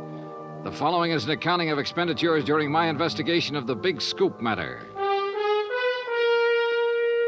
Expense account item 1, $18.40, transportation and incidentals to New York City. I called Art Wesley's paper. He wasn't in, and nobody seemed to know where he was. Then I remembered a small bar called Tony's over on 3rd Avenue. I took a cab, that's item 2, $1.25, and found him in a corner booth. Sorry, Johnny, no bodyguard. The informants I'm working with will take off fast if they spotted one. No informants, no story. That insurance policy your paper took out on you, who's the beneficiary? A dear departed wife, Joan. Departed? I thought... We split up a couple of months ago. Oh, I'm sorry to hear that, Art. We were living in 2 different worlds. I wanted a home and family. She wanted a trip to the moon every night. Where is she now? Who knows? On her way to the moon, I guess. Hey, look, this story you're working on, Art. It's hot, Johnny. And big, real big. A national gambling syndicate, and run by a guy right here in New York. Who? I'm getting close, but I'm not sure yet. When I am, then out come my articles. What's this guy gonna do when you push him into a corner? Look, I'm worried about you. You look, Johnny, I'm not as foolish as you think. I've got his name written down and put in a safe deposit box with what evidence I got. That's my real insurance. Oh, Art, look, we've been friends a long time. I'm not gonna let you do this alone. Sorry, Johnny. I gotta go it alone.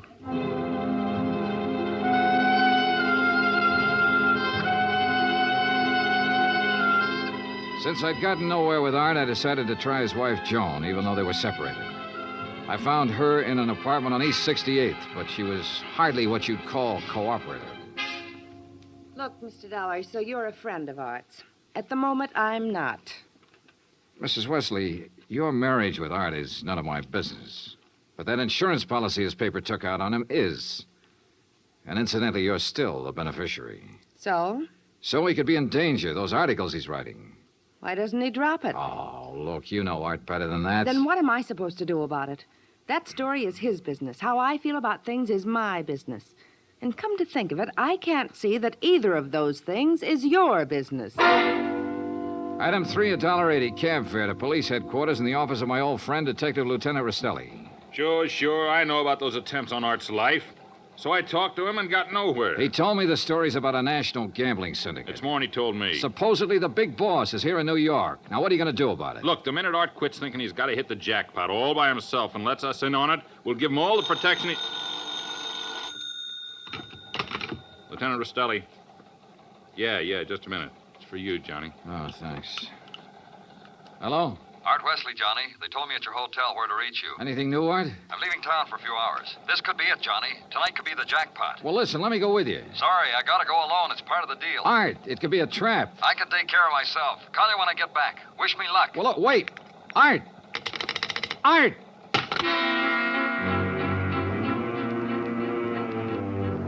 Item 4, $1.80 cab to Art's apartment, where I persuaded the manager to let me in. I was looking for anything that would give me a lead. Then, near the phone on a scratch pad, I found where he'd written the word Watika several times. Sure, Lake Watika, upstate. Art had a lodge there. Item 5, $25 even for a rented car. It was a 3-hour drive to Lake Watika, which was bad enough. But to top it off, it started to rain, and rain hard.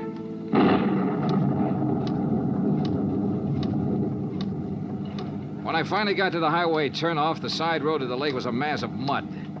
Then I got 2 quick breaks. It stopped raining, and I spotted the 6-mile road into Art's place. Half an hour further on, I saw a light.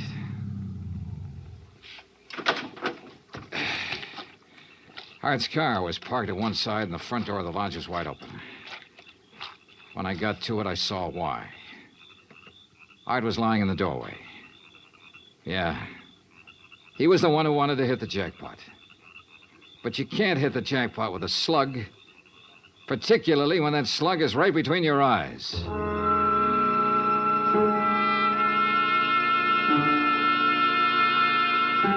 I drove to the sheriff's office and reported it. Sheriff Tompkins and his boys took over. But in the darkness and the mud, they could only make a routine check. He asked me to meet him at the lodge the next morning, so I did. Buddy was right here in the doorway, huh, son? Yeah, Sheriff, I didn't move it. And Wesley probably got shot when he answered the door by somebody standing out there on the ground. Because of that bullet hole in the roof? Yeah. Right over that shelf that's stocked with canned goods, sugar, salt, and the like. Apparently, he used this place regular. Yeah, he used to do some of his writing here. Were you able to determine time of death? Coroner says between 10:30 and 11 last night. What time did you arrive? About half an hour after the rain stopped. I'd say 11:45. Means it was still raining a good half hour after the killing. No wonder we found no tracks. Hey, look, Sheriff. Art was working on a hot story about a national gambling syndicate. Could be that he found out who the boss was last night, the hard way. Oh? Then you think the killer was from out of town? Maybe New York? Yeah.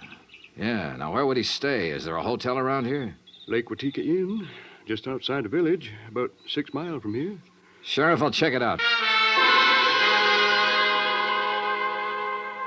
Guests here at the inn, Mr. Dollar? Well, we have only 2 who checked in yesterday. It's the off-season, of course. Yeah, clerk, who are they? Well, Mr. Cooper yesterday afternoon and Mr. Buckley around dark. Uh-huh. They still here? Mr. Cooper is sitting right out there on the terrace, but Mr. Buckley paid in advance and left quite early this morning. I see. Did Buckley give any reason for stopping here? He said he was a traveling man and didn't like to drive in the rain. Okay. I'd like you to write down a description of him.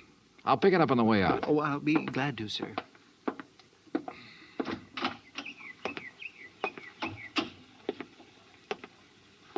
Hi.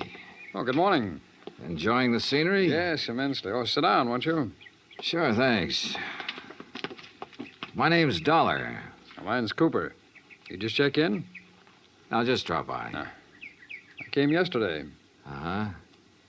Pretty up here this time of year. Yes, certainly is. I really enjoy places like this in the off-season. It's a nice change. Too bad the weather hasn't been better, huh? Well, the rainstorm last night? Oh, I enjoyed that, too. You were out in it? Oh, no. No, I enjoyed it the way a storm should be enjoyed. In front of the fireplace in my cottage with a drink and a good book. No, Mr. Dollar, I stayed in last night. And that was that. I picked up the description of the other guest, Buckley, from the clerk and gave it to Sheriff Tompkins, who got out a bulletin on him. Then I drove back to New York City, turned in my rented car, and took a cab. That's item 6, $1.70, to Joan Wesley's apartment. Yes. They notified me this morning about Art's death. I don't know what to say. What is there to say? Good question, Mrs. Wesley. If only he hadn't been so stubborn. If only he'd given up that story about the gambling syndicate or whatever it was. Yeah. You figure somebody in the syndicate killed him? Why, of course. Mrs. Wesley, did you know Art had gone on up to the lodge at Lake Watika? No. Mr. Dollar, I'm rather tired. One more thing. Did you go out last night? No. It was raining. I stayed here in the apartment. All evening? All evening. I see. Well, thanks, Mrs. Wesley. Maybe I was imagining, but it seemed to me Joan Wesley hesitated just a little before telling me she hadn't been out of her apartment last night. And if she had gone to Lake Watika, I checked the basement garage. Her car was clean. Too clean. Item 7, $5 to the garage attendant for some very interesting information. Joan Wesley had ordered her car washed first thing this morning. Why? Because the wheels were covered with mud from last night.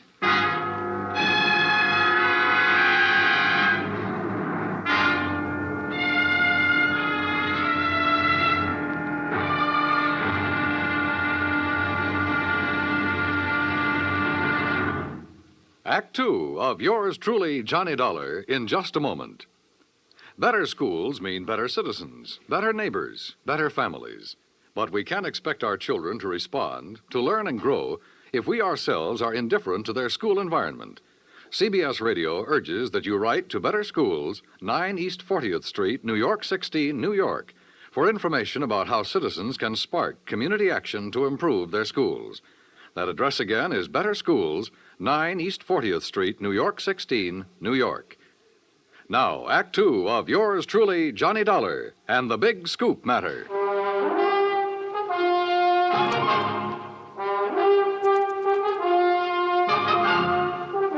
I tell you, I didn't leave this apartment last night. Your car says differently, Joan. Car? You had it washed today because it was all muddy.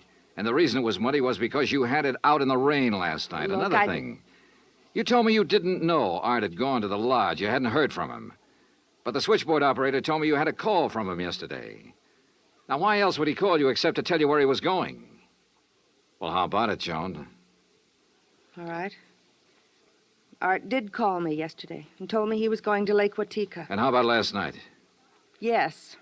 I went out, but not to Lake Watika. Art wouldn't give you a divorce. By killing him, you get your freedom and $100,000. I didn't kill Art. I didn't go up there last night. And where did you go? Might as well know. The reason I wanted a divorce from Art was because I'd found someone else. Oh? That's where I went for a few minutes last evening. Why did you lie about the phone call from Art yesterday? I don't know. I was confused. I was afraid it would look bad for me if it came out that I knew Art had gone up there. It doesn't look good for you this way, believe me. Oh, Johnny, I'm telling the truth. Who is this fella you're interested in? I don't see why he Who has is to- he? His name is Ted Nash. Will you have to talk to him? I sure will. And right now.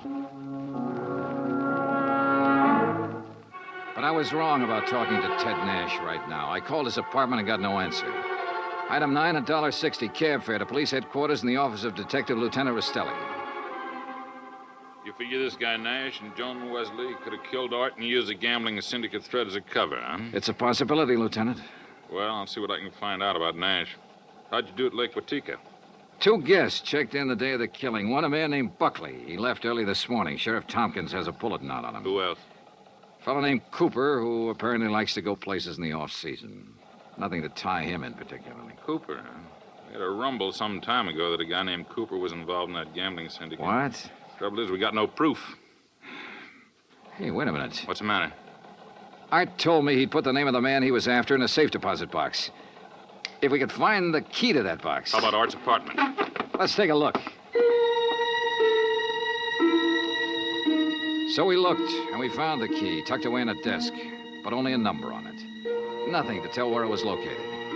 I gave it to Lieutenant Rastelli, and he promised to check every bank in town if necessary. While I went on back to Lake Watika to see if the man named Cooper at the inn was the same one Rastelli told me about. When I got there, after a frantic 3-hour drive, I found him comfortably sitting by the fireplace. Well, Mr. Dollar, isn't it? Yeah, that's right. Cooper, I want to get right to the point. You told me you came up here to enjoy the scenery. Yes, that's right. Why? The man who was killed last night, Art Wesley, he was trying to expose a national gambling syndicate. Oh, that's very interesting. So? So, I know a police detective in New York who thinks you're a member of that syndicate. Well, now, Mr. Dollar, that's a very serious charge. I presume you have proof. Well? Uh-huh. No proof. Well, in that case, I don't think there's any... Dollar, the long-distance call for you. You can take it on that phone right beside you. Thanks, clerk. Johnny Dollar. Rastelli in New York, Johnny. Hi, Lieutenant. You locate that? Yeah, the safe deposit box, and in it we found the name of the man Art Wesley was closing in on. It's Cooper. Thanks all very right, much. So you... Well, Cooper, You wanted proof? We've got it. Evidence that ties you in with the syndicate. Clerk. Oh, now, this is ridiculous, Is it? Dollar. Let me tell you the facts about this thing. Is something the matter, Mr. Dollar? Get Sheriff Tompkins on the phone, clerk. Tell him I've got Art Wesley's killer here. You mean Mr. Cooper? Oh, now, wait a minute. Now, look, Dollar. If you'd get your facts straight, you'd drop this silly notion of yours. What kind of facts, Cooper? What time was Wesley killed? Between 10:30 and 11 last night. But, Mr. Dollar, Mr. Wesley's place is some 6 miles from here. That's right. Why? Well, then Mr. Cooper couldn't have killed him. What do you mean? Last night, I took a drink to Mr. Cooper's cottage here at the inn. What time? Around 20 to 11, and I chatted with him for at least 15 minutes. Are you sure about that? Oh, quite sure. Well, Mr. Dollar, I'll buy you a drink sometime. Cooper strolled back to the bar with a satisfied smirk on his face. So the one man who had to be Art's killer couldn't have killed him. I collared the clerk again and had him repeat his story in detail. If you recall, it rained heavily last night, Mr. Dollar. Yes, I drove through it on my way up here. Well, I was making the rounds of the inn, checking windows, things like that, when the house phone rang. It was Mr. Cooper calling from his cottage. He wanted a drink. You say that was at 20 to 11? Yes, I always jot down the time when I am called away from the desk. All right, go on. Well, when I got to Mr. Cooper's cottage, he was sitting in the living room in front of the fire with a book. Yeah. We chatted a while, and then when I returned here to the desk, I jotted down the time again. 10:55. Well, that does it. What do you mean? Oh, it's a good 20-minute drive from here to Art Wesley's lodge. If he was killed between 10:30 and 11 and Cooper was here at that time, he couldn't have done it. Well, I'm sorry, but facts are facts. And... Oh, excuse me. Lake Watika Inn. Yes, just a moment. Sheriff Tompkins, Mr. Dollar. Oh, thanks. Hi, Sheriff. Thought you ought to know, son. Remember that man Buckley we were looking for? Yeah, sure, the other guest at the inn. Yeah, we picked him up. I've been questioning him for an hour. Any luck? No, sir. He's just a traveling salesman who stayed at the inn because he didn't want to drive in the rain. You sure? Buckley swears he doesn't even know Cooper. Just between you and me, Johnny, I think we got the wrong fella. No place again. I decided to start all over. Got into my car and drove to Art Wesley's place. Nothing was changed. I remember the trip I'd made the night he was killed, how it rained heavily until about half an hour before I arrived. How I'd found him lying in the open doorway, a bullet hole in his head. Yeah, and the hole in the ceiling over the shelf of provisions, marking the path of the bullet.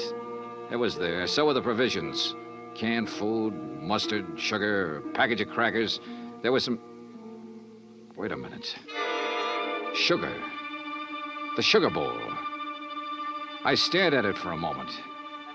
I remembered a couple of things the room clerk at the inn had told me.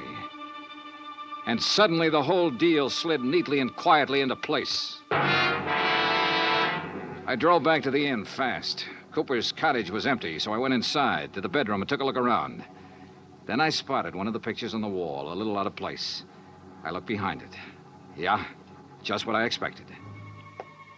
Outside, I found Cooper sitting on the terrace in front of the main building.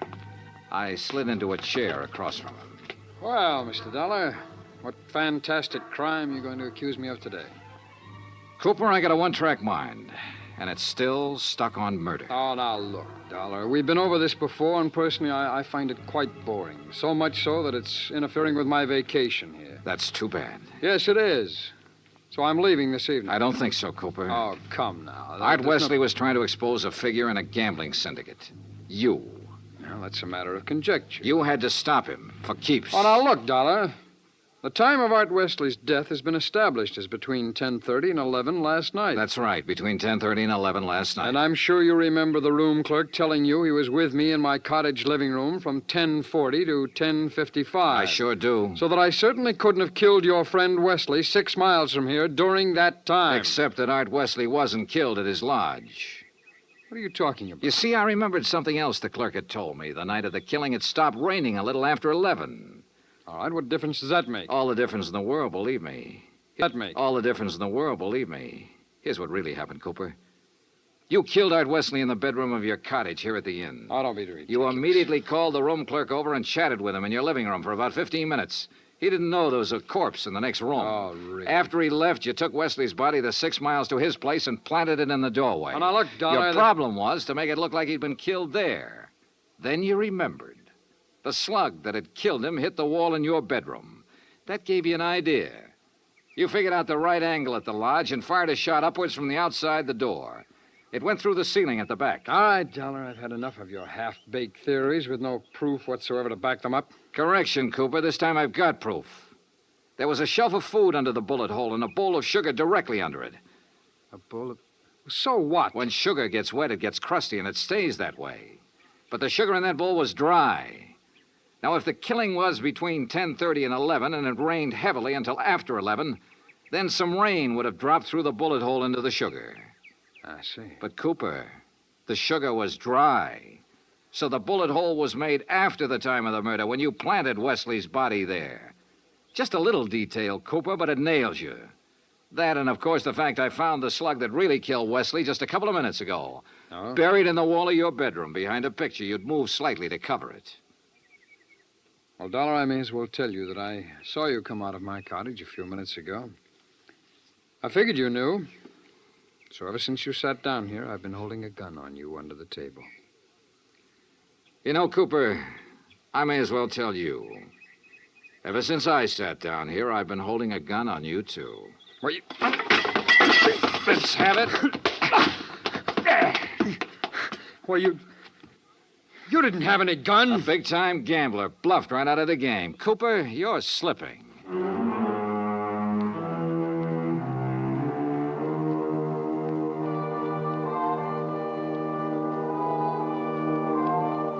Item 10, $37.50. Transportation and incidentals back to Hartford.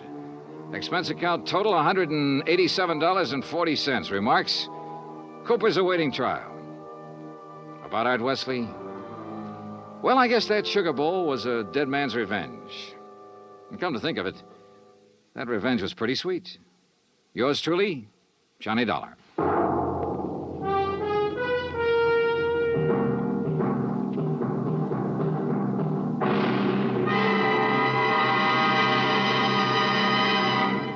Our star will return in just a moment. In days long since gone by, one had to go out in search of daring do. But in a fast-moving world, exciting things are happening right around the clock. Things you can be in on no matter what else you're doing, as long as your radio is nearby. With CBS newsmen on the job, you can make CBS Radio your listening post for world events. Stay tuned now for 5 minutes of CBS News, to be followed over most of these same stations by the FBI in peace and war. Now, here is our star to tell you about next week's story. Next week, colorful New Orleans, from nightlife in the Latin Quarter to the dismal, deadly swamps. Join us, won't you? Yours truly, Johnny Dollar. Yours truly, Johnny Dollar, starring Bob Bailey, originates in Hollywood. Written by Robert Reif, it is produced and directed by Jack Johnstone. Heard in tonight's cast were Virginia Gregg, Russell Thorson, Barney Phillips, Stacey Harris, Larry Thor, Parley Bear, and Les Tremaine. Musical supervision is by Amerigo Marino. Be sure to join us next week, same time and station, for another exciting story of yours truly, Johnny Dollar. Dan Cubberly speaking.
Time now for Edmund O'Brien as Johnny Dollar.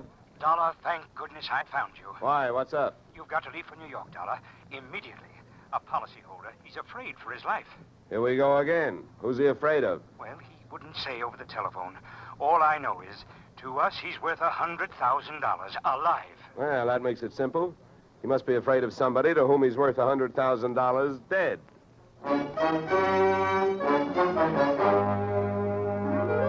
Edmund O'Brien in a transcribed adventure of the man with the action-packed expense account. America's fabulous freelance insurance investigator. Yours truly, Johnny Dollar.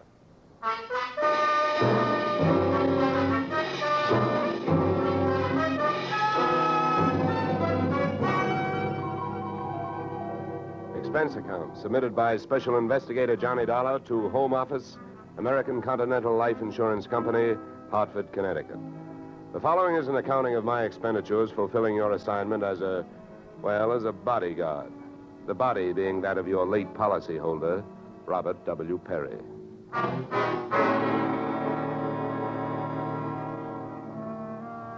Expense account. Item 1, fare on night train, Hartford to New York, $3.65. Expense account item 2, $1.80 taxi to Lower Manhattan following morning to offices Perry and Van Bruten, importers, arriving as promised at exactly 9 a.m. Good morning. May I help you? Yes, you certainly can. My name is Johnny Dollar. I have an appointment with Mr. Perry for 9 o'clock. Oh, yes. From the insurance company. Well, you're right on time. Yes, they told me I'd better be, and I'm glad that I am. Mr. Perry just came in. He's alone and waiting for you. I'll buzz him that you're here. Thanks. Come on!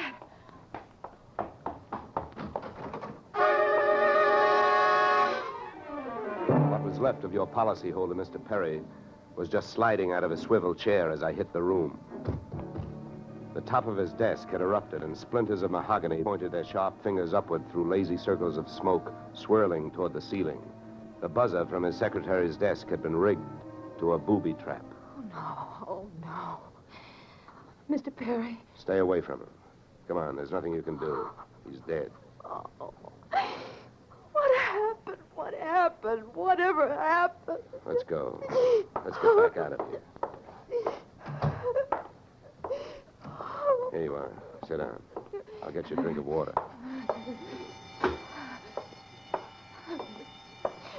Come on, drink this.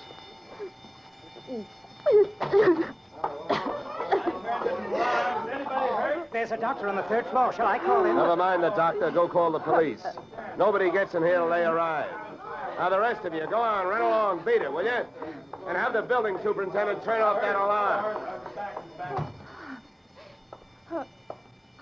Okay, miss. Now, take it easy. It was all so sudden. What happened? Well, that's not hard to figure out. Somebody wanted to give your boss, Mr. Perry, a shortcut through life. So whoever it was figured out that a secretary would never buzz a boss unless he was at his desk. They rigged up a bomb somewhere in his desk that would go off when you buzzed him. Oh, then I killed him. Now, wait a minute, will you? Wait a minute. Don't go hysterical on me. There's excitement enough, and there'll be more when the police get here, so you keep cool. But I did it. You saw me do it. Look, honey, the way you put it, I killed him by coming in here and giving you my name so you would buzz him. And I was here to protect him. So drop it, will you? I'm sorry. Now tell me, what about yesterday? Was Perry here? Yes, all day. What time was it when you last used the buzzer? Why, right up to the last minute, about 5:30. Who left the office first? Oh, Mr. Perry, he always leaves first. I lock up. From the looks of things, you should have used more locks last night. Somebody got in here to do some wiring. Oh, I forgot that fire alarm. Look, before the police arrived, do you know why I was sent here? Oh, yes. Mr. Perry felt that his life was in danger. He thought that, well, with a $100,000 policy, the insurance company would do everything they could to help keep him alive. Oh, we didn't have much of a chance, did we? What was he afraid of? I don't know. Okay. Tell me, what were his other appointments for today? Well, he only had 2. His partner, Mr. Van Bruten, at 11, and later he No, had one at a time, please. Van Bruten. Anything special about their meeting? Oh, yes, Mr. Van Bruten arrived just yesterday from Holland. Oh, you mean there was a branch of this firm in Holland? Oh, huh? yes.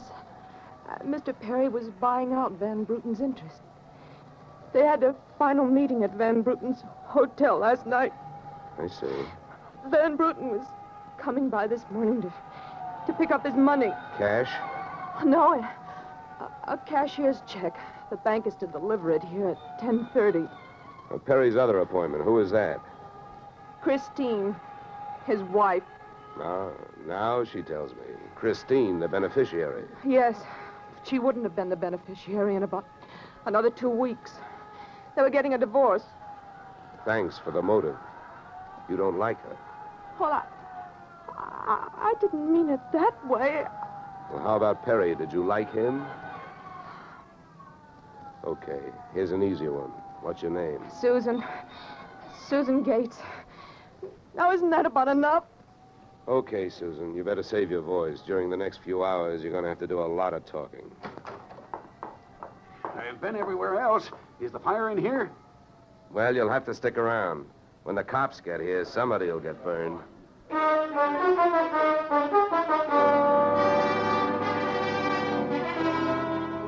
The firemen should have stuck around because the cops arrived in a blaze of glory. It was a very high-class investigation, 2 lieutenants.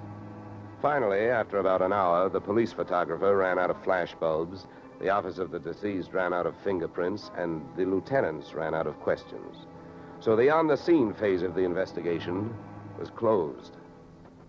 At about 5 minutes of 11, I left the police packing up their notebooks, their clues, and the body, and went into the outer office. Susan looked like she could use a big, broad shoulder to weep on, but unfortunately, I was wearing my light gray suit.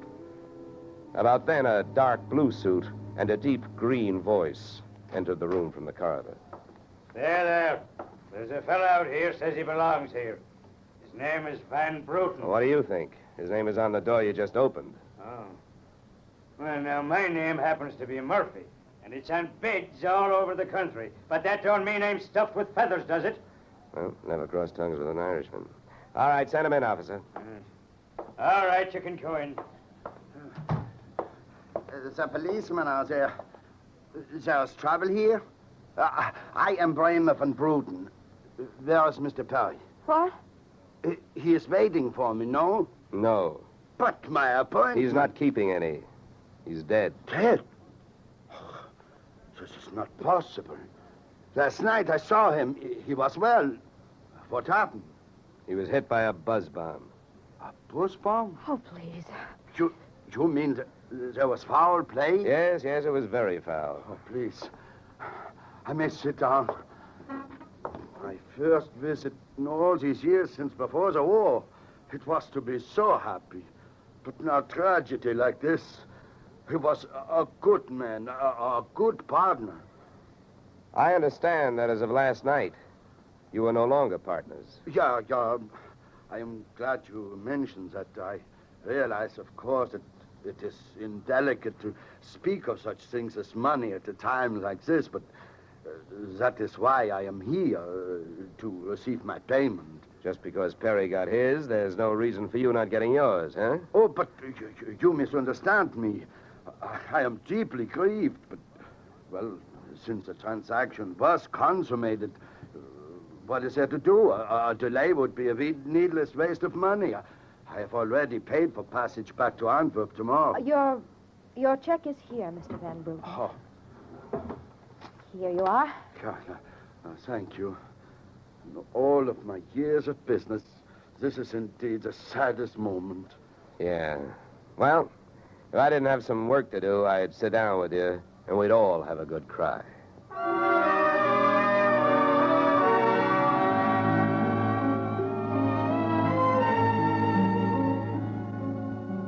Expense account item 3, 90 cents. Phone call to the home office.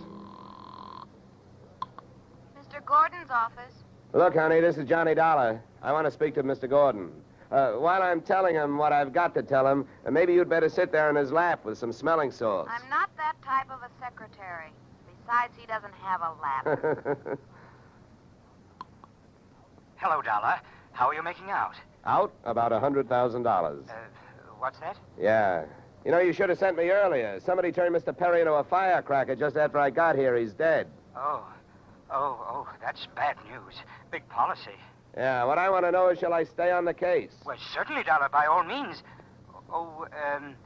Is there a chance of proving suicide? There's a non-payment clause. Yeah, to make this one a suicide, there'd have to be a Santa Claus.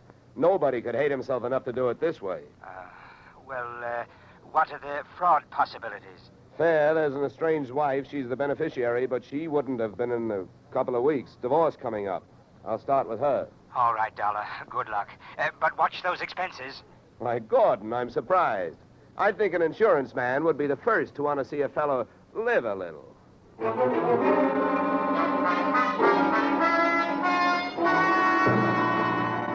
Christine Perry's apartment was on Sutton Place overlooking the East River.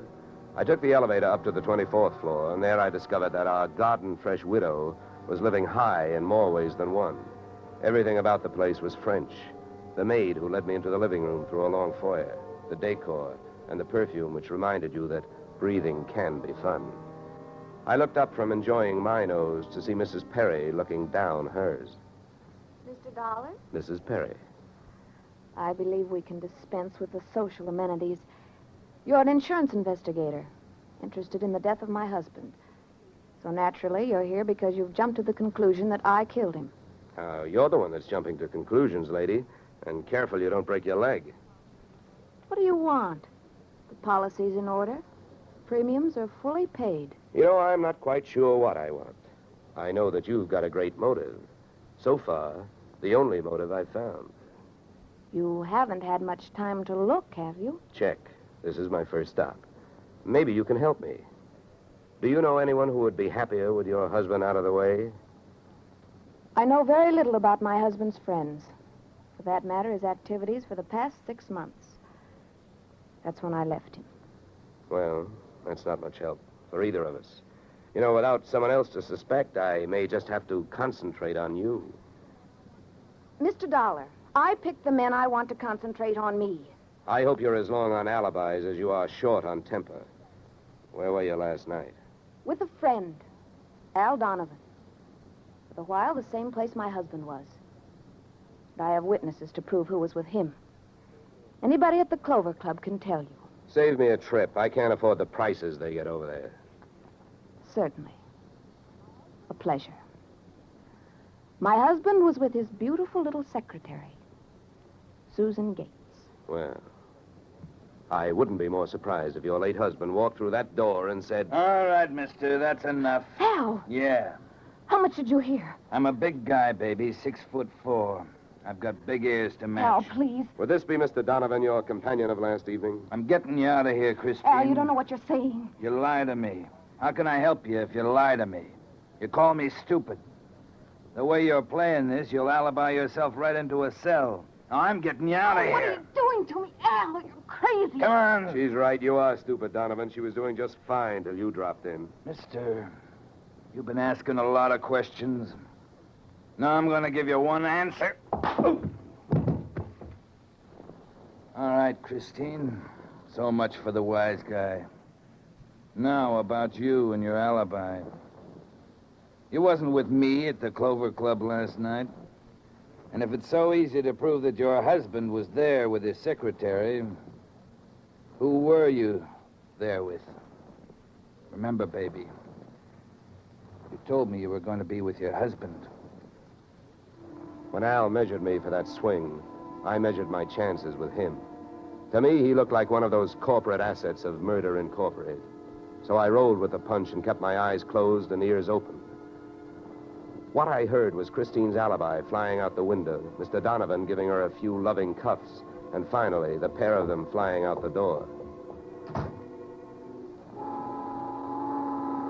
Just then, the noon whistle blew somewhere in New York, and I decided to allow myself the luxury of 1 full minute for lunch.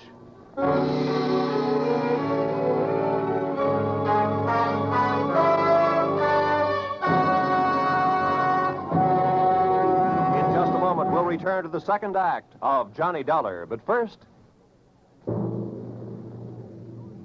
And now we return to the second act of yours truly, Johnny Dollar, starring Edmund O'Brien.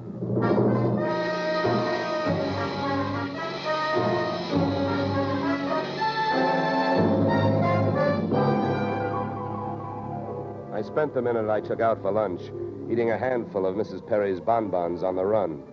I hit the street just in time to see Donovan pushing Christine Perry into a cream-colored convertible. When they got rolling, I piled into an even yellower vehicle with a meter on it and started off crosstown playing tag through traffic. At 57th and Broadway, things got complicated. My cab was 3 cars behind them when a red light flashed them to a stop. Then the door of their car flew open, Christine dashed out across the street and melted into the river of humanity flowing down into the subway. Since Al Donovan didn't follow her, I followed him. When he finally pulled to a stop, he took 2 chances. He parked in a no-parking zone and walked straight into the building beside it, a police station.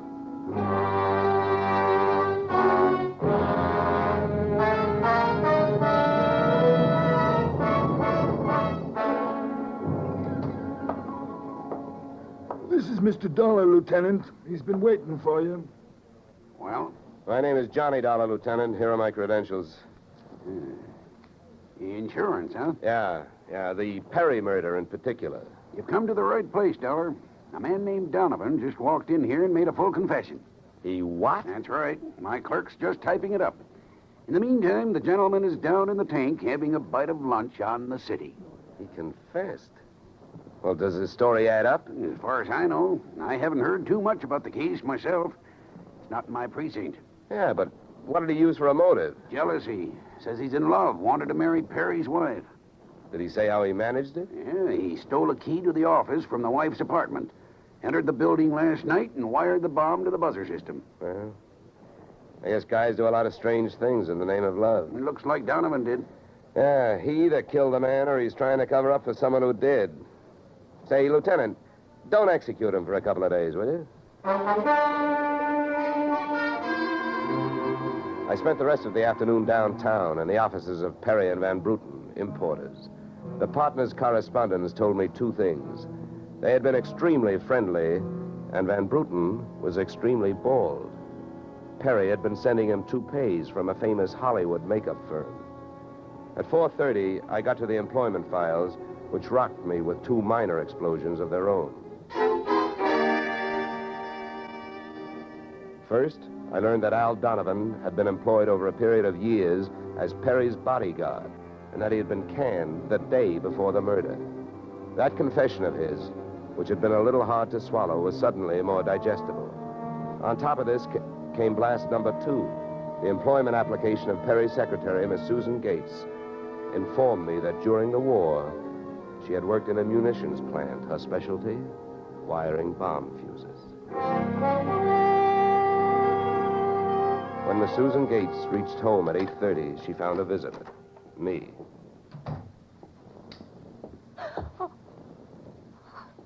How did you get in here? Professional secret. Oh, you scared me. What do you want? Why did you come here this way? I wanted to bring you the good news. I heard on the radio that Al Donovan confessed to Perry's murder. Al? I can't believe it. Why not? Who do you like for the spot? Why, Christine. Al is covering up for her. Well, I'd like to agree with you. If it turns out that Christine wound up her husband's life with a bang, the company that hired me saves $100,000. But I don't know. She claims she has all kinds of alibis. One of them is you. Me? Yeah. Did you see her at the Clover Club last night? Well, yes, Yeah. I know who you were with. Your boss. There's nothing wrong with that. No. I'm not preaching a sermon. I want to know who she was with. I don't know. A man I'd never seen before. Mr. Perry knew him, but he wouldn't tell me who he was. Why not? I don't know. He said I might get the wrong idea. About what? I don't know. We didn't sit there and talk about it all night, so why should we sit here and talk about it all night? All right. Good heavens, when a census taker shows up and asks a lot of questions, people answer them. When an investigator tries to do his job, they They make the proverbial clam look like a blabbermouth. Look, Mr. Dollar, believe me. This has been a greater shock to me than to anyone else. Yes, excepting, of course, your late employer, Mr. Perry. How long did you work for him? 4 years. Where'd you work before then? Well, I worked... Let me help you. Bombs, huh? Wiring fuses. Remember? All right. I remember. Good. Maybe you'll remember a little more. Let's go back to last night. The guy with Christine Perry, who was he? I tell you, I don't know. Was it Van Bruten? I don't know. You don't know? No. I'll get that. No, I'll go. Just make sure you don't keep going.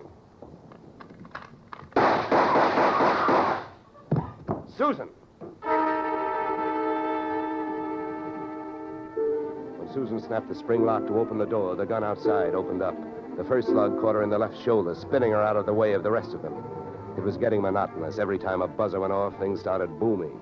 Susan was sprawled out on the floor in front of the door, and to open it, I had to move her. By the time I did, the hallway outside was empty. Okay, now, take it easy. Come on. Won't start hurting for a couple of minutes. We'll have a doctor here by then. He'll give you something. Please, try to keep calm. Here, wait. I'll throw my coat over here. Now, try not to move. You're going to ruin this rug. Never mind the rug. What we want to worry about is who tried to ruin you. What'll they do to me? What'll who do to you? They'll arrest me. They don't arrest people for getting shot. You have any idea who it was? That man in the office this morning. The one who picked up the check. Van Bruten? No, he wasn't Van Bruten. He was a phony? Yeah. And you still gave him that check? Yes. Well, I won't ask you why. You gave him that check and then tried to blackmail him. Is that right? They'll arrest me. I wouldn't be surprised. Who is this guy? Where can I find him? Come on, don't pass out on me now. His name, quick, come on. Then Sam. Where's he live? Marsden Hotel. Under his own name? No, I don't... I don't blame you. I could use a few moments of unconsciousness myself. The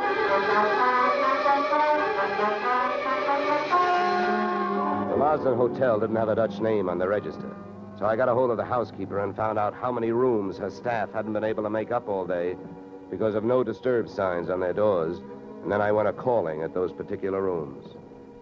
On the 9th floor, I wakened one old maid. On the 7th, I startled a bunch of poker players who thought they were being raided. And on the 4th, I struck the door of 427 and the jackpot. Who's there?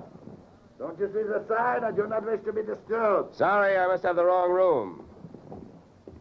I started up the hall after the fire axe. When I got to it, I changed my mind.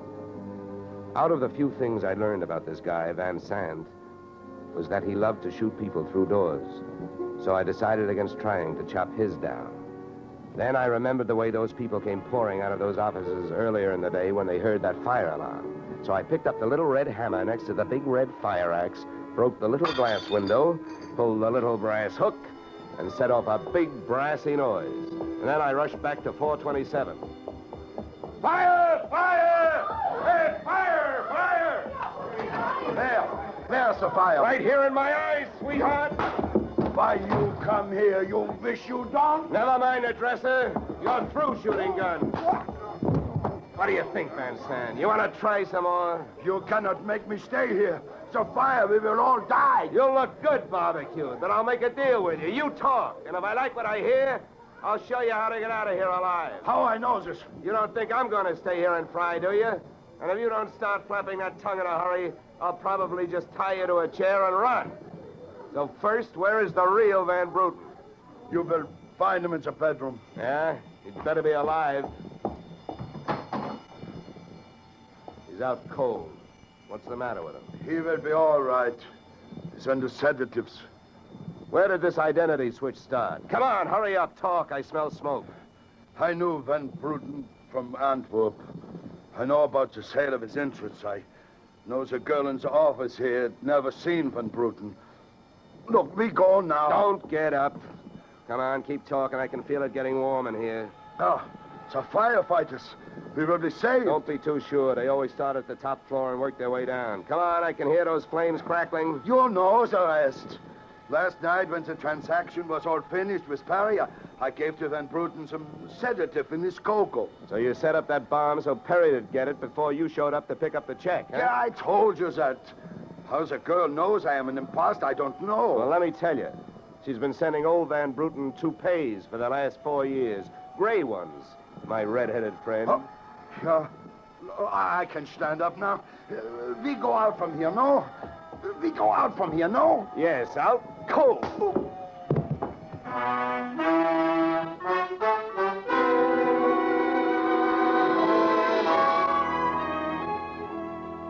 Expense account, item 4, $1.40. Night letter informing you that American Continental would have to meet payment of claim to Mrs. Christine Perry, innocent widow of the insured. The only thing she was guilty of was trying to stay on the right side of a hot-tempered boyfriend. She lied about who she was with at the Clover Club, not to fix herself an alibi, but to keep Al Donovan from learning that she'd been out with another man. That man being the real Mr. Van Bruten, who had only taken her out to try to talk her into reconciling with his friend, her husband. Expense account item 5, $100. Fine for turning in a false alarm, which, since you're paying it with me, is just fine. Expense account total, $463. Yours, truly, Johnny Dollar.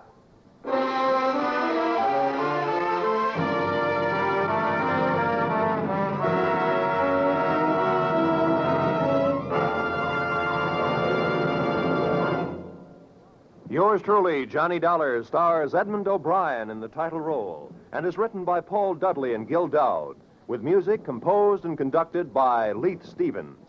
Featured in our cast were Walter Burke, Gene Bates, Joe Duvall, Ted DeCorsia, Joyce McCluskey, and Raymond Burr. Yours truly, Johnny Dollar, is produced and directed by Jaime Del Valle. Beginning next week, we are moving to a new time and day, and we hope you'll join us on Tuesday evenings when Edmund O'Brien returns in another transcribed adventure of Yours truly, Johnny Dollar.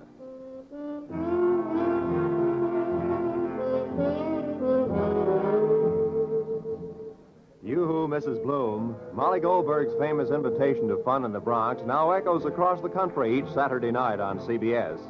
It's the same fine brand of comedy mixed with a tear now and then that's made Molly and her whole family, Jake, Sammy, Rosalie, and the others, favorites for many years. CBS invites you to hear the Goldbergs on most of these same CBS stations this Saturday and every Saturday. This is Roy Rowan speaking.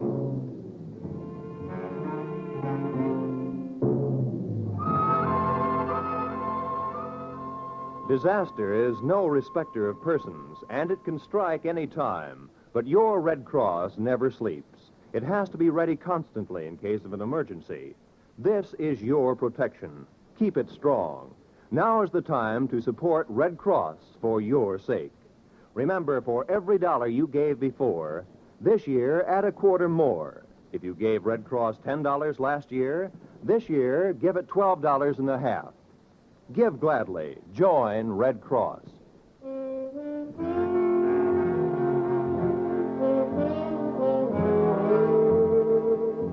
This is CBS, where yours truly, Johnny Dollar, meets adventure next Tuesday night, the Columbia Broadcasting System.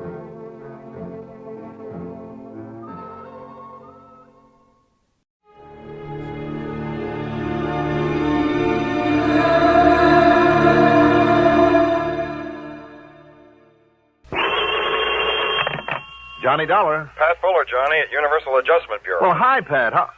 Pat Fuller, did you say? That's right. Well, how come? What? Well, Pat McCracken's always been my contact over there at your place, 5 or 6 years now. Haven't you heard? Pat's retired. Retired? Yeah. At his age? Well, he's only about, 50 on the nose. Been here since he was 25. So now he's off and gone with a real nice pension from the company. Son of a gun. Well, I always did know I was in the wrong end of this business. You want a job as a company man? Come on over. Who knows? Maybe you can live long enough to earn a nice soft pension, too. If, that is, you'll do the same thing he did, that I'm doing. What do you mean? Well, Well, instead of keeping your own hours, traveling around all over the country all the time, new places, new faces, lots of excitement, well, you'd have to be tied down to a desk 9 to 5, day after day, month after month, year after year. Yeah. But think of the advantages. You'd have Christmas off and New Year's and the 4th of July. Well, now, let's, And all sorts of free life and health insurance and other benefits. A couple of weeks off with pay every Let's forget it, Pat. I think I'll stay freelance and free. Whatever you say, Johnny. Anyhow, with McCracken gone, I've taken over. Well, what's on your mind? And I hope it's something that'll get me really away for a change. Don't ask for it. Before this thing's over, you may find yourself having to cover the whole country, from stem to stern. Oh, it sounds intriguing. What is this thing? One of the oldest and simplest rackets that ever hit the insurance business, but one of the hardest to catch up with. Tell me all. Why don't you come on over here? I will. All right, I'm on my way.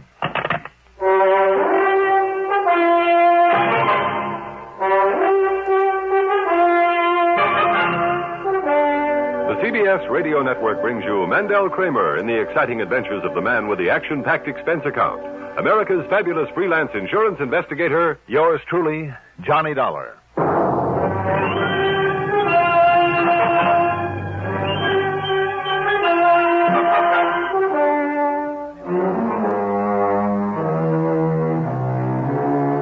Expense account submitted by Special Investigator Johnny Dollar to the Universal Adjustment Bureau, Home Office, Hartford, Connecticut. Following is an account of expenses incurred during my investigation of the be or not to be matter.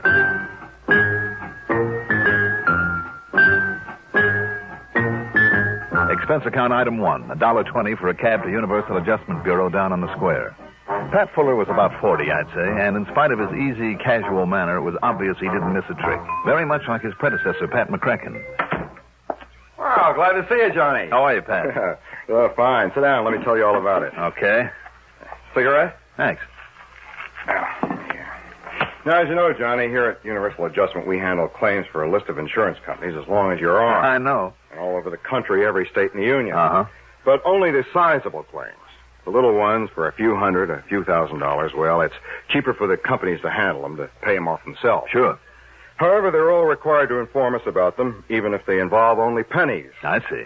But unless there's something unusual about those small settlement reports, they're simply glanced at and then filed away. Well, now I take it you've run across something unusual. I sure have. You see them here? 13 reports and claims paid out by 13 different companies. The smallest for $250. The largest, thanks to an impulsive darn fool hotel manager, is for over $4,000. You said for one of the oldest rackets in the business. False injury. Ah. Like the one I busted out on the coast a while back, where some old wino was carefully run down, his leg broken, then the insurance split with him. Something like that. These reported injuries were all the results of falls. Sounds like the hotel or department store caper, then. It is. Hotel. Yeah. Couple goes to a nice hotel, registers just for one night. The man carefully explains to the clerk that they have important business in some other town the following day. Sure. Just before checkup time, they casually walk across the lobby. Mm-hmm. And she suddenly trips on the edge of a rug or slips on the polished floor, lets out a yell of I pain. know the rest. He yells for the manager, hauls her up to the room. By the time the manager gets there, she's putting on the agony act, and they threaten to sue the pants off the hotel and raise a big stink. Right. They usually demand around $100,000. Threaten to call in some local lawyer they just happen to know. Yes. And the manager, all excited and hoping to avoid a lot of adverse publicity, as well as a lawsuit, has them sign a release. Pays them something in cash, whatever they can talk them into, and they're on their merry way. Pat, why don't these hotel managers ever learn to hold on to people like that and make them undergo a medical examination? Oh, this pair's clever, Johnny. In more ways than one. How do you mean? Well, the woman usually slips on a spot of oil or grease. Who's to prove that they put it there themselves? After all, nobody's watching them every second, simply because nobody knows who they are and what they're up to. Yeah, I see what you mean. But Pat... Also, Johnny, in every one of these cases, some doctor has been called in, made a quick examination, and confirmed the fact that there was an injury. And insisted that they stay around for a while? No. Like I said, they've already established the fact that they have to be in some other city on business. Thousands of dollars at stake. That if they're made to stick around, then they'll really sue. Yeah. 13 in a row, you say? All over the country, and all within less than 4 months. Doggone it, Pat. If there really is an injury in each case, at least enough to fool a doctor. I know. That's puzzled me, too. Well, it doesn't sound like the same couple, then, does it? But it is. I'm sure of it now. Why? Well, Johnny, you know as well as I do that most crooks develop a sort of pattern, whether they themselves realize it or not. Well, you know that some of them set a pattern deliberately, leave a regular trademark just to show off. Right. Or just to make the cops look silly. Exactly. Now, they haven't used the same names each time. Oh, no, of course not. But what they have done... Now, what about their descriptions? Is it covered in these reports? Oh, yes. But they don't mean very much, because one time she's a blonde, the next time a brunette, and then a redhead, And the same thing goes for him. Thick glasses one time, a mustache another, clean-shaven the next, and so on. Yeah. But, look, here. I have a picture of them. Oh? How'd you get this? Photographer in a hotel lobby in Chicago, taking pictures of a model, showing off some clothes. They happen to be in the background. You see? There they are. Yeah. Oh, fine. This will be of help. Even if they fool around with a disguise or two. But now to get back to this pattern that you mentioned. Really the show-off element, as you call it. Yeah. The home address they give when they register. Fictitious one? I don't know, but it's always the same. What is it? 21st Street and Fairmount Avenue. Where? Philadelphia, PA. Well, if it isn't fictitious, it might give us 21st and Fairmount. Yes. In Philadelphia. That's right. Oh, great. What? That's something to work on, all right. Pat, this case may be tougher than you think. Could even be dangerous. Oh? That is, if that address ever really was his, the man's. Why, Johnny? What is it? A not too exclusive little place known as Eastern Penitentiary.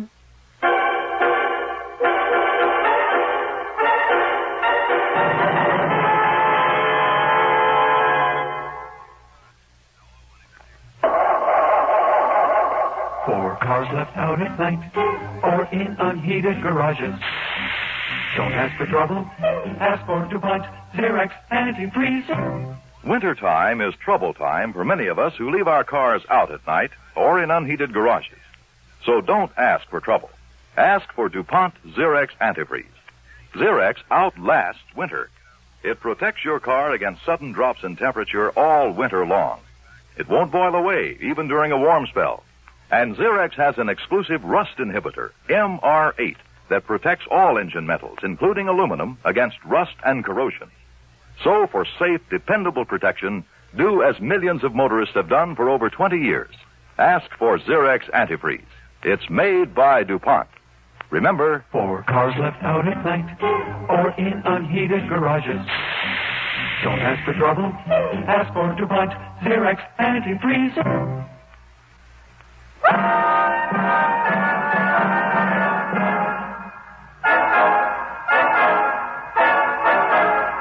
Okay, now, Pat. You could spend a lot of time and money sending a copy of this picture to every hotel in the country together with a warning to look out for this couple. But do you know how many hotels? But it probably wouldn't mean a thing. Because of the way they change their appearance somewhat each time. Mm-hmm. And because they're pros and they're smart. They'd get wind of the fact that they're being looked for and duck under cover, maybe even try some other caper until the heat died down. After all, if they're clever enough to stand a doctor's examination. Because I still don't get that part of it. I don't either. Anyhow, to really nail them down, it looks to me like they'll have to be caught in the act. But how can you possibly know where they'll operate next with this fake injury racket? Now, you said they've been all over the country. Look for yourself. Boston, Philadelphia, Houston, Albuquerque, Chicago, Miami, Portland, Oregon, Portland, Maine, Portland, Indiana. They seem to like that name. Part of a pattern? Who knows? Go ahead. Seattle, Wichita, Kansas City, and Minneapolis, Minnesota. And I'll be darned if I can see any pattern. They're pretty smart to move around so much. It'd be a lot easier to figure the next move if they covered one area, even one state at a time. There might be a chance of finding some plan in their movements, but there was only a relationship between these cities, or even some alphabetical order. Something to latch on to. A pattern? Yeah, some pattern aside from their method of operation. And, of course, that ridiculous address. A state penitentiary yet. Maybe there is. What? It's only a wild hunch, but sometimes those are the ones that pay off. What are you thinking of? Can I borrow this picture of them? Sure. And a list of the towns they've hit so far. Of course. I take it there's no question about my being on expense account. Of course you are. All right. Where are you going, Johnny? What are you going to do? You think they'd like to see me in the state pen?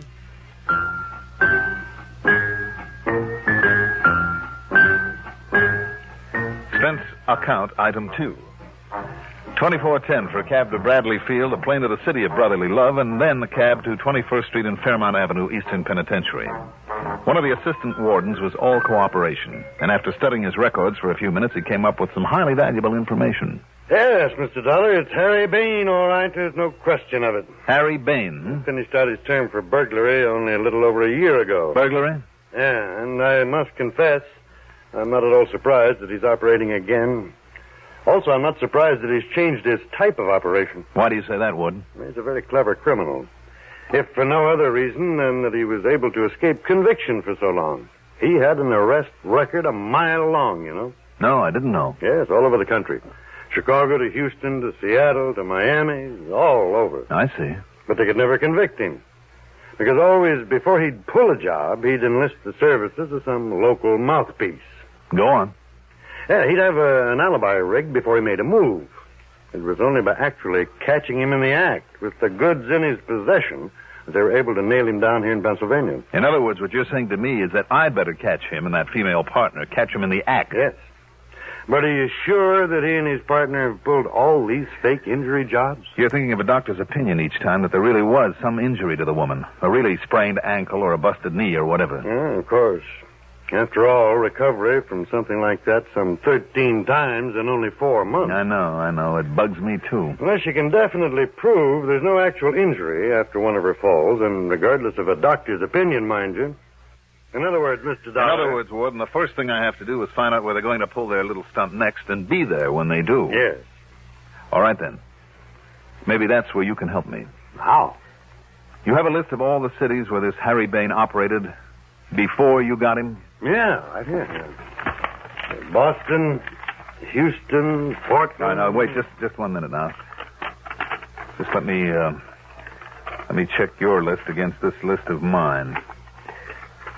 All right, now, go ahead. Okay. Boston, Houston, Portland, Oregon. Check. Portland, Maine. Right. Portland, Indiana. Right. Miami. Wait a minute. Huh? Yeah, all right, go ahead. New Orleans. Oh? Chicago, Seattle, Wichita, Minneapolis, Albuquerque, Little Rock, Duluth. Yeah. Kansas City, and here in Philadelphia. Good. Then there is a pattern. A what, Mr. Dollar? You gave me the same 13 cities that I have on my list.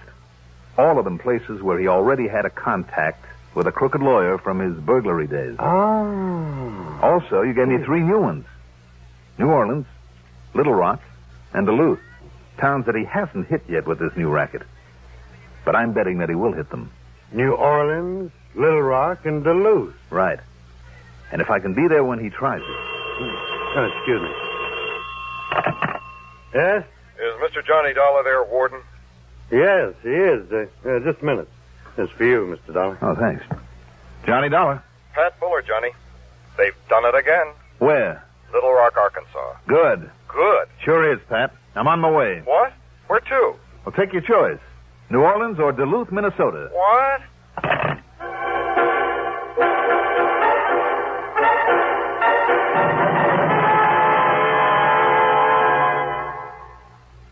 The most effective aid to needy families abroad is given each year through the religious organizations of America. They are so efficient that a single dollar will send more than 300 pounds of food to feed hungry mouths in lands overseas. But our religious groups go much further. Besides food, they send clothing, medicine, and bedding. They help support hospitals and clinics and develop self-help projects. Keep faith with those in need abroad.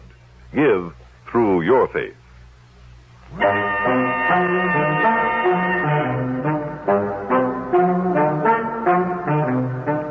Item 3.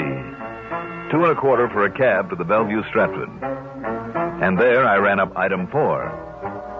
$181.40 in phone calls to the manager of every sizable hotel in both Duluth and New Orleans. I'd got a list from one of the big hotel associations that was only too glad to help. Item 5, $61 even for all the books, magazines, and papers I could read and for plenty of room service. I didn't even go out for meals. After 3 days of it, I just about had my fill of doing nothing but reading, eating, and sleeping, but then... Johnny Dollar. This is Monsieur Jacques Devereaux at the Hotel de Philippe in New Orleans, Monsieur Dollar. Yes. I promised to call you if anyone from up there in Pennsylvania happened to register here in our splendid hotel. Yes. We now have with us a couple by the name of Chatsworth. Monsieur and Madame Henry Chatsworth. Oh, so it's Chatsworth now. But they're such lovely people. From here in Philadelphia. Yes, but they're such lovely people. And they gave 21st and Fairmont as their address here? Yes, they did. But they're such lovely people, Monsieur Dollar. Now, listen. I just refuse to believe they're those horrid rascals that you telephoned Now, about. you just hang on to them. I'll grab the first plane I can. Hang on to them? What? But they're only staying overnight. I know. Monsieur Chatsworth has to go north on business tomorrow. That's what he thinks. Item 6, $4 for a cab. Item 7, $81.45 plane fare. But the only flight I could get didn't leave until the wee small hours of the morning, so it wasn't until after breakfast that we finally pulled into New Orleans. Item 8, another $4 for a cab to the Hotel de Philippe. And there, the prissy little manager suddenly became a real problem. And I tell you, Monsieur Dollar, that I simply refuse to believe that nice Monsieur and Madame Chatsworth are those horrible cooking men. Why, they're lovely people. Mr. Devereaux, What's more, you're only a private investigator. You have no real I know that only too well. And for that reason alone, sir, I must refuse you admittance to their... Would you please listen? If you wish to call in the police, have them station their men about heaven. A bunch of police swarming all over this place? Harry Bain, who calls himself Chatsworth, would smell them a mile away. He and the dame with him would simply take a powder. At least that would save my hotel from any embarrassing situation, which is all I care about. Sure, and would let them scot-free again. And I simply refuse to believe that such lovely people... You said that. And I meant it too, sir. Now, if that's all, Monsieur Dollar... Oh. All right, Mr. Devereaux. You almost make me wish they would knock you over. I have told you... You simply refuse to believe. Yes. Now, must I order you off the premises? You mind if I stop at your bar long enough for a drink? I think I need one. Not at all. But I shall be watching you. Oh, I'm sure you shall. Oh, good morning, Mr. Chatsworth, Madame Chatsworth. You're up early this morning. I ducked behind a pillar and listened. Oh, yes, monsieur. We plan to have breakfast I could in your catch only lovely little snatches of their coffee shop. conversation. Glad you can't and I stay just with us prayed longer. that You're Devereaux such wouldn't tip them off. Well, we'd like to stay, Mr. Devereaux, but we've got to leave for New York. Big business deal up there, and if me and the missus aren't there right on time to sign some papers, it could cost us a fortune. I mean, really big money. Yes, so we're all packed, and we'll be leaving right after breakfast. Oh, I'm so sorry. But of course I understand. Sure, I knew you would. Well, come along, dear. Yes, Henry. Oh, am I hungry? Now, Monsieur Dollar. Monsieur Dollar. While the manager looked for me in the bar, I ducked across to the other side of the lobby, grabbed the bellboy, and shoved a 5-spot into his hot little hand. But for what, sir? Mr. and Mrs. Chatsworth, the number of their suite.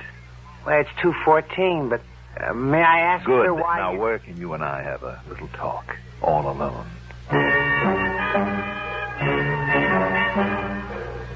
But even a 10-spot wouldn't persuade him to part with his uniform for the rest of the morning, so I'm afraid I had to use other tactics. So I made sure he was comfortable in the linen closet where I tied him up, gagged, and left him. Then, grabbing a handful of towels, I ran up the back stairs to the second floor where, thanks to the borrowed bellhop's uniform, and it was a pretty sad fit, a chambermaid let me into 214. The Chatsworth luggage was packed all right. They were all ready to take off. But I had to find some clue as to how they passed the medical's examination after one of the so-called accidents. So I carefully went through the bags one at a time. Now, what did I find? You'd never believe it. It was nothing more or less than... I heard a key in the door, so I slipped into the bedroom and under a bed. Oh, Henry, this is killing me. Killing me. Yeah, I know it, honey. And, boy, you get that manager up here and a doctor, too. You hear me? Okay, now, where is it? We gotta act fast. Oh, here in this suitcase, Henry. Good. Now, pull down your stocking. What? What's the matter? I thought I'd lock that suitcase. What? I thought I'd lock that suitcase. Well, never mind that. Don't worry about it now. Here. You ready? As ready as I ever am, I guess. I just wish it didn't hurt. You ought to be used to it by now. Here we go. Didn't hurt a little, you wouldn't sound legit. Now, that ought to do it. Go in the bathroom, slap on some iodine to hide the marks they made, then lie down on the bed. Yeah, okay, Hey, see how good it's taken already? You look like the worst sprained ankle that manager ever saw.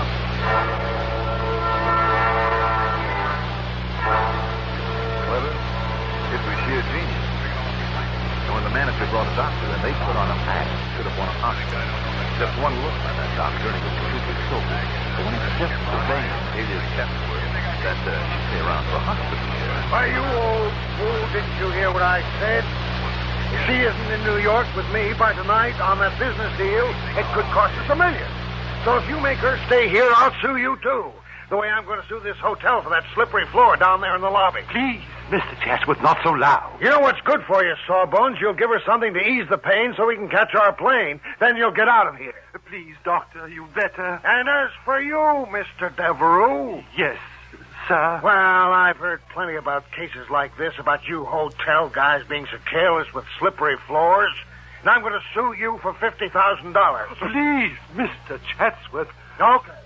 Okay, you've been nice to us, so I'll make it 10 or 15,000. Oh, no. You know a lawyer by the name of Frankie Tabello? That crook. What if he is? All I care is he gets me 10 grand for this. Mr. Chatsworth. Yeah? Perhaps the injury isn't as bad as it looks. And if we pay the doctor's bill and, say, $200 or $300... What? You out of your mind? But I don't want a lawsuit or the publicity. And I'm only trying to 1,000, perhaps, in cash, immediately. Now, listen.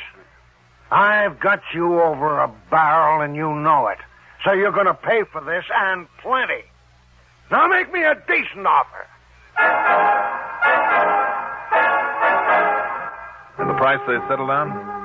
$2,000. Cash, immediately. But as Devereaux, the poor excited sucker, was about to go downstairs and get it, I crawled out from my uncomfortable spot under the bed. And you know something? Henry Bain and the woman gave up without a struggle when they found out who I was and what I was doing there. And the manager, when I pulled the little glass jar out of their suitcase and showed him how they made their phony accident look so real. Real enough to fool a doctor. Oh, believe it or not, the shock was so much for him he almost fainted. So, that was that. And the expense account total comes to $471. Oh, wait a minute, I forgot to tell you about the trick. Their little trick for making that ankle swell up and look like the worst sprain on record. You see, that jar, the one that Bain had opened and then clapped against her ankle, contained exactly 3 nasty little yellow jackets. Bees. Yes. Clever.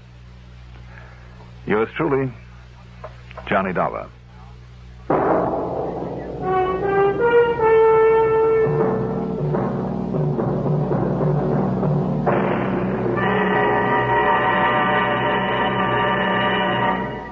Now, here is our star to tell you about next week's story. Next week, one of the nicest killers I've ever met. Join us, won't you? Yours truly, Johnny Dollar. Yours truly, Johnny Dollar, is written by Jack Johnstone, produced and directed by Bruno Zerato Jr., music supervision by Ethel Huber. Johnny Dollar is played by Mandel Kramer. Also featured in our cast were John Thomas as Pat Fuller, Ivor Francis as the hotel manager, Robert Dryden as Harry Bain, alias Chatsworth, Gertrude Warner as Mrs. Chatsworth, and Bob Donnelly as the assistant warden. Be sure to join us next week, same time, same station, for another exciting story of yours truly, Johnny Dollar. Art Hanna speaking.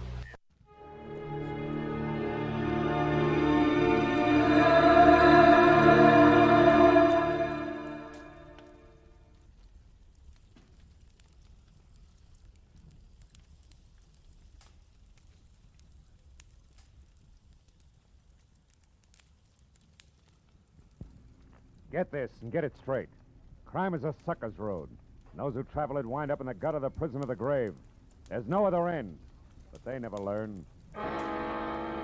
From the pen of Raymond Chandler, outstanding author of crime fiction, comes his most famous character in The Adventures of Philip Marlowe.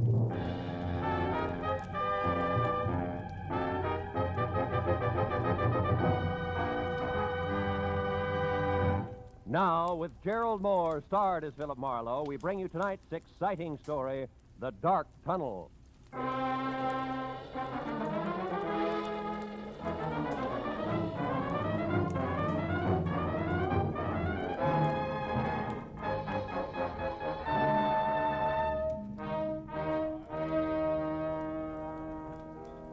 So, after being hitched 1 month, Marlowe, 30 days, where am I? I don't know. Where are you? Out in the cold, and with enough unpaid bills, Marlowe, to choke an elephant. Fur coat, hats, shoes, dresses, the works. Furthermore, she tells me it's only the beginning, sweetie pie. Yeah, well, that's tough, Louie. I'll see you, huh? Hey, hold on. How about another scotch, Marlowe? Oh, no, It's only 10 o'clock. One for the road on me, huh? Now, listen, Hey, Mike, Johnny Walker twice. Okay. Unless, of course, I'm bending your ear too much, Phil. Oh, how could you say a thing like that? Look, Louie, I've had a long day. I want to go home. Fair enough. I'm glad I bumped into you. I'll see. You drive west, don't you? Yeah. Would you mind dropping me off, huh? No, Louie, it'll be a pleasure. Swell. Skip the drinks, Mike. Make up your mind, will you? Well, like I was saying, Phil, first it's her mother moving in on us, then it's both of them drinking my special stuff like it was water, then these clothes I already mentioned. So I asked myself, what'll it be next, Louie? What do I get for an answer? All right, Louie, what do you get? Divorce, my only out. And you get my point, huh, Marlowe? Yeah, I get you. My car's around here in the alley, Louie. Check. Well, now, divorce is something a guy wants to think about. Thinking guy, that is. And you know, Marlowe... Hey, wait a minute. That's a cute little exhibition, huh? Hey, quite a scrap. Scrap nothing. It's a few inches short of murder and closing fast. You better break it up, Louie. Hey, Heavy. Yeah? Kind of a hot night for this, isn't it? What do you want, Sonny? I'd like to hold your coat. Seems to be cramping your stylies in one piece. Why, you lousy long nose. Don't worry, I am. How do we go on, Muscles? All right, mister. Right now, he's all yours, if you can bring him to. So long, hero. Hey, Marlowe, this kid's pleated all right. Yeah, come on, give me a hand, Louie. We'll get him out of here. No. Okay, fella. Come on. Up we go. Up on your feet. Oh, thanks, mister. All right. Do you live near here? A couple of blocks away. The DeWitt Arms Hotel on Western near Sunset. Oh. All right, take it easy. Put your arm over my shoulder. We'll get you there. Thanks. Come on, Louie. Over to my car, huh? Yeah, sure, Marlowe. But maybe I better skip the lift, huh? I mean, my problem, the discussion we were having, we better postpone it for a while, huh? I know what you mean, Louie. Yeah, it'll keep. All right, kid, come on. Let's go.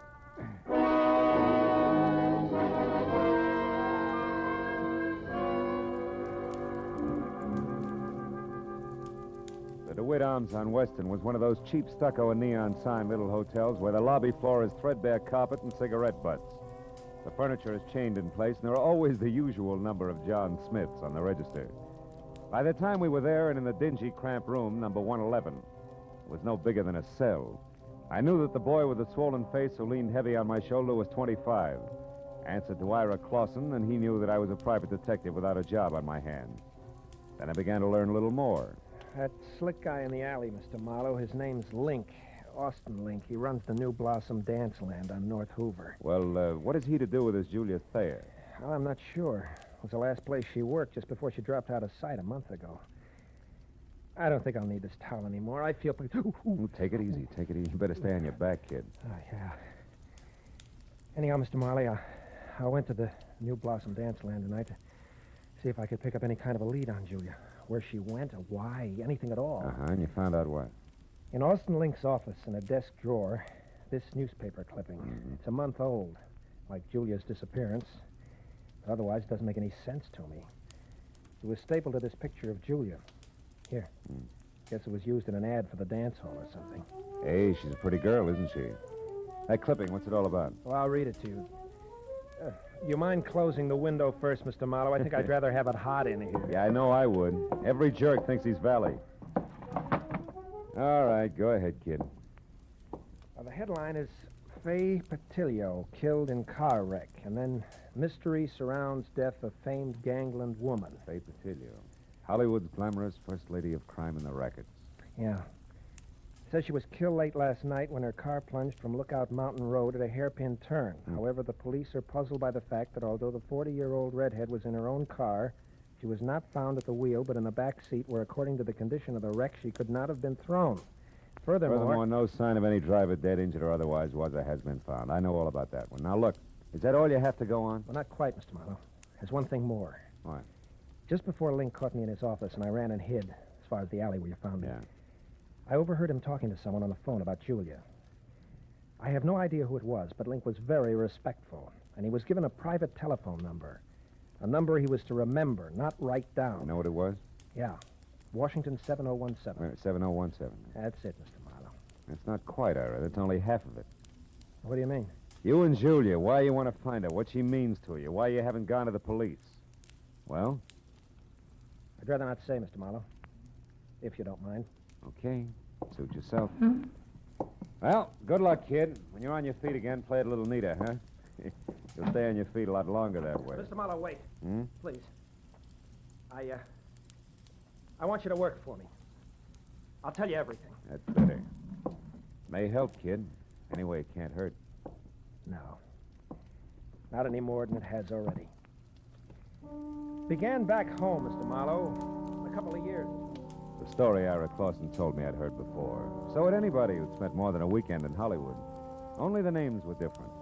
Julia Thayer had loved Ira loved Julia, all this in Cedarville, Oregon. Then the snapper. Someone says Julia's not only beautiful, but has talent. She's wasting her time in Cedarville. Julia believes this, packs her bags, scrambles for movie land, where she falls flat on her face, which isn't quite as gorgeous in Hollywood as it was in Cedarville. Then it's no dough, lots of pride, you gotta eat to live, so you get a job. That was where the New Blossom Dance Land came in. And when the letters quit coming on the home front, Ira started to worry. He knew that Julia needed help. Mr. Marlowe, and followed one lead after another. Got as far as the alley where I collected you. Okay, kid, I think I've heard enough. Then you'll help me? Yeah, I'll try.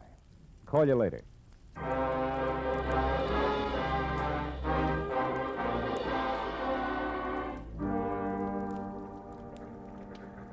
So, your problem's a phone number, huh, Marlowe?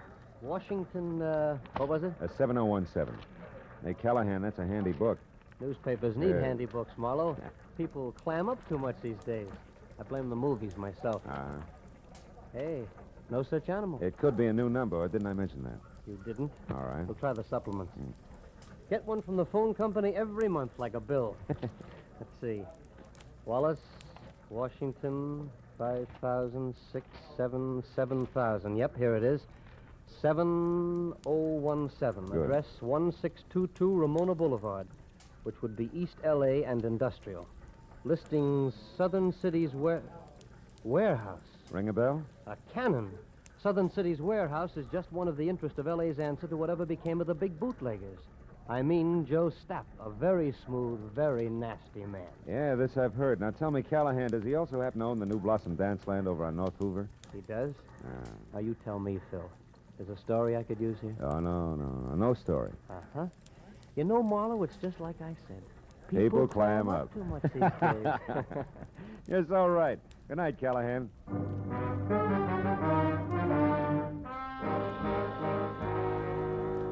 If the good gray reporter hadn't mentioned Stapp's prohibition background, I would have chalked the warehouse off as the kind of 9-to-5 place that couldn't possibly help. But on the hunch that Stapp might live in a lush penthouse atop a stockpile a la Chicago 1929 style, I pointed my car for East L.A. and the Southern Cities Warehouse.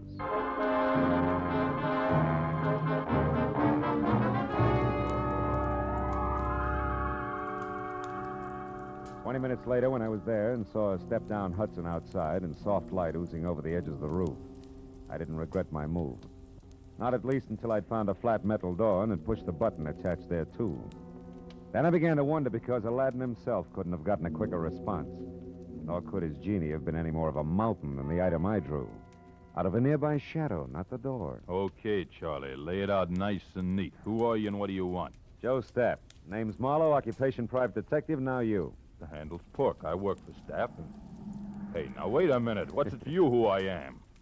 Shamus is close enough to cop the stink.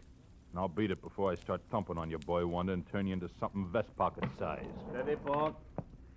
Seems to be the trouble. Who are you, mister? His name's Marlowe, Mr. Stapp. He's a private... He'll answer for himself, pork. Go ahead, Marlowe. What do you want with me? What's it about? Fay Patilio. Fay Patilio? Shut up, pork. Fay Patilio is dead, Marlowe. So is conversation about her. Anything else? Yeah, something else. Girl who used to work over at the New Blossom Dance Land, Julia Thayer. Know where she is? Why she disappeared? No, and I don't care. Why should I? Because you used to go places with her. I've gone with 100 girls, Marlowe. Ah. Julia was no different, except for one thing. She gave me the brush. Well, good night, Marlowe. Sorry I couldn't have been more help.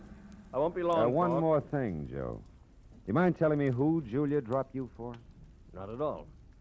A pretty boy, Dean Coty. Julia thought he was better looking than a mink coat. Where can I find him? Can you throw that in? Surely. Forest Grove Cemetery, Marlowe. Oh? He was burned to death in an accident at some cottage, poor boy. Well, good night, Marlowe. Pork here will walk with you as far as your car. That's real friendly. Let's go, Charlie, and no funny business. Oh, I wouldn't think of it, Pork. You got height, weight, reach, and artillery on me. Yeah, and I'll gladly use them all. That's your buggy there? Yeah, that's it. Well, it's been a nice stroll, Porky. Charming. Just so it stays that way, Charlie, remember to keep away from here, huh? Here, the dance land, and the Silver Lake spot. The Silver Lake, huh? Yeah, Porky, I'll remember. Every word of it.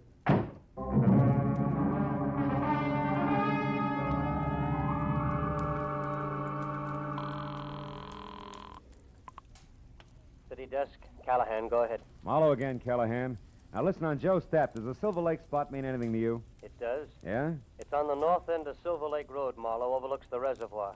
Staff built it as a nightclub, mountain lodge style, about, 10 years ago. Uh-huh. When it didn't go, he converted it into a private home. Or I should say, a cozy place to take the cuties for that one drink. I know what you mean. Good night, Callahan.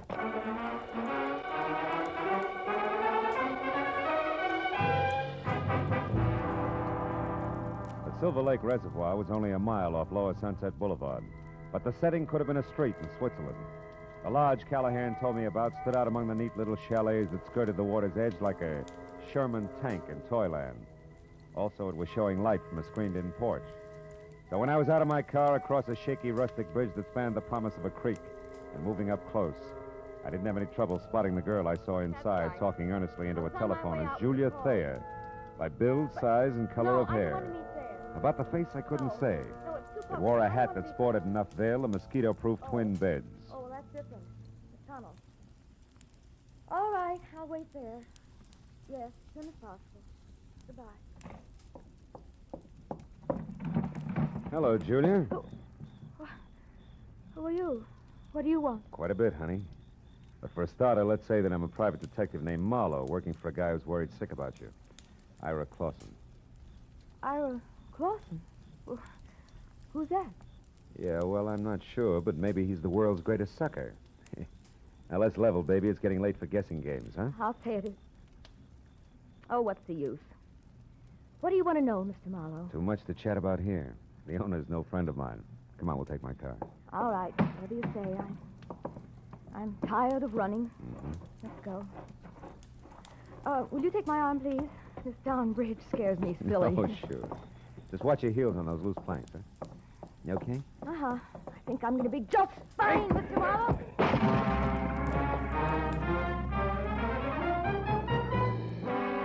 It was all the lead she needed because by the time I'd crawled out of the inch-deep, inch-wide river and was back up on the road, Julia Thayer was in her car away fast as far as Sunset Boulevard. So I went to the phone back in the lodge and got through to my client at DeWitt Arms Hotel and brought him up to date in a hurry, including the latest question mark. The tunnel? Well, of course I've heard of it, Mr. Marlowe. Matter of fact, I've been there. Why? Well, it's where Julia's heading right now. Now, what's the location of it, Ira? Ira! I'm still here, Mr. Marlowe. Yeah. You sound real different. I don't get it. What's up? Very personal business, Mr. Marlowe. You see, I'm Ira Coty, not Clausen. Dean Coty's brother, Mr. Marlowe. Brother who's out to get the girl responsible for his burning to death. Julia Thayer, the cheap scum. So Marlowe played patsy. Oregon, the boy-girl pitch. You made it all up. Every bit of it. Mr. Marlowe, before I needed your help. Now I don't anymore. Get lost.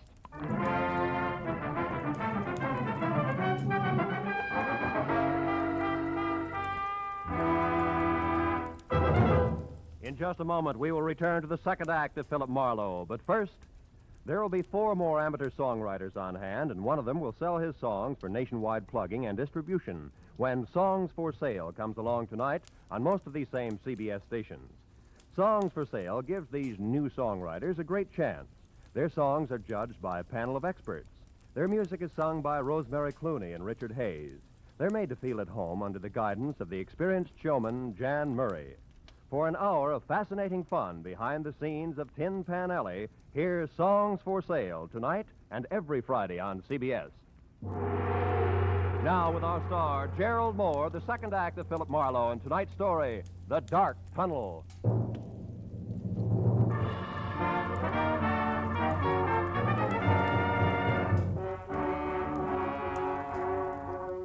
I stood there for a minute after Ira Cody hung up and tried to figure my next move, while the phone in my hand quietly buzzed sucker. A pair of haywire lives was scheduled for a smash-up, and I'd let myself get mixed up right in the middle. Now my only chance to do something about it was to find out fast what was meant by the tunnel. I started out of the place, but only got as far as the front door. You going somewheres, cutie? That rod makes you 6 feet taller, doesn't it, Porky, huh? I don't like you, Charlie. You played a dirty trick on me. Trick? What are you talking about? When I slipped and mentioned Silver Lake, it made Mr. Stapp mad at me, and I don't want Mr. Stapp mad at me. That I can understand. Now, look, you feel like talking this out? No.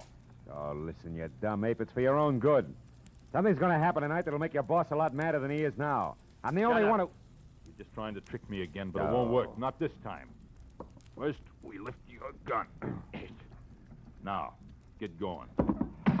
We'll take your car. Porky, you're going to hate yourself for this in the morning when Stapp finds out. I doubt it. You see, Charlie, it's his idea. Now get going.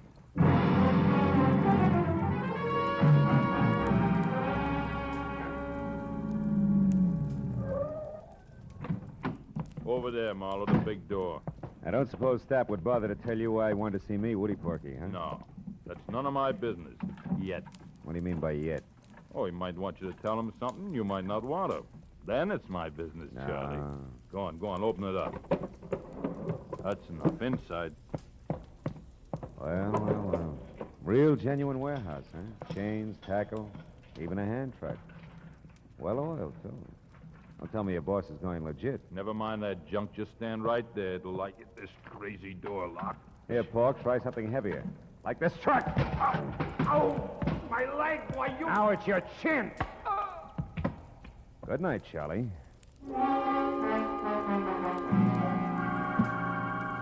I fished my own gun out of Pork's pocket, tossed his .45 off in a dark corner, and rolled the Hulk himself out of sight behind a stack of crates. Then I went over to an elevator in the corner. On the way into the warehouse, the light I'd seen earlier from the roof was still there, so I decided to try the penthouse. I walked quietly down a thick carpeted hall to the only door. When I knocked, it was with the barrel of my .38. Come in. Well, hello, Marlowe. I've been waiting for you. A gun? Hey, how come... Pork? Save it, Joe. Oh, that dumb cluck. Yeah, big wheel like Joe Stapp ought to afford better help. Now, I'm holding the gun, so I'll ask the questions. What and where is the tunnel? A tunnel is a hole, Marlowe, usually in the ground. Deliver, Joe. It's got a lot to do with your girlfriend, Julia. Julia? Oh, that's a hot one. I went to all this trouble to haul you in here for the same reason. Then I'll put down the gun and let's talk. It makes me nervous. I'm not interested in your nerves. I'm interested in your talk. All right.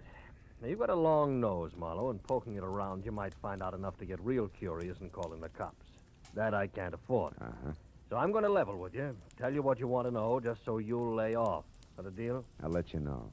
All right. You wanted to know about Julia. Yeah. Nothing like Julia Thayer ever happened in my life before. Most beautiful thing I ever saw. Sweet and soft, made me ashamed of myself. Somehow I don't hear violins. Marlowe, I'd have done anything Julia asked me to. And all she ever asked of me was to give her up. For Dean Cody? Yeah, Dean Cody. Young physique. It wasn't all wasteland like this. A handsome face that of a boiled lobster like mine is. She was crazy about him, fascinated, and I didn't blame her. Unfascinated, and I didn't blame her. Until I found out he had the morals of a rattlesnake. Keep talking. Cody was rotten, Marlowe. Dirty, clear through. Cheating on Julia every time she turned around. I couldn't stand it. I tried to tell her. Only made her hate you, huh? Look, Stapp, so far this is no better than a serial and torrid romances. The point. I'm getting to it, Marlowe. One night I thought I could convince her, because Cody had a date with Faye Patillo. I don't have to tell you, she was the lowest thing in town. They were going to a spot up on Lookout Mountain, so I told Julia. She went up there and waited. They showed, all right. Both loaded. She saw him take that dive off that hairpin turn. When she got down to him, they were both dead. Wait a minute. You told me Dean Cody was burned in a cottage. Sure. That's what I'm still telling you. Julia was so far gone over that louse, she pulled his body out of that wreck, hauled it all the way down to that cottage at Malibu, and then set fire to the place. So the world would never know he's going with a tramp like Fay Patillo, huh? Yes. How'd you like to have that kind of loyalty on your side, Marlowe, huh? Anyway, after Cody was gone... Cody's young brother's in town, Step. He thinks Julia's responsible for Dean's death, and he's going to kill her. What? They're scheduled to meet at that tunnel I asked you about. Now, where is it? Step, I asked you. I heard you. Tunnel's an old abandoned underpass in back of the New Blossom. But we're not going there, Marlowe. We're going to sit tight and let it play as is. Are you nuts? Not anymore. Julia was out of her head that night. Something went wrong when she started that fire. She got caught in it herself, Marlowe. You mean she was burned? Yeah. Her face. It's bad. She'll never be right again, no matter how much plastic surgery. Yeah, but there's no reason to let her be murdered. That's a matter of definition. You see, Julia's still in love with the memory of Dean Cody, Marlowe, so we'll just forget it and let it play itself out. We'll forget nothing. I got the gun, Step. But you're gonna drop it, aren't you? Otherwise, I'll have to drop you. Oh, fine. I remember you, Austin Link, Knuckles in an alley. Drop it. That's right, Nosy. What's the word, Joe? Get him out of here, Link. Get him out of my sight. I don't care where you go. Come on, Slick. Let's go. Just sit on him for a few hours. We'll talk it over then.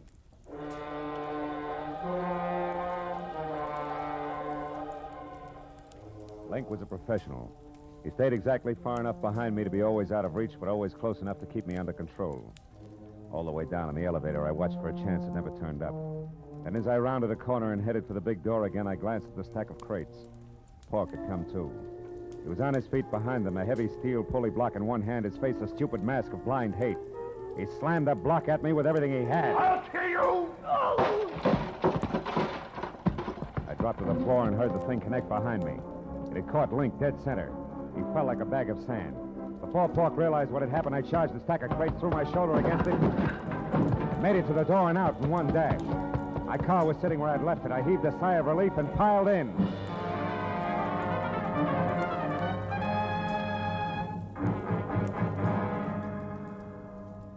Ten minutes later, I pulled up at the New Blossom Dance Land.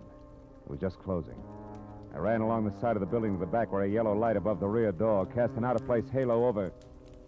Oh, no. Hey, you! What are you doing back here? This is for employees only. Yeah, well, I'm employed. Listen, do you know where the tunnel is? The which? I can see what you mean. The tunnel. It's an old underpass. There's an entrance to it back here someplace. Oh, that, sure. See the light over there? Yeah. And that little cement house? Yeah, yeah. Well, that's it. Steps lead down inside.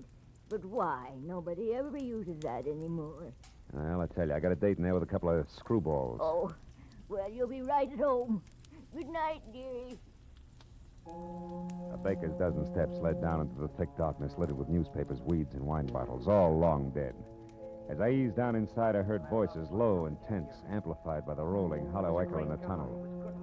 At least I'd made it in time. When I got to the bottom, I could see the two of them silhouetted against the dim glow at the far end. I pressed my back against the wall, thought about my empty shoulder holster, and moved toward them. And you killed him, didn't you? You're making a mistake, Ira. A terrible mistake. No, you killed him, all right. You and that beautiful face of yours that he couldn't resist. Why are you hiding it behind a veil? You used to be so proud of it. You killed Dean just the same as if you'd shot him. But you're not getting away with it, Julia. I'm going to square it up for him right now. Ira! What? Marlowe, how did you find this place? I found plenty beside that, Ira. Give me that gun. No, you're not going to stop me. Even if you shoot, I'll kill her first. I don't have a gun, Ira, but I got facts. Before you shoot anybody, you better listen. Julia wasn't responsible for Dean's death. He was. Everything she's done since then has been to protect what little good there was left of his crummy reputation. You're a liar. I can prove it. Dean went bad, Ira, all bad. He was a low, double-crossing cheat. You're lying. The night he died, he was two-timing Julia. But in spite of that, she risked everything to move his body from a smashed-up car. So nobody would ever find out what really happened to him. It's true, Ira. Stop it! You liars, both of you. I won't let you say things like that about my brother. You don't care if he's dead, Julia. You'll do all right. You've got the kind of beauty all the men go for. And you, Marlowe... Shut up, you crazy punk. Stay back. Admit you're a liar, Marlowe. Admit it or I'll kill you. I swear I'll kill you along with Julia. You'll be doing me a favor. You haven't seen my face lately, have you, Ira? I never want to see it. I think you better, kid. Got a match, Marlowe? Sure. Here. Look, Ira. You can't be Julia.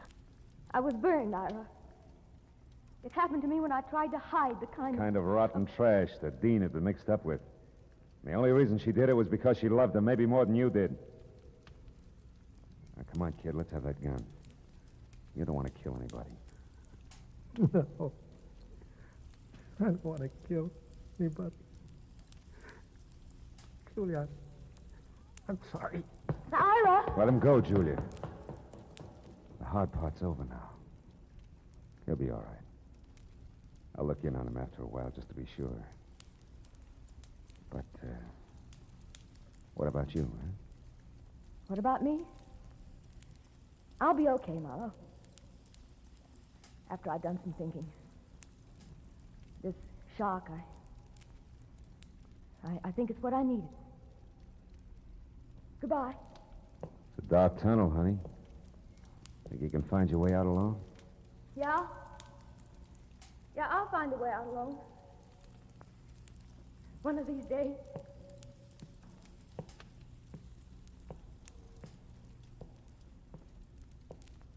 She was gone. And I went back and climbed the stairs. Out of the tunnel and into the night again. As I drove slowly home, I thought of Julia. Alone in a dark, blind tunnel with no end to it. And then I thought of all the dark, blind tunnels that men stumble into. Tunnels of blind love and blind hate. Of blind submission that lets empty suits of armor conquer cities and men's minds. Tunnels of blind worry and blind greed, of blind ambition, of blind... But then I stopped because I was getting no place. Except into a blind alley.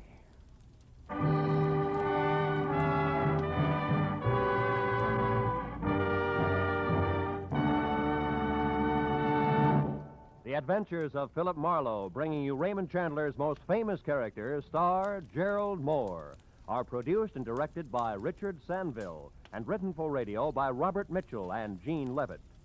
Featured in the cast were Lorene Tuttle, Bob Sweeney, Paul Dubov, David Ellis, Barney Phillips, and Larry Dobkin. The special music is composed and conducted by Richard Arant. Be sure and be with us again next week when Philip Marlowe says... This time, Greed in a green suede dress. A diehard from Dixie and a cuckoo coin collector. Added up to violent death for two. And all over $50 in Confederate money.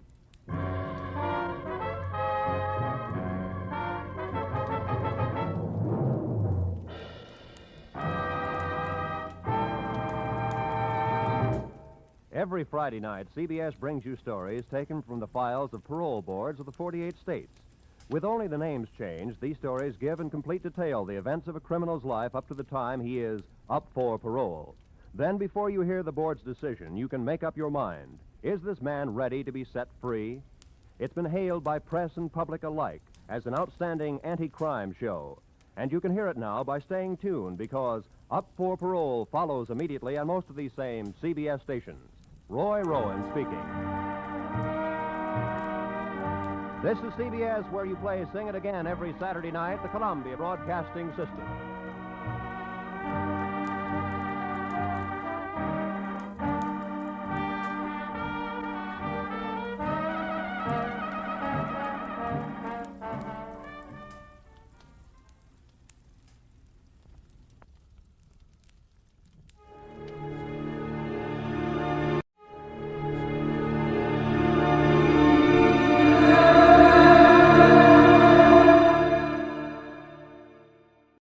Wrigley's Spearmint Chewing Gum, the refreshing, delicious treat that gives you chewing enjoyment, presents for your listening enjoyment Edmund O'Brien as... Johnny Dollar. Are you the insurance detective? That's right. Who's this? Johnny Doe for now. Do you want to crack the Calgary job? What? Calgary Products down in Camden. 300,000 payroll robbery on the first of the month. This isn't my kind of a gag. Try it on somebody else, Wait a minute. This is no gag. Check the Alliance Bonding Company in New York. they've kept it out of the papers. If you're interested, be at the same phone tomorrow night at 10. I'll call you.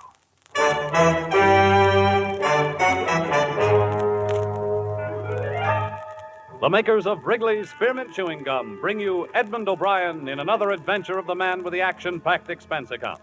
America's fabulous freelance insurance investigator. Yours truly, Johnny Dollar.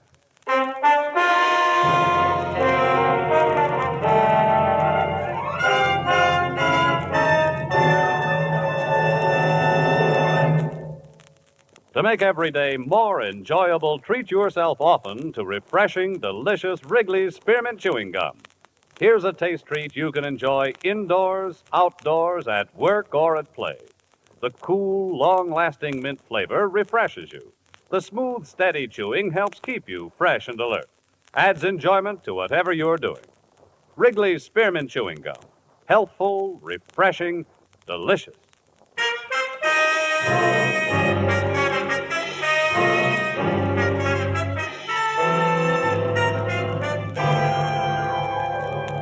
Expense account submitted by Special Investigator Johnny Dollar to Alliance Bonding Company, New York City, New York.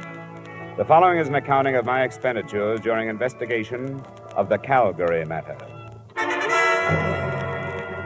Expense account item 1, $10.50 transportation from my Hartford apartment to Alliance's Manhattan office.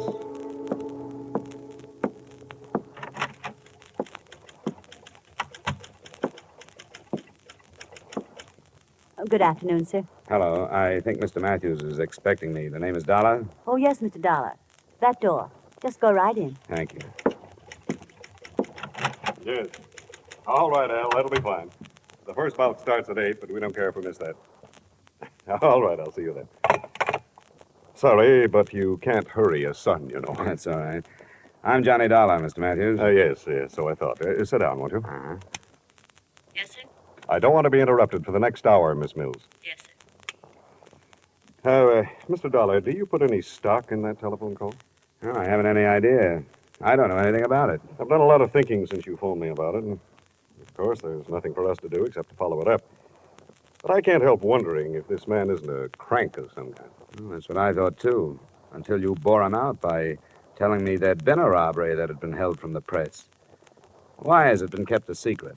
Well, all concerned thought it was the best idea. There's a possibility that the group involved is the same one that carried off the Brink robbery. But any publicity would only give away our hunch that the same gang pulled both jobs. What makes you think the Brink crowd might have pulled this one? Because of the way it was executed. Simple perfection. The knowledge the criminals had of our operations. You see, one of our armored cars was to deliver a cash deposit to the Barton Bank in Camden to cover the Calgary Products payroll. The truck simply didn't arrive. It was found later, wrecked and empty. The driver and the guards? They were found 3 miles away, bound and gagged. Their descriptions matched those at Brink's, masks and so on. Yes, it was perfection. They knew exactly when and where. What do you want me to do? I've talked it over with the rest of the Alliance executives. We want you to follow that call through, but we must insist that you make every effort to maintain the security we have established. Here are the details.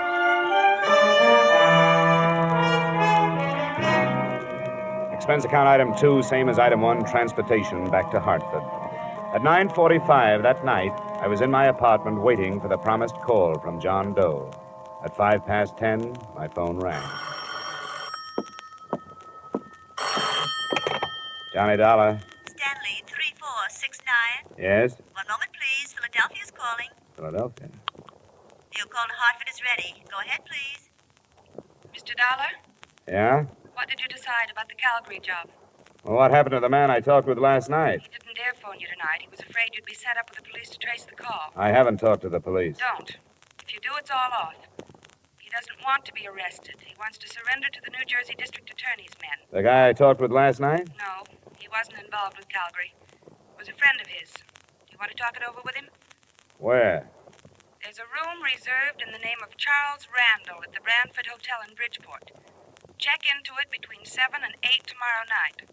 Sign the register, Charles Randall, 7458 Walnut Drive, Boston. Look, why doesn't he just take my address and come over here? He can't. Why not? Brantford Hotel, Bridgeport. If you're interested, be there.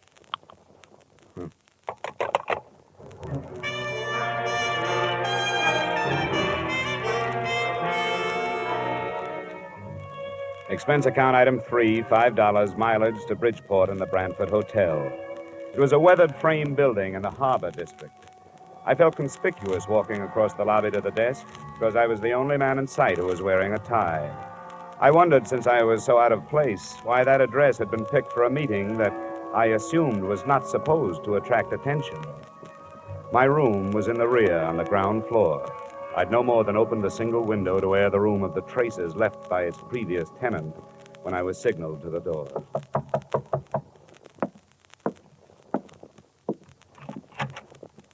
Dollar? Yeah. Let me come in. You got a driver's license or something? Better than that. A private operative's license. Here you are. Thanks. I recognized your voice, but I thought I'd better make sure. Come on, we're going someplace else. Why?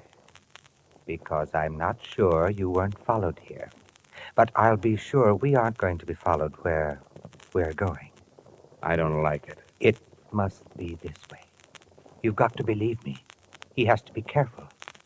He doesn't want to get killed. What's the matter? The gang busting up? Come on. What started the trouble? Splitting the loot? Dollar. Don't bother with me. I can't tell you anything because I don't know anything. Believe me, I'm only doing this to help him out. You don't have to come if you don't want to. Where do we go? You won't be coming back here. Don't leave anything but the keys to your car. Somebody will drive it out. Do you know where I parked it? It's the green coupe, isn't it? Yeah. He knows. Not through the lobby. There's a rear door. My car is parked just outside.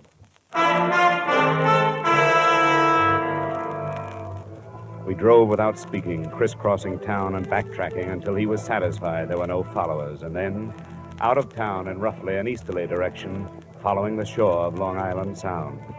I clocked 3 4/10 miles on the speedometer, starting at the city limits. Then he switched off the lights and turned right into a pair of ruts. Finally, we bounced to a stop in front of a cabin near the water. Watch your step. There are a couple of roots in the path.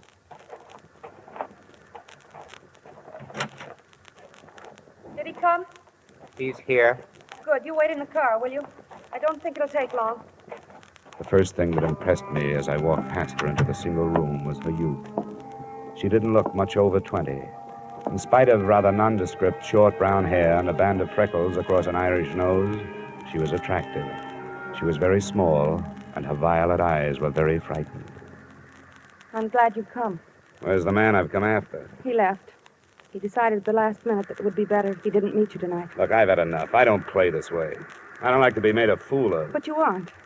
Please be patient with us. I've been patient, and all I've gotten for it is some vague phone calls, pointless instructions, and a meeting in a crummy hotel that's right out of Dime Detective. I've had enough. Please help us. How can I help you when you don't give me anything? I don't know anything. And how can I help somebody who runs away? As far as I know, he doesn't even exist. I'll show you.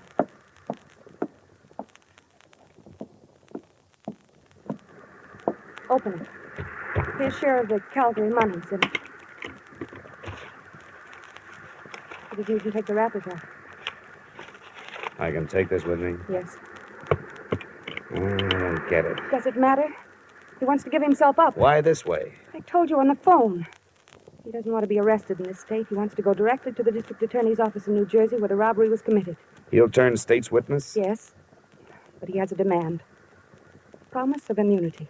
It won't work. Any promise like that destroys the value of testimony. It might even bar it from the trial. It's been done. It's never promised. You'll have to take his chances on that. It doesn't have to be public. You can try, can't you? Sure, I can try it, but I won't get it. Anything else? Yes. He wants to be placed in protective custody until after the trial. How many other men were in on the job? He wouldn't tell me. I can't tell you anymore. Will you go to New Jersey? I'll have to have 2 days. I may not be able to see anybody tomorrow. All right. We'll call your Hartford number both nights at 10. You'll have to go now. Please do your best.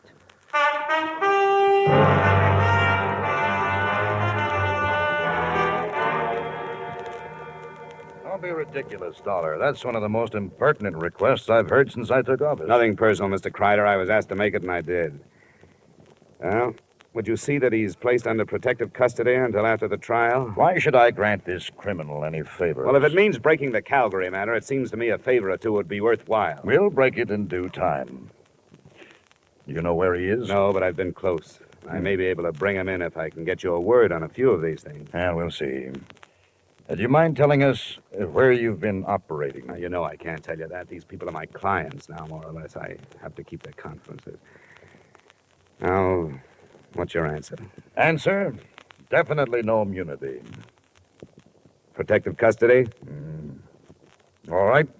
Yes, we'll assign a couple of men to guard him. Okay, Mr. Kreider. I'll see what I can do with that. You'll hear from me in a day or so.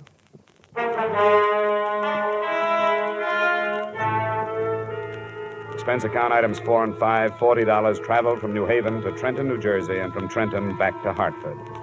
I reached home too late for the phone call that first night, but it came the next, promptly at 10, from Boston this time.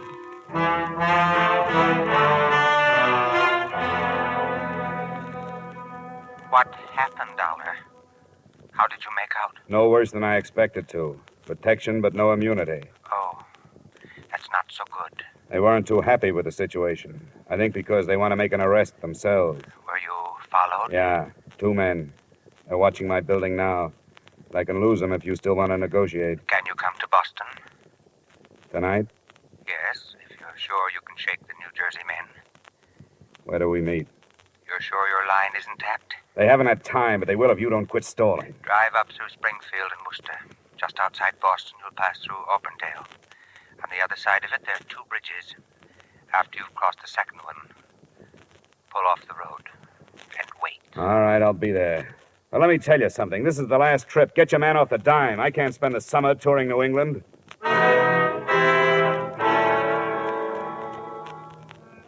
I slipped out of Hartford, found the second bridge beyond Auburndale, pulled off the road, and sat there, listening to the night. I sat there for an hour before anything happened.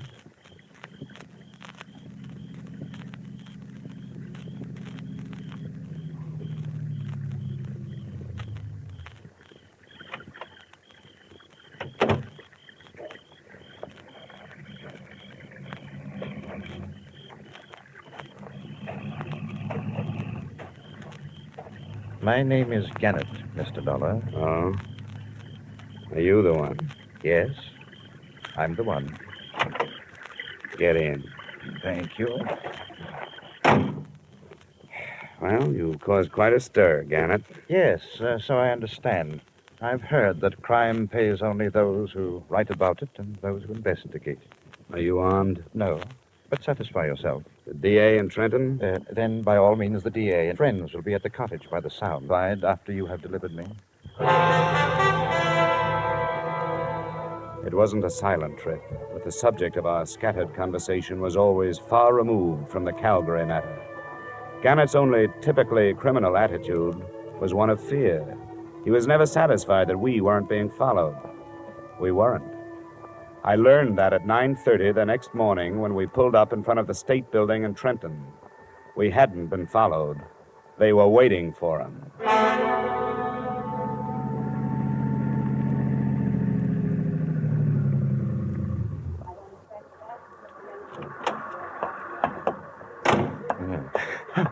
Al, no, don't!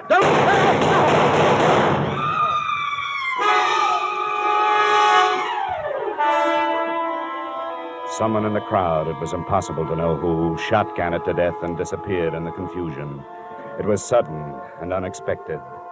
More unexpected, I think, than learning after police identification that Gannett, admitted criminal, was also Arnold Gannett, LL.D., professor of law at Russell University, New Haven, Connecticut.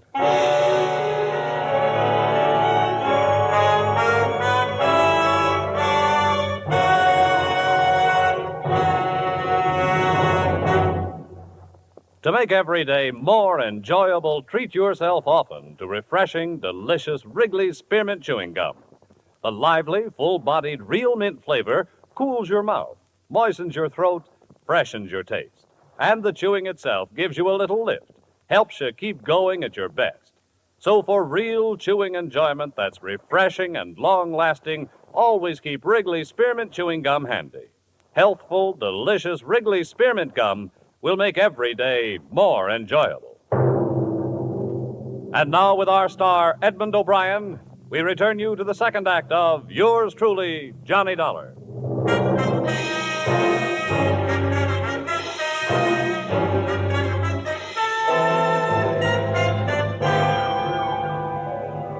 A lot of answers died with Professor Arnold Gannett on the sidewalk in front of New Jersey State Building, but one had been born at the same time. They answered why the police of 6 states had made no progress in the Calgary case. They'd been following usual procedures, carrying out their investigations in criminal circles.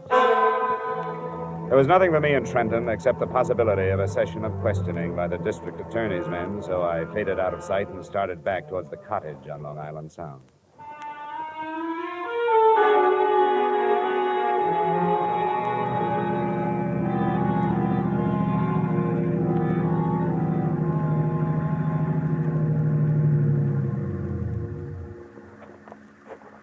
Hello? Hi. Did it go all right? No, it didn't. It blew up. Somebody was waiting for us in Trenton. He killed Gannett as he got out of the car. I thought we were careful enough. You were careful here and in Boston, but nobody was following you. They knew where he was going and waited for him. How did they find out? I don't know. He never told me anything about it. Where's the girl? She's asleep. She stayed awake all night. I don't know what this is going to do to her. She's his wife. She'll have to know. You're right. It'll be in the papers tomorrow, won't it? She was going back to New Haven in the morning. But I can't do it. I don't want to go in. I think you'd better. I don't know who you are, and so I don't want to lose track of you. Come on in with me. Very well.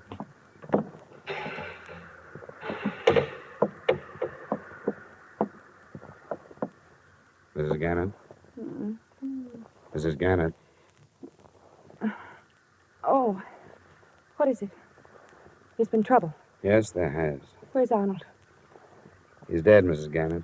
No, He was killed before he could surrender. I want you to tell me who did it. I don't know. I don't know. I don't know.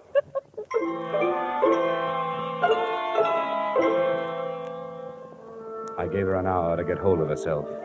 During that time, I learned that the other man at the cottage was Earl Becker of Bridgeport and a gardener at Arnold Gannett's school. Enclosed, please find a copy of his statement. I'd known Arnold Gannett since he was a student at Russell University. We got to be good friends when we started to fish the Sound together. We didn't have anything else in common, but that sort of thing draws men together. I didn't know anything about the robbery until he told me he was in on it. That's all he told me. When he asked me to help him surrender, I said I would. When I returned to the cottage, Mrs. Gannett was dry-eyed. Dollar, I appreciate what you've done. You tried to help us, and I know that you're not to blame for anything. Well, there was no way to stop it. It's all finished now.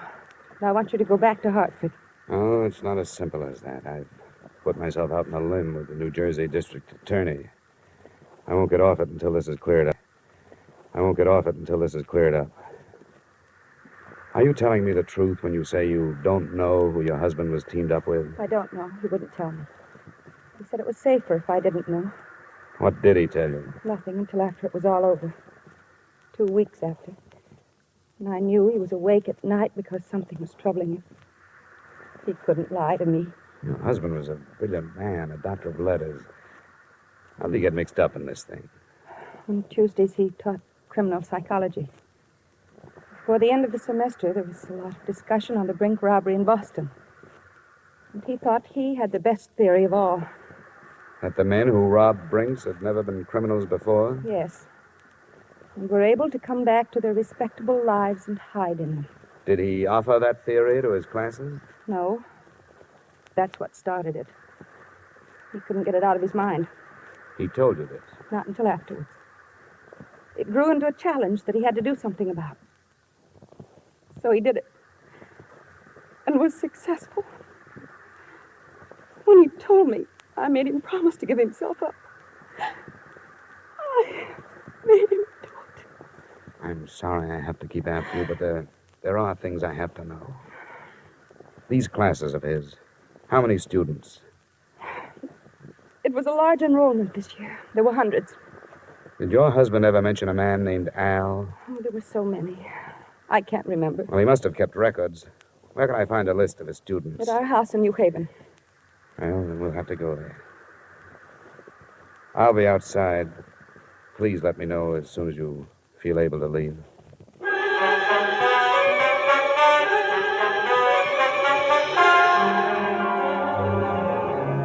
By now, the time element had become important. I knew that before long, the police would be swarming into Gannett's house and make my search impossible. I also knew I'd be dragged back to New Jersey for questioning. On the way into town, I tried to get some more information from Mrs. Gannett, but no luck. She apparently knew nothing of her husband's actions. It was 6 p.m. when she opened the door of Professor Gannett's office. Across one wall stretched a row of file cabinets, his records and lists of students.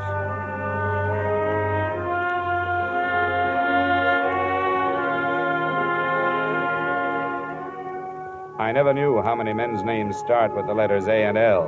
In an hour, Becker and I gathered from the 1949 and 50 enrollments some 100 names from Allen to Alvin.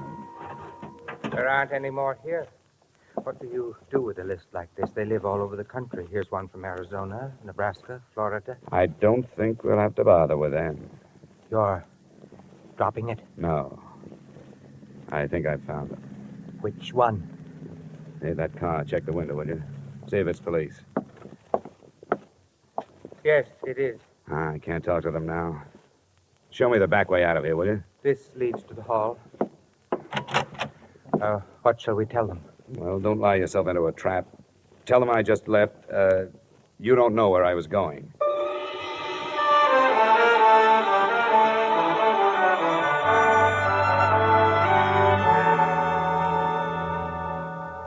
Have you read the papers, Mr. Matthews?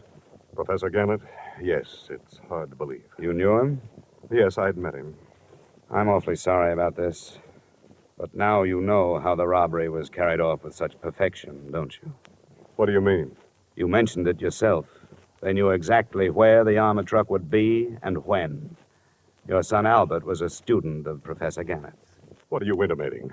Well, there are thousands of students at Russell. I don't know of any other who has connections with the company that was robbed. I won't stand for this. The crime was committed because of a fixation Professor Gannett had about the Brink robbery. He felt he had to prove that respectable people could commit a crime and get away with it. He did it.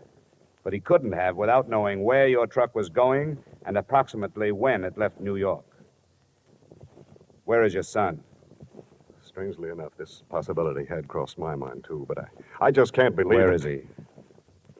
He's in his room, packing for a canoe trip up in Vermont. Which one is his room? I'll show you. Come on, it's upstairs. Your suspicions are very strong, aren't they? Yes, they are, Mr. Matthews. What have you learned about my son? That his name is Albert. Then there is no proof. I don't know. I want to find out. But he would have no reason to do anything like this. I have always given him everything he wanted. But he's a brilliant boy, much too intelligent. Here's his room. Al, Yes, Dad? What is it? may we come in? Well, I was just finishing... Oh, I'm sorry. Al, this is Mr. Dollar. I'm the investigator working on the Calgary matter. Oh? Well, excuse the room. My stuff's all over the place. I'm going up north. Where were you this morning at 9 o'clock? Why, What is this? Where were you? I don't see that it makes any difference. It does. Because I was with Professor Arnold Gannett at 9 o'clock. Before he was killed, he called to somebody named Al. What does he mean, Dad? I don't understand. Mind if I look over your room? For what? For a gun. A .38 from the sound of it. The police will be able to check the slugs that killed Gannett. Dad. Yes, Albert? Dad, I did it. I don't know why. I don't... What'll I do? I don't know. Dad, it wasn't supposed to end like this. Dad. I can't help you now, son. All right. All right, then I'll get away. No, you don't. It's no use. Get away from me. Oh. I'm sorry, Mr. Matthews. Yes, Mr. Dollar. I'm sorry, too.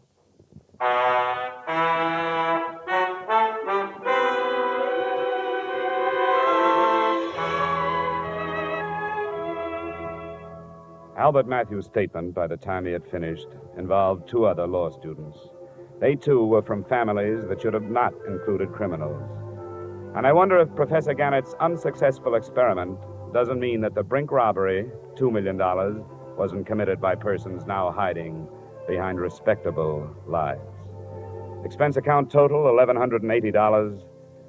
Yours truly, Johnny Dollar.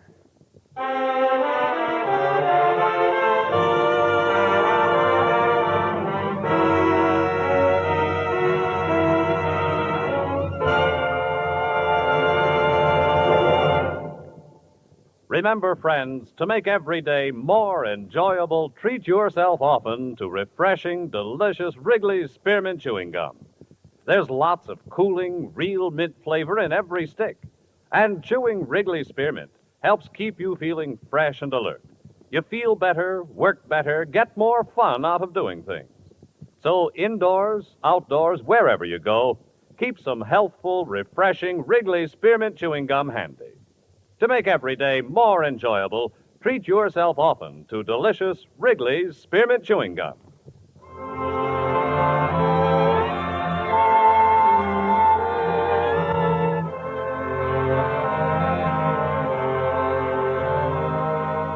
Yours truly, Johnny Dollar, brought to you by Wrigley's Spearmint Gum, stars Edmund O'Brien in the title role, and is written by Gil Dowd and David Ellis, with music composed and conducted by Leith Stevens. Edmund O'Brien can soon be seen starring in the Columbia Pictures production 711 Ocean Drive. Featured in tonight's cast were Ted Osborne, Florence Lake, Bill Boucher, Virginia Gregg, John Daner, and Terry Kilburn. Yours truly, Johnny Dollar, is produced and directed by Jaime Del Valle.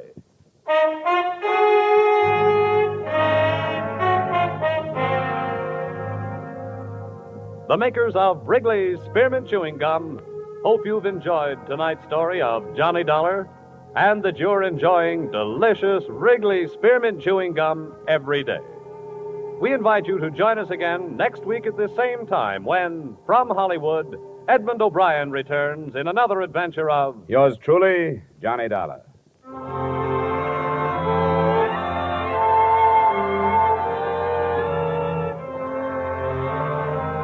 Bob Stevenson speaking. This is CBS, the Columbia Broadcasting System.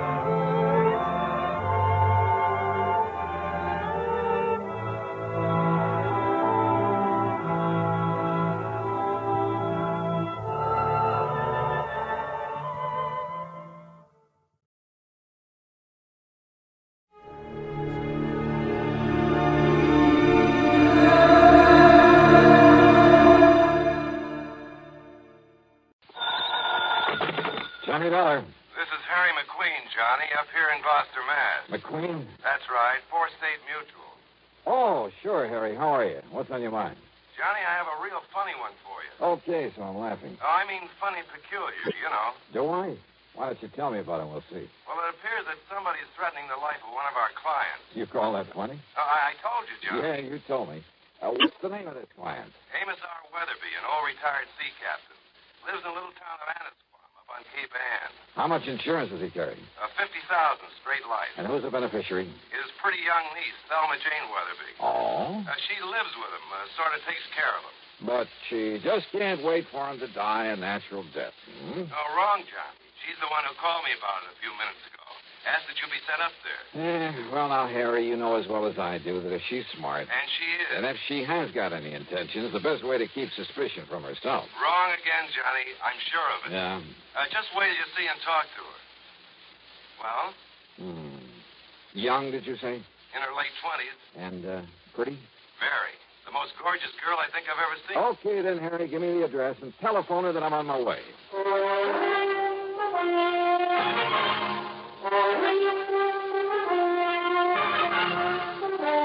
CBS Radio brings you Bob Bailey in the exciting adventures of the man with the action-packed expense account. America's fabulous freelance insurance investigator. Yours truly, Johnny Dollar.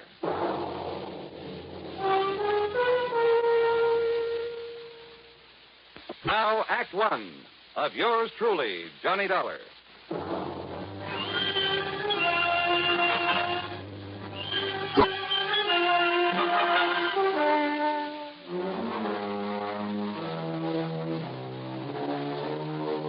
Expense account submitted by Special Investigator Johnny Dollar to the Four-State Mutual Insurance Company, Gloucester, Massachusetts office. Following is an account of expenses incurred during my investigation of the boat out of the blue matter.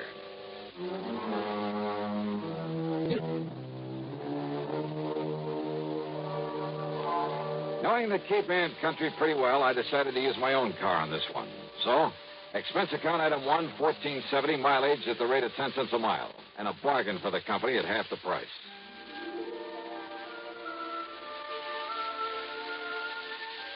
Annisquam, on the northwestern end of the Cape, is a pleasant little settlement, unspoiled by the vacation crowds. A kind of quiet summer haven for writers, poets, and painters, with a few large and very old homes. The address that Harry McQueen gave me turned out to be one of them. Set on a high, sandy knoll, it was a big frame house with hip roof, shingled turrets, and cupolas, half a dozen gables and dormer windows, all of it dripping with gingerbread and covered with Boston ivy. It looked out over the sparkling blue waters of Annisquam Bay. On one corner was a big tower with a platform on top surrounded by a heavy, well-polished brass railing. A flagpole carried not only the national ensign, but a couple of signal flags on separate lines below a sort of yardarm, I guess you'd call it. Another shorter pole supported a weather vane and one of those revolving things to measure wind velocity. The whole place, in spite of its weather-beaten age, was in good condition. Was what the owner, according to Harry's description of them, would probably call shipshape. All very interesting and colorful. What interested me most, though, was the vision that greeted me at the front door. And I mean vision. Yes? Oh, you must be Johnny Dollar. Any description of Thelma Jean Weatherby could only end up in the Department of Understatement. She was tall, well-tanned, and beautiful. A sort of honey blonde with clear, exciting blue eyes. The sort of figure that you dream about. She was wearing a well-cut pair of blue silk capris. Johnny? And a blouse of lighter blue chiffon. The freshening breeze caught a wisp of her hair and gently flicked it across that beautiful face in a sort of caress. I caught the faint scent of arpege. Johnny? What's the matter with you? Huh? You are Johnny Dollar, aren't you? What? Oh, yeah, sure. I'm sorry, Miss Weatherby. Miss Weatherby? Thelma? Thelma Jean. But come in, Johnny. Yeah, sure. The captain has just gone up to the bridge to look for the weather so we can talk safely. The captain? My uncle, Captain Amos Weatherby. Oh, boy. And the bridge is on that tower on the corner of the house. I see. He spends most of his time up there. It was about Captain Amos that I called the insurance company. So McQueen told me. Sit down, Johnny. And would you like a nice cool drink or something after your long drive? Well, I take it you'd like to tell me what this is all about while the captain isn't here, so why don't we save the amenities for later, huh? All right. I can tell you all about it in 2 minutes. All right. I was engaged to a fellow. That I can believe. His name was Roger Burton. Until a couple of weeks ago when the captain, who didn't like Roger from the start, well, he found out some rather unsavory things about him. Like what, Thelma Jean? Roger never told me, Johnny, but he'd been married. Twice, as a matter of fact. And both of his wives died under very funny circumstances. I see. Also, they both had considerable money. which I will if anything ever happens to Captain Amos. So I understand. His insurance. So I not only broke off with him, but Captain Amos literally threw him out of the house. And believe me, in spite of his age, he could do it. And now? Well, before he left, Roger told Captain Amos he'd get even with him. He said that he'd kill him. You mean just like that? Yes. He even boasted that he could do it and get away with it. The same as he did with a couple of nosy wives. Those were his very words. Oh, you have no idea what a horrible person he became after the captain showed him up. It was like a maniac. Well, then you're lucky to be free of him. You bet I am. It'll be a long time before I fall for any sweet talk again. Oh, it'd be a terrible waste, Mama Jean. What? Yeah, like you. Oh, Johnny, not you. No, I'm just kidding. Well, am I? You better be.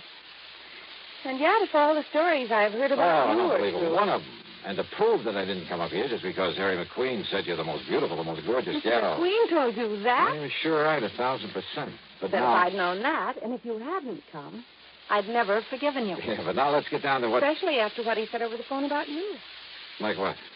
Oh, that you're an old, dull, stodgy, pedantic, Why, I'll bumbling... sue him. And I'll certainly try to prove otherwise. But right now... Now, Johnny. Now, let's get down to business. Well? Well, after the captain threw him out, we thought that was the last we'd see of Roger, in spite of what he'd said, in spite of his threats. But? Johnny, somebody has been prowling around outside this house at night. I've only caught glimpses of him, of his shadow, really, but I'm sure it's Roger Burton. It can only mean one thing, Johnny. He's here to carry out his threat against Captain Amos.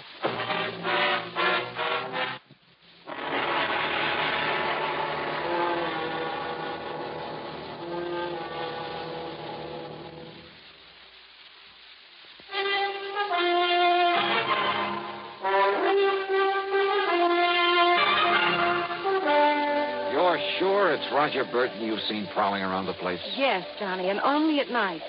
And he's supposed to have left Anna's farm, to have gone out west or something. Now, don't you see what that means? That he's going to carry out his threat to kill Captain Amos. And he's got to stop him somehow. If you're right about all this. Oh, if only you knew what a terrible person he is. And yet you were engaged to be married to him. That was before the captain showed him up for what he really is, a wife killer. Well, you admit yourself it's never been pinned on him. Because he's clever. That's why he boasted that he could kill my uncle and get away with it. And now that I've seen him here... Johnny? He hasn't made his presence around here known to anyone else, though, Jean? I'm sure he doesn't know that I've seen him. But now Well, listen, just what has he done? all I know is that I've seen him, or his shadow, poking around outside in the yard between here and the cell. Then last The cell? night... What's that? Look, you can see it from this window. There.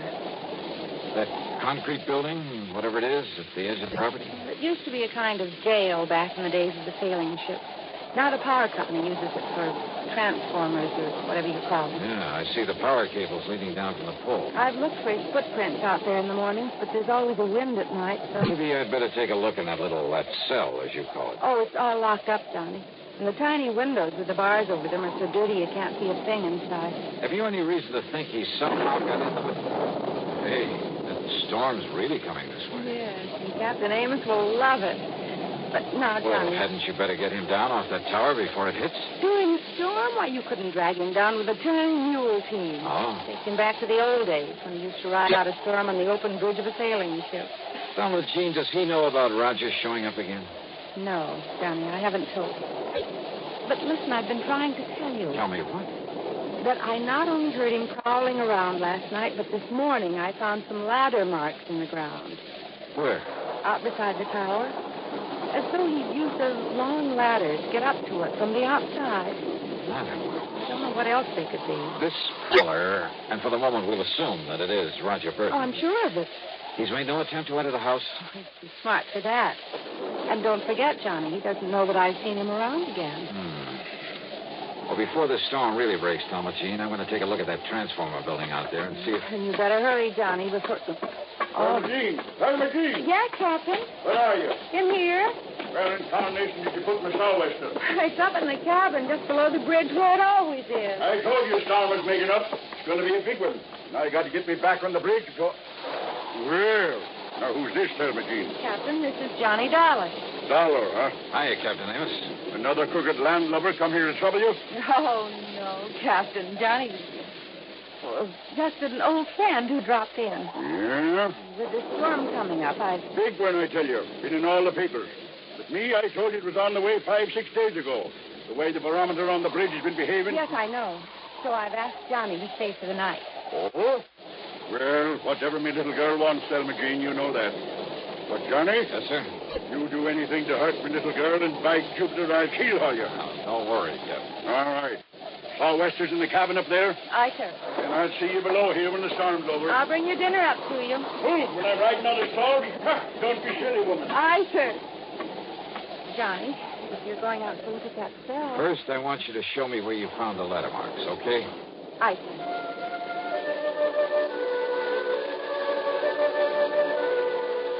The marks in the ground were still quite plain at the base of the ivy-covered tower. The ladder must have been a tall one, high enough to reach the platform that the captain called the bridge. And I found it. Rather a couple of things. A heavy lightning rod extended up the side of the tower, well hidden by the ivy. But the bottom of it had been sawed off, making it useless. Also hidden by the ivy was a wire, an insulated copper wire. Too heavy to cut without tools, but certainly not big enough to take a lightning bolt. The wire was lashed to the upper section of the lightning rod. The other end disappeared in the ground at my feet. And it led away toward the cell, the little transformer station. It was dark now, and the storm was building up fast. I dashed back into the house, up to the second floor, and then up the winding stairway to the captain's bridge. You better lash yourself onto the rail, Johnny. This wind will blow you clean off of the deck into the sea. Looks like you're right, sir. I told her this nor'easter is going to be a big one, and it is, Johnny. Reminds me of one night off the Azores. That was fast. What are you doing there, Johnny? This upper end of the lightning rod was 6 or 8 feet from the side of the tower, held there by big insulators. But again, the heavy copper wire, again hidden by the ivy. It connected the rod with the brass railing where the captain was holding on for dear life against the wind. And it meant that the railing was the cleverest, most diabolical instrument for murder that I had ever seen.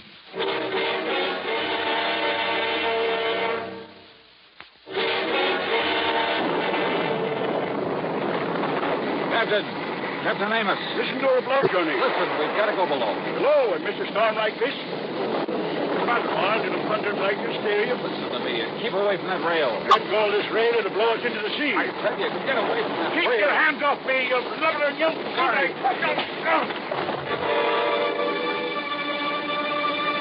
I dragged him off his so-called bridge and down into the little room below, then hoisted him onto my shoulder and started down the circular stairway. What is it? What happened to him? I'm afraid I had to knock him out. What? To get him off that platform up there. No, Johnny, you shouldn't have. He'll never forgive you for... For what? For preventing him from getting electrocuted? Oh. Better give him some brandy or something. Johnny, don't you understand? Didn't you see the lightning rod up there? You bet I did. Right next to the platform. And while you're at it, you can bring a slug of that for me. Don't you understand? Lightning wouldn't hit a rod like that, not once in 100 years. In 100 years, Johnny, here. Thanks. What it does is clear the air of static electricity all around the place. So the lightning won't strike nearby. Yeah, that's what you and think. Don't you see what you've done to him? I'll never forgive you for this. Here, darling. Now listen, Thelma Jean. Oh, Johnny, you've hurt him. Well, I'm sorry, but now listen. You're going to be a lot more sorry. Thelma Jean. There's nothing you can say, Listen Johnny. to me. You keep him here. Keep him away from the bridge until I get back here. Come back here, Johnny. Just keep him there. Outside, with the aid of occasional flashes of lightning, I found my way to the concrete transformer house. There, I found out how Roger Burton, in spite of the heavy padlock on the door, had got into it. By the simple device of pulling the pins out of the hinges. And who was sitting there waiting for me with a .38 in his hand? Close the door, mister. And back up against it. Go ahead. You don't give me much choice, do you? I can only tell you that if you make one move towards me, I'll pull this trigger. Your body won't be found until the annual inspection of this little transformer station. That'll be 4 months from now, and I'll be a long way away from here. I see. I'll probably have to kill you anyway, mister. After I get rid of that meddling old man up on the tower the old fool calls the bridge. Up on the tower, Burton? Yeah, I saw you drag him away from there through this window. Just before a good flash of lightning that could have been my cover-up. But don't worry. He'll be back. Hanging on to that railing, riding out the rest of the storm. And when he is... The rest of this madman's murder weapon was all too obvious now. Up on the tower, the brass railing was wired to the disconnected lightning rod. On the lower end was the copper wire I discovered. And this end of the wire here in the blockhouse was connected to a 22,000-volt transformer. You see how it works, mister? He goes back up there and grabs hold of the rail. I throw the switch. And the power on this line will not only kill him, but melt away the copper wire. Destroy the evidence. Only nobody will look for evidence. Because they'll all think a bolt of lightning killed him. All right, Burton, listen to me. No. Look. I can see him. In the room where you carried him. Hey, look through the window beside you. You can see him, too. I can see him all right. Starting back up the circular stairway, back up to the bridge. You think the Thelma Jean can stop him? Never! If he ever got there, if he touched the railing, Burton would throw the switch, would electrocute him. But then a miracle. Once in 100 years, the bolt of lightning out of the heavens.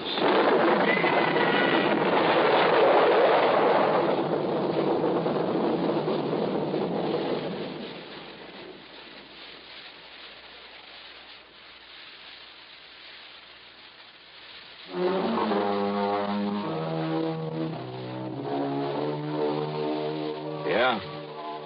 The bolt of lightning had struck the rod high up on the tower, had streaked down the wire into the blockhouse, had fairly exploded inside of it. The force had blown me out through the door, and it was a couple of hours later inside the house before I was able to move. Burton, holding the switch, had been killed instantly. I'm glad I hadn't tried to get any closer to him. It was a bolt out of the blue. It was justice in its own strange fashion.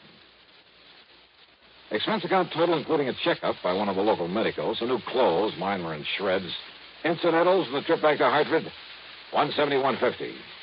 Yours truly, Johnny Dollar.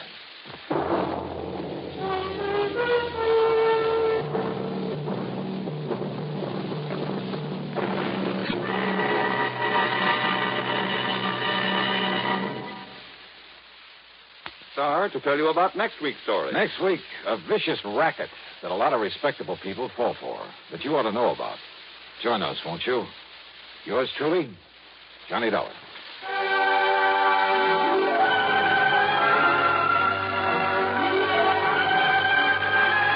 Yours truly, Johnny Dollar, starring Bob Bailey, originates in Hollywood and is written, produced, and directed by Jack Johnstone. Heard in our cast were Virginia Gregg, Carlton G. Young, Ralph Moody, and James McCallion. Be sure to join us next week, same time and station, for another exciting story of Yours truly, Johnny Dollar. This is Jim Matthews speaking.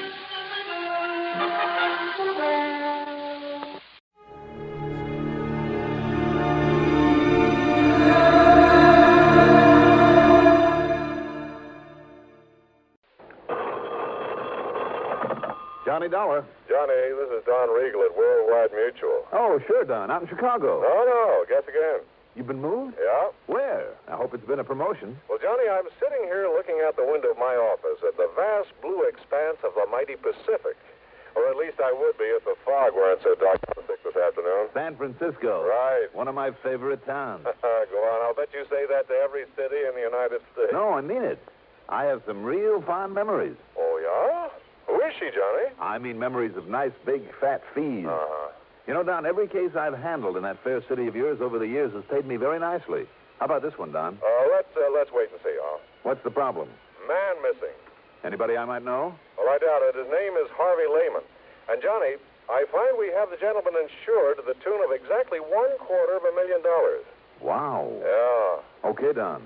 I'm on my way.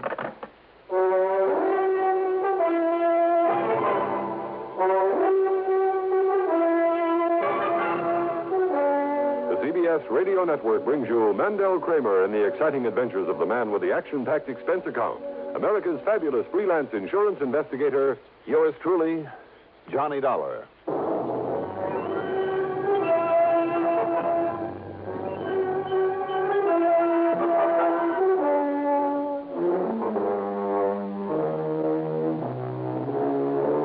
Expense account submitted by Special Investigator Johnny Dollar to the Worldwide Mutual Insurance Company San Francisco office. Following is an account of expenses incurred during my investigation of the buyer and the seller matter.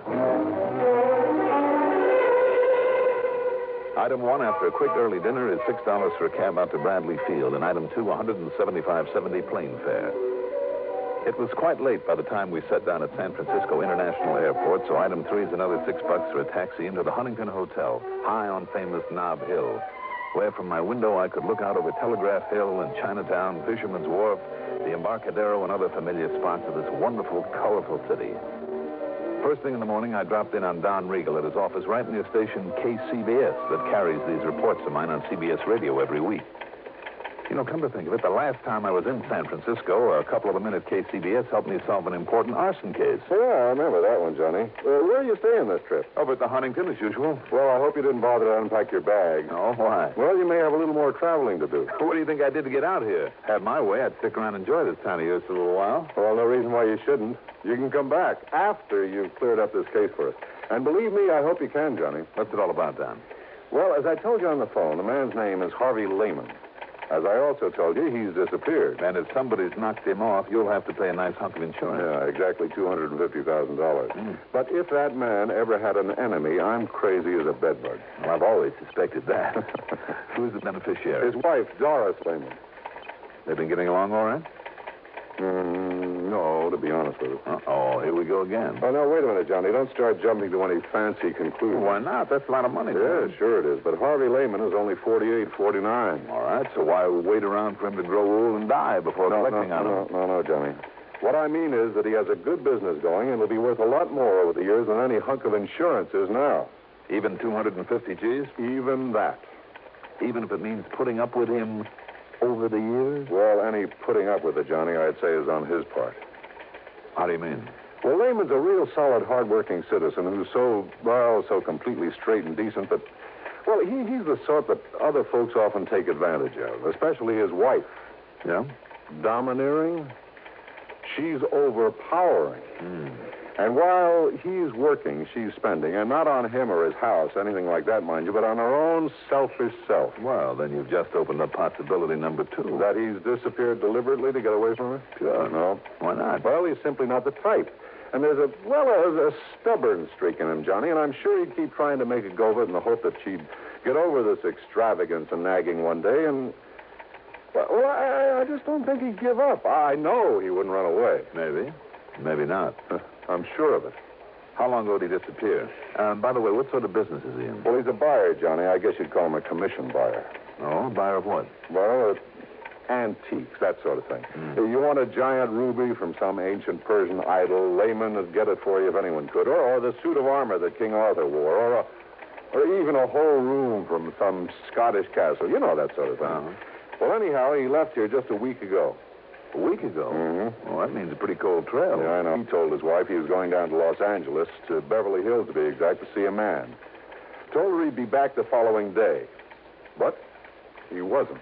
Any reason why he couldn't have just stayed over for a while? Well, look, Johnny, if Lehman said he'd show up at 9:16 on Tuesday morning, he'd be there at 9:16 on Tuesday morning on the nose. Not a minute sooner, not a minute later. That kind. Yeah, that kind. Anyhow, Johnny, I've checked every hotel and apartment down there, so have the police. There's been no sign of him.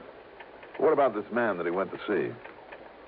Well, his name is John Arthur Whittington Maynard. I've been on the phone with him. The police have been on the phone with him half a dozen times. Lehman never showed up. Maynard. John Arthur Whittington. Yeah, you remember him, Johnny. Big producer-nick of a lot of big movies some 30 years ago. Well, at least they made a lot of money. Yeah. All of them horror films, Edgar Allan Poe and vampire and werewolf sort of stuff. Before all this science fiction type of stuff came along. The old screwball made himself millions. Well, why did Lehman say he was going to... Well, like I said, Lehman was a buyer of some pretty unusual stuff on commission. And I understand Maynard has a house full of it. Oh, wait a minute now. Don, isn't he the one who had an old movie set, an old castle moved onto some property to use for a home? Yeah, that's the one. You've probably seen it in one of the picture magazines. But now, to get back to Lehman. You better give me his description. Let's see. Here's the dope on him, Johnny, all scribbled out for you. Thanks. And if you want a picture without having to go to the police, his wife has promised to have one for you. Good. Because she's the one person that I want to talk to about this. Now, have you got a car I can use? No, sure, you can have mine. But listen, Johnny, so far as Mrs. Lehman is concerned, I thought I made it clear a couple of minutes ago Okay, Don, okay. Let's just wait and see. The Lehman house was up in Marin County over the Golden Gate Bridge, and it was quite a mansion. From the minute I stepped inside, it was plain who dominated this household. The rugs, every piece of furniture, every bit of decoration, everything was in the unmistakable taste of a woman. Even Lehman's so-called study would have done much better as a sewing room. There was certainly no place where a man could open his collar, take off his shoes, put up his feet, and relax. And the more I talked with Doris Lehman, the more I became convinced that one of two things had happened. Either he, in spite of what Don had told me, either he'd skipped out simply to get away from her, or she had done him in for that insurance.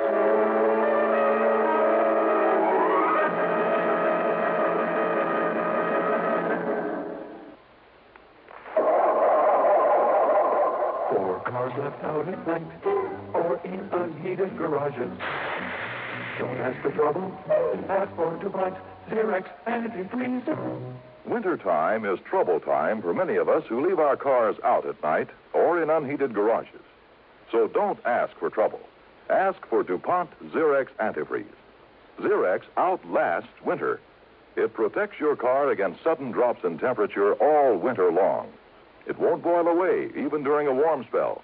And Xerox has an exclusive rust inhibitor, MR8, that protects all engine metals, including aluminum, against rust and corrosion.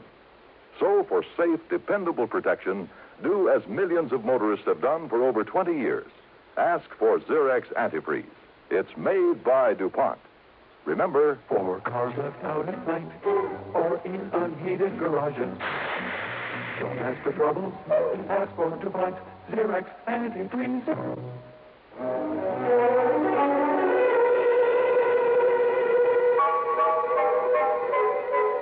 Now, just a minute, young man. If you came out here to insult me... I'm sorry, Mrs. Lehman. You very well should be. But in my job, we have to consider all the possibilities. Ridiculous. Do you think for 1 minute I'd dirty my hands with such a low act as murder? It's ridiculous. Even for $250,000? Make no mistake about it, Mr. Dollar. Harvey is worth a great deal more to me alive than he might ever be dead. He's done very well for me and will continue to. If you can find him and bring him back to me. I'm sure he will. Of course he will. Have you considered that he might have just wanted to get away from you for a while? I beg your pardon. Harvey just run off and leave me? Well? He wouldn't dare. I wondered. Well, you can stop wondering right here and now. Harvey would no more... He would no more... Yes? Go on, Mrs. Lehman, or if I hit a sore spot. Mr. Dollar, if I thought for 1 minute, if it were possible that you were right... No, I refuse to believe it. And if you have no better theory, I suggest you get out of here and forget the whole thing. If he's to be found, the police can do it. Have they accomplished anything as yet? No.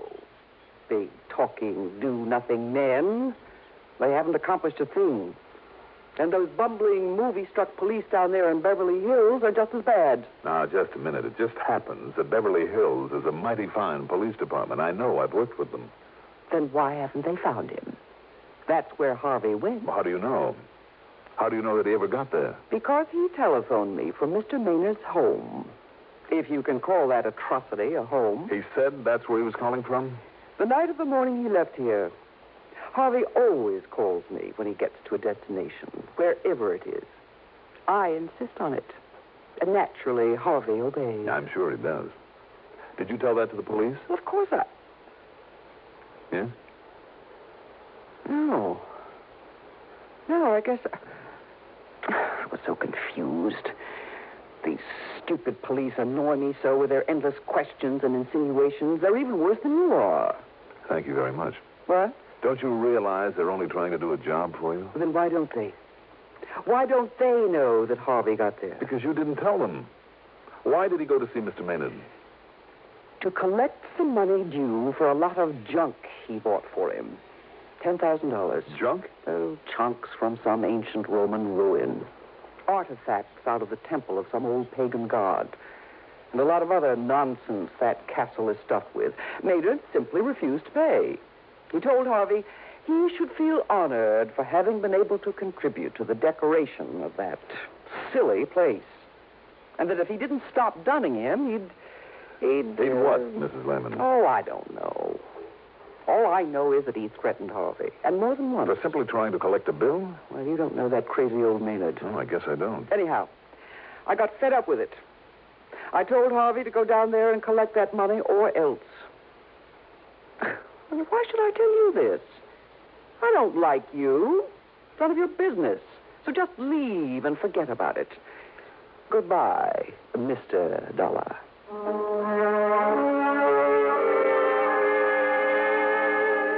I was afraid if I lingered any longer, she'd literally throw me out. So I got the next bit of information, her telephone number, from the phone book in my room at the Huntington. Then I put through a call, not to her, but to an old pal of mine.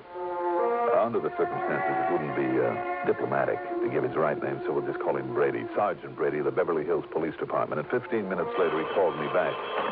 Johnny Dollar. Brady, Johnny. Yeah.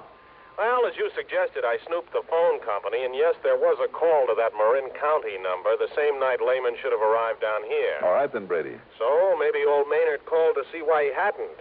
He must have known Lehman was planning to come. I don't think so. I don't think Maynard would have called because I don't believe he did know Lehman was heading your way. Oh, you don't, huh? What's more, it was Lehman himself who made that call. No, wait a minute. You're sure of that? Yes. At least that's what I was told by... Yeah, Johnny? Well, maybe I'm not sure. Well, if you're thinking that maybe Lehman did get here and that maybe they had a fight or something, well, Johnny, we thought of that, too. You see, we know that wacky old Maynard pretty well. He's a real nut. And if you don't believe me, just dig up some of those old horror pictures he used to make. Wow. I know what you mean. Made a lot of the props for him, too, with his own little hands. Anyhow, just in case, some of the boys and I went through that joint of his from stem to stern. And? Nothing. Zero. No sign of Lehman or anybody else. We even tapped on walls and took measurements, looking for hidden rooms or secret panels, that sort of thing. Nothing. But you did suspect him. Did? Yeah. But only because that crazy old man, just to be dramatic, might try most anything just for kicks. Even murder? Murder. So what's a murder to him? I mean, after all those he put on film? But you know something? No? If that ham ever did kill somebody, why, Johnny, he'd be the first one to ask us over. He'd probably lead us right to where he'd hidden the stiff after fixing it so we wouldn't see it. Just to show off? Yeah, sure. That's why we went over the place so carefully. Even poked around in all the old suits of armor that he kept pointing out to us. Brady, how long are you going to be on duty? Well, I'm off in half an hour, but now listen, Johnny, if you think you have some Well, idea... I'm not sure, but maybe I'll run on down there. If so, I'll holler. Yeah, you do that.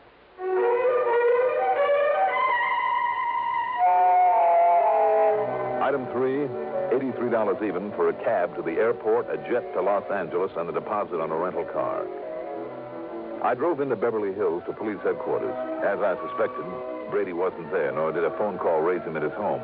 However, the officer on the desk promised to keep trying and gave me some directions, so I took off. After leaving a pleasant residential section, I took a narrow dirt road high up the side of a mountain.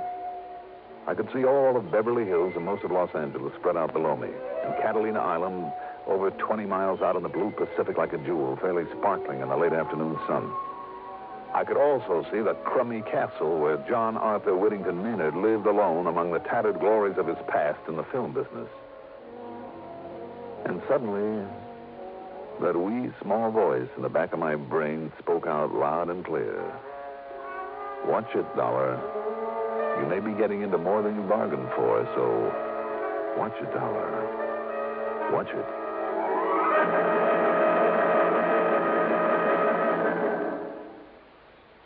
In thousands of communities throughout the nation, this is the time of year when we strive to help our less fortunate neighbors. Not that we don't try to help all year round. It's just that now many health, recreation, and welfare agencies band together in a common fundraising campaign. When you give just once to your United Fund or community chest, you'll help many people in your city, the sick, the needy, the aged, the serviceman, and veteran. So give the United Way, and please give generously.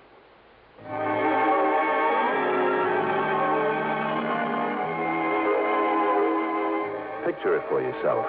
This castle, once a movie set, built up among the rocks and boulders at the top of a mountain. Complete with gray stone walls, battlements, a gallery between the towers, and believe it or not, even a moat with a heavy wooden drawbridge. I almost expected to see the bridge thumped down and a half a dozen fully armored knights come galloping out to challenge me with lances at the ready. Instead, as I drew up in front of it, the bridge was lowered slowly. There was something almost ominous about the creaking and clanking of its iron chains. And then standing there, the man. Or rather, the caricature of a man. He was short, heavy-set, and in a way almost grotesque. The ugly face, the eyes of a pig, the long, black, straggly hair and 3 or 4 day growth of beard, the heavy, beefy shoulders hunched forward. I thought of Quasimodo, the horrible hunchback of Notre Dame. Welcome, sir. Welcome to my castle. Oh, how do you do, Mr. Maynard, is it? That's right. Surely you heard of me. As a matter of fact... Come in. It's not often I have visitors. Someone to show my place to. So few people even know of my beautiful castle. My name is Dollar, Mr. Maynard.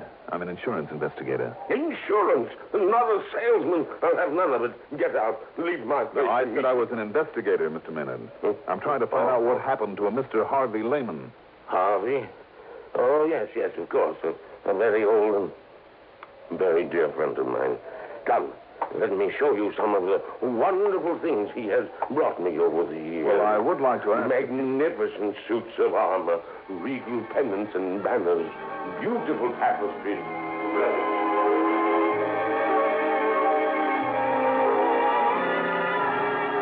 Pinning him down to talk about Harvey Lehman was almost impossible.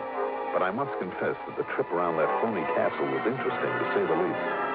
Much of what he showed me deserved a place in a museum. Real collector's items. And some of the props from old horror pictures that he's made were just fascinating. Especially down in one of the dank, dark, dirty dungeons. Ancient instruments of torture, the rack, the wheel, the Iron Maiden, a metal boot to be filled with boiling oil. From my pictures, Dollar. From my pictures. Realism, that's what I had in all of them. Because I was the greatest plotter of them all. When it came to mystery and torture and murder. Get back to Mr. Lehman. And can you think of a better place to keep them than down here in this dusty old dungeon, eh? Yes, very fitting. Now, in here, I must show you my wine cellar. There are still a couple of questions, though, that 29 years ago, I laid down the wines in here. Yes, all that time they've been aging in here. Cases and cases of them, rack after rack. Do you see them under the dust and cobwebs? Finest vintages of all. Yes, sure. Now, Mr. Maynard... Yes, 29 years ago, when I retired and moved into this place, I put these wines down here. So you said. You can tell how long by the dust and the cobwebs. Yes, I know. Cobwebs. Yes, I know. Spiders. Here undisturbed for 29 years. One thing more, though, about Mr. Lehman. No, I told you, Mr. Dollar. I know nothing whatsoever about him. When did you see him last? Oh, almost a year ago. You sure about that? Yes, I'm sure. Oh, look here, this case of port. No label. But the finest vintage port. Mr. Maynard? Over here. Do you see them? The sherries. Magnificent sherries. And the longer they lie there, undisturbed, the finer they'll be. You never drink them? Drink them? Such treasures. Drink them indeed. Look at this one. the color of this ancient sherry. Hold it up to the light. There. Do you see? Yes, I'm afraid I do now. What? I see. Realism, you said.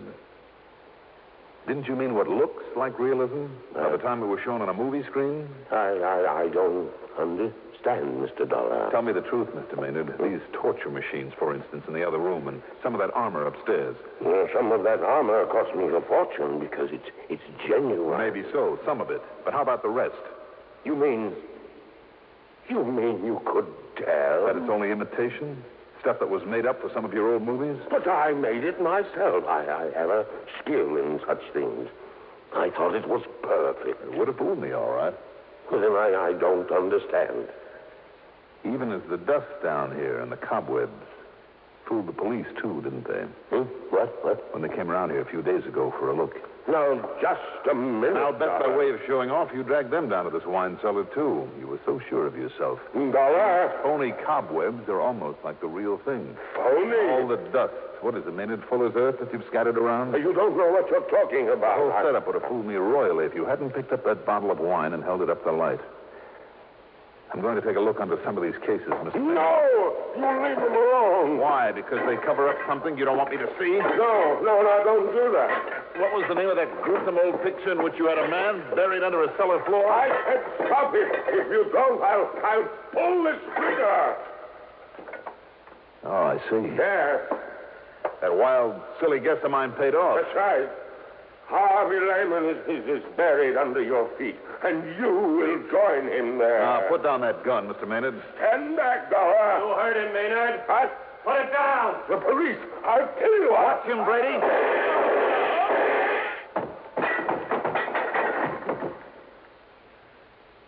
Thanks, Brady. Well, it was a pleasure, Johnny. I'm sure glad you left word for me at headquarters. Oh, believe me, so am I. And he certainly fooled us when the boys and I went through here a couple of days ago. But how did you ever guess? A bottle of wine when he held it up to the light. Well? He said it was fine old sherry, lying around down here for 29 years. So? Sherry? There should have been a sediment in that bottle this thick. Uh-huh. So the age and dust and cobwebs were a fake, huh? And he must have moved the bottles over this spot only recently. That's right. I just took a wild guess. You know the rest. Pretty smart, Johnny. Pretty smart. Needless to say, wild as the whole thing may seem, they found Lehman's body buried there in the cellar. Expense account total, including the trip back to Hartford by way of San Francisco to pick up my clothes, $477.30. Yours truly, Johnny Dollar.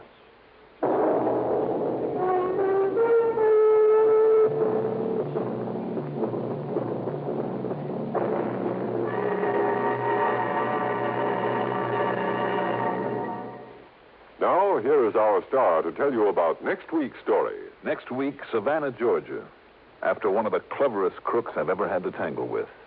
Join us, won't you? Yours truly, Johnny Dollar.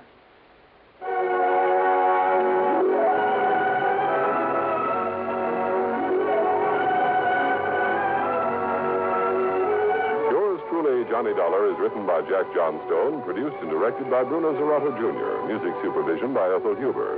Johnny Dollar is played by Mandel Kramer. Also featured in our cast were Leon Janney as Maynard, Gertrude Warner as Doris Lehman, William Redfield as Brady, and Carl Frank as Don Riegel. Be sure to join us next week, same time, same station, for another exciting story of yours truly, Johnny Dollar. This is Art Hanna speaking. Don't just stand there. Enjoy the Gary Moore Show weekdays on the CBS Radio Network.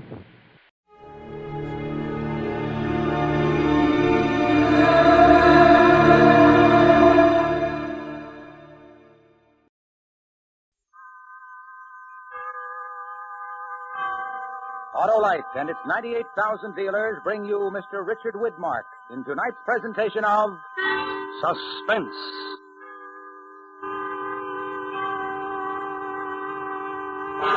Tonight, as Suspense begins its 11th year on the air, Autolite presents the dramatic recreation of an exciting historical event, A Message to Garcia. Our star, Mr. Richard Widmark.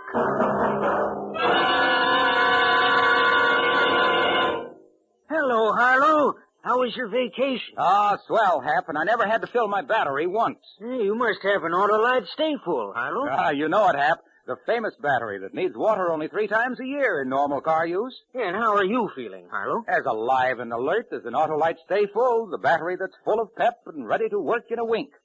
Fiberglass retaining mats protect every positive plate to reduce shedding and flaking and give the Autolite Stay Full longer life, as proved by tests conducted according to accepted life cycle standards. And where did you vacation, Harlow? Why, at my Autolite battery dealers, of course.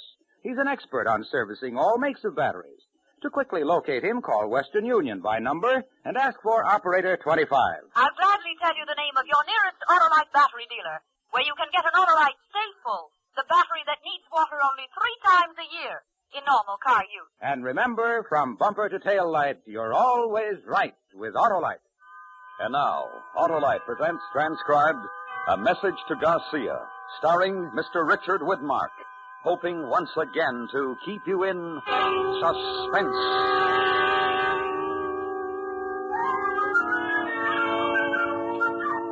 In 1898, down Havana way, the battleship Maine in the harbor did lay. One February night there was a terrible boom. 260 sailor boys met their doom. The Spaniards said, we are not to blame. The Americans cried, remember the Maine. The insults flew very thick and fast, till obviously the peace couldn't last. On the island of Jamaica were some brave Cuban men, so Lieutenant Andrew Rowan was sent to see them. Once upon a time, long ago, Lieutenant Andrew Rowan went to see them.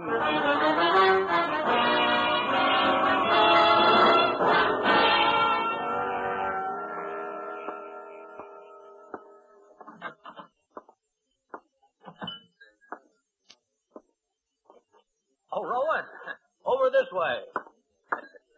I was just beginning to wonder if you'd gotten lost. Hello, Mr. Carter. Sit down. Thank you. I took the liberty of ordering you a drink before dinner. Best rum in Jamaica. Thanks. Well, this looks like quite a place. American consul's job to see that tourists are introduced to interesting places and to point out interesting people. This is a sort of diplomatic hangout. Oh, that's the German consul over there and the Spanish charge d'affaires at that table. I see. The only other person you should know is the man sitting by himself near the window. He's Cuban, an exiled patriot. His name is Dr. Jose Rubio. Now, pick up your menu. I've got a good look. He's the one? I'm not positive, but everything I've found out points to Rubio. It'll take more time to make sure. How much more time? Another 2 days at least. Then the quick way to make sure is to talk to him. The quick way, yes, but... Huh? Of course, that's up to you. How do I reach him? 474 Perch Street. Just be careful. Everyone knows Jamaica's the jumping-off place for Cuba. The Spanish could be watching him, too. Thanks, Mr. Carter. And if we don't see each other again, cable Washington. I'm on my way. Oh, the Spaniard's leaving. He'll walk past us.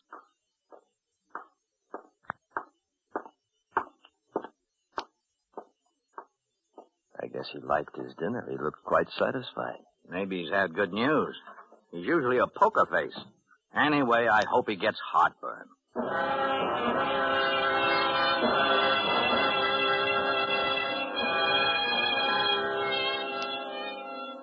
Jamaica was the edge of it. My desk in the War Department back in Washington seemed 1,000,000 miles away. It had taken 2 days to sift through the Cubans in Jamaica and come up with Dr. Rubio. When it got dark, I left my tourist hotel and I went to Perch Street. I hadn't had time to feel scared. I knew my orders weren't simple, but it began to catch up to me now.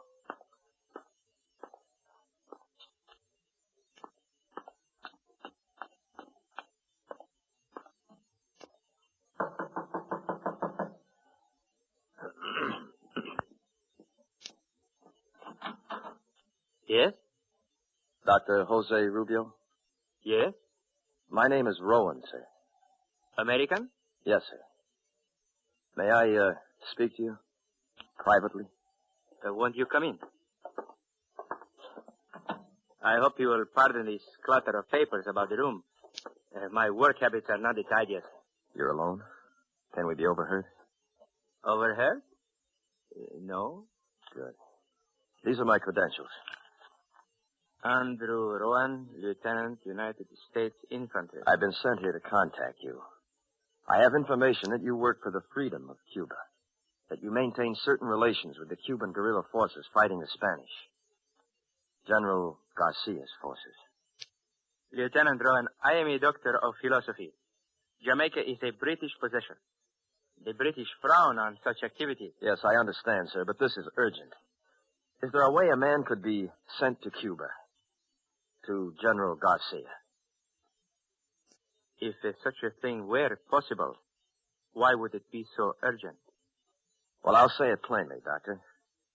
We've got to know the strength of the Spanish, what supplies General Garcia needs, and if he'll cooperate with an American army of invasion. Invasion? Yes, sir. A declaration of war between the United States and Spain is very close. When? A week, 10 days. The information General Garcia has will govern the whole strategy of our Army and Navy.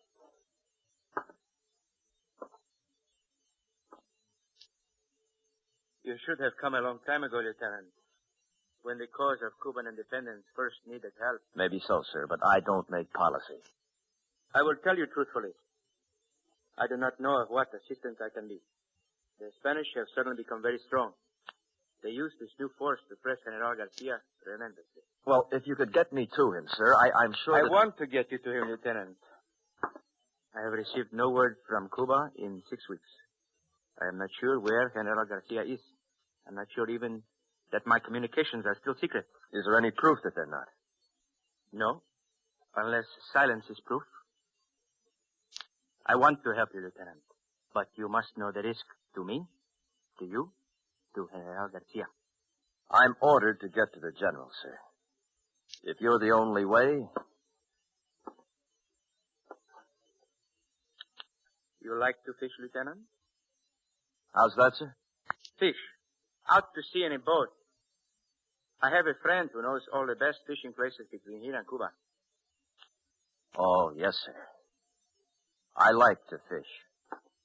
When can you be ready? I'm ready now, sir. How about tonight?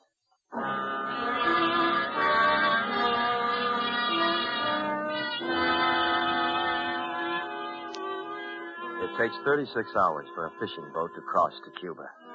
I burned my identification papers and we left the house. The night was warm. There was a moon and the streets were empty. We walked toward the waterfront and Dr. Rubio told me all he could. The place you will land is called Gran Rincon. Just into the jungle is a house. Perhaps I make difficulties in my own mind, but since I have no word... The Spanish know this place? That is the reasonable assumption, I'm afraid. Well, back in Washington, they told me it wouldn't be easy. 6 weeks ago, it would have been a simple matter. The insurrectors held this part of the coast. Garcia would have been easy to reach. Where are the lines now? The hills, the jungle, to the east is all I can tell you. At Gran Rincon. The people there will know... If there is word from the Canary. Only one thing you can be sure of. Where the guns are firing, that is where you will find Jalisco Garcia. Where the guns are firing. I will go this way now, across the plaza. Right.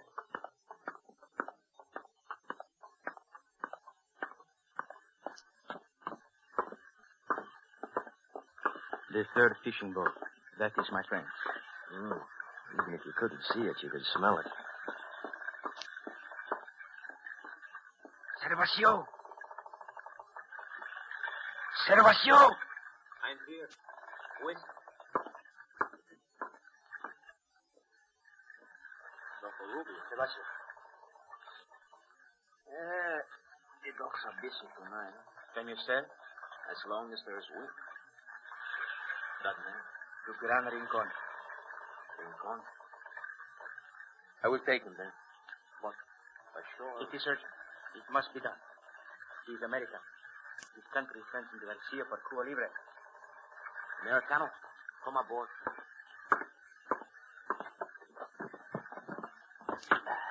Thanks. Goodbye, Lieutenant. And success. This is my first trip to Cuba, Doctor. I'll have beginner's luck.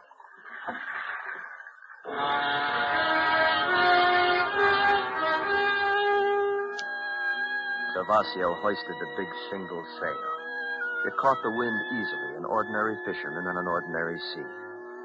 But I remembered what Carter had said.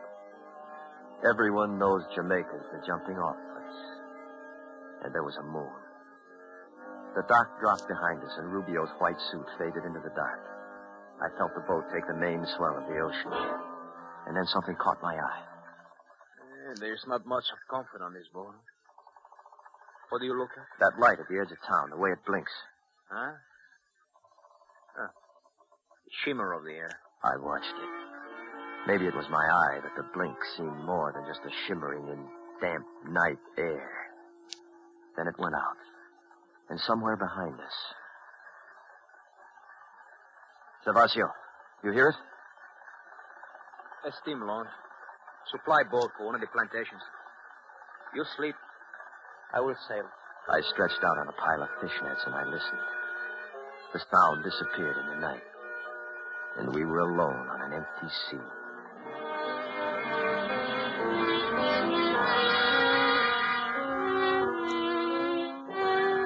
The morning of the second day, Cuba began to grow on the horizon. By late afternoon, we were close inshore, sailing eastward. I watched the jungle. It looked cool and comfortable. There was no sign of war. Americano. What is it, Savasio? Watch this sail. I come about now.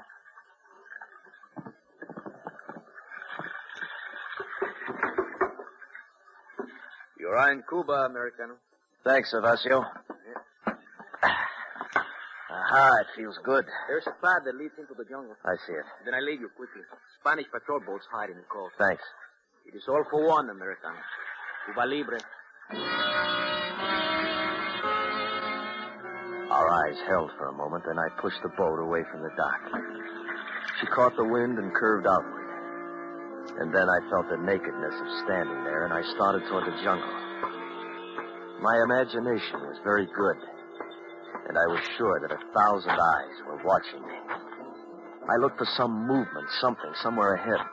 And then I reached the cool, vaulted overhang of the first trees. There was a house. I walked toward it.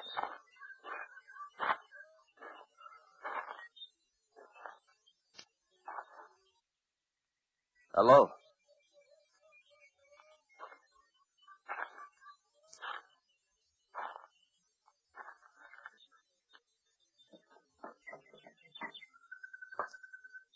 Anybody here? Hello? Is anybody... Put up your hands. Huh? Put up your hands. Look, I'm not armed. You don't need that gun. For 3 years I carry a gun. I will decide if I need it. I was told the people at this house would help me. Help you how? Who told you this? Dr. Jose Rubio. Come in, Jean. Teresa. Who is it, Teresa? He says Rubio sent him. Rubio? I watched you come from the boat. You wear plain clothes, but you walk like a soldier. How do I know you come from Rubio? If you'll let me put my hands down, maybe I could prove it. Teresa. Do it slowly, soldier. Now, here, look. These coins. This one's British, Jamaica. And this one's American. You see, United States of America. And on this side, Liberty. Oh. You are American, no? Yes. Why does Rubio send you? To see your general, Calixto Garcia. Garcia? Garcia was driven from this part of the country 6 weeks ago. Can you take me to him? Take you? Yes. There are many Spanish between here and Garcia. Now, look, believe this or not, the United States will land an army to help Garcia if you can get me to him. You know nothing of this kind of war. Well, I'm here to learn, to help you. But I can't help unless I get to Garcia as quickly as possible. We would need horses. Oh, don't me, Jean. This man needs the help. Cuba needs the help. Good. Where do we get horses? The Spanish have them all. We take from the Spanish. I go with you. You? I do not stay here alone. Well, yes, but I can't. Well, what I mean is that Because I am a woman? You know nothing of this kind of war.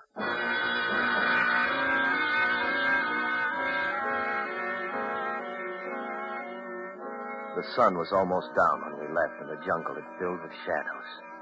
I walked between them. Dominguez in front, Teresa behind. Dominguez carried a machete. He hacked at the jungle in front of us expertly. If we were going in any definite direction, I couldn't tell. Americano, do you have a name? My name is Rowan. And like Garcia, you are the general of this army of yours? No, the general sent me. I'm a lieutenant. Teniente, I was a capitan. Oh. Where'll we find these horses? The jungle ends soon. There is a valley. The Spanish have a remote of cavalry mount. Wait. Look, this guy behind us. Fire. They're burning the house. Who is it? Spanish. You are not so secret, Americano. They know you are here.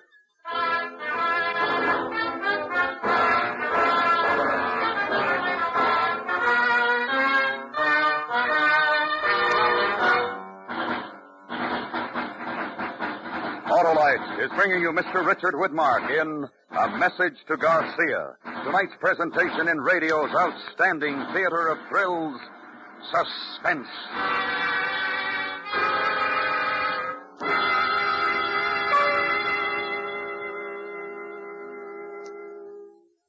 Well, Harlow, I guess everybody needs a vacation. Not the Autolite Stay Full battery, Hap. That energetic instigator gives quick, dependable starts day in and day out in heat and cold, and needs water only 3 times a year in normal car use. And the Autolite Stay Full leads a long life and a happy one, eh, Harlow? Yes, sir, Hap. Fiberglass retaining mats protect every positive plate to reduce shedding and flaking, and give that Autolite Stay Full longer life, as proved by tests conducted according to accepted life cycle standards. Best battery money can buy, right, Harlow? Right, Hap. So, friends, visit your nearest Autolite battery dealer and have him test your battery. If you need a new battery, be sure you get an Autolite Stay Full. The battery that says right on the case, needs water only 3 times a year in normal car use.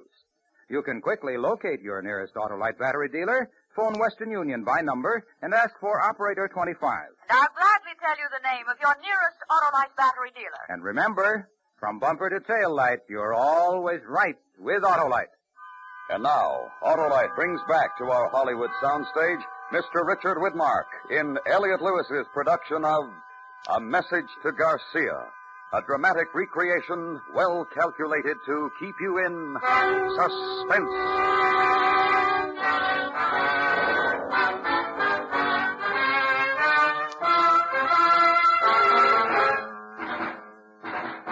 Who is it?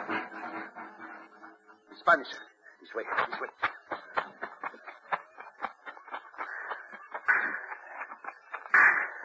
Here. Stop the arrest. Teresa? I'm all right. We hide here before. They won't find us.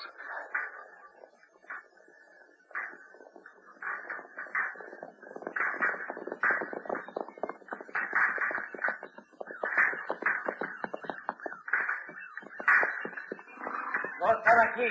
Mejor regresar a la casita. They think they're shooting at us off there. Rowan? Yeah? You sure you're not the general of your army? You seem to be very important to them. I don't understand. How could they have found out about this? You? The Spanish are more clever than you think. Yes. I'm very sorry about the house. In this war, a burning house is nothing.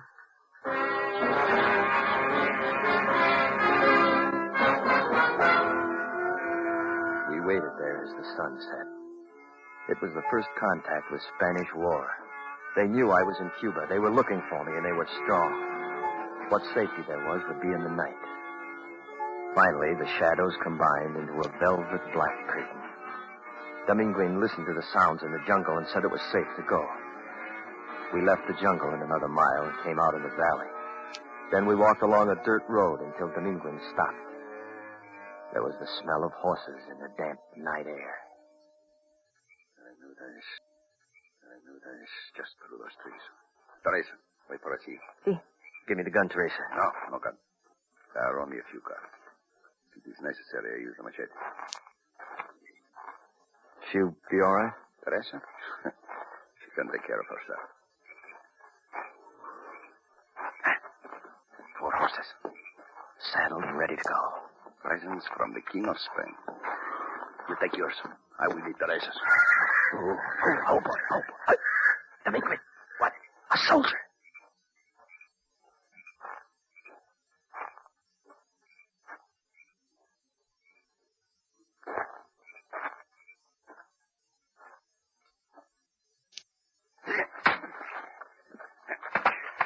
Here. Help me drag him out of the way. Right.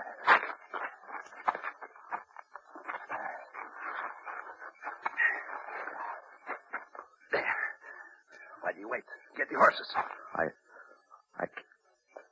Yes. You learn about the war?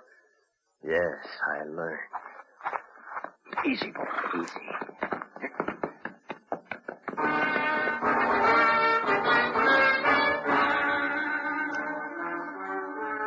We rode for 3 nights through burned cane fields, jungle, and the tall Cuban grass. Garcia had done a lot of retreating in 6 weeks. Then on the 4th morning, just before daybreak, Dr. Rubio's words came back to me. Where the guns are firing, that's where you'll find Calixto Garcia. I cannot see where they are shooting. Just so long as it isn't in this direction. To enter Bayamo, we must cross the field.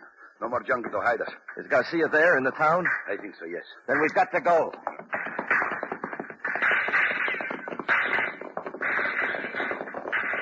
We bent low and raced for the town. And as soon as we rode into the open, the Spaniards saw us. Little puffs of dirt kicked up all around us. I felt as if the town would never get close. And then finally... Ha-ha! We make it. Welcome to Bayamo.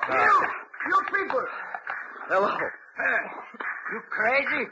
You never should have made it across that field. Well, we didn't have much choice. I want to see General Garcia. You want to fight, I will give you guns. This man is Americano. He is sent by his generals to Sea Horse. Americano. All right, Americano. Now come with me.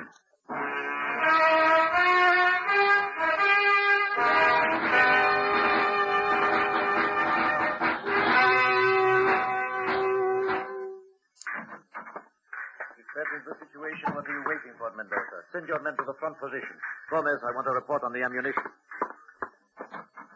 They tell me I should make time for you. You are American. You want to see me. Yes, sir. Lieutenant Rowan, United States Infantry. You have aroused the whole Spanish army. Did you have to bring them with you? My orders were to get to you, sir.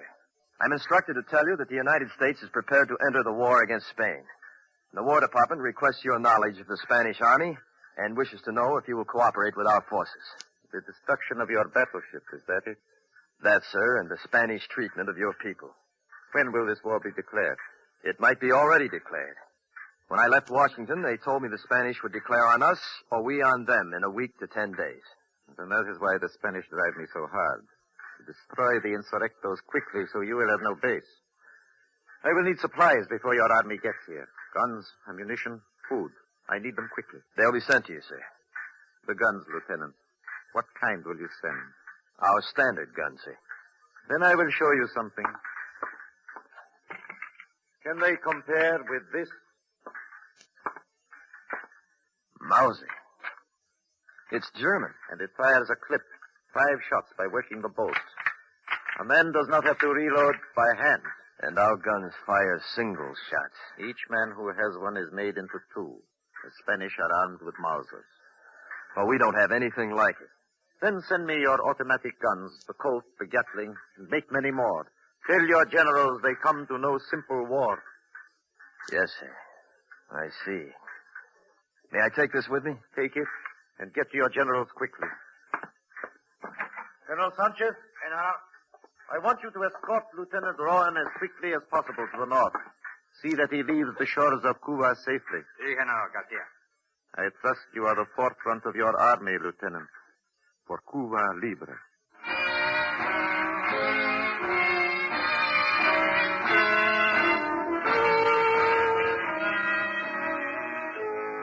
Colonel Sanchez took me to food.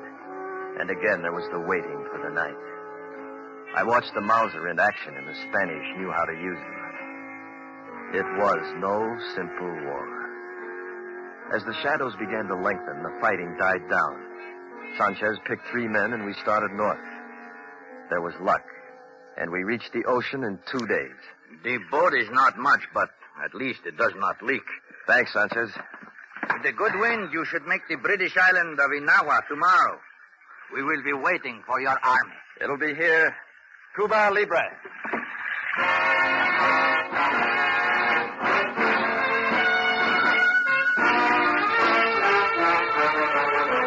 The winds were fair as he sailed all night. The sea was friendly to the Cuban flight. He reached Inahoa safe and sound, and was soon on another boat homeward bound. The generals were told what he had to say, and it all brought the victory of Cuba Libre.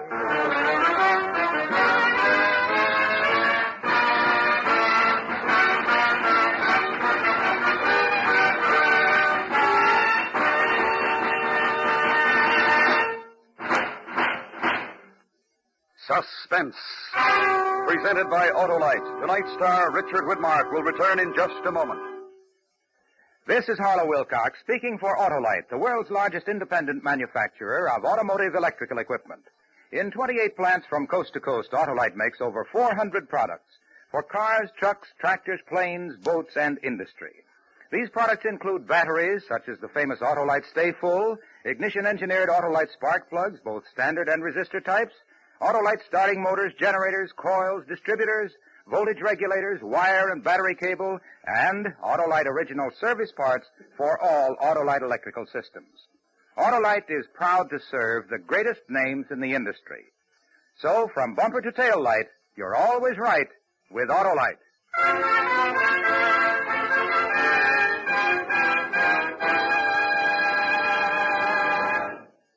And now I'd like to present Richard Widmark and our producer-director, Elliot Lewis. Thank you, Harlow. Dick, I'm happy to inform you that for the second consecutive year, you've been voted Autolite's Golden Mike Award for the best male performance of the year on Suspense. Congratulations, and here, this is for you. Thanks very much, Elliot. That's a very handsome trophy. And now, if I may, I'd like to tell your audience that next week, the First Lady of Suspense, Agnes Moorehead, will star in a very special show called The Empty Chair. It salutes the American Automobile Association and its wonderful traffic safety program. I highly recommend that all of you listen next week to Suspense.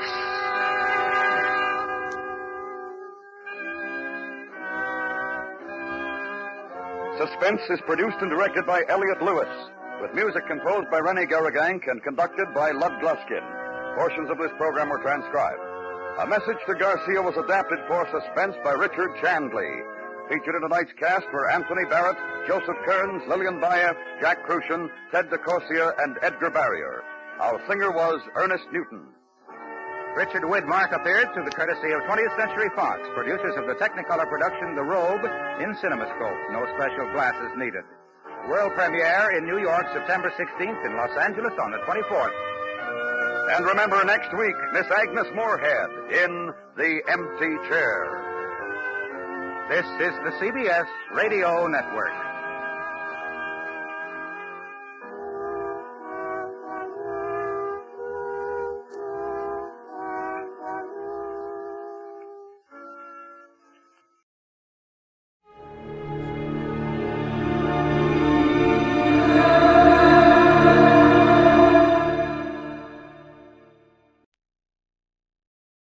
From Hollywood, it's time now for Edmund O'Brien as... Johnny Dollar. Philip Martin, Johnny, I've got a job for you. Fine. What is it? Mr. Carl Baskerville is insured with us. I've heard the name. Retired, wealthy. That's the best way. His brother is the beneficiary. Baskerville called us a little while ago and said he wanted the money to go to a charity in case of his death. What made him change his mind? He thinks his brother's out to kill him. Oh, that's charming. What do you want me to do?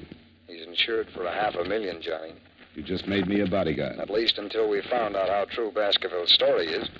We did some checking. 6 years ago, he sent his brother William to prison for absconding with company funds.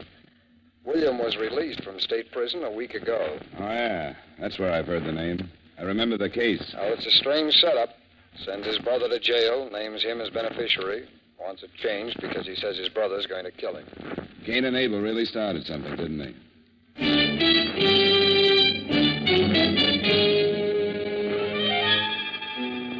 Edmund O'Brien in a transcribed adventure of the man with the action-packed expense account, America's fabulous freelance insurance investigator. Yours truly, Johnny Dollar.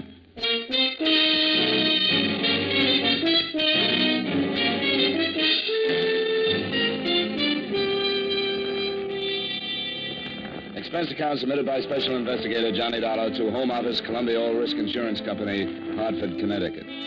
The following is an accounting of expenditures during my investigation of the Baskerville matter. Expense account item 1, 3887, train fare and incidentals between Hartford and New York, after receiving from you the necessary information concerning Mr. Carl Baskerville. Expense account item 2, 750, cab fare between Grand Central and Baskerville's home on Long Island. The house was set back from the road, hidden by tall trees, and surrounded by several acres of well-kept lawns and gardens.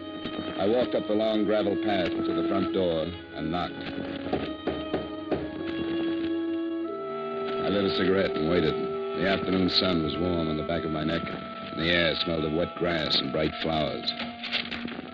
Yes? I turned around to see the biggest man since Goliath. He was close to 7 feet and must have weighed in at about 280. He was nice-looking and wearing a well-cut blue suit, probably made from the best part of a tent. Can I do something for you? Bend over. I'm getting a stiff neck. I'm Johnny Dollar. I'm here representing... Oh, yes, Columbia All Risk. They called and said you were on your way. Come in. I'm Mr. Baskerville's personal secretary. Mr. Baskerville is expecting you. The big man led the way through the big house, through the big French doors that opened on the big garden. Carl Baskerville was sitting in a chair, feeding the birds.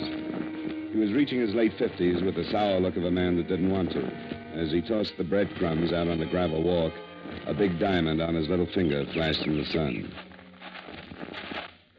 Mr. Baskerville. Oh, Collins. Who's that with you? The man from the insurance company. Pull up a chair and sit down, young man. Thanks. What's your name? Dollar, Johnny Dollar, Mr. Baskerville. It's your company called me, eh? I'm just feeding the little birds. Yeah, Birdy. Birdy! I've been doing it for some time now. Swell.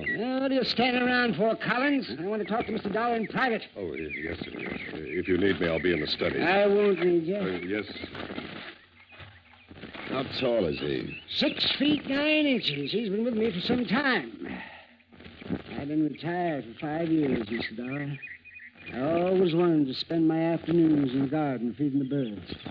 I used to get up at 6 and go to work and have breakfast and look out of that window right over there. I used to see the little birds. I always said that someday I'd spend my afternoons out here feeding the little fellow. Glad you made it. All right. Mr. Baskerville, I was sent here. I know why you were sent. Sit down. Mr. Dollar, I'm 57. I spent most of my life making money, making a success of myself. Success in terms of what you consider success. That's an interesting statement. How is it? Why do you say that? How do you know what I consider the norm of success? Isn't money important to you? Sure, it has to be. How important? Very, but not all important. Oh, yes. Well, what else is important to you, Mr. Dollar? A lot of things. Don't be evasive. Tell me something. A philosophy. Oh, philosophy. I see. What kind of a philosophy? Not taking people for granted. Oh, I see. Here, you feed the birds for a while. Go on. Makes you feel real good. Good. Here, Birdy. Birdy. Oh, that's fine. Get a load of that one. He thinks he's a pheasant. Yes, he's a greedy one. He always does that. They're a lot like people, aren't they? I suppose you know about my brother, Mr. Dollar? William Baskerville. Worked for you 6 years ago. Supposedly took some company funds. Definitely took some. $100,000. Sent to state prison for 10 years. Was paroled last week after serving 6. You're insured with Columbia All Risk for $500,000, and your brother is the beneficiary. That is correct. Now you want to change. That is again correct. Want to tell me some more about your brother? No, your company's worried. Is that it? $500,000 worth. I suppose you consider it strange I'd send my brother to prison, then make him my beneficiary. I guess strange is a good word.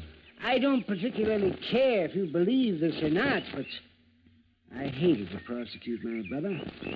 But he was guilty, and it became more than just a family matter. There were stockholders to be considered, and his guilt was discovered before I could do anything. You're not feeding those birds. I'm out of crumbs. Oh, well, here. Take some right here. Now, feed that little fellow out there. He's the timid one. He doesn't get as much as the others. You know, you're right about them being like people. The timid ones never get enough and generally fall by the wayside. You made your brother your beneficiary, and now you want to change it. Yeah, well, only as a precaution. With my money out of the way, perhaps William will think twice before he attempts anything foolish. I'm having my will changed, too. You see, I originally left my entire estate to William. What makes you think he might try? This letter. This will do. Okay. I spent 5 years hating you, but I learned a trade. I used it drawing blueprints for your shroud. Poor William always did go for the dramatic. When'd you get this? I got it yesterday. It's the first I've heard from William since he went to prison. Well, it'll never get a Pulitzer Award. Yeah, William always did go in for the dramatic. Since boyhood, he's envied my get up and go. We never got along. It was even too much for my poor mother. She died very young. Probably overworked from knitting straitjackets. What's that? Don't be flippant, young man. That was uncalled for. Yeah, I guess it was. And I have a strange habit of getting flippant when I get confused. I'm confused, Mr. Baskerville. Yeah. Well, William is the last of the Baskervilles. Hothead, childish, weak, and insecure. But he's a Baskerville. If he kills me, he'll be caught. If he doesn't gain by my untimely death, he may reconsider. I still have hopes of a reconversion, so to speak. The regeneration of a Baskerville. If you will. Perhaps when he calms down and forgets his last 6 years, we'll talk. And then I plan on renaming him as my sole heir. Are you still confused, Mr. Dollar? You haven't contacted him? I told you didn't know where I was. Somebody out looking for him? Of course not. Why? Because I think somebody should be. If you're going to remove the temptation, it might be a good idea to inform William. How's he going to know he's been momentarily disinherited? Man? Yes, Mr. Baskerville? Well, I must admit... If you don't want to call the police, I'd suggest a private detective. Yes, but there's no telling how much time... It's better than feeding the birds. Can you think of anyone who might know where your brother is? Well, perhaps I can. There was a girl before William went to prison. I'm not even sure she's still in New York. What's her name? Carter. Virginia Carter. Lived someplace in the village. I only met her once 6 years ago. And hire yourself a good private detective in a hurry and tell him about this Virginia Carter. She might know where William is. Yeah, all right. In the meantime, I'd recommend that the change of beneficiary be hurried up. Oh, I'm getting tired. I'm tired. I'll finish feeding my birds. Yeah, sure. Good day, Mr. Dollar. Oh, here. I had a few crumbs left over. Oh, well, thank you. Hey, Birdy. Birdy!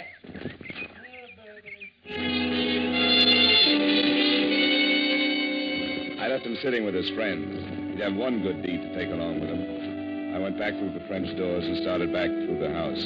I got as far as the hallway.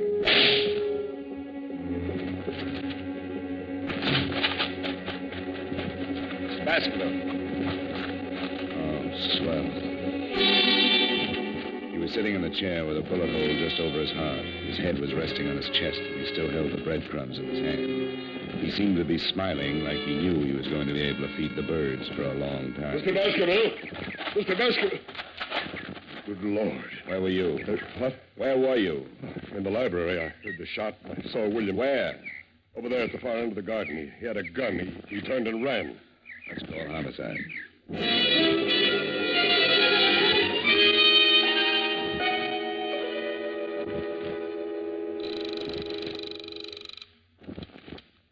Renner's homicide. Lieutenant, this is Johnny Dollar.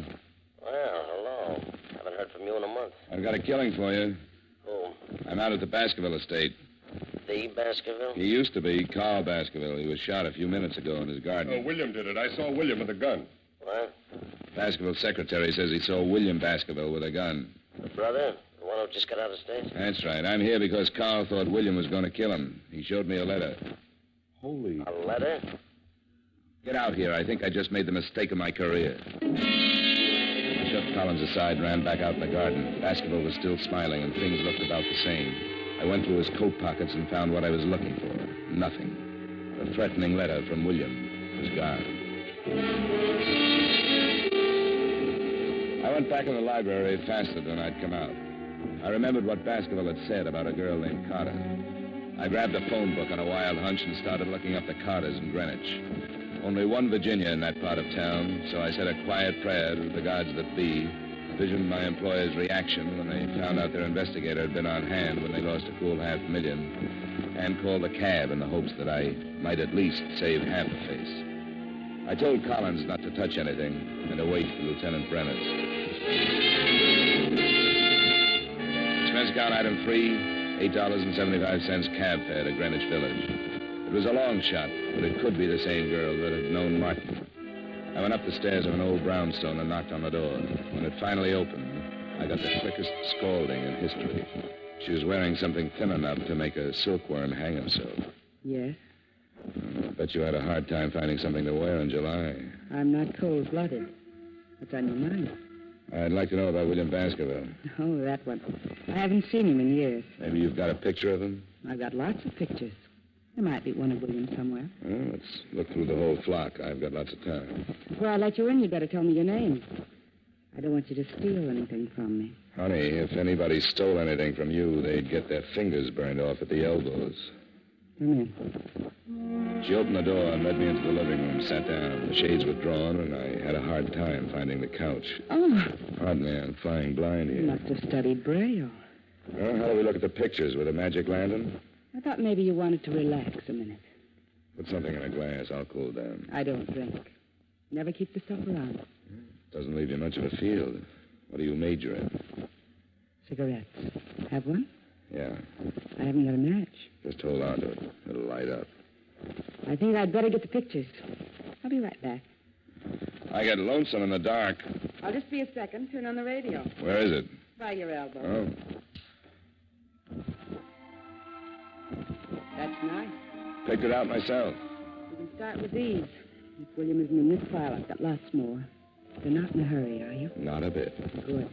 This might run into overtime.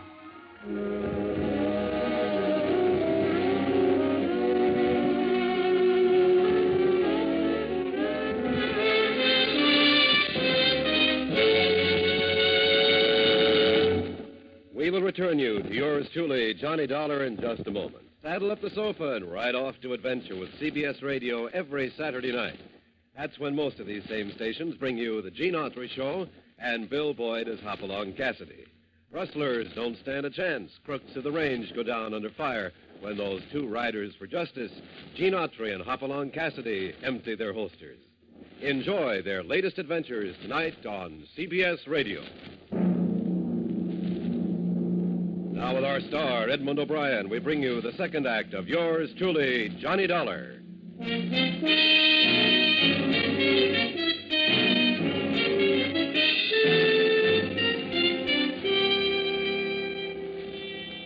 Virginia Carter wasn't worried about working late. There was only one trouble with the job. It was tough keeping my mind on two things at once. It was like trying to read a mail order catalog in front of a blast furnace. She sat close to me and handed me one picture at a time, describing each guy in the photographs. I've seen draft boards with smaller clientele. Several times she stopped and looked at one of the pictures, smiled, and passed the guy to me. I was going to mention an old snapshot I had of myself when she tapped one of the collection with a polished fingernail. William Baskerville. Here he is. Figured to be sooner or later. How long ago was this taken? Well, I couldn't say exactly, but I'd guess about 6 years. You should keep a file. William was a nice guy, had money. Showed me a good time. What else do you know about him? He has a brother with a checking account at Fort Knox. William have any unusual habits? A few. They wouldn't help you find him. Well... Oh, I remember something. He used to play the saxophone. Hobby? No, not exactly. He played around town with several small bands. He used to pick me up after work, and we'd go to a dive someplace, and he'd sit in. He loved it. He was a nut on jazz. You make money at it? I guess so. Before he went to work for his brother. I don't think his brother liked him playing sax. Okay, honey, thanks. I'll stop around again sometime. Take a look at your parlor. Must been a nice, soft web. You all right if I take William with me? Not if you bring a picture back to yourself. Maybe I'll just bring a camera. You can take it yourself. Good. That's why I keep the room so dark. I hated to leave, but my hair was already curly enough. She had given me one lead. William was a musician of sorts, and sometimes he made money at it. I started across the street to catch another cab, and I was halfway there when I heard the car. It was an old trick. You drive by fast, open your door, and if anyone is in the way, he winds up with a face full of automobile. I ducked in a hurry.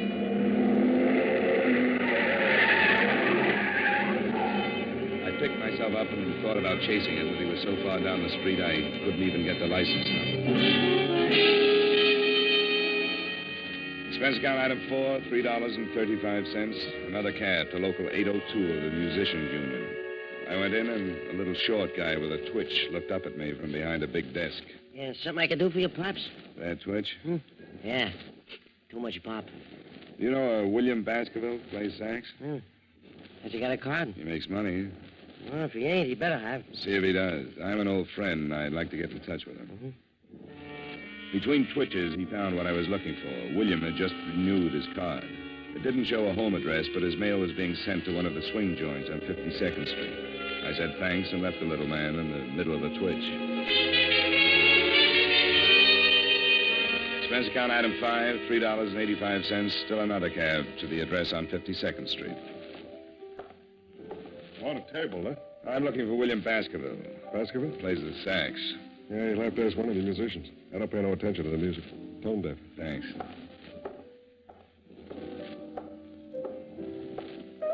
Can I bother you for a minute? No, but you can talk to me. Move and lean on the piano. Know William Baskerville? Sure. He blows here. Where is he? He's off tonight. He got a phone call and took off. Why? I want to find him. He took off. He left rehearsal and just took off. Was he headed someplace? Sure. Everybody's headed someplace. You can't go nowhere without heading someplace. I never quite looked at it that way. What time did he leave?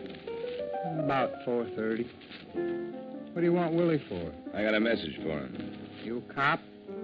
What makes you think so? I don't think so. I was just asking. I just thought maybe, not for sure. What? What do you mean, what? How do you feel? Oh, the end. Sometime when I got the patience, I'll tell you all about it, but don't bug me now, though. Here's 5. Come down and tell me where William Baskerville lives. I'll take the 5, but I'm staying right where I am. I like you. I may cry. You're putting me on now. And you've got my 5. 5? Oh, yeah. What did it buy you? An address. Crazy. I want William Baskerville.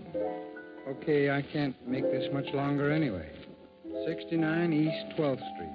Thanks. Solid.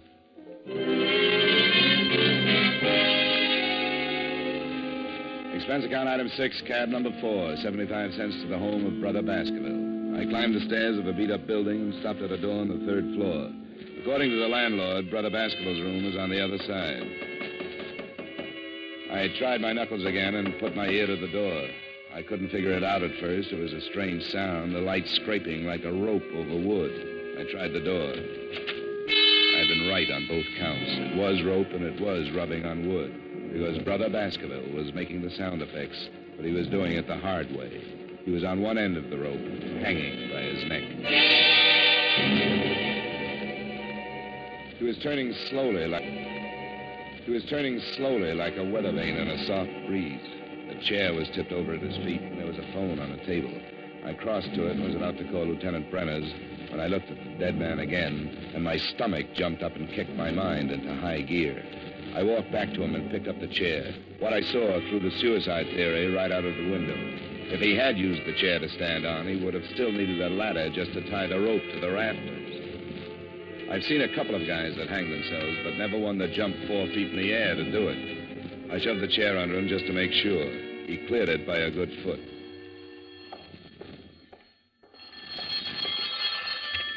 Hello? Hello, William?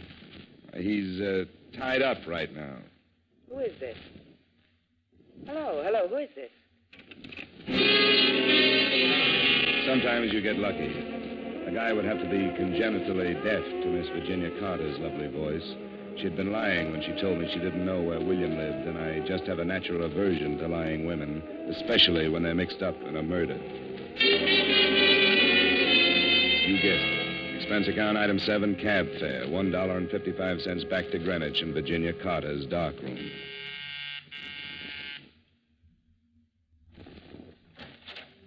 Well, Mr. Dollar, did you bring your camera? We'll play spin the bottle some other time. How'd you know my name? Why, you gave it to me this afternoon. You're a bad liar. I'm coming in. Oh, now, wait a minute. I'm expecting someone. If it's who I think it is, you better hide all the rope in the house. Now move it. Oh, You heard from Collins yet? I don't know what you're talking about. Only 2 people have lied to me today, you and Collins. You told me you didn't know where William lived, and you called him 10 minutes ago. Collins said he saw William standing in the garden with a gun, and a musician told me William didn't leave rehearsal until 4:30. I didn't leave the Baskerville home until 4. Get out of here. I don't know anybody named Collins. Okay, but Collins just killed William Baskerville. Oh, no. Oh, yes. He strangled him first and then stood on a chair and hung the body to a rafter. How do you know it was Collins? Because he forgot he's a foot taller than most guys. He gave William a boost, but he left him hanging too high. Wait a minute. He just left William waiting for oxygen. You didn't say anything about killing William. I want to get out of this mess. And slow down and tell me everything you know. Well, I met him with William. William introduced me to him one night. After William went to prison, I started seeing Collins, and he told me that he'd been in some kind of a deal with William. He'd stolen some money, and that was why William went to prison. He went up and was supposed to split with Collins when he got out. So William came back and wanted his share, and Collins killed him, huh? I didn't know he was going to kill him. He forged some kind of a letter so that it would look like it came from Martin. That's where the letter figured. He was going to kill Carl Baskerville and blame it on William. He didn't say anything about killing anybody. He killed him and stole the letter. Looked like William had killed him and taken the letter to hide the motive. Listen, Mr. Dollar. Collins must have come in through the kitchen and started shooting. She went down like a diver with a bends and died on her face. He was trying for me when I jumped to one side and knocked over the only light burning in the room. He came close, but the flash of his gun gave him away, and I threw enough lead to fill a sink. Collins stumbled back into the kitchen, but he was dragging. I heard him drop, and I moved in after him. The moonlight slanted down through one of the windows and splashed out on the hard floor. He was lying in it, on his back, like he wanted to get that far anyway. You'd better give it up, Collins. Forget it. No reason to kill you now. Before you close your eyes, tell me something. All right. It won't take too long. Why didn't you go out and get William yourself? Why wait until I found him? Couldn't take the chance. I knew the old man would have somebody start looking sooner or later. I killed him in the garden because I knew you'd make a good witness. Probably go looking for Virginia after he told you about her. You called her and told her to tell me everything she knew. That's right. Wanted you to find him, so it looked like a suicide. You nearly got away with it. You just forgot how tall you were when you hanged William. You tried to run me down? No. Just wanted to scare you. Make you think it was William. I'll call an ambulance. No. I got 3 of them. Should be raining now. Too nice a night to die. Yeah, not a cloud in the sky. It's a beautiful night. Yeah. Well, I can't use it. But I'll give it to you.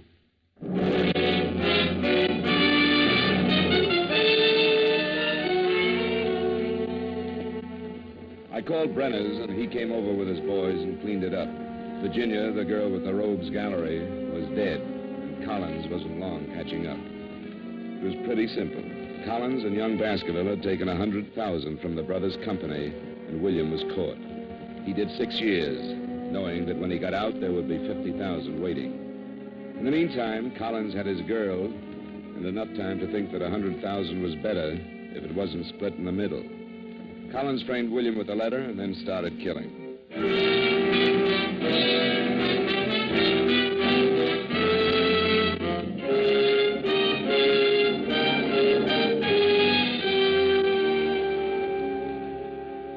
Expense account item 8, $23.45 dinner and incidentals covering the rest of the night up till the bars close. Expense account item 9, $10, a massage and steam bath. Item 10, another cab to Grand Central, 65 cents. Item 11, $38.55 train fare and incidentals back to Hartford. Expense account total, $137.27. Comments? Murder isn't so bad. A ride in any New York cab makes a killing look like a Sunday school taffy pull. Yours truly, Johnny Dollar.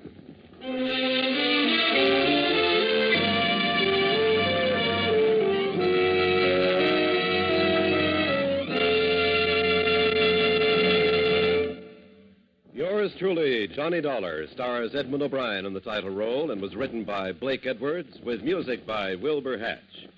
Edmund O'Brien can soon be seen starring in the Paramount Pictures Technicolor production, Silver City. Featured in tonight's cast were Stacey Harris, Bill Boucher, Howard McNear, Sidney Miller, and Virginia Gregg.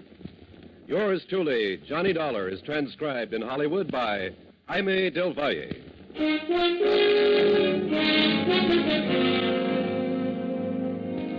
This is Dan Cumberly inviting you to join us next week at this time when Edmund O'Brien returns as... Yours truly, Johnny Dollar.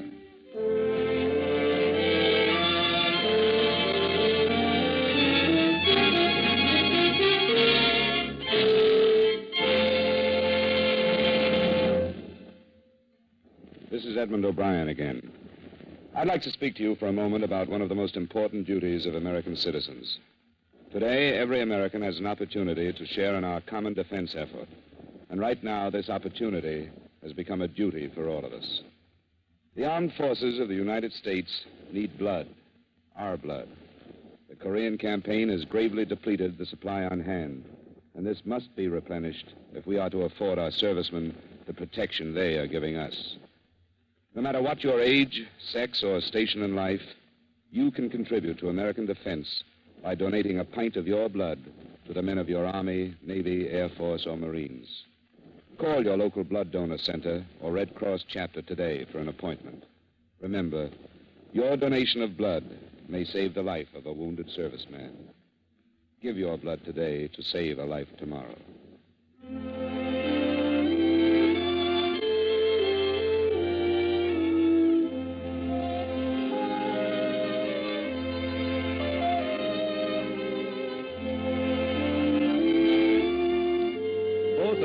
Archer's grandmothers are due to arrive in force to add complications to the already busy existence of America's favorite teenager.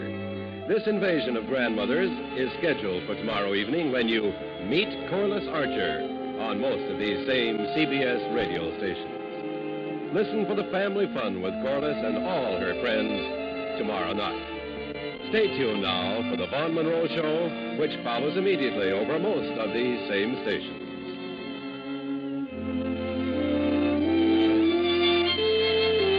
And remember, True Actions fans, never miss a case with Gangbusters Saturday night on the CBS Radio Network.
Somewhere in the cold, persistent rain that made the city itself seem a thing of evil, a girl had disappeared, and it was my job to find her.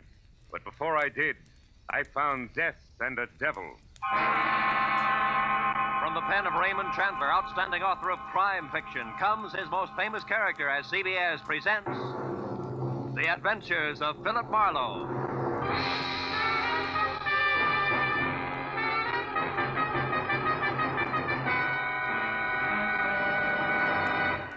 And now, with Gerald Moore, starred as Philip Marlowe, we bring you tonight's exciting story, The Black Halo.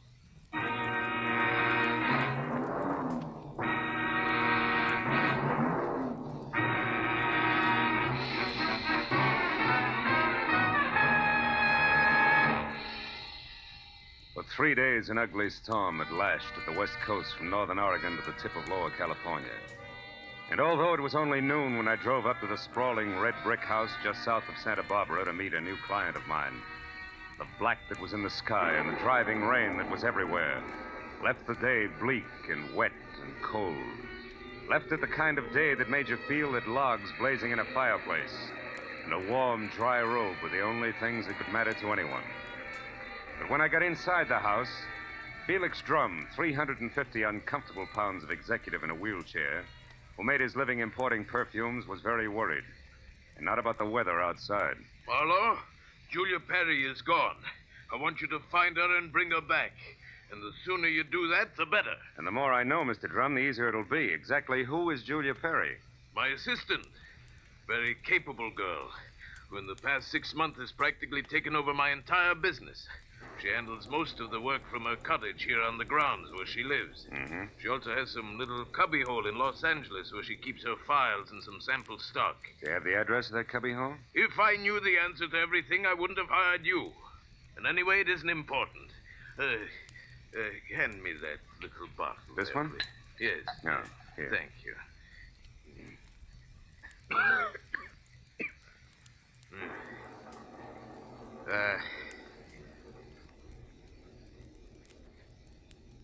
When did you last see Julia, Mr. Drum? 3 days ago. Oh, it was 3 days ago when she left on one of her regular weekly trips down to Los Angeles to bid on perfumes. Usually she stayed away overnight, but the Beechwood Plaza Hotel most of the time, and she was back here by noon the next day. I suppose you've already checked the Beechwood Plaza, huh? Yes, of course. My man Ruby, the one who showed you in, has called the place a dozen times. But they only know that Julia registered there 3 days ago and hasn't been seen since. Well, what about the girl herself, Mr. Drum? I mean her background, friends, family, that sort of thing. As far as I know, Marlowe, Julia has no friends, no family either. She's just a sweet but smart little girl from someplace in Kansas. Mm-hmm. No beaux, not even nice ones, huh? I don't think she had the time. You see, when Julia first came to work for me, she wanted to get ahead, and I gave her the chance. She made good. Mm-hmm. Today, she's as much my right arm as Ruby is my leg. Mr. Drum, did you notice anything unusual about Julia's behavior lately? Yes, and that's the reason I'm worried. About 2 weeks ago, I saw changes in the girl, Marlowe. She seemed less spry, more preoccupied. Oh? Yes. I figured it was overwork myself, since the end of the year always means detailed annual reports, so I made no comment at the time. I see. Tell me, Mr. Drum, what does she look like? Well, I have no pictures, but she's a blonde of medium height and was wearing a plaid raincoat and little circle of a hat when she left. Uh-huh. Altogether, she's sweet and simple, if that's what you mean. Yeah. Do you mind if I stop into the cottage on my way out? Marlowe, you turn the place inside out if it'll help any. Only since I'm certain that Julia's in some kind of bad trouble, you be quick and find her.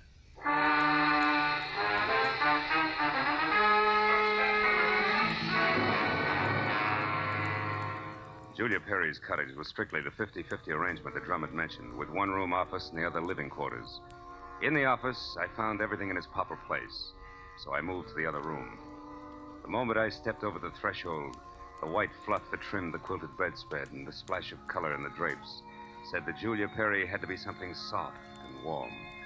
And the half a dozen quietly tailored suits that were lined up in the closet like a squad of soldiers facing right told me that she was also simple and neat. I ran through the pockets of her clothes and all the drawers and closets in the room, trying to find something that would give me a lead that I was sure I had to have.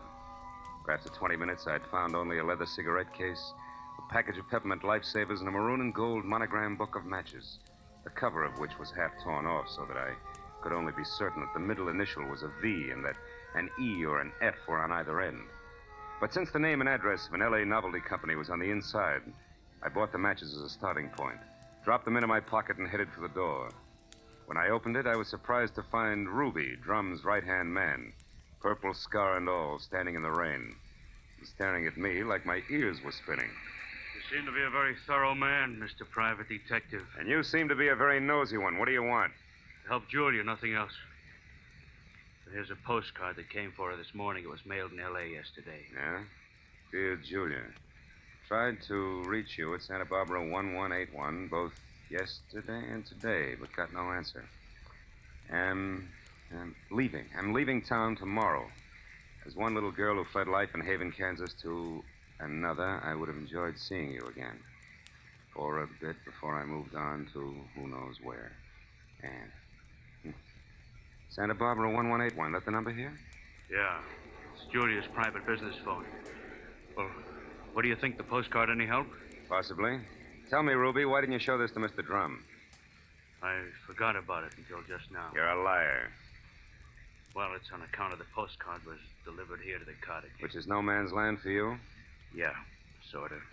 Mr. Drum doesn't like people who work for him mixing socially with each other. Well, maybe a sweet kid like Julia hasn't got any use for the passes you've been making at her, huh? Hold it. I like Julia, and even if she don't go for me, anything I can do to help her, I still do, understand? Yeah, I understand. I'm not so sure I believe. Goodbye, Ruby.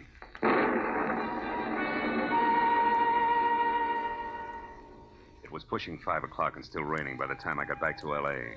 and over to the novelty company. Once there, I presented the torn book of matches that I had found in Julia's cottage to a bald man with horizontal question marks for eyebrows, and who, at the crinkle of a $5 bill, tore himself away from his racing form long enough to check the files for a set of maroon and gold initials that had a V in the middle. And it was 6 o'clock before I had the answer, which was EVE. And they weren't initials, but the front name of Mrs. Eve Bentley, who lived in a villa at the swank Sunset Terrace Apartments. And according to the gentleman who said he knew his oats, was a very classy filly. An hour later, I was at Mrs. Bentley's front door, and while I made with the chimes and waited, I wondered just how much a guy who loves the ponies could know about women. But when the door opened, I had my answer. Yes? What is it? Mrs. Eve Bentley wasn't beautiful, but she was everything else, including a shimmering yard of gold hair piled high on her head and held in place by a knot of pearls that no Boy Scout ever tied. Her face was wide blue eyes and open red lips on a backdrop of soft, fair skin. She wore a black silk jersey dress that must have been sprayed on. She smiled when I said my name was Philip Marlowe and that I wanted to talk. Talk about what, Mr. Marlowe? Julia Perry, ever hear of her? No, I haven't.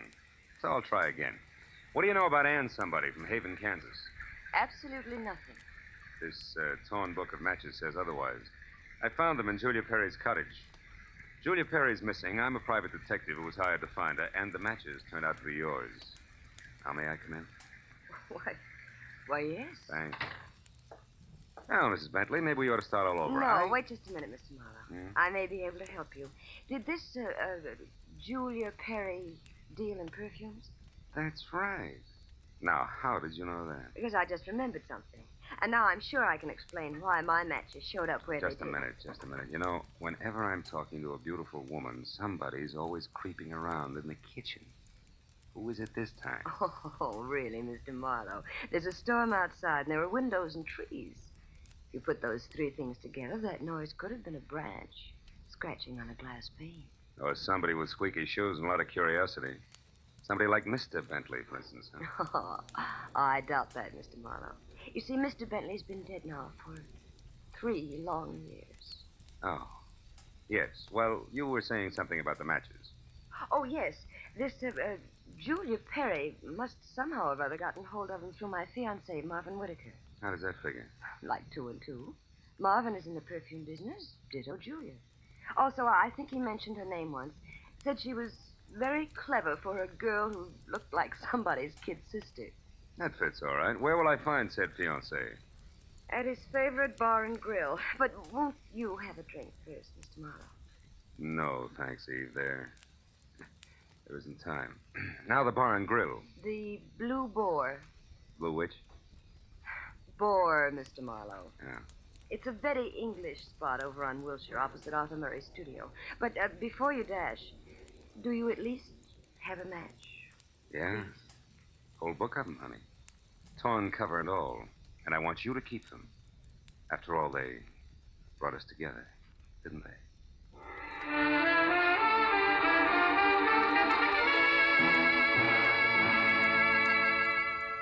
When I got outside, I postponed my run between the raindrops over to Wilshire Boulevard long enough to take a look behind the villa. And there, in a newly planted strip of clover lawn below Mrs. Bentley's kitchen window, I found something which was no surprise. 2 clear prints of a man's shoe. But from there on out, I got nothing more than a lot of rain down the back of my neck. So 10 minutes later, I dripped into my car and headed for the Blue Boar and Eve Bentley's gentleman friend.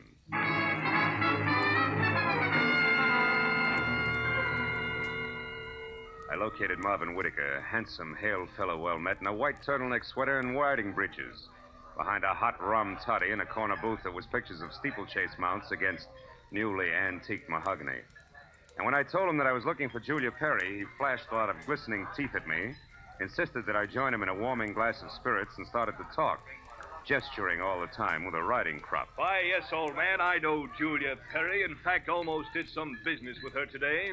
You mean you were supposed to meet Julia someplace? That's right. At 1881 Selma Avenue, to be precise. But she called me this morning and postponed the whole transaction indefinitely. Could you stop projecting long enough to tell me why? She didn't say. Of course, it's of no bother to me on a day like this. No sane man should be any farther away from a toddy than we are right now. So drink up, old boy. It'll do you a world of good. Yeah, I bet it will. Look, Mr. Whitaker, one more question. Did Julia ever speak of a girlfriend named Anne? Someone she knew years ago in Kansas?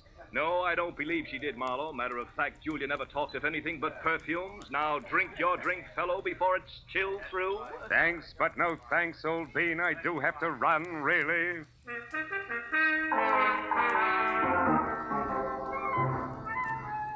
was a 20-minute drive to the address on Selma, and the rain had stopped by the time I got there. The place was one of those once-upon-a-time rooming houses that had been partitioned off into a couple of dozen 2x4 cubby holes, just big enough for the very small businessman to fill his fountain pen in. When I got to the door and asked the scrub woman, who was a lot of wild red hair around 2 pop eyes, for Julia Perry, I knew I was moving in the right direction, because the lady standing in front of me was anything but calm. And more important, she had just heard a pistol shot from the back of the house. Yes, that's right. A pistol shot not over 2 minutes ago. I'm sure that Perry girl had something to do with it. Because when I come from inside, I saw her rush out down these steps. Did she say anything? I don't know. She was gone out of sight before I could open my mouth. But I know it was her on account of that plaid coat and little hat she wears. Yeah. Now, which room is hers? Come on. Well, that one there with the light showing under the door. But it's locked. You won't be able to get in. I just tried. Well, we'll try again for luck. It's not the best lumber. Believe me. This is terrible. Nothing like this has ever happened to me before. It's a man. Yeah. A dead one at that, Granny. Do you know who it is?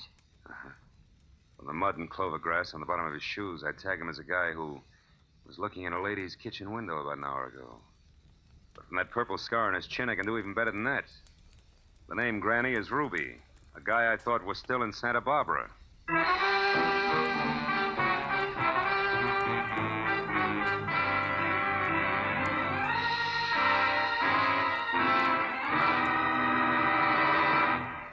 In just a moment, we will return to the second act of the adventures of Philip Marlowe. But first, given clues, even the newest of Philip Marlowe fans can deduce the characters in CBS's great new early Sunday evening comedy lineup.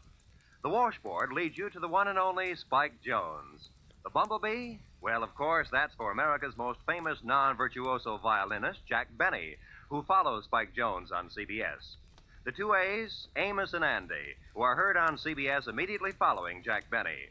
So it's really no mystery at all why millions of Americans now stay tuned to CBS on Sunday nights for these 3 superb comedy shows in succession. Spike Jones and Amos and Andy over most of these same CBS stations, and Jack Benny over them all. And now, with our star, Gerald Moore, we return to the second act of Philip Marlowe and tonight's story, The Black Halo.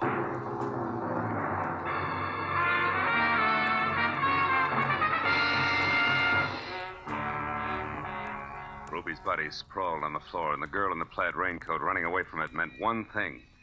Julia Perry's trouble was important, like life, but more like death. A half sneer was congealed on Ruby's face, and his eyes, turned waxy, still held a look of mild